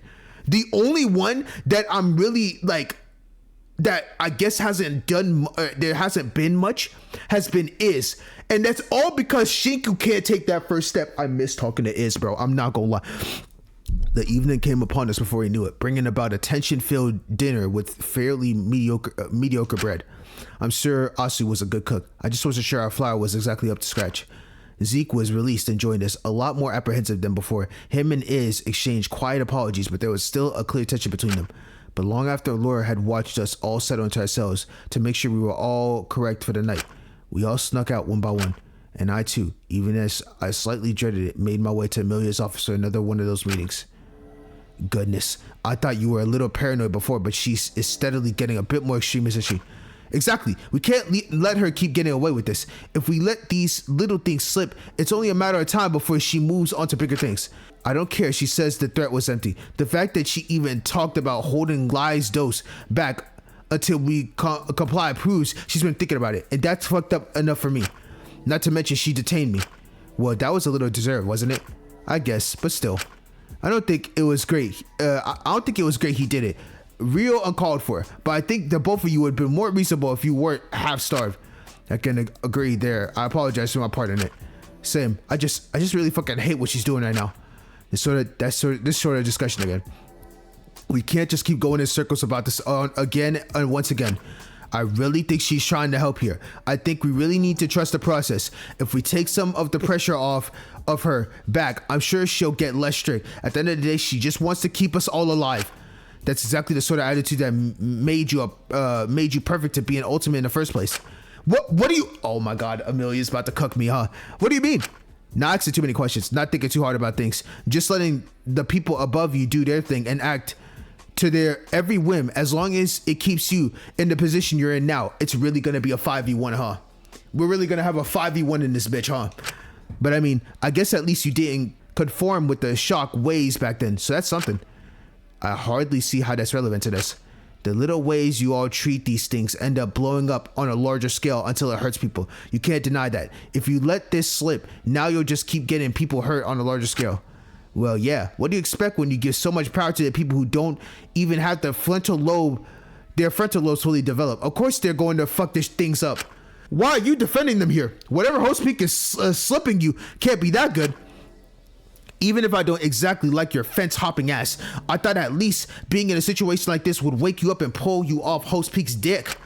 I'm not defending him, trust me. But it's more complicated. You can acknowledge ultimates are shitty people and can also see we were all taken advantage of by the system in the first place. Good shit, Lara. The situation with Host Peak doesn't matter. Right now what matters is what's going on here. What's going on in the prison. If Valora is right about anything, it's that we need to put our grudges and conflicts aside and work together here, all of us. Otherwise, she'll take advantage of that divide to keep us compliant. I really think you're looking too much into everything you're doing. If anything, this is going to divide us. Constantly othering her is going to cause conflict in itself. But it's not just that. Did you see how much jarred shit we have? We got a fuck ton of food. And sure, I get the rationing to a point, but we got a sustainable food source secured. Rationing to the extent we are in at this point feels fucking extreme. It's like she's trying to keep us hungry. She's trying to keep our energy down. She's trying to make us not think. You really think she'd do something like that? I honestly don't think she even realized what she's doing, but I think some intent is there. If you take a look at the meal plans, despite the fact she's making sure we get all of our nutrients or whatever, they're already weirdly low in proportion. I mean, hell, you can't even fault her that much. If you keep people tired, then they're less likely to be at each other's throats. It's probably her way of subduing us. Hunger is one of the easiest things to weaponize, yeah. And if we... Why did the fucking music change? No, we're not gonna do this emotional overdrive shit. No, do not play this banger of a song. And we let her get away with their, that, then soon rations will get us worse and worse. She'll try to get away with more and more. And that's a risk I'm not willing to take at this stage. I care about all of you too much. I can't let anyone else down. It's easy enough for her to subtly divide us at the stage through assigning us work or preventing conversations about the truth. But how long is she, until she gets to a stage of consistently physically detaining us, physically separating us? She's already at the stage of threatening it, even after she's wouldn't. How long are those threats stop being empty? We need to act, and soon we can do it together. If we show her how united we could be, how she has no power against us. How easily we can undermine her, then we're basically circumventing the whole motive. Are we sure? I feel like aggravating her is just asking for her to make the truth on her threats. I certainly don't want that.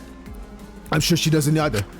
If she acts on those threats just from a bit of resistance, then it proves why we need to start challenging her authority. Or make it to a point we're not so hungry we're constantly getting into fights like earlier. We can manage this better ourselves, I know. If we're compliant until we already let way too much slip through the cracks, then we'll get too comfortable. We'll get too used to it. We'll be so hungry and tired we won't even have the energy to resist. But Asu, you're just doing the exact same thing she's doing. You're forcing us to pick a side here and listen to what you want to do. Follow your authority. If anyone says anything against you or positive against Allura, you're the first to get on our cases. And I know you're not that unreasonable usually. Come on. He's kind of right. You've been acting a little off lately, Asu. I said it earlier, but it's a bit concerning.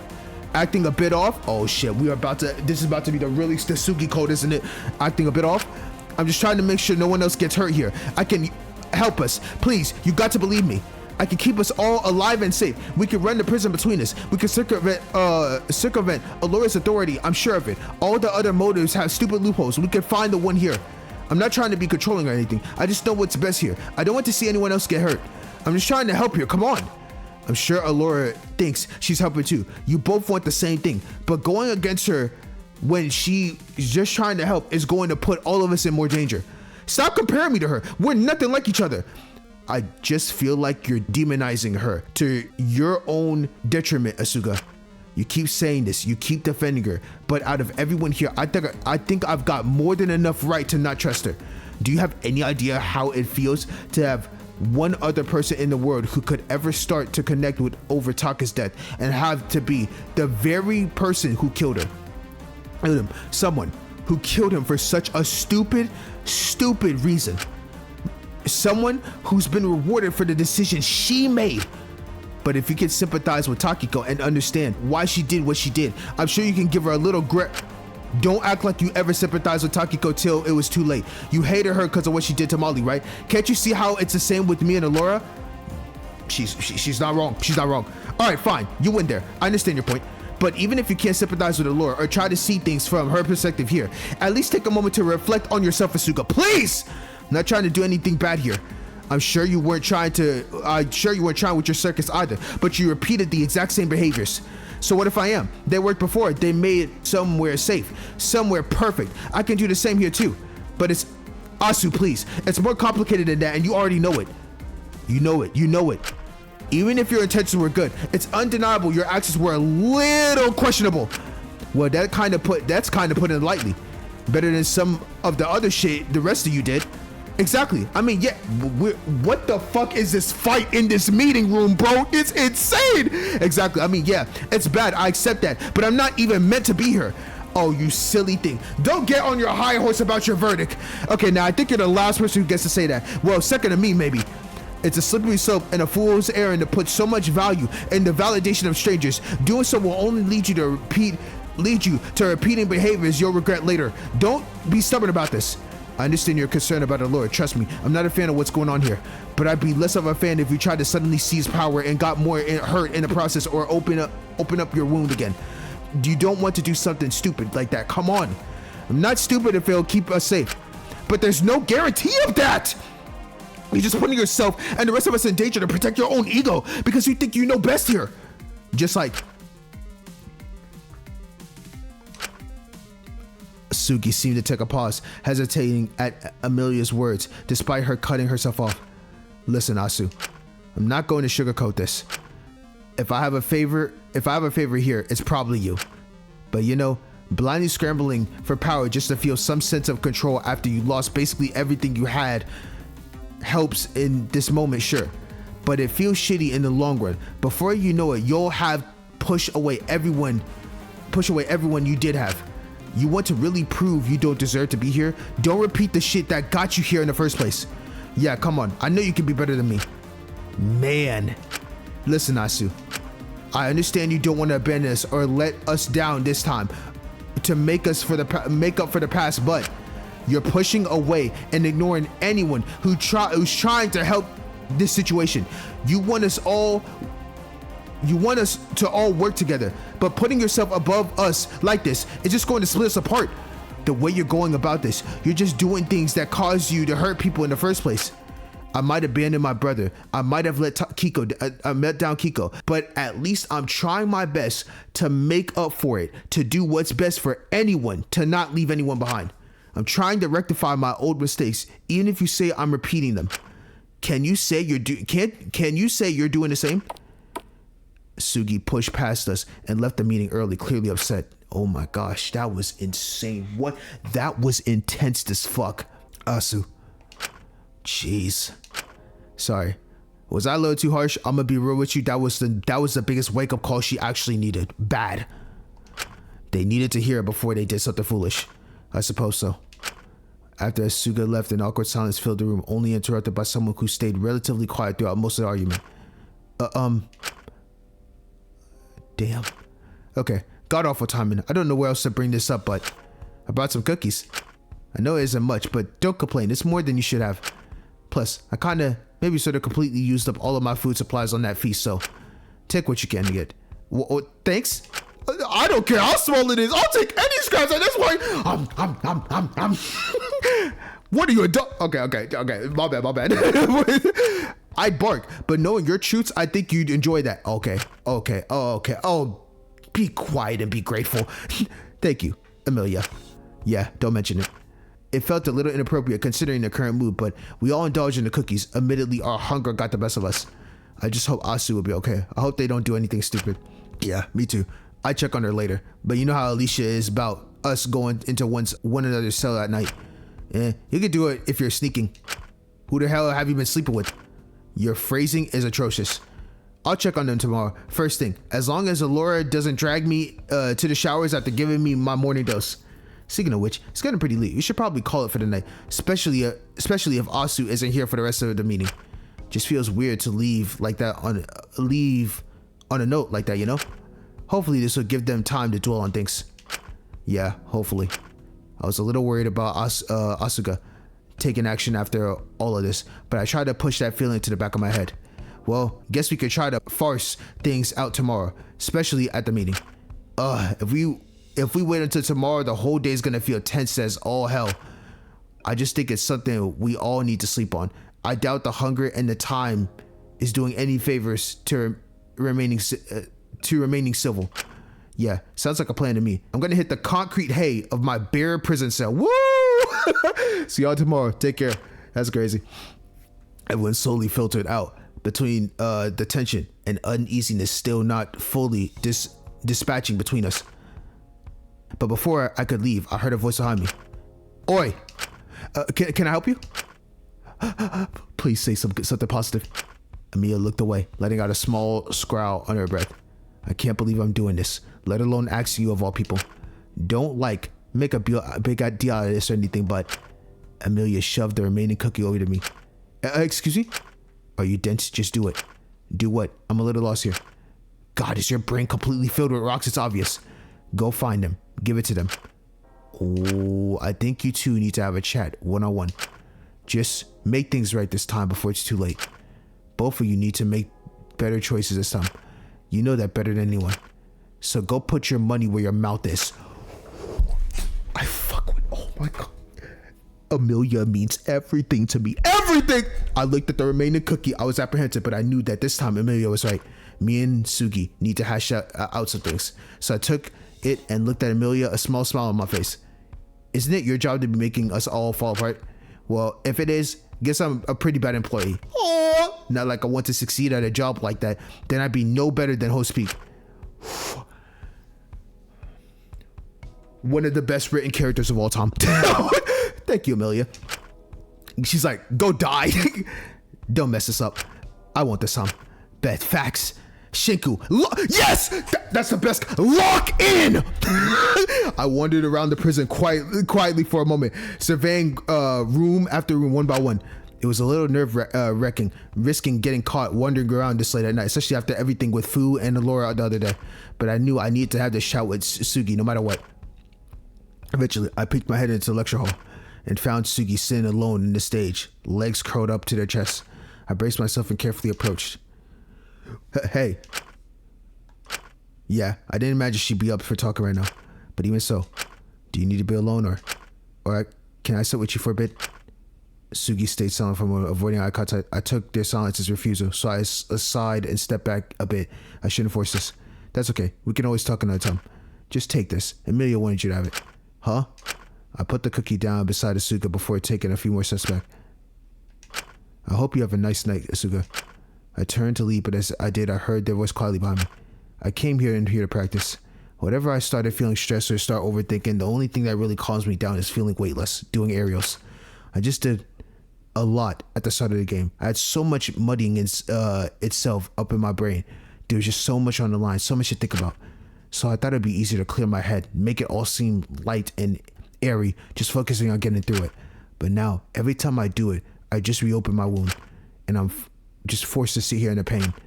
It's funny, really. Something that used to make me feel so light is now the very thing that reminds me how crushing and heavy everything here really is. Oh my god, I'm sorry. Damn. Well, you know, if you need to get some of your weight off your chest, you can always talk about it. It won't be the same as practice, sure, but it could help. I think I'd like that. Yes. I tentatively approached Sugi, sitting down with them on the stage, looking out in the empty seats in the lecture hall.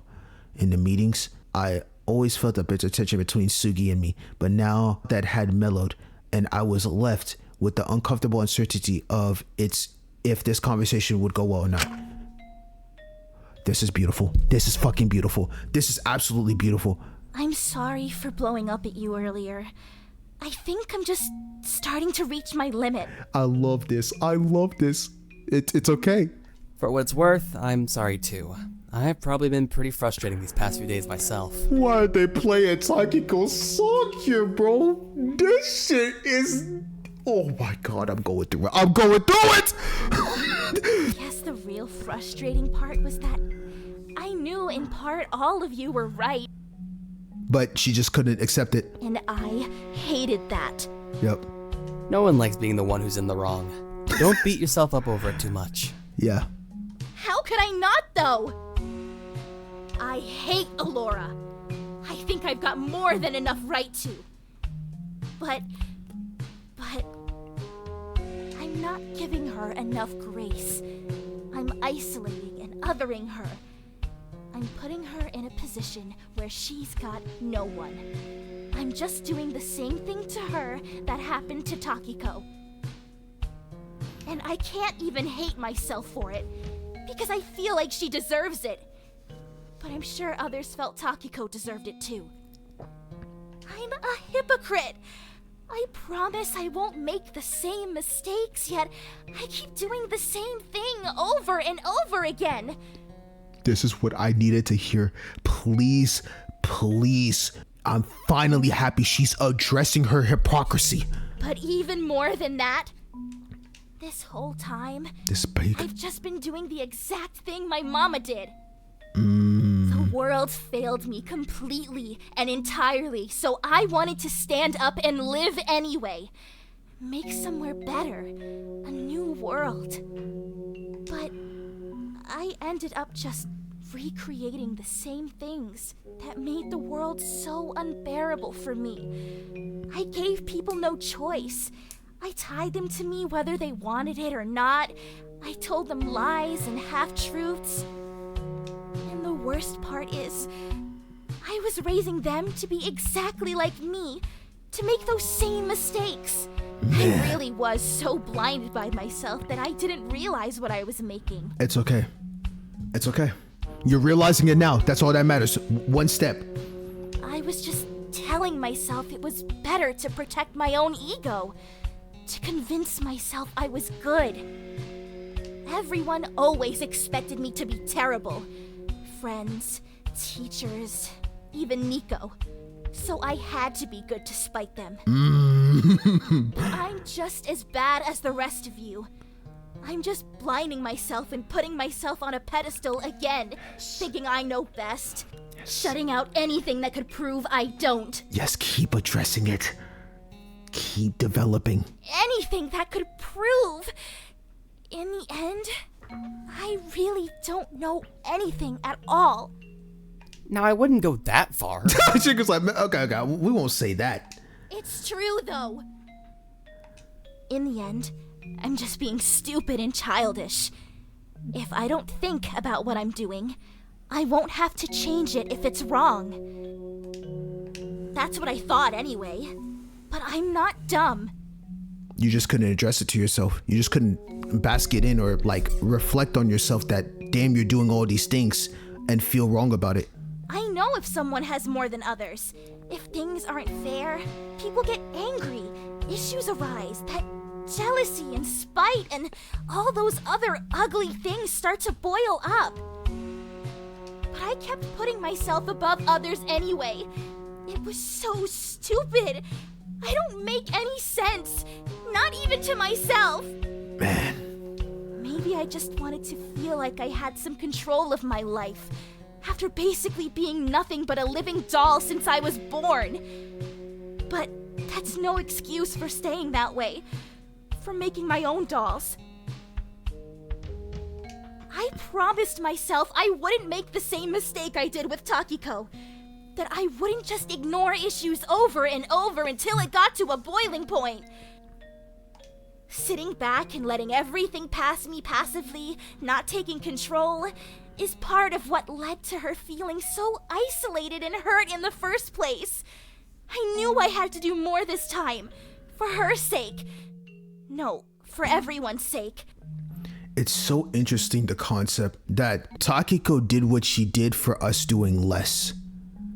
And in this chapter, it's been doing too much is causing people to get pushed away. It's like you have to find a right balance or someone's going to be at their breaking point and things will turn into a disaster. That is the part that is getting me so much about this chapter, about everyone is trying to take action and do things knowing that if you do too much, it's a recipe for disaster. But in trying to do that, I just doubled down, did the things I've always done. Yeah.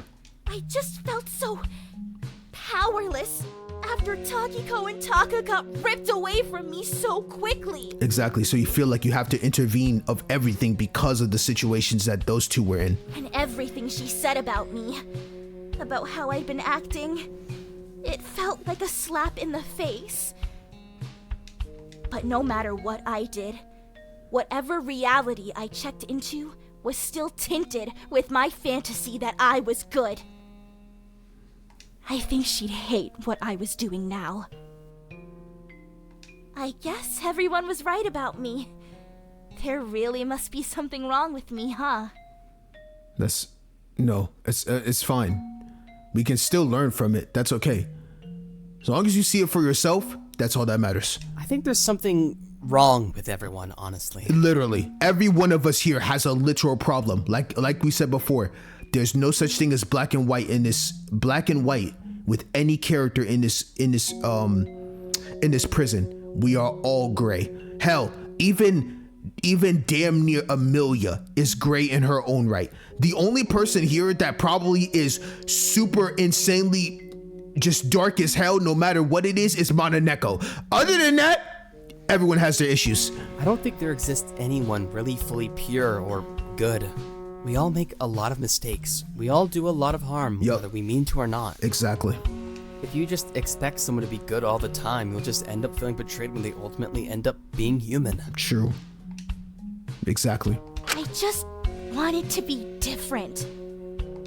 If I just end up being horrible, like everyone expects me to be, I'd feel even worse. I'd hate to prove those people right. But how am I meant to know what to do when it feels like I was never given a chance at a normal life? I wanted to make things right this time. I don't know how I messed it up this badly. This is so good. How I let an audience who'd made so many harmful judgments get to my head. I think the important thing is that at least you tried. True. You're going to make mistakes over and over again. I know I have. But each time, I think you'll learn a little more. Exactly. And bit by bit, I think you'll learn to become someone you're more happy with. And I think that counts more than arbitrarily deciding if you're a good or bad person. Someone I'm happy with, huh? Yep. Yeah. I'm not even really sure what I want at this stage. It feels like I've lost everything. Takiko, Taka, Molly, even my circus. I don't really know what's left for me when I leave here. Man, what's insane too? Yo, I'm not gonna lie, we really, well, I guess it's for the others. Cause I'm like, bro, we don't really talk about, I feel like no one really talks about Dracul that much really besides Shiko, I'm gonna be real. Well, I guess it is too, but we haven't talked to her in a while, yeah. I'm scared for them as well. I don't want any of them to get hurt. I know that sounds silly, cause I put them in this situation in the first place. But I guess I assumed we'd never get caught. Guess I really am an idiot. You played with your cards or what you was dealt with, you know? That's just a way of life. And all you can do is learn from it. No, you're not. You're still just growing. Exactly.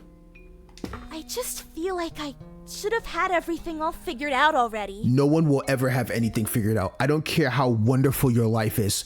Your life will never be figured out. That's the crazy thing of life. Anything at any moment can get a curveball thrown at you.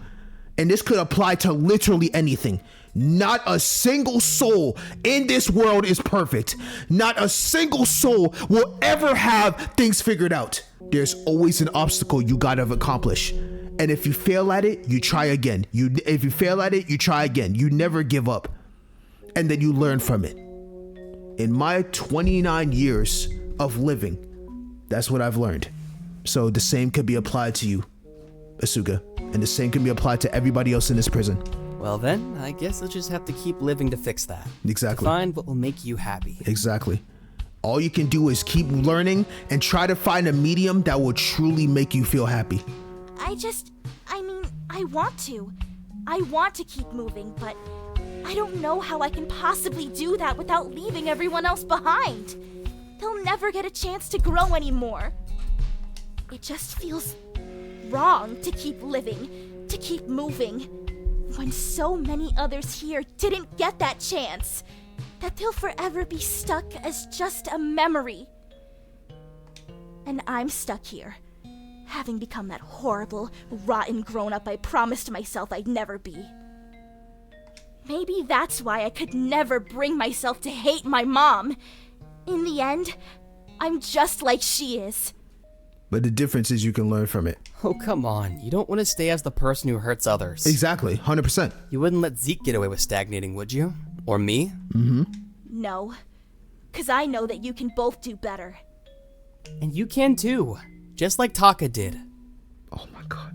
Yo, Shinku has been so peak, bro.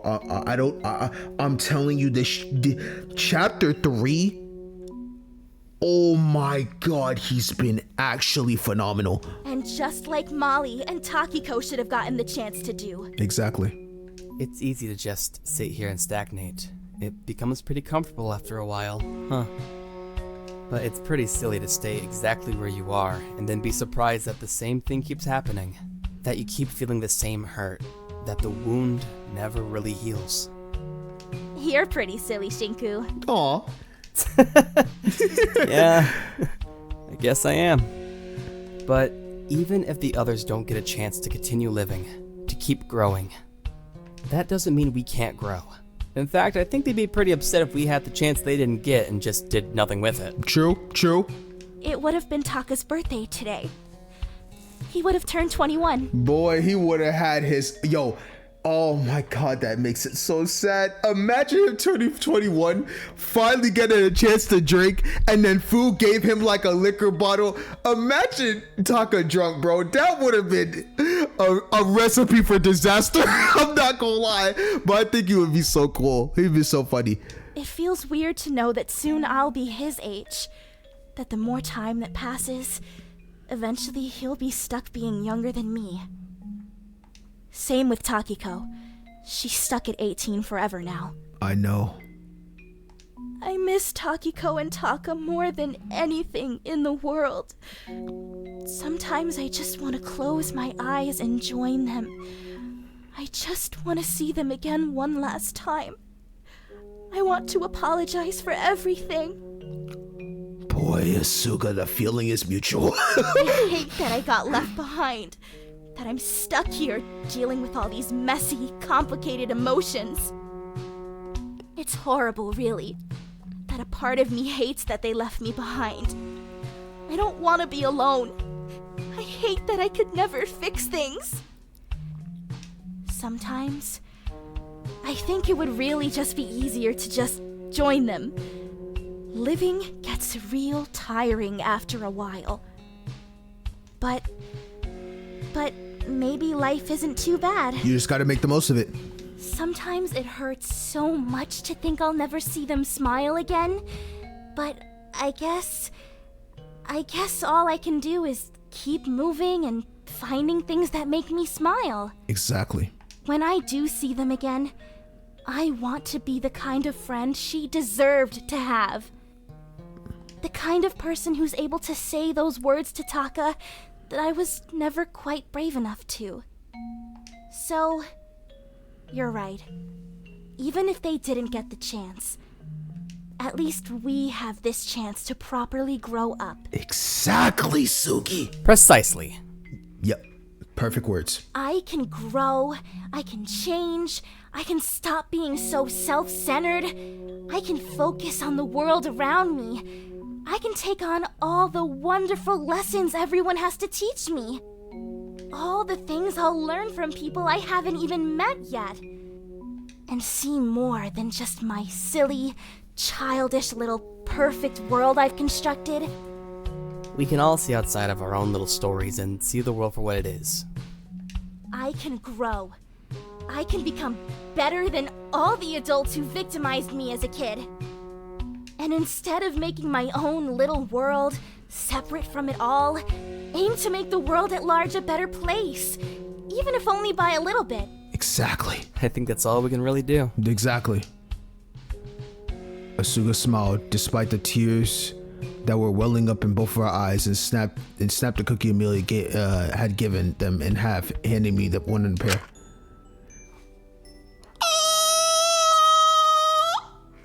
Then I know what exactly I'll keep living for.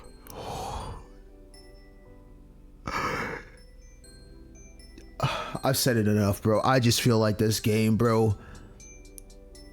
It continues to excel. I'm going to see the sunshine again. That's right! I'll walk in the sunshine, I'll run in the sunshine, I'll make a million mistakes in that sunshine. That's right! I'll fall down, I'll hit rock bottom, but it'll be okay. Because I'll look up and I'll know the sun is still there. That I can still feel it on my skin. That's right! That despite everything, I'm me. I still exist. And I've been given this chance to live with everything I've got. And don't waste it! And I'm going to make the most of it. Exactly. I'm going to become the person I want to be. For everyone's sake. For everyone who can't. Exactly! We will. Both of us. Yeah, we will. Everyone that's been cooking in Chapter 3 CGs, every one of y'all are phenomenal. Oh my god! Happy birthday, Taka. Happy birthday, Taka. Good old 21, man. Happy birthday, Taka. Yes, sir. This ain't alcohol, but bottoms up, man. Happy birthday. I don't got a cookie, but you know.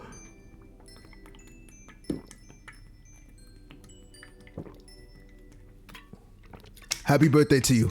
You mean the world to me, man. You'll never be forgotten in any way, shape, or form. We tapped the two halves of the cookies together and both took a bite. That's what I like to see.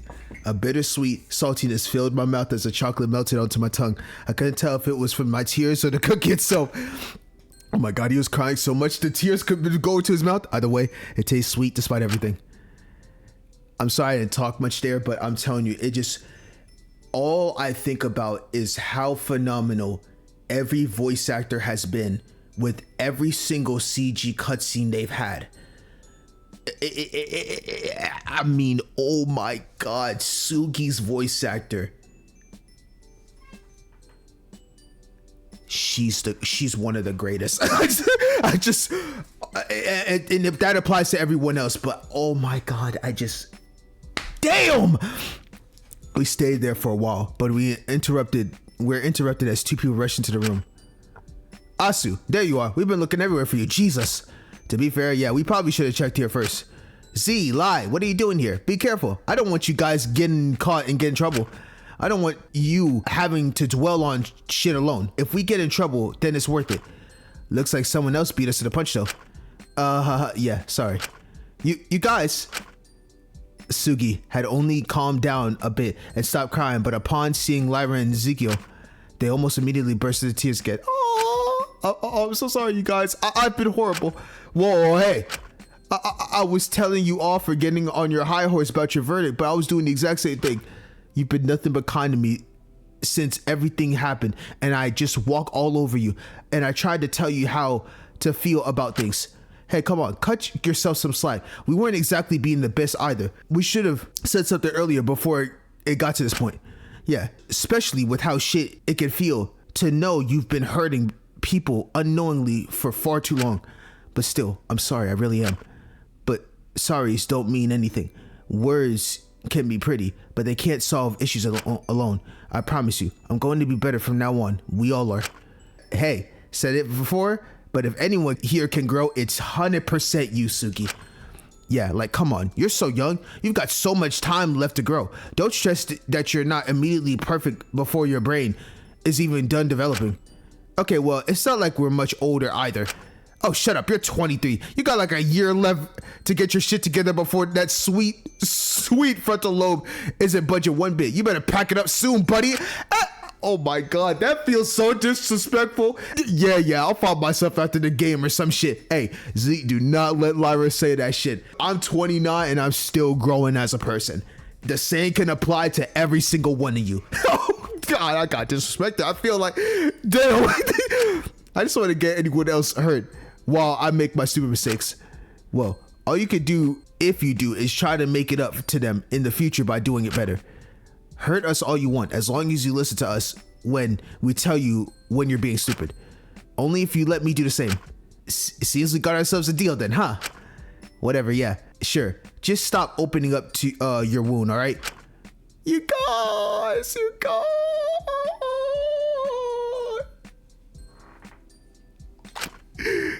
Sugi hopped off the stage and ran over to Zeke and Lyra, grabbing them both and hugging them.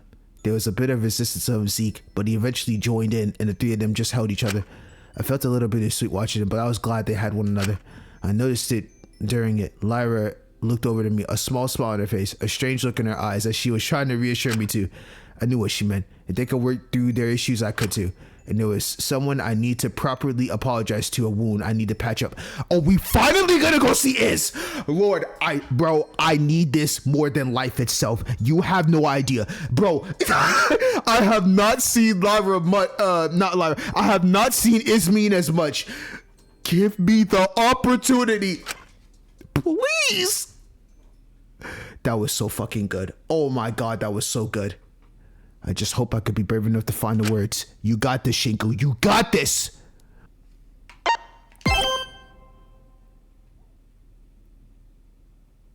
Are you serious?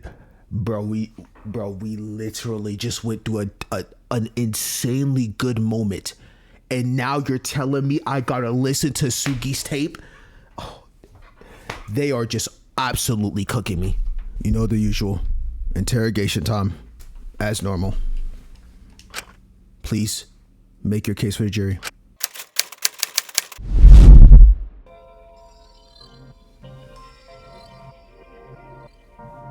I've always tried to play the hero, ever since I was young. First off, I was gonna say, holy shit, that CG was beautiful and Asuko was beautiful right there, holy crud. I liked seeing those who were in bad situations and saving them, giving them something better. I always wanted to be saved as a child, so it only made sense to me that others would want to be saved. I liked being people's savior. I liked being good. I liked thinking I was doing what was best. It was like a game I could always win. The game of simple good versus evil. Yeah, and I don't see nothing wrong with that. It was nice to feel smart for once. Like I figured things out. Like I knew about how the world really worked. That I could make a change to it. Because I somehow saw things others didn't. How brave. I thought I was doing the right thing. But what gave me that strength, that power, was having the strength to leave my situation on my own in the first place. By skipping that step, by forcing them out of that situation before they had the strength to themselves, I was just putting them in another cage. They wouldn't have the strength to survive on their own after all. You like it, didn't you? Did you see that small smile on Asuka's face? Oh my gosh!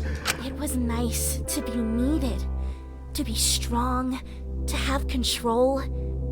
I hated how unfair the world was, how helpless it made me feel. I couldn't live in a world like that. So, I thought I'd make my own. I thought I could make something good. I thought only I could do that. Hypocrite. In the end, I was just deluding myself that my idea of fairness was the right one. That I was doing it all for selfless reasons. And I dragged everyone else into that delusion too. Boy, she locked in and closed her eyes quick. It was nice to make a paradise entirely of my design. If the bars were golden enough, then no one would see a problem with it. And even if they did, I thought our little cage was better than the outside world. That everyone else was trapped on the other side of the bars, and we were really the only ones who were free. I felt I knew what was best for everyone, that my ideas of the world were correct, that only I could make them happy. Just like Alora. Why'd I have to say that to her? Don't compare me to her. We're nothing alike. Oh my god. Chin up. Staring her straight down. Don't you dare! I might be the biggest, most childish hypocrite in this prison, but I'd never go that far. Never in my life. I couldn't do that. I couldn't have someone's death on my hands. You prefer their lives. I just wanted to give them somewhere better. Bro, the CG drawings are... Oh my god, this is amazing. Or maybe I just wanted to save my own ego, make myself feel like I was good. I don't know. I wanted a family I felt safe in so desperately. I wanted to keep them together no matter what. Their lives would fall apart without me. That's hardly fair. I was so worried about things being unfair, people not being on the same level, about infighting if someone had more than someone else. But in the end, I was the one hoarding everything, reaching out for power, kicking anyone else down the ladder. I couldn't face it. I'd become the very thing I despised, so I just tried to ignore it. Pushed Taka away for what he'd done. It was completely different. See what I was doing as love and what he was doing as abuse. Lie to myself that I was needed, that only I could do it. But her eyes, Takiko's eyes in the end, I could barely recognize her. I'd been so blinded by my own ego, by just wanting things to be easy, by not wanting to think, by just wanting to stay as uncomplicated and good that I never really met her. Yup. I never really knew her. True. True. And maybe by the time I even tried, I was just doing it to rectify my own stupid mistakes more than for her sake. It's like it's always been for me, putting on simple band-aid solutions to problems to not have to think about them too hard, to not have to think about my own actions. Man. To just feel like everything's okay, everyone likes me, that I'm still a good person. But now I can never fix things, and I can't stand that. Brave, stupid Asuga. Oh, this hurts me every time I say it. Why didn't she take my hand?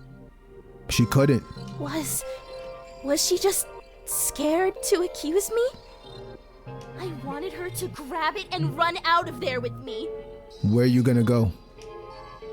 That wouldn't have worked. Yeah. Of course not. I'd have gotten ripped apart by that mob too. I knew that, but still, blindly, I wanted to help her. But she'd have known what would have happened. Of course she knew. So why? Why did she spare me after all of the wrong I'd done to her? She knew you could kill them. Why did she have that much belief in me after everything I'd done? Because after everything you've done so far, Suki, even though she knows that you were quote-unquote feeling her as a replacement for your Taka and never seeing Takiko as enough, she still believed in you. Still. Why does anyone believe in me? Yep. Are they really that deluded by my own self-centeredness? By my own unwillingness to address what I'm really like? Or do they really just not care about me in the end? No, they do. You need to kill them. I know I do. Your wound won't heal until you do. You need to kill your image. It's just hard. I'm tired. I'm scared that I'll continue the same cycle, that I'll keep hurting people, that I'll do the exact same thing as before. I, of all people, shouldn't have the right to live after what I did to everyone at my circus, to everyone I claimed to love. I just want to lay down and close my eyes. No! I just want to sleep and go somewhere simpler. I want to blind myself and go back to the familiar. But I can't do that. They'd hate me if I did that. So I have to keep on moving. I have to live with all my might for their sake. I have to become someone they'd be proud of, even if it's hard. Someone who can really help all those kids at the circus. Who can let them find that strength on their own terms, not just assume I know best for them, and let go of them, even if it means they'll fall in the process. You will fall too. I hope they can forgive me. I'm sure they will. Despite everything, it seems I couldn't become anyone's savior in the end. Oh, little moth. It appears you may fly despite everything. Oh my god, that reference is insane. Jesus. Phenomenal job. Oh my god, Sugi VA. Phenomenal job. This shit is so peak. B Black Roses, Haley. Damn, she's one of the greatest voice actresses of all time for sure. Alright. God, this is amazing. Let's continue. I miss Taka. I do too. Trust. Considering my current state of hunger, I'd fallen asleep pretty easily the previous night. It disoriented me a little. I hardly knew how long I had slept for when I was awoken to a very strange distant banging noise. Huh? It was different from the usual knocking. I don't believe it was coming from my door. I should probably go into the common room to have a check if something was afoot. Okay. When I entered the common room, I was met with a slightly strange sight. Everything seemed normal at a glance, but I but I could hear banging from a cell on my row, especially Ezekiel's.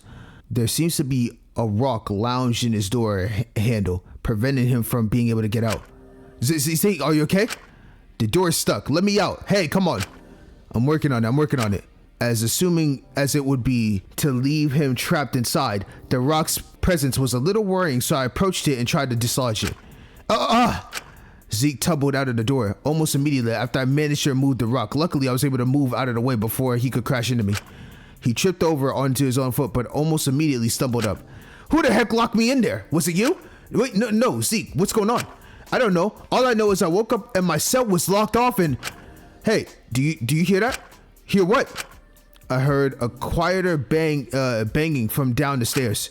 Let's go, they need help now.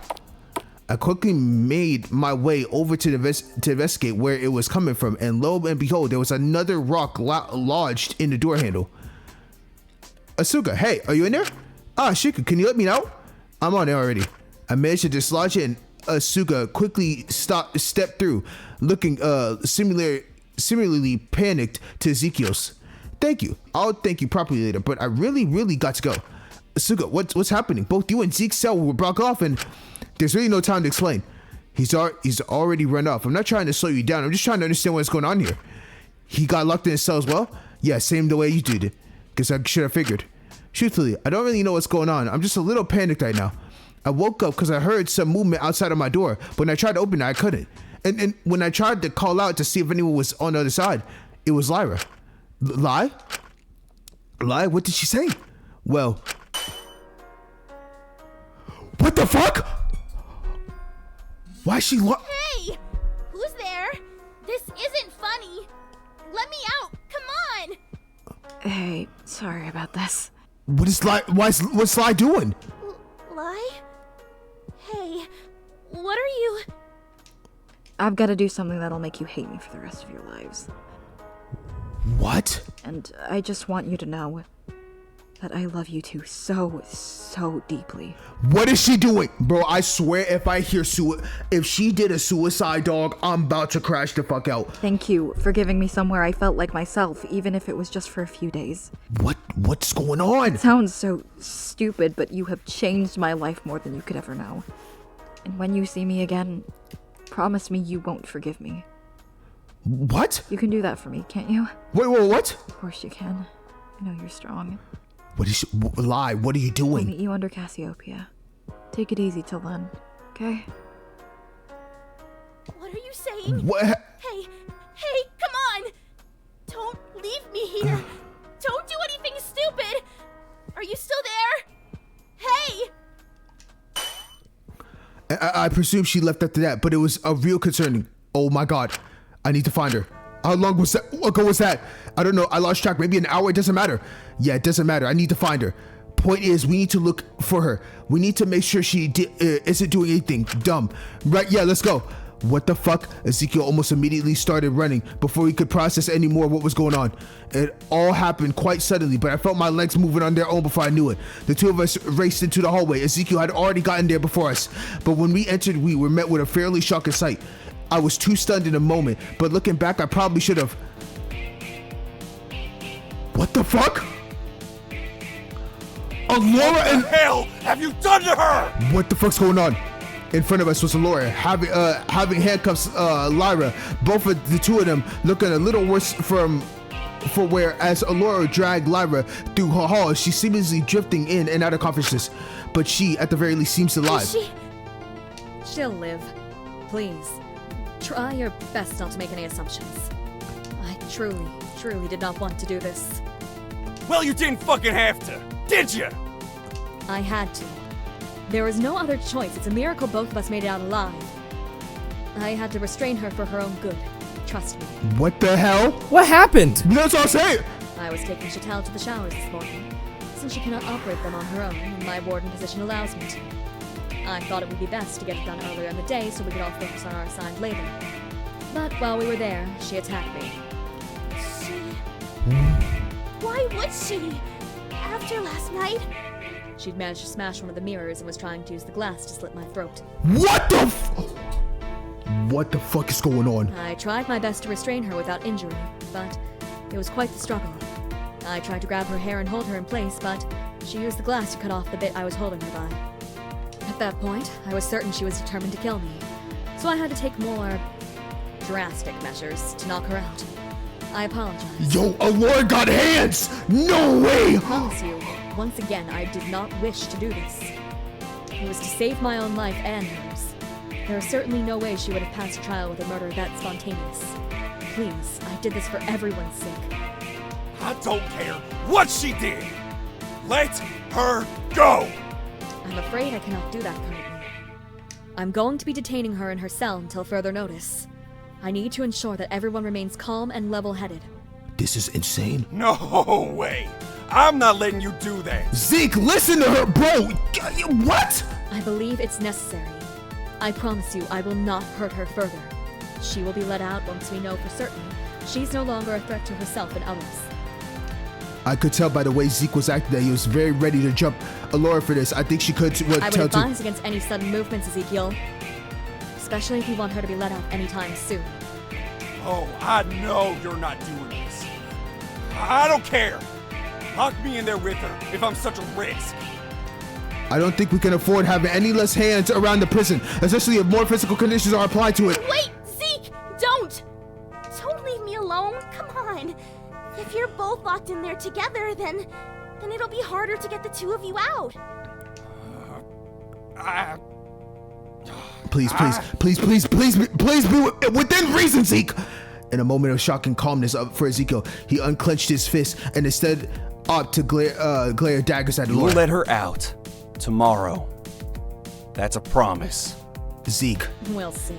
That's what Depends on how sensible everyone is about this. That's what I'm saying! I'm taking her to her cell to quarantine her. You all go to the canteen. We can discuss this later. Bro, she has marks on her cheek, on her forehead. How the hell can we trust you not to hurt her further? What would be the point? We'd all know it's her. That's what I'm saying! Precisely. I can promise you I will not do any further harm to her. I'll be in the canteen soon. We can discuss what to do with her there. I'll see you all there. What the hell? Allura lugged Lyra back down the stairs to the cell, Ezekiel clearly holding himself back from attacking her here and now. We all stood a little shocked in the hallway for a while after she left, unsure what to do. Fuck! We knew something like this was gonna happen, god damn it! Do you think she really did it? Huh? Do you think Lyra really attacked Allura? Oh my god, we really gonna... Oh, this is gonna get good. So now it's a 50-50. We're gonna... Dog. They're really gonna believe Allura had got the jump on Lyra. This is absolutely insane. I mean, shit, yeah, with everything she was saying and those stupid rocks on the handles. But then that would mean she had to have been willing to get us all. That doesn't matter. What matters is she's alive, and we're gonna keep it that way. But what are we going to do? I feel like attacking Allura would just make the situation worse. I guess at least she was willing to negotiate. It seems to me like we were going to discuss what to do with Lyra at our meeting today, and I don't think anyone wants her to be hurt, even if she did do what Allura is claiming. At least it's unlikely Allura will do anything more to her. It would be too obvious. Kill her? Yeah, no shit, she's not gonna do that. But I can't imagine whatever she is gonna do will exactly be Sunshine or Rainbow's for lie either. I guess the only way to really know is to sort things out in the meeting. Hopefully it'll work out today. Yeah, we should probably go. I don't like leaving her in Alicia's hands, even if for just a bit, but fuck, I guess that's all we can do. What the hell? We all made our way to the canteen with Iz having been cooking breakfast. She was meant to be doing it with Zeke, but given he was locked in, so he couldn't exactly help. We explained the situation to her. She was rightfully apprehensive and a little bit of shock as we all sat down to breakfast. I felt like every second waiting for a lawyer to come back took hours, but eventually she entered the canteen herself. And I think almost instantly she could feel everyone's eyes on her. I just hope she was willing to tell the truth. I hope even more so this wouldn't lead to a bigger spiral. Despite everything, I really did want the best for Allura. Girl. Is he saying that to lie? I'm sure you all have a lot of questions, but I believe I'll explain the situation the best I can to everyone. I'm uncertain what Chatel's motives are for attacking me, but for her sake and everyone else's, I'm not too keen on keeping her quarantined permanently. I believe the best course of action here is to keep her quarantined until she explains why she attacked, and we can attempt to resolve the issue from there. Rest assured, she still provided her daily dose of meals. Is that satisfactory for everyone? I suppose I'm still trying to wrap my head around it. It's just quite the shock. It was bound to happen eventually. Typically 5 or 6 days after a motive gets introduced is when conflicts start to reach a breaking point. I'm just glad no one was seriously hurt. She was still knocked unconscious. You can't exactly do that lightly, can you? Zeke, are you fucking serious? Are you serious? And I could be wrong on this because, like I said, Laura could be lying, and I'm praying my goat is not lying. But if someone broke a glass, has that shit ready, and is coming at me, bitch, I'm knocking your ass out. Are you kidding me? No. At that point, like, first off, Laura was nice and she knows she can't kill because she doesn't want to die. But second off, I'm knocking your ass out. I'm sorry. You have a pretty prominent weapon at me, coming at me like this. Bitch, I'm getting my shit ready. Nah, hell no.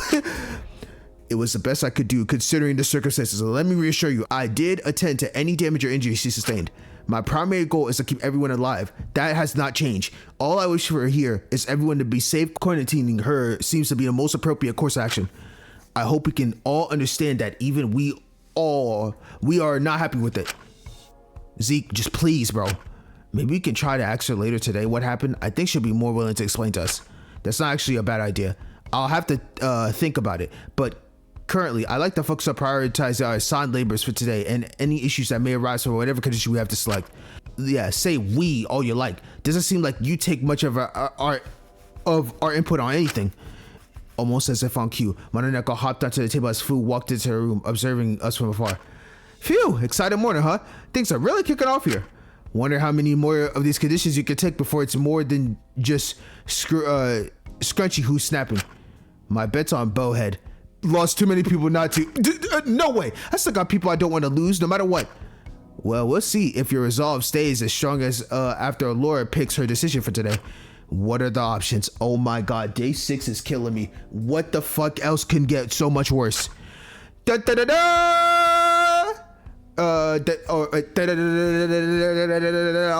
can either choose to all of your taps and fresh water shut off until next morning. What? That's fucking ridiculous. Or have all of the electricity in the prison completely shut off until the next murder. What the fuck? That's no fair. These options are stupid. There's no right one. Well, there wasn't really a right one for the previous decision either. Just pick the one you pick. This is quite a severe step up from the previous options though. Holy fuck. Tricky decision, huh? No water at all, or no lights in the entire building. Well, it's pretty fucking obvious. We can't live without fresh water. Yes, but cutting off electricity would mean completely cutting off our no heating, no fridge, no ventilation, our fridges and freezers. So food is fucking waste. All of our frozen food supply would be gone, but more importantly, all the medical supplies that need to be kept cold would be gone. Namely, the frozen antibiotics are the most efficient ones were fucking cooked. Oh my god, someone's murdering. No, it's over. It's actually over. No, it's over. No fresh water. Brother, what are we going to get? What is our water source? I do not want to risk that given Satil's current condition. Furthermore, if the frequency of attacks increase, I do not want to risk losing supplies we may need to treat life-threatening injuries. But I'm going to be fine. Do you need any antibiotics or anything? Well, best to be safe rather than sorry, Asu. Not only that, but since we lost access to our incinerator, once everything in the defrosting fridge and freezers went bad, we'll have no way of disposing them safely. And the lack of ventilation would likely mean the air quality within the prison would decline extremely rapidly, so we have to get rid of water. I suppose I never thought of things like that, but she was making a valid argument. Holy shit. With the water, they only specified and the fresh water would be cut off, meaning the pond water in the courtyard and those in the waterways would be completely untouched. I don't particularly want to drink sewage water. At this point we have to. Odds are you've already been drinking it. It's all self-filtered and cycled here.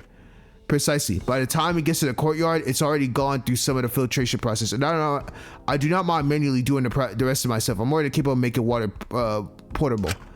Additionally, after my experience with Chantel in the showers this morning, I've come to understand that it does hold certain risks. Namely, it's very easy to slip someone over on the wet floors there. Guess that's how Lyra was able to get a grasp on her.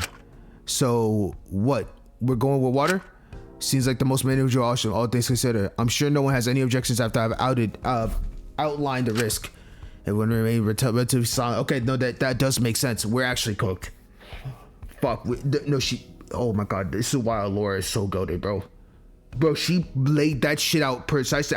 I didn't even think about the electricity causing. I thought it was just the lights. Bro, all the food would be gone. All the medicines would be gone. We're gonna have to drink some good old sewage water. Man, honestly, it won't even be that bad, bro. Oh, I mean, this shit's gonna be insane. I already know it. Good. We'll choose to cut off the fresh water then. Alrighty, no more fresh water for you. If that was today's ones, I'm a little worried about how bad tomorrow's will. It's getting worse each day. We'll get to that when we get to that, yeah.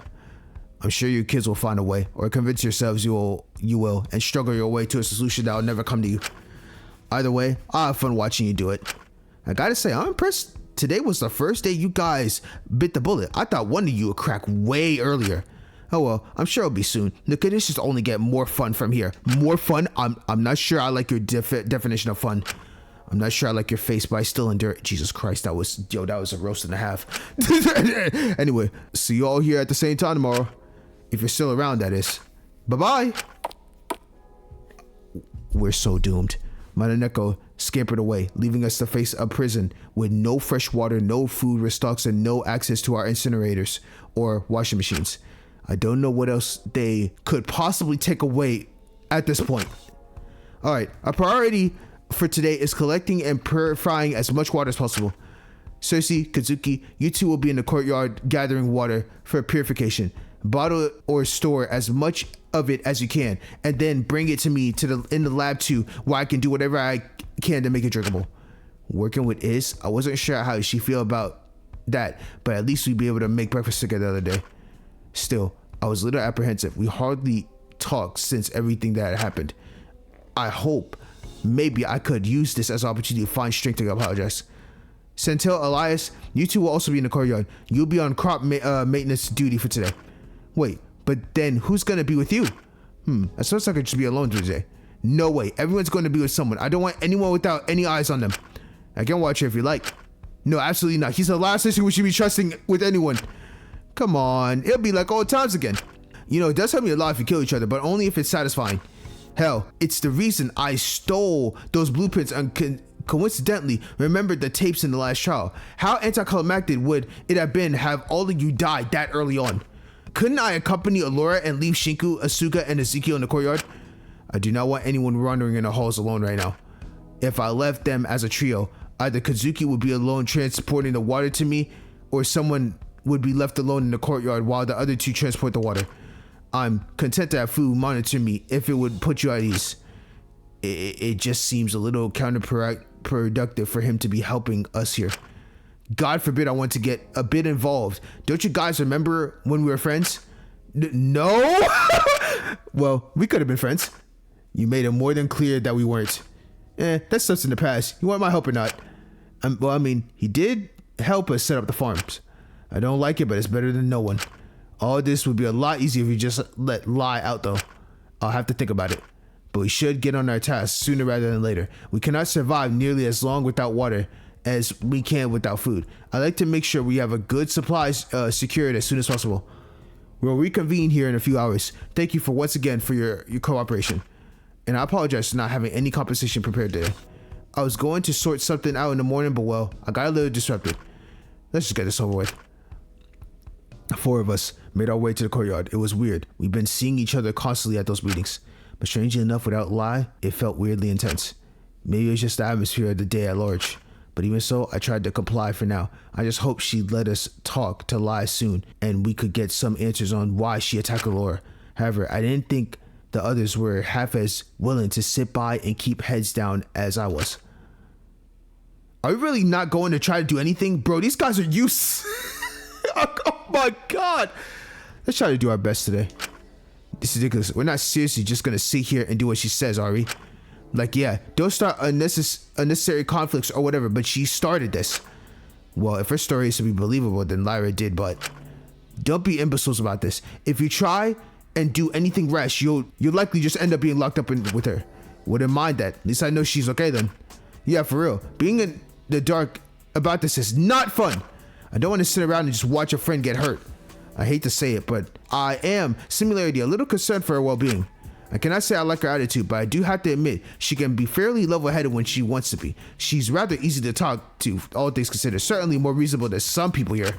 This is crazy. Oh my god, the roast, which is particularly what confused me in regards as to why she had attacked the lawyer. She hadn't appeared to be particularly scrutinized for her truths yesterday, and this motive hasn't placed many restrictions on her.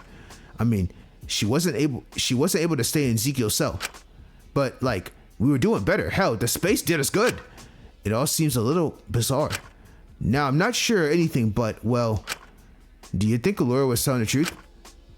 An apprehensive silence fell upon all of us, awkwardly exchanging glances between us. No one wanted to be the person who said something first. I mean, even if she is, there must be a reason, right? I don't know. I want to talk to Lai about it. Figure out what's going on. But the thing that's getting me confused is this. That would be so weird to think about. I'm going with the logic that Lyra had to have attacked the Lord, because why the fuck would Lyra take the time to lock both your door, Suki, and Zeke's door? Why would she do that? And then say, I'm sorry in the process to you, Asuka? It doesn't even make sense. Why do all that just to do it? You're saying that like Allura purposely like at some point met up with her and said, let me lock both of these doors. And then she caused the attack. How could she account for that? I'm just saying, like, there's no way you can account for that. Whether she's lying or not, I think we should be wary. More than wary, we should look into it. She can only lock one room at a time with the warden privileges, right? Right now, she's using that to keep Lyra sealed in her cell, meaning no other rooms can be blocked off. Wait, I'm following your lead here. I got it. It means she can't lock off the showers. If we were able to get there before she had a chance to clean the room up, then we might be able to get a better idea what happened. It might be best to do that before trying to knock on her cell and personally check on how she's doing, especially since Fu doesn't keep up his word about monitoring Allura. She could slip away and clean that at a moment's notice. Oh my god, we are really gonna go against Allura's plan. This is actually insane. But she might punish us if she sees us avoiding our task. Who cares if we get punished? That's not important right now. I'm more than willing to risk to make sure Lai is safe. I was ready to jump her the second I saw she restrained her. Well, that's two of us. You two are more than free to stay here if you want, but we're going while we still got a chance. I'll come with you too. Huh? You two will get yourselves caught before you know it. With how loud you are, you need someone to moderate you. Not to mention, is scooped up a bucket of water from the pond, holding it in her arms. I have an excuse to be walking through the hallways currently. I can cover you if you need it. Oh, right. Yeah, it's probably a little bit of a better idea than just jumping in with no plan. Haha. Never thought I'd be glad to have Isabel of all people joining us, but here we are. We'll make sure Lai is A-okay no matter what. I just want to make sure we don't have another body on our hands, that's all. Asuka smiled at Ismene for a moment, a softer look on their face. Don't we all? Well, Sam, you hold the front. We need to get there as fast as possible we can. If you go water our crops and shit, that would be great. Come on, there's no time to waste. The three of them turned to leave, but as they did, all my mind could think of was that night Lyra slipped into that cell. That conversation we had, how she'd helped me to realize just how blind I'd been myself. I've always been a little bit biased against Lyra. Maybe I was just putting off her general demeanor or just my prejudice about girls like her. But behind everything, she was someone who could be shockingly insightful and surprisingly empathetic. But most of all, she was human. She was my friend, and I didn't want her to get hurt. So finally, standing up for once, I did something I couldn't quite believe. Wait! The others paused and turned around as I haphazardly scooped up a bucket of water. I'm coming too. It'll be more believable. Both me and Janine are transporting the water after all. Glad to have you on the team, Shiku. The four of us quietly made our way through the halls, me and Iz leading so it looked less suspicious if we get caught. We took a second to discuss our plan and action. in the collection hallway, it was decided that I and Iz would drop off water in the lab and keep Allura distracted while Zeke and Asuka investigated the showers. But as we started to approach the labs, our plan already seemed to unravel. Namely, as someone standing outside the lab spotted all of us descending down the stairs. Fu had been guarding the lab. Allura was working in the front of the outside. As soon as he saw us, he cocked his head a bit in interest. Well! What do we have here? He gave us a slightly lopsided grin, but he kept his voice oddly quiet. Oh shit. He looked at us for a moment as we stood in paralyzing silence. Eventually, he sighed and spoke again. Leave the bucket here. All four of you go. I'll keep her distracted. What? Oh, come on. This has to be a trap. There's no way we can trust him. You're lost if you don't want to gamble. Trust him for now. I think he'll keep his word. You serious, Sam? Call it a gut feeling. Yeah, I'm sure David also has a gut feeling back before he looked down and realized he'd been stabbed in the back. Nah, that was just unnecessary. We should trust him. For goodness sake, he's going to get us all killed. Nah, I'm an honest man. Besides, guess it's nice to see you all come together for a common cause. For much feels a weird sense of pride to see you all like this. Ew. You must care about her a lot, huh? Who knows? If you keep up like this, maybe she'll finally see it too. What do you mean by that? If we talk too much out here, Alicia's gonna overhear. Let's just drop the water and go while we still have the chance. I cannot believe I'm going along with this. Iz sighed and left the bucket she was holding in the hallway. I followed suit and quickly went after Zeke and Asuka, who had already started making their way to the shower block. And when we entered, there's an eerie feeling in here. Feels weird. Smells quite sterling. Shit, did she get here between us? It might be because they were cleaned yesterday. Let's just get to it and look about to see if she left anything. I'm guessing it happened when she took Lai for her shower. Might be we're checking the girl's side. Oh, right. Do you want us to wait outside? Shiku, it's a bathroom, not a nunnery. I think you'll live. Right. I just don't want to make anyone feel uncomfortable. We made our way inside the girls' section of the shower, and lo and behold. Yep, the mirror is broken. Shit. The mirror had been slashed and glass shards were scattered all over the place. It seems she hadn't been lying about that. And her hair, she'll grow it back. We should be glad it was just her hair that was cut and not her skin. Besides, anything, I think short hair could suit her. Large clumps of black hair had been roughly cut were scattered among the glass shards. It was like Lyra's ponytail had been cut clean off. Allura's story did seem to line up, but more notably, almost as soon as I entered. Ow! I found myself slipping on the ground. Christ, be more careful. You'll cut yourself on the ground. Iz scolded and helped me out. It was oddly reassuring to have her, of all people, help me. Thanks.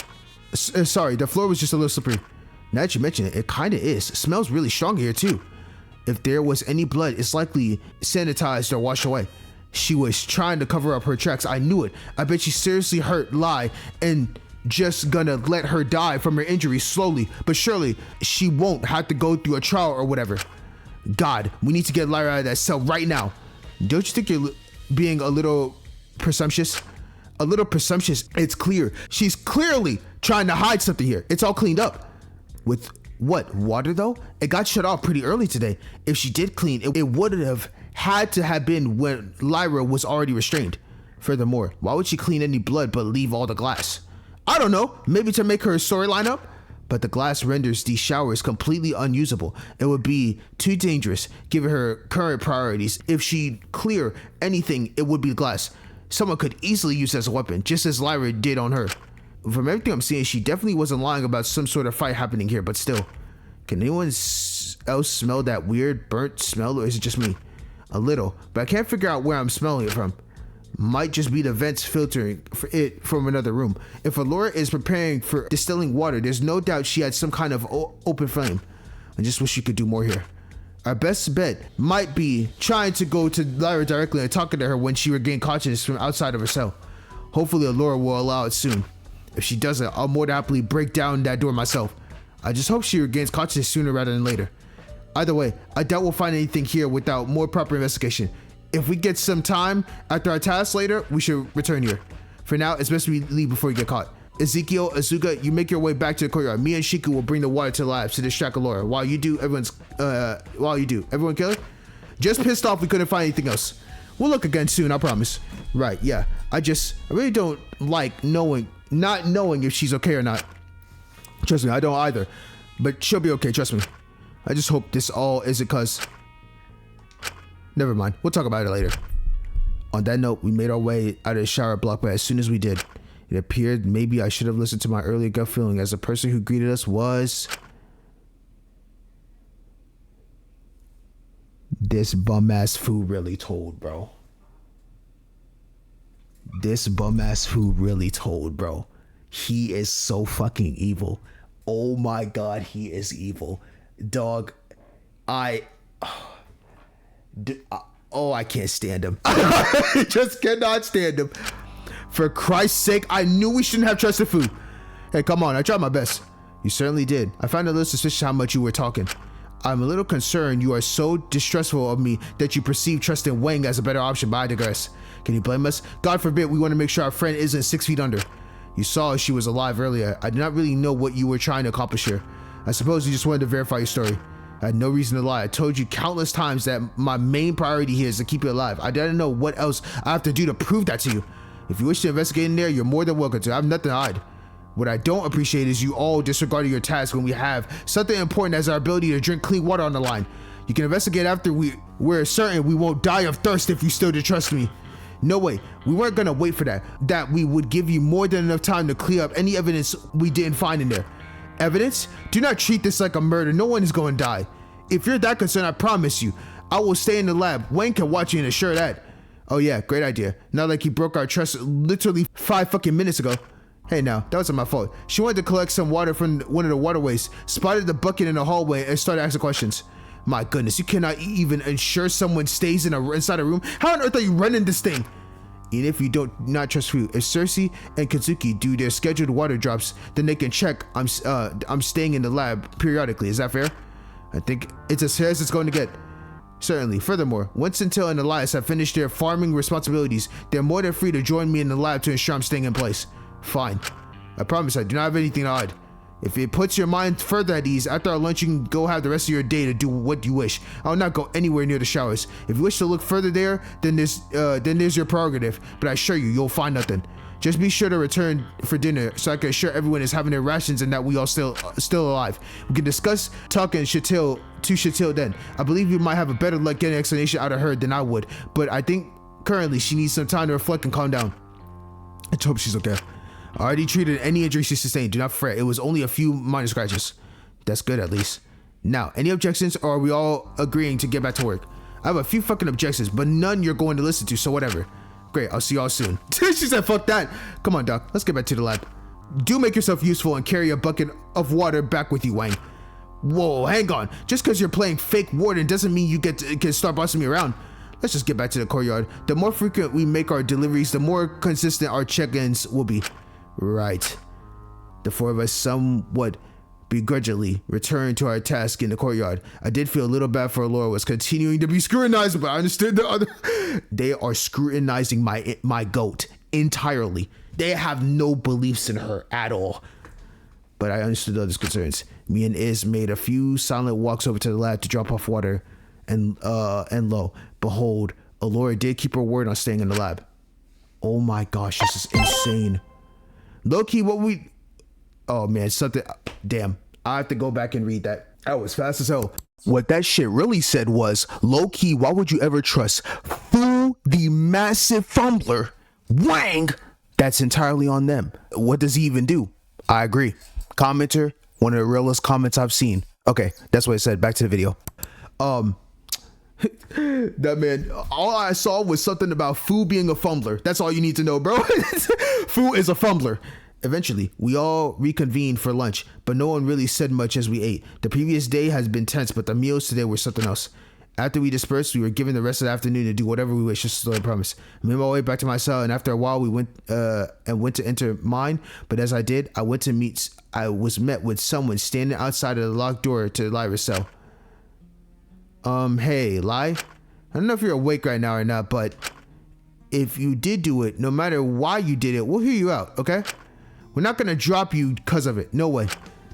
We just want to make sure you don't do it again. Because, you know, it would really suck to lose you.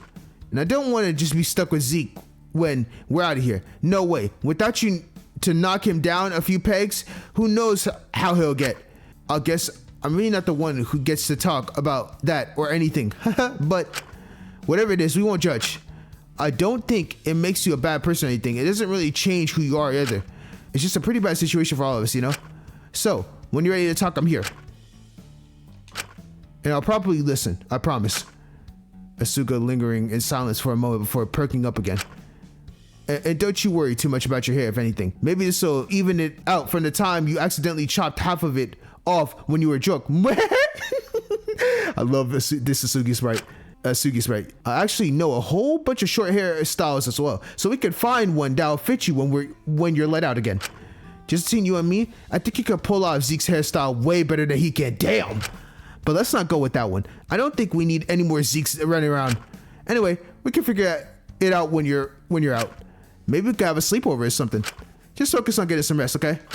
Sorry if I'm interrupting you or woke you up. Oh my gosh, she's staying in front of this door for a while. I was waiting for Zeke to be ready and just thought I'd check in on you.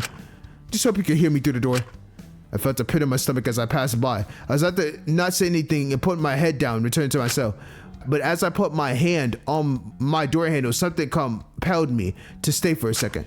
I found myself walking to where Sugi was standing, and I spoke myself. Hope you're okay. Even if you would, we're not gonna make fun of you for making a stupid decision. Only you can decide what to do from here. Just don't keep repeating the same thing again. You and I both know you're better than that. But no matter what reason you had to do it, give yourself as much grace for it as you give others, okay? We're all only human after all. Yeah, we all are. Wow. Sugi smiled at me as I made my way back to my cell, bumping into someone leaving my cell as I tried to enter. Oi, watch where you're going. Shit. Zeke, what the fuck are you doing? What on earth are you doing in here? Nunya, I'm not falling for that bullshit, bro. Zeke, we're not doing this. Quite besides myself, I grabbed his shoulders. Even I don't like you. I'm not letting you go back to being this childish. Come on, you don't want to act like this. I don't want any of this to be happening. I want to know Lai is safe. That's all that matters to me. If I have to go back to being the worst fucking person in prison that everyone hates just so Alicia lays off her, then that's what I have to. Then that's all I'll do. She always had more of a right to do better than I ever did. Come on now. I don't think she wants you to get yourself in trouble. If you ask me, doing what you can to try to make sure your friend is safe doesn't make you the worst person in prison. Listen, I don't care what you were doing. I just want to know. I was trying to use her vet to get bobby pins in her cell. Give her a chance to maybe lockpick her way out of there or something. I tried my own vent, but I don't know if it connects to her cell. I'd rather be safe than sorry. I don't know why you didn't just explain that to begin with. I wouldn't have had any problem with that. Cause you're always so quick to judge me. You're just deciding everything I do is bad, no matter what the hell it is. Well, you kinda treated me the same way. Facts, Shinku. Huh? Guess I do. Zeke paused for a moment, looking away. Whatever, I need to get going. Me and Ase are gonna investigate the showers again. See you at dinner, Zeke. Yeah, whatever. Ezekiel huffed under his breath and pushed past me, leaving me in my room. There was an odd amount of white noise. I was wondering if maybe the bobby pins in the vent were causing some sort of disruption. They might have gotten caught in the fans or something. I doubted Zeke was too thorough trying to get them through. It was nice to see him helping though. Maybe this whole time I underestimated just how strongly he cared for Lyra. I guess I could never really know what things were really like between them. Oh my god, this chapter is literally insane. I am loving... Dude, I just don't want this to stop. I'm not gonna lie. This shit is easy now. Alright, there we go. Oh my god, I told you not to let me drink that much. What the hell were y'all drinking out here? Dude, I love this whole different aspect of like moving away from Shinku for a bit just to see personal talks. Oh, don't throw up on my sheets again. They were a bitch to clean the first time. If you hate dealing with me so much, just kick me out of your room already. No way. Come on. Stop talking nonsense, Easy. I'm serious. All I do is mess things up. Just cut me off before I damage something you really care about. If I cut you off, you will damage something I really care about. What's that? You. You really gonna make me say it? Come on now, you know what it is. Don't say it's me. That's corny as shit. Oh, shut the hell up. Exactly, that's what I was gonna say.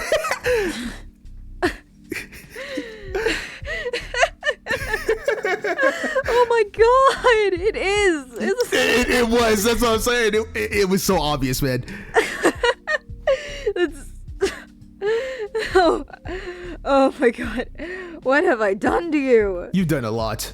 What's so funny? You really think I'm something worth putting all that emotional stock into? Wow. I knew Shinku had deluded himself into thinking I'm someone who could be fixed, but I didn't think you'd fall for it. It's like deluded. Yeah, it's just like, yo, y'all can't fix me, bro. Lyra cannot be fixed in the absolute slightest. The hell are you saying? You don't understand, Zeke. It's okay. Getting attached here is like a death sentence. Yep. Do you seriously think that I won't jump the fence when someone seems like a better option? When you can't give me food or alcohol or my dose? Of course I will.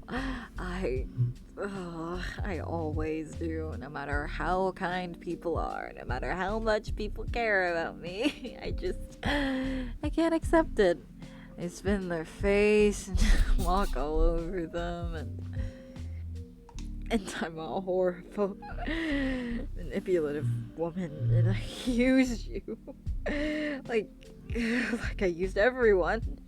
Just drop me before I leave you, and you end up hating me. I'm not anyone you should coddle or help or... This must have been from the past. Like one night they were just drinking a lot, and Lyra drunk so much that now she's talking about her true feelings while drunk. Hey, cut it out! Shut up! Don't hold me so close. I can't do this to you two. I care about you too much, and that's terrifying. Get away from me. You're just gonna end up hurting yourself. Jeez, yo, the VA for Lyra, cooking. The actual drunk sprite of Lyra, the voice is perfect for her. Perfect. This is the perfect voice for her. Then hurt me. As much as you'd like. He's basically like, I'll take all the pain. God damn it, Lai. Stop. Stop saying all these things about yourself. Because, to me, you're way better than I'll ever be. And it pisses me off you can't see that. And if you're all these terrible things you say you are, then just how shitty is someone like me? Zeke with the realization. Damn, even Lyra's like, holy shit, I didn't expect that. Stop giving yourself shit for being human, Lai. That's stupid. And Zeke's VA always cooking. And of all the fucked up people here who got dealt a god-awful deck, you've done pretty goddamn well with the cards you were dealt, if you ask me. I can't stand the idea of you eventually hating me too, of hearing you say all the things I already know about myself. It would mean more coming from you. You're too kind to me. I don't deserve it. I'm sorry. Well, the world's not been all that kind to us. So I thought I'd just make up for lost time. Even if the world's shit, it becomes somewhat not completely unbearable when you're with people who aren't half bad. You know? I agree. But I don't think you can do that forever.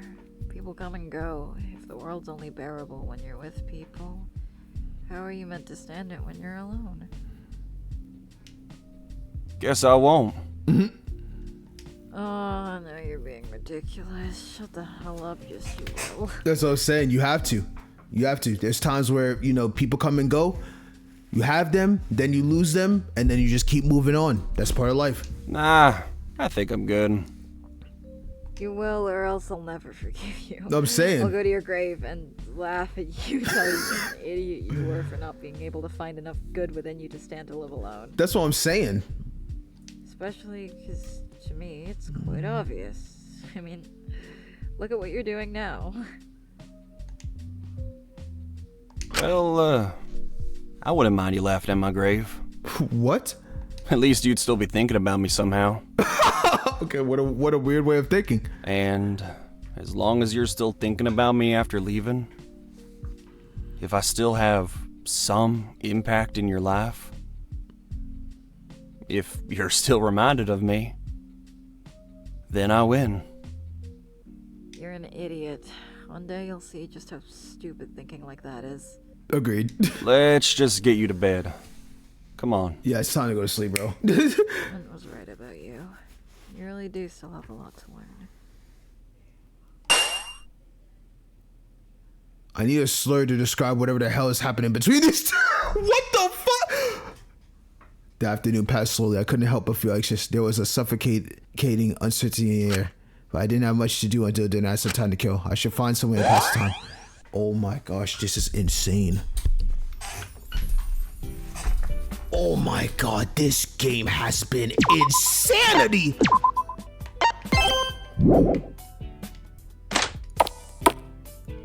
Okay, anybody down here? Nope.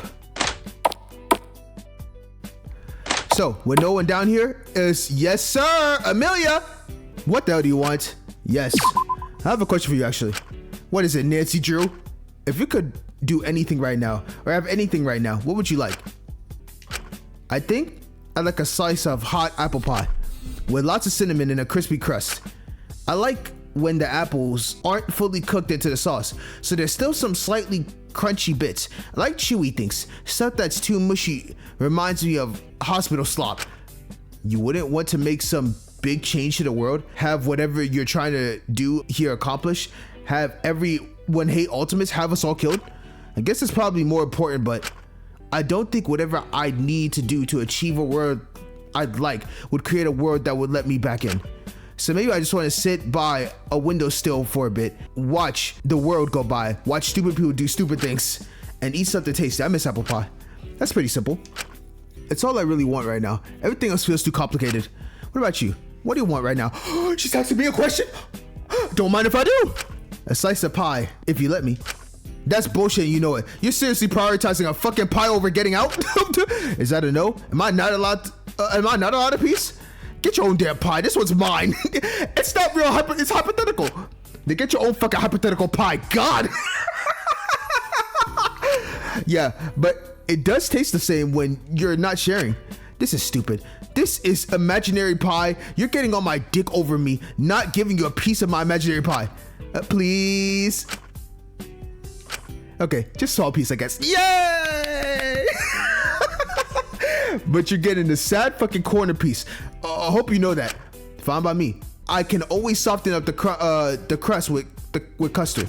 You have custard with your apple pie? Never mind. You're not getting that. You're not getting shit. That's a fucking war crime. I don't think you could talk about war crimes, Amelia. La la la la la la la. I can't hear you. Too busy enjoying my imaginary apple pie. Seriously? These hypothetical crispy apple bits are so good. So glad there's no little wusses here to drench them in custard. Ruin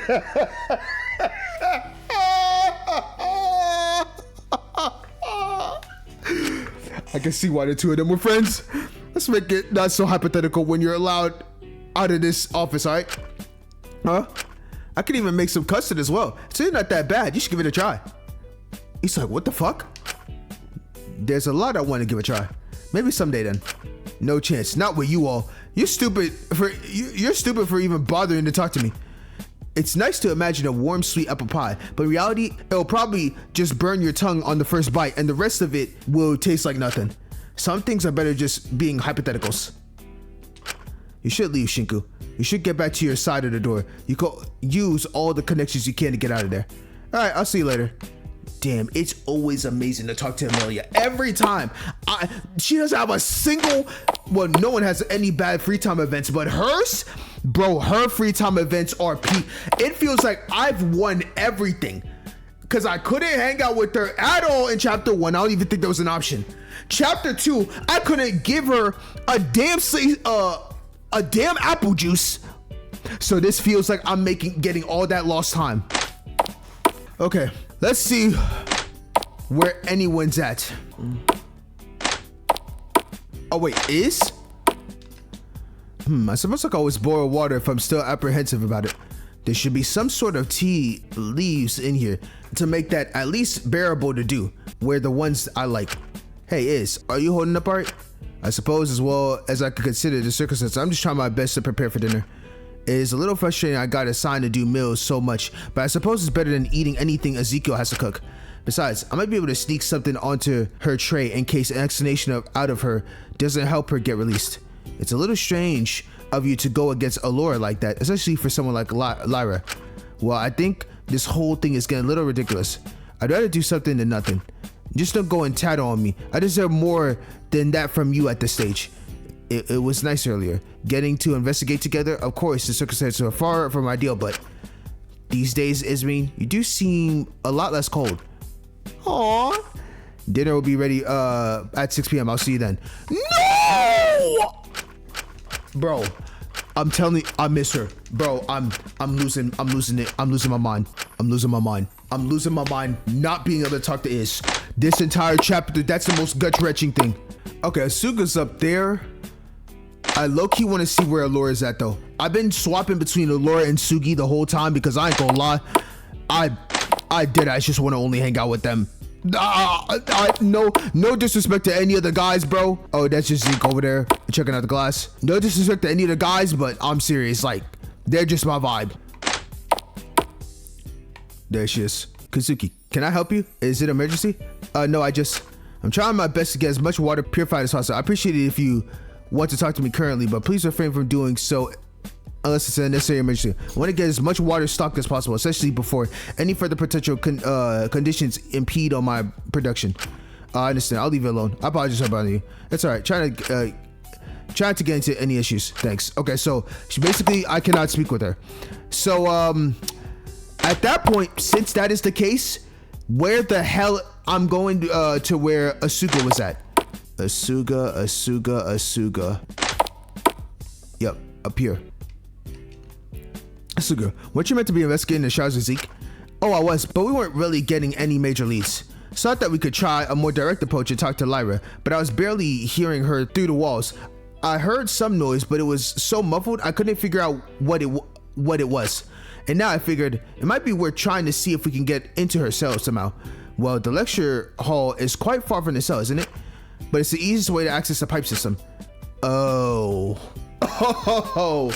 And maybe through that, oh my god, it's giving me flashbacks to Takiko already. And maybe through that, I could potentially find a way to get into the vent system and get into her cell. That way, I'm pretty flexible and small, so I figure if anyone could crawl through the vents, it would be me. Just be careful. Something that physical could lead into you reopening your wound. I know, but it's worth a try, isn't it? I'm not going to let down another friend ever again. No way. I'm not losing anyone else. Even if I don't always know what's best for people, I still want to protect my friends always. I feel like that's setting yourself up for failure. Don't you believe me? Alright, what option do I want to pick? You're being selfish again? I don't want to say that. Well, nah. Let's just be patient, bro.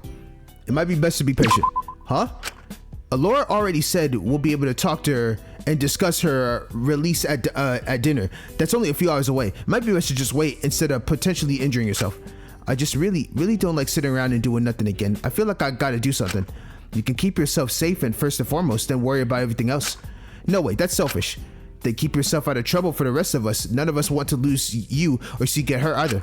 I know, I understand. You're right. I just couldn't stand losing anyone again. Being weak again. Being told how foolish I was again. How nothing I did was ever enough. That's not going to happen, Asuka. I know. I know that realistically. I guess I just get up inside my head about these things. Maybe I just need to think about something else for a bit. Keep my mind off a little. Want to stay in chat for a bit? 100%! Great, thanks. It doesn't really mean a lot. Sorry I'm getting so up in my head about this. After everything that happened with Taka and after how I treated Takiko, that sort of thing just makes me on edge. I understand. Don't you worry. All right. I was a little apprehensive about talking to Asuka one-on-one again. Even I didn't believe they hated me by any means. I think they were growing more apprehensive about me. Maybe I'd been a little pushy last time, but thought they needed it, especially with the things they'd been saying. Still, today seems a little melancholic. It might be best to talk about something that wasn't their crime. Build up goodwill again, and then try to breach the subject. Jeez. Is everything alright, Asuka? Yeah, I really miss Taka. Don't we all? I'm sorry. This place is so quiet without, oh my, 100%. Yo, when, I forgot when it was, but there was a moment where they were like, his presence is so insane, bro. Without his presence, it just feels weird. It's just quiet. I keep telling myself he can't be gone because, you know, he's always been there in my life. There's hardly been a day in the last few years where I haven't at least seen him, but he's gone now. It's only really starting to set in. I can't keep pretending he'd magically show up now. It's hard to accept someone being gone, especially when they were so close to you that they felt like a part of you. Yeah, it's just kind of like, wow, this is it, huh? No matter what I do, I can't make any more memories with them. I'm just stuck with the ones I've got. That's never gonna be, there's never gonna be any more. I know it won't help much to hear right now, but at least you've still got the good memories of him. Yeah, I'm glad for that. I've always had that image on his face in my head of the time he was so excited to eat this big specialty ice cream cone we got that he went to eat it real quickly. But it was so tall, it ended up falling back onto his face and he got it all over him. You could barely see his eyes behind all the sprinkles and toppings. He looked so devastating, but seeing me laugh about it in his face just lit up too. He had the stupidest smile behind all the ice cream. The only face better than that was the one he made when I licked a little of his cheek. He went so red you could practically see the ice cream melting faster. I love that laugh. That's all I want to do. We ended up sharing my cone in the end. He didn't even care his clothes were all ruined. He was just happy to be with me. Aww. If I knew it would have been our last time, I would have let my clothes got all coated in ice cream as well, so he know we were really in it together. Asuka. Man, I miss him so bad. Hey, you made him happy in the time you had. I know, it's just, even if I extended an arm to him at Host Peak, helped him there when he was getting bullied and made sure he wasn't alone. I just wish I understood the situation back then a lot more. I just wish I knew that I was the only person he had, that there weren't all these friends from Belgium, that he wasn't kind to staff. Cause then maybe I could have helped him make more friends, made him as kind to others as he was to me. There's no use beating yourself up on things you could have done to stop something when you had no idea anything was happening in the first place. I know, but I feel like I should have tried harder. Looking back on a lot in my life, I usually just accepted the surface level of the situation, even if I knew deep down it probably wasn't the whole story. I just never felt like pushing with Taka, because it was hard to get a clear answer with him. I always found it a little strange, but I never said anything about it. If his truths are any indication, he was pretty good at lying about the little things. Yeah, looking back at a lot, he was probably a little bit of a compulsive liar. Not about anything major, of course, but I think little lies came out without him ever realizing he was doing it. And that sucks, because I don't want to doubt him or anything. He means a lot to me. I want to believe everything he said to me, but now I can never really know for sure what was real and what wasn't. Yeah, I can imagine that would sting a little. I'm just choosing to believe it was all as real to him as it was to me. Even if he did tell a few lies, the feelings you felt at the time were real, and I think that counts for something. Yeah, even if I don't think I'll ever really stop missing him, I know that's true at least. I'm just glad. Even if it was just for a day, he was able to live as himself, being open about who he was. Not many people get the chance, and I know he tried to keep it a secret for the longest time, even if he wanted to be open about it deep down. So I'm glad he got to be true to what he wanted in the end, and that he did it entirely for himself, not just some silly audience. I'm glad for that too. He really did grow a lot in the time he was here, huh? I can't say I could ever really blame him for wanting that to be kept secret though. Even when it was just rumors back at Host Peak, people were cruel to him. But I don't think anyone should be made to feel bad for being true to who they are. I feel a lot better about myself once I was honest that I never really felt entirely like a girl. I don't really get what you are, being honest. I've not known many people like you, but if it makes you happy, then I don't think there's any harm in it. I'm just me, whatever that may mean. I spent a lot of my life being some kind of doll, someone to just gawk at or admire aesthetically, a visual novelty. I know some people can find a lot of validation through that sort of admiration, but being a silly vapid girl in big poofy dresses just really wasn't my thing, you know? It just wasn't me at all. I can't really see you doing anything like that, no offense. Not taken. I got my own style, exactly. I know who I am, and I feel a lot stronger being me than pretending to be some pretty porcelain doll on a shelf. And I'm glad Taka found that strength to live so confidently as himself, especially in a world that's so cruel to people for just wanting to be themselves, you know? I really think the strongest thing that you can be in this world, if not kind, is being yourself, whoever that may be. I honestly admire your self-confidence. I love her confidence a lot. I think I doubt myself a little too much. I definitely hesitate a lot. You'll figure it out someday. I know you will. And when you do, a lot of things will make a lot more sense. My life improved a lot more for the better once I started being me. Plus, I think if I was still all girly and made up, I'd seem a lot less dependable. Huh? What do you mean? Well, being who I am now makes me a lot more strong and dependable. Wouldn't be much of anyone to look up to if I was too squeamish and girly to get my hands dirty when needed. Being a dumb vapid girl like I was back then, focused on superficial things, wearing poofy dresses, wouldn't really do me any favors when it all comes to anyone placing their trust in me, you know? Shiku's like, maybe I just didn't get it, but Sugi, I'm not sure about that. Huh? I know it's not really my place to say it, and maybe I'm just being overly sensitive now, but I suppose I've just been thinking about things. I think there's nothing wrong with being yourself. I'm glad you can be, but I think maybe strength looks different from different people, don't you think? Oh yeah, absolutely, I can agree with that. Well, maybe at times you were superficial and didn't really like who you are, but that doesn't mean those girls were the same. They sure felt like it. I don't know how they ever changed. They were in the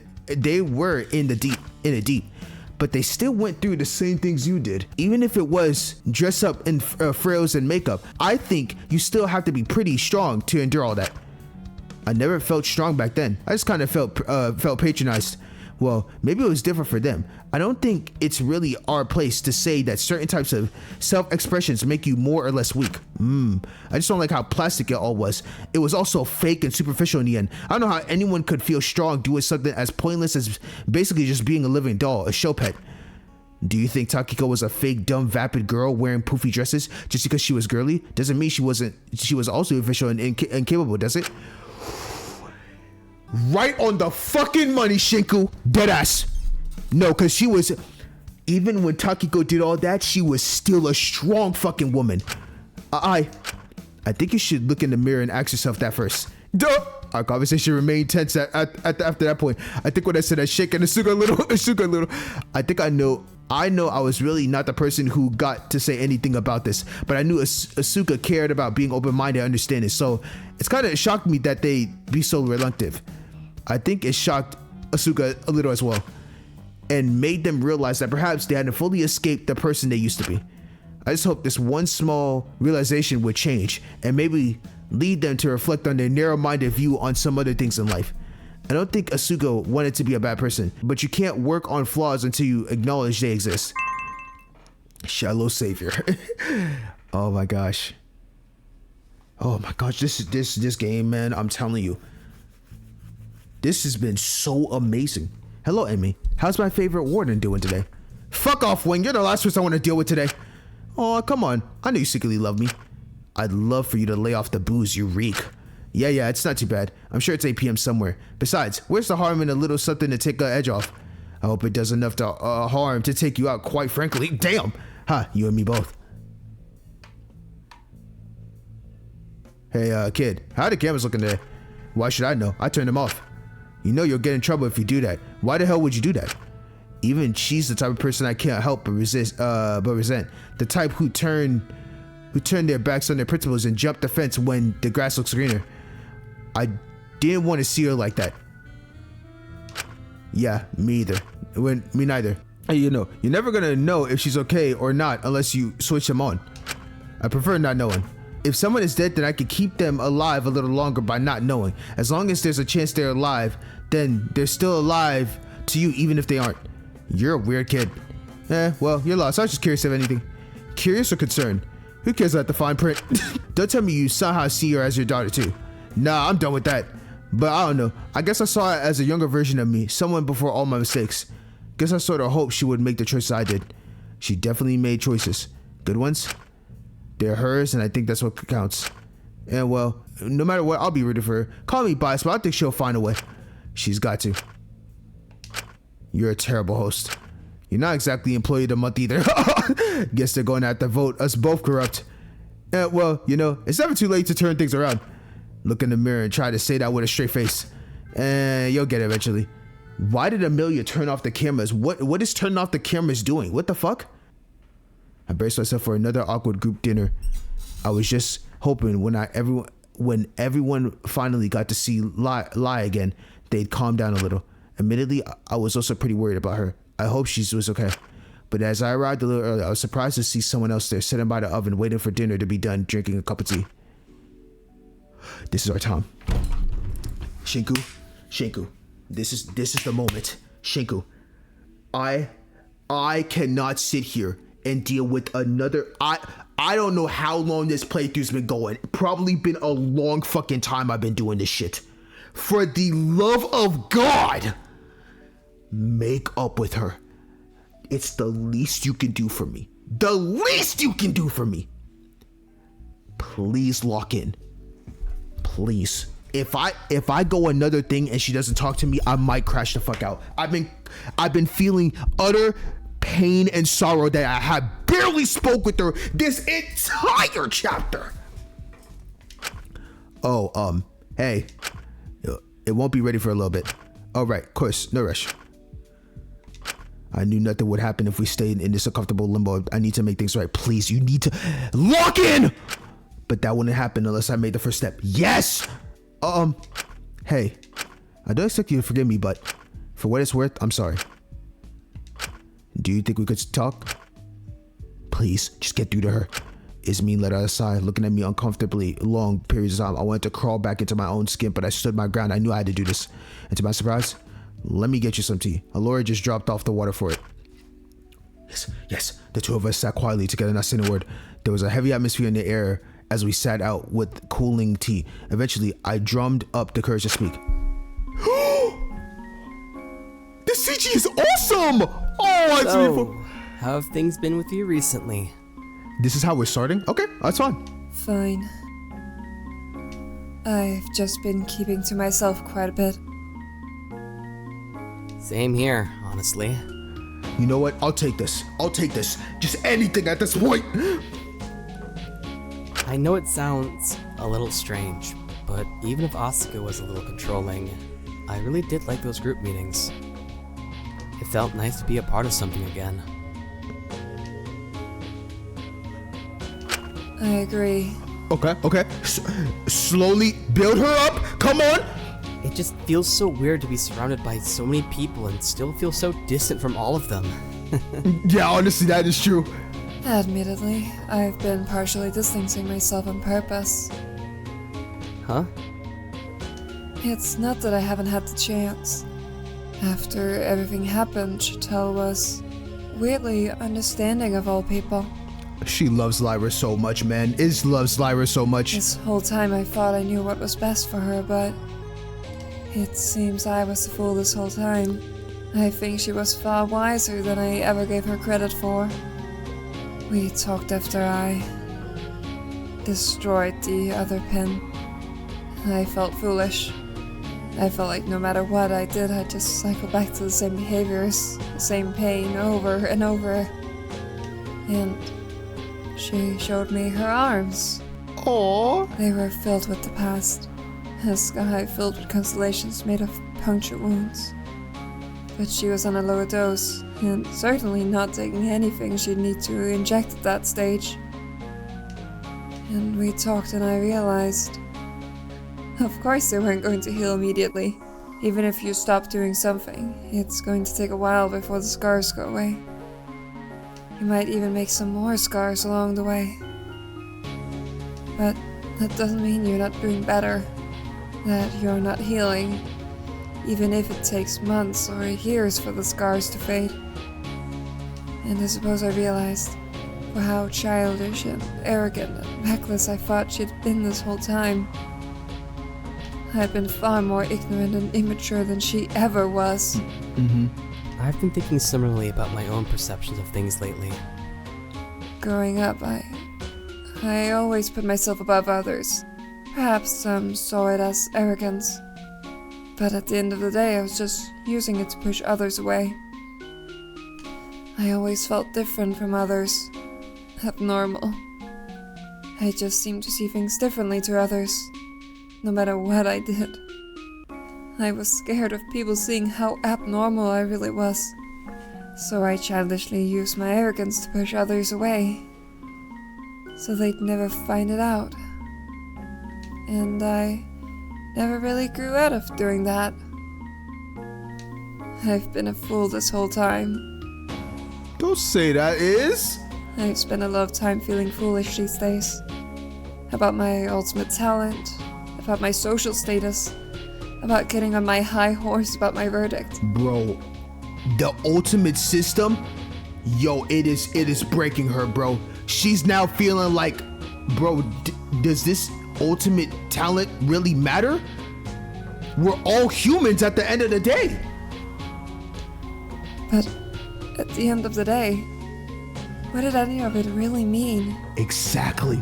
Despite how independent I've always believed I was. No matter where I seem to go, I seek validation in something external. Validation for my intelligence from my teachers, for my perceived superiority from my talent. Validation through the audience, by reaffirming their judgments, to try to justify my own actions and their forgiveness of them. But it's ridiculous to perpetrate harm just because some audience arbitrarily decided someone was worth one thing or another. I'd be becoming just like my professor. And Asuga and Eliza's behavior have demonstrated to me just how harmful it can really be. Both to yourself and others. Exactly. I thought I'd be more stressed if I stopped cracking down on the verdicts. That the value I was clinging to would slip away. But I feel more content now than anything. I just think it's a little funny it took Ezekiel getting worthy for you to stop properly listening to them. I mean, honestly. I was beginning to think about it long before that.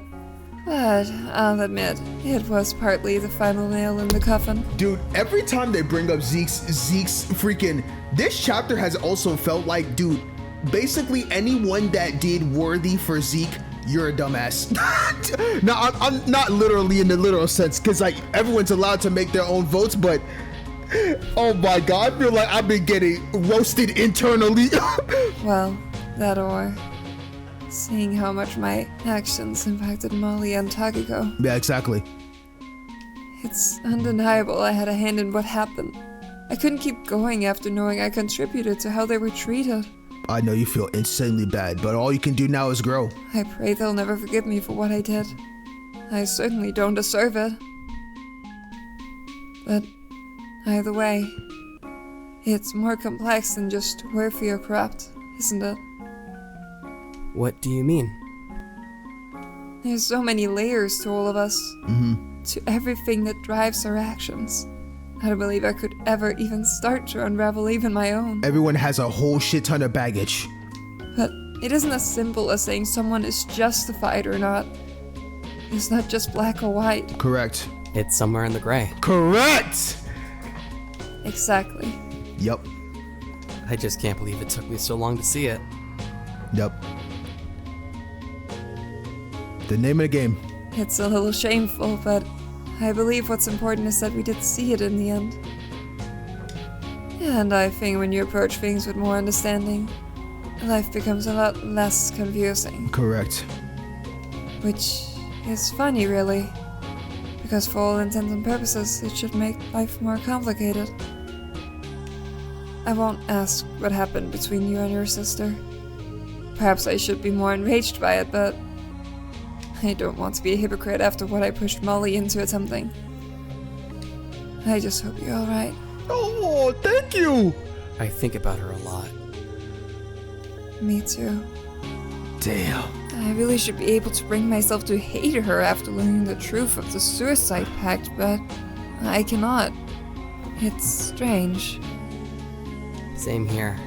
I like to think she grew in the time we knew her. She almost certainly did.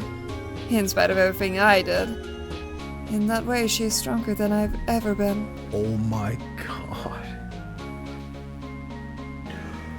Oh my god.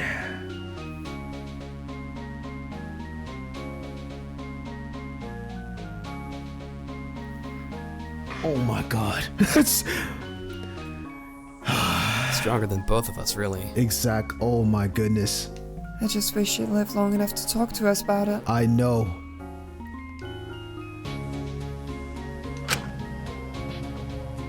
I've missed you so much.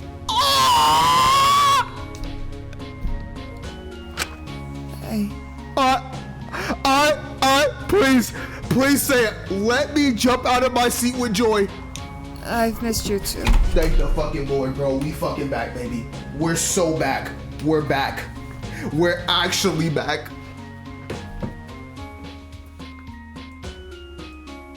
Do you know how long I've waited for that? I've waited for that for hours.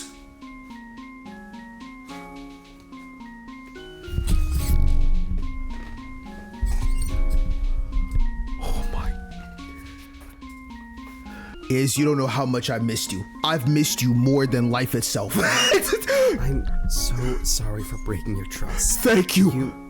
You really don't have to forgive me. Don't feel like you have to say it if you don't miss me. But I do mean it. Thank you. Make up! It's strange, honestly. As a child, I learned what was socially acceptable and what was not. I crafted myself rules to follow, things to say. I crafted the perfect socially acceptable effigy to present to those who weren't pushed away by my immature arrogance. I learned the right way to smile slightly, to nod my head, to greet professors. The question you asked when you first met someone, the right tone to use at dinner parties, the ways to seem polite, the ways to seem mature compared to other children. I learned how to say, "I love you" to my fiancé, even when I did not believe or understand what loving really was, when my perception of it were crafted from epics and poems. But these days, I find it a lot harder to do such things. I suppose now I feel the weight behind them. Because you're learning to be an actual human being and not a straight up puppet. Trying to do all the right things, trying to craft up all the right answers. Instead, talk naturally, normal, and yourself as a human being. You aren't better than me. I'm not better than you. We are all humans at the end of the day. We all have our own quirks, our own backgrounds. We all have our own path. And that's what makes life that much enjoyable. Peak writing, bro, I'm telling you. It would simply feel like lying. Exactly. And even when I was hurting, even when I felt so betrayed, I could not bring myself to say that I hated you. I couldn't quite understand why. I really am quite a mystery, even to myself. But that's where you can start learning. I don't think we can ever really understand one another. But I think trying to, despite that, is what makes our connections with others mean so much. Oh my gosh, man. They're saying everything so perfectly. Shiku's saying everything perfectly. I suppose you're right. So, do you maybe want to start talking again? Please, okay, this will really confirm. I already think we're back, but please. Please. I can only take so much of Yes! the others any longer, and I might have gone insane. Thank you. I was about to say, bro, anybody else, you got the trio always talking amongst each other, and then we're just two pieces of pod just there, not saying shit. It's good to have you back, Iz. It's good to have. Yes! That's what I've been dying to hear for the life of me. I never thought I'd admit it out loud, but I'm glad to have you back too. Round of a fucking applause. Round of a fucking applause. Oh my god, I missed this so damn much. Iz smiled at me, putting her lips up to sip some more of the tea, but as she did, Stop playing! Stop playing! No, stop playing! Yo, CPR!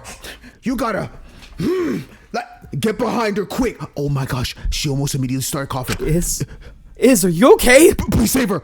Stop playing. Bro, if she dies by choking on tea, I'm going to crash the fuck out. Her skin seemed to be going red as she appeared to be swelling up a bit. Rave!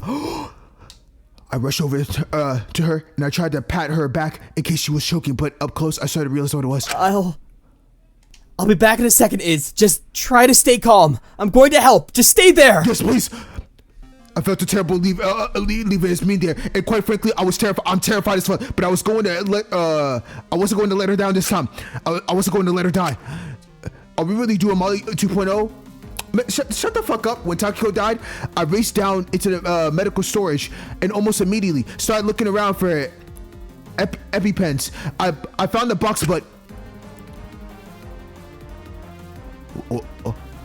huh? They're all broken. Are you serious? I felt my mouth go dry. There was no way. I had to do something. I knew that, but what could I do? No, I'm not giving up this time. I kept rummaging through the boxes, my heart racing, my vision blurred as I tried my best to find a single one that wasn't broken. There had to be one somewhere. I felt my fingers get cut to the edge of the scattered shards of the broken EpiPens, but I didn't care. Its mean was more important right now. If anything, at least them being broken confirmed to me that it was likely what I thought it was. Someone had set this up. Someone had tried to kill her. But more importantly, it was likely an allergic reaction. And despite all the odds, there was one long, lone, unbroken EpiPen that had slipped at the back of one of the drawers. Yes, I grabbed it before I even fully processed what it was and ran back to the canteen. I prayed I wasn't too late already. When I entered, she was on the ground. I raced over to her and immediately prepped the EpiPen. I used it on her and please, come on, please. My relief was yo, oh my god. I would have been done with lockdown immensely. Lockdown would have been canceled. There would have been the fastest Google Doc I would have wrote in my entire life if I suffered so many hours just for Iz to die. Oh my god, you have no idea. No idea.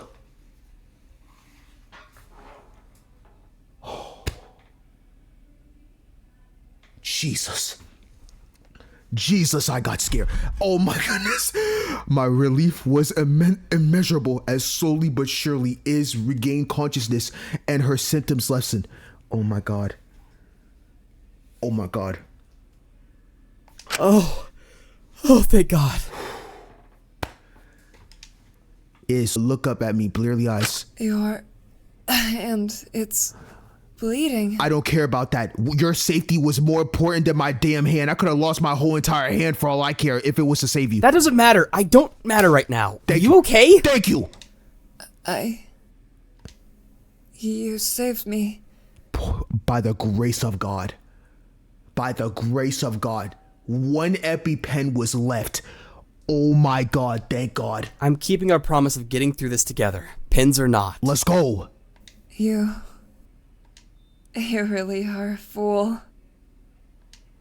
Iz smiled at me as she slowly took some steady breaths, slowly going back to normal. That was a peanut reaction, right? Oh my god. Oh my god. I assume so, but I haven't eaten since lunch. Wait. Izumi stumbled to her feet, picking up the teapot caution. She kept it away from her. Shinku, can you smell the rim for me? Oh, right. Yeah, sure. I did, and immediately my heart dropped to my chest. They've set up peanut oil in the tea. So someone knows Izmi's antics on getting tea, and they set up peanut oil there. Did someone try to... Holy shit. I quickly checked the teapot and the other teacups, and lo and behold, someone had rubbed peanut oil on the inside of all of them. That is insane. Unfortunately, before we could have questioned it further, the others started to filter in before dinner. Is everything ready yet? Just 1 second, Shinku, come here. Come help me get everything out of the oven. Right, of course. Iz looked at me, shuffled me over the kitchen, and lowered her voice to whisper as she opened the oven. Don't tell anyone. They're bound to try again. We'll try to catch them in the act tomorrow. I don't know, Iz. I think we should tell the others. It's worrying. I don't want you to get hurt if someone is trying to kill you. I'll be careful, I promise. I won't die on you. I need to uphold my half of the promise as well, after all. Okay, good. I'm down. I'm so down. Fine. I couldn't say I felt great about hiding it, potentially endangering Iz if someone really was trying to kill her, but I wanted to trust Iz mean despite everything. She put her trust in me even when I didn't deserve it, so she deserves mine. So I stayed quiet about it as we settled down for another tense dinner. I miss Lyra. Bring her back. I don't give a fuck about the rest of these these posers. Fuck that. That comment is so evil. Conversations seemed fairly limited as we ate our frankly quite sad and limited portions, not to mention the water tasted a little funny, but people seemed to perk up a bit when Allura stood up. Alright, I'm gonna go to Lyra's cell to drop off some dinner for her. If someone wishes to accompany me to verify she's alright and to potentially question here, they're more than welcome. But for all intents and purposes, I would prefer a smaller group to ensure she doesn't get too much of a window to escape when the door is open. Is she not already restrained? By the hands, yeah, but that doesn't exactly stop her from using her feet, especially not someone as determined as her. Precisely. So I'd rather only one or two others come with me. Cersei, Kazuki, would you accompany me? Huh? What the hell? Why not me and Asu? We're the ones who are probably gonna be able to get something out of her. Well, here's the problem though, Zeke. If I go and let you two come with me, you know y'all care about Lyra more than Allura.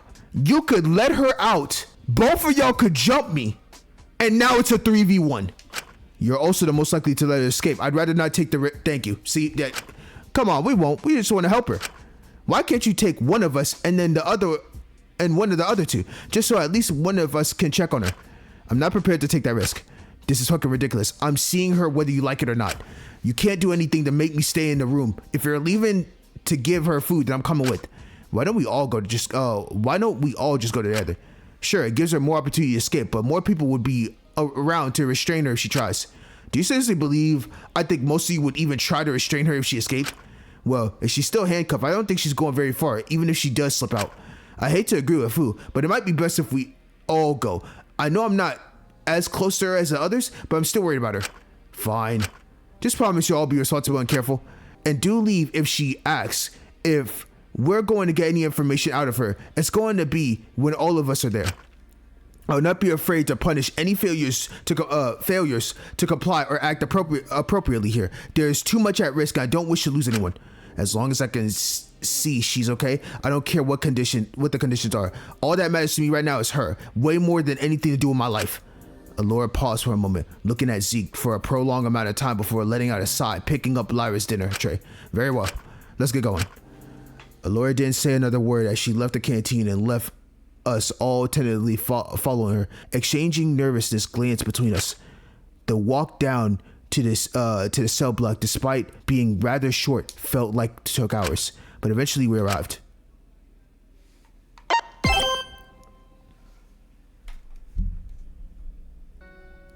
Katsuki, you take the tray. I need to unlock the door. Alright. If she tries to run out, please try to make sure she doesn't get far. I don't want anyone getting hurt. I feel like the only person she'll hurt doing that is herself. Still, best to be safe than sorry. Alright. Satel, we're coming in. Just letting you know now, everyone is here. Don't be alarmed. We're not here to hurt you. Allura unlocked the door and opened it quickly, presumably to not give Lyra too much of a notice so she could sneak out. But as she did, something very different came out from the door instead. Shit! Watch out! What's going on? Before we knew it, there was a large, warm, unavoidable flashlight.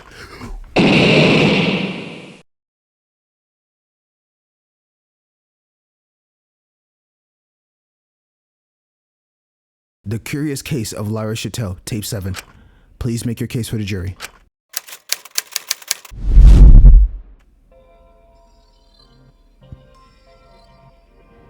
Oh my gosh. I did it. Why? I needed to. What did you do? A want or a need? It's one and the same for me, isn't it? The lines blur, it all blurs.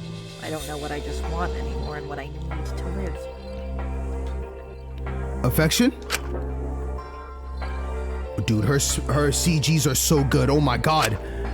Warmth? I just didn't want to be alone. But did you ever really stop being lonely? Does anyone? I guess so. Did sleeping with others fill that void? Oh, fill that hole? Maybe. I always just felt worse afterwards. Grown up, but worse. I just assumed that's what being an adult felt like. It's just about pleasure in the end. You're wrong. Oh my god, that mean sprite of her. You're wrong. If it was just about that, then why would I feel so shitty afterwards? Brief comforts make you feel better in the moment. I think it's the opposite, really. I wanted to feel awful. I felt like only my looks were valued. My value was all in my body. If I could sully it, if I could make it disgusting, if I could become undesirable, then maybe whatever value I had under that, people would finally see. Man. I wanted to be seen. She wanted validation. Properly. I wanted... The love of others. Is that such a crime? I mean, no. You stole it in excess. I just wanted something real for once. I needed... Because you hated yourself. Is that it? No, that's not... It's not that, I needed something to fill that hole in me, to stop feeling so unfulfilled all the time. Nothing felt like it meant anything. Damn. Nothing felt meaningful, nothing felt real, nothing felt... Did you still feel alone in Zeke's arms? Oh my god, I feel so bad interrogating her! No. But I hardly felt better either. I definitely didn't feel stronger. I always felt degraded when I ended up running into the arms of that stupid guy. I feel filthy. Oh my gosh. But is it so wrong to accept his kindness? To want to be cared about? No, not at all. Was that love? I think so. The closed eyes on her. But it wasn't what I'd felt before. It wasn't what I'd been searching for.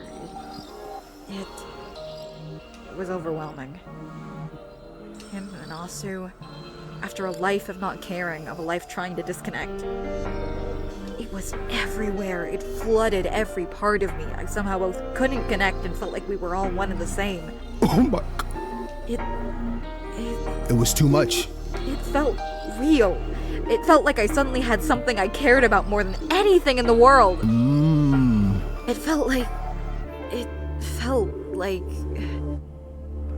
like I finally had a reason. Finally had a reason to live versus throwing other people away. It felt right. A true connection. Who are you? But I had to kill her. Did you? You'd have done it too. I had to kill her. It was the only way forward. What? You didn't know anything about her. You can't suddenly decide you miss someone you never even knew. That's stupid. She had to be destroyed. A caterpillar cannot stay a caterpillar forever. But she was still stuck. Yes, I know. She thought she could fly, but she was stuck in that cocoon. I'm assuming when they say all that, she's talking about herself. She thought she'd changed anything by killing the caterpillar and birthing that cocoon, but she really hadn't. At the end of the day, she was just playing the role someone else wanted her to be again. She was never, ever really her, whoever that was. Incessant social addiction. That's why she had to die again. The cocoon had to die. It had to hatch. But then you would see what it was. I don't care! No matter what it is, ugly or not, we needed that change. She needed to die! Killing her image. I had to kill her again. What remains? Something better. A butterfly? I don't think so. A moth? It's always black and white with you, isn't it? Only she can decide what she is now she's hatched. And if it's ugly, who cares? At least she's flying free. Thank you, Lyra. Facts! At least she's finally living. There's no freedom to be found in death. Only living every day to the fullest with the choices you've made. You really are two sides of the same coin. What an interrogation, holy shit. These have been so good. These cases have been so good. The feed is down. Admins, hello? Whoa, the feed is down on the feed? Allura had managed to slam the door shut briefly after the explosion in vain attempted to conceal it, but everything it blasted opened the door and the rest of us were knocked back. I didn't know if we were knocked unconscious, but my memory was fuzzy. Everything felt strange. And when the dust had settled and I could think clearly once more, no words could escape my mouth. I was stunned. All I could hear fading in and out was Ezekiel. Hey. No. What? No, you're not. You can't. You can't be. I'm not letting you die before someone like me. No. What? No fucking shots. No fucking shot at Lyra. Hey!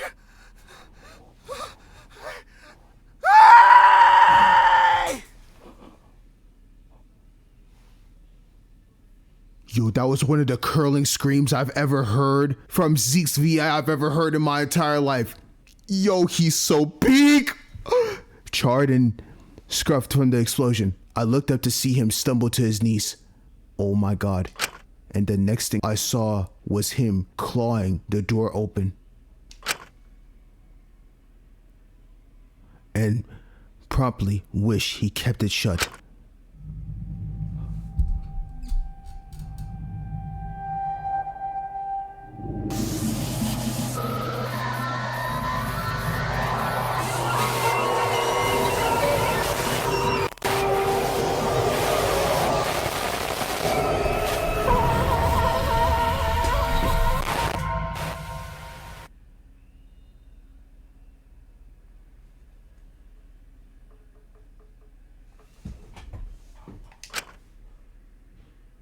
She's unrecognizable!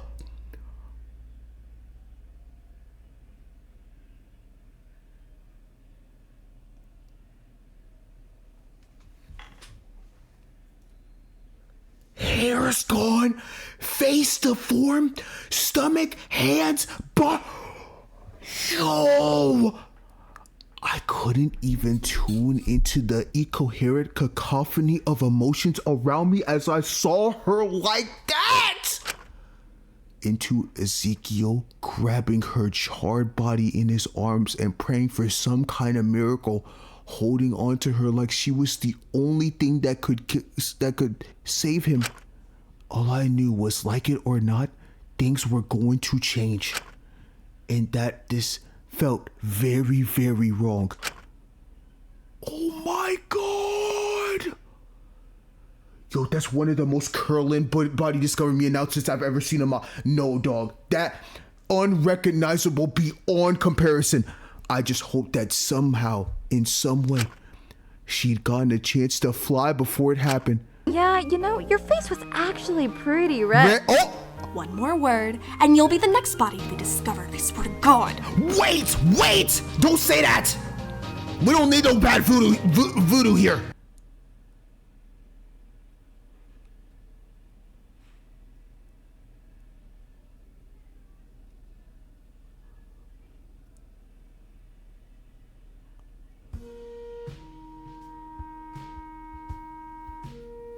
Don't show me this, bro. He's quite something, isn't he? Don't show me this, bro.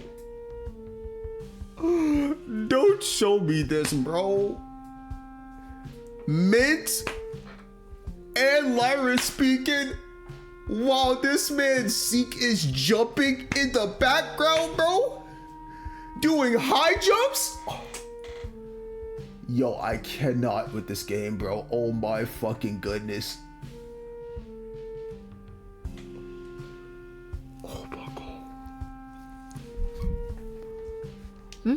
What do you mean? It feels like whenever I do see him on campus, he's doing something a little, well, how do I put it? Completely and utterly insane. Well, I was going to be more polite than that, but yes. It all feels a little self-destructive. Goodness, he does give me secondhand stress. See, the more crazy shit he does, the more fame he gets, the more eyes on him, and the higher the bar is. This CG is so peak though, bro. Look at Mint and Lyra talking with each other, man. It just, oh my gosh, I can't, bro. We really lost Lyra. It all feeds into itself.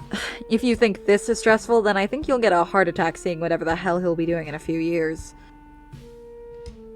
If he makes it that long. Why did Mint say that? Now this man's gonna be alive longer than both of you. Oh! No! True. Wanna place bets on how long he's got left? Oh, yo, this is fucked up. No, wanna place on bets how long he got left?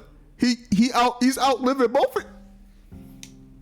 No, let's not be too inappropriate. Boo-hoo, prude. He does concern me. It's as if he's stuck in a loop. A loop? Huh? Well, I mean, we can't really judge him ourselves, can we? At the end of the day, we're not much different from him. Both of us are doing the exact same thing as he is, we're just less obvious about it. What do you mean? Oh, don't play dumb, Mint.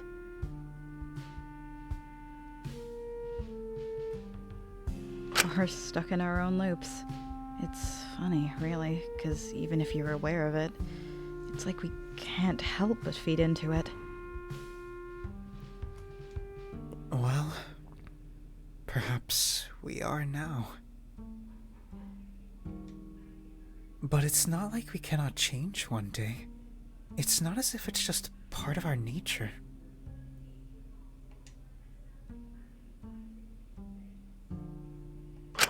But at the end of the day, it's up to us to make that decision. To step out of things and embrace the life outside of it. Even if it's unfamiliar.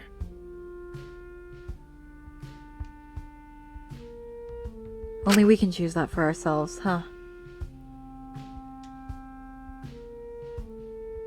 You really make no sense to me, Mint. Really now, if anything. I think I make a little bit too much sense for your liking. Oh my god, it was so good to hear Seeker voice acting again. But I think I'm just in too much shock right now. What a flashback, man. Look at the fun times. Those three were having such an absolutely fun time. They were having such an absolutely fun time. And look what they're bound to. Put in a fucking killing game. And now Zeke has lost. Mint and Lyra beyond comparison. This, I wouldn't be surprised if there's a body discover me announcement next fucking during Deadly Life where he might off himself.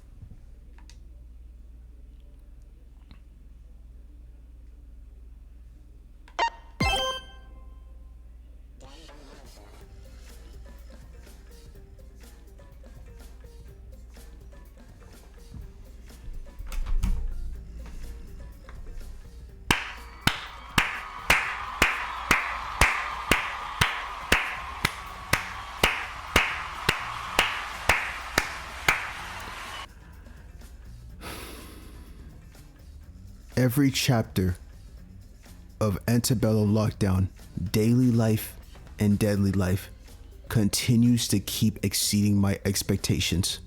That was one of the funnest chapters I've ever played in my entire life. The amount of content we got from this chapter was all well worth it. I actually did not want to stop playing. I actually thought to myself, there was a couple things I thought to myself first off. Well, before that, hold on. Gotta go to credits. Shout out to every single one of you. You keep exceeding my expectations immensely. Every time. How do y'all do this? I need an explanation to understand, how do y'all cook this much?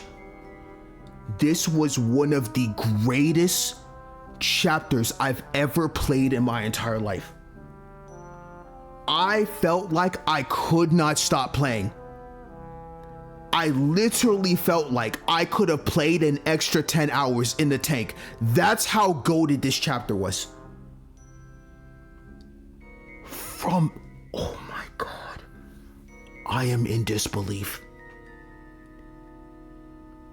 From the start of this chapter, with the warden's badges, to the conditions, to all the interrogations to make our case, to the slight moments that we pandered off of Shinku and saw other people talks amongst each other. All the free time events, the Amelia free time events were amazing. This shit couldn't have been any more goated. I'm really blessed in the most perfect timeline ever to be alive to play this Deadly Life, or to be alive to play this Daily Life. How the fuck do y'all do it, bro? I'm so serious. I want to thank every one of you. You saying thank me? No, thank you. Thank you.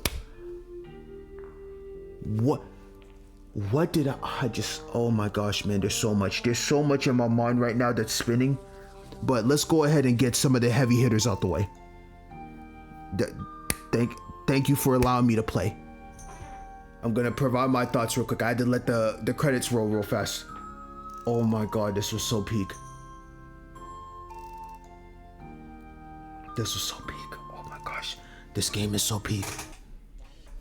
Okay, so the first things I want to bring up. Every single thing was phenomenal. I'm so excited for Daily Life. There's a bittersweetness to this because we really only have 2 more times of releases left. Can you believe how far we've actually came to get to this point? This game has been going on for at least a year and some change. And we are really only 2 releases away from being done. It is such a bittersweet feeling, but all great things must come to an end at some point. But I'll go ahead and say this real quickly. Every single moment about this game was just amazing. This Daily Life was so uniquely good. I am so happy that Ripley went with her original plan of like, she stuck with it, said chapter 3 was gonna be longer than ever. And I'm so happy she stuck to it, because seeing all of this shit get laid out Every single piece, it all panned out perfectly. I'm happy this was longer than chapter 2 because I enjoyed it that much. Oh my God. Basically how I feel right now, I'm sad as hell we lost Lyra. Honestly, I was already in the process of believing my goat Allure was gonna die. I was being delusional this entire time because I just had a feeling. But then they shocked me with almost killing Iz. That shit was crazy. And then a literal bomb goes off when we try to open the door in Lai's door, and she is unrecognizable. Unrecognizable. There's gonna be so much this chapter 3 I can already see with the deadly life, bro, because there's so many things that need to get answered. Who put peanut oil all around the rings of the coffee? Who went and broke all the different EpiPens? Luckily we had one left, thank God. Or we actually could have had 2 body discovery announcements. We could have had Iz dead inside the freaking canteen or the kitchen area or diner, and then we could have had Lyra's dead body. In the thought of that process would have actually blown my mind. I thought we was gonna have double. Oh my God, I thought we was gonna have 2 body discovery announcements, dead ass. So that actually shocked the fuck out of me. Oh my goodness, bro. And the fact that I was still thinking, I'm like, we're on day 7. I thought we was gonna at least do 1 more day. I thought we was gonna at least reach a week and get this last condition told. Nope, that was not the case. And there's so much, bro. With that shit happening with Lyra's room, with the peanut oil, with the EpiPens, with why the hell did Lyra even put freaking rocks on both Zeke and Sugi's doors? Why the hell did she try to fight freaking Allura if that's truly the case? Why the hell did Amelia turn off the cameras? There's so many things that is going to be insane for chapter 3 deadly life. But I just had some of the funnest time I've ever had in my entire life, and I cannot thank you, Ripley, enough for just allowing me to be allowed to play this game. And I cannot thank every one of you developers that also play a hand into this. All of the voice actors, you constantly keep exceeding expectations beyond belief. It's like y'all are reaching a second level wind of your voice acting skills. It's constantly just raises the bar higher and higher, and y'all keep on peaking. I don't know how y'all do it, but I just love it that much. Wow, this was a long ass video. I think this will be the longest video of all time. If you watched all of this, and if you watched every single minute of this, I thank you. I really do thank you, because I cannot tell you enough how thankful I am to play this game. I'm just so blessed. On that note, I'm done. This was a long game, and I had some of the funnest time I've ever had in my entire life. I cannot thank you all enough. So I want to thank y'all very much for all of your time for watching this video. The next time we will be talking again will be chapter 3 deadly life. Bro, please, Ripley, take as long as you need, because the amount of, I feel like I got fed immensely. I got fed immaculately with this game. So until then, you all stay safe. I love you all. I cannot thank you enough for just supporting me in every which way. I hope to see you all in the next video. Later. Peak Cinema. Peak Cinema.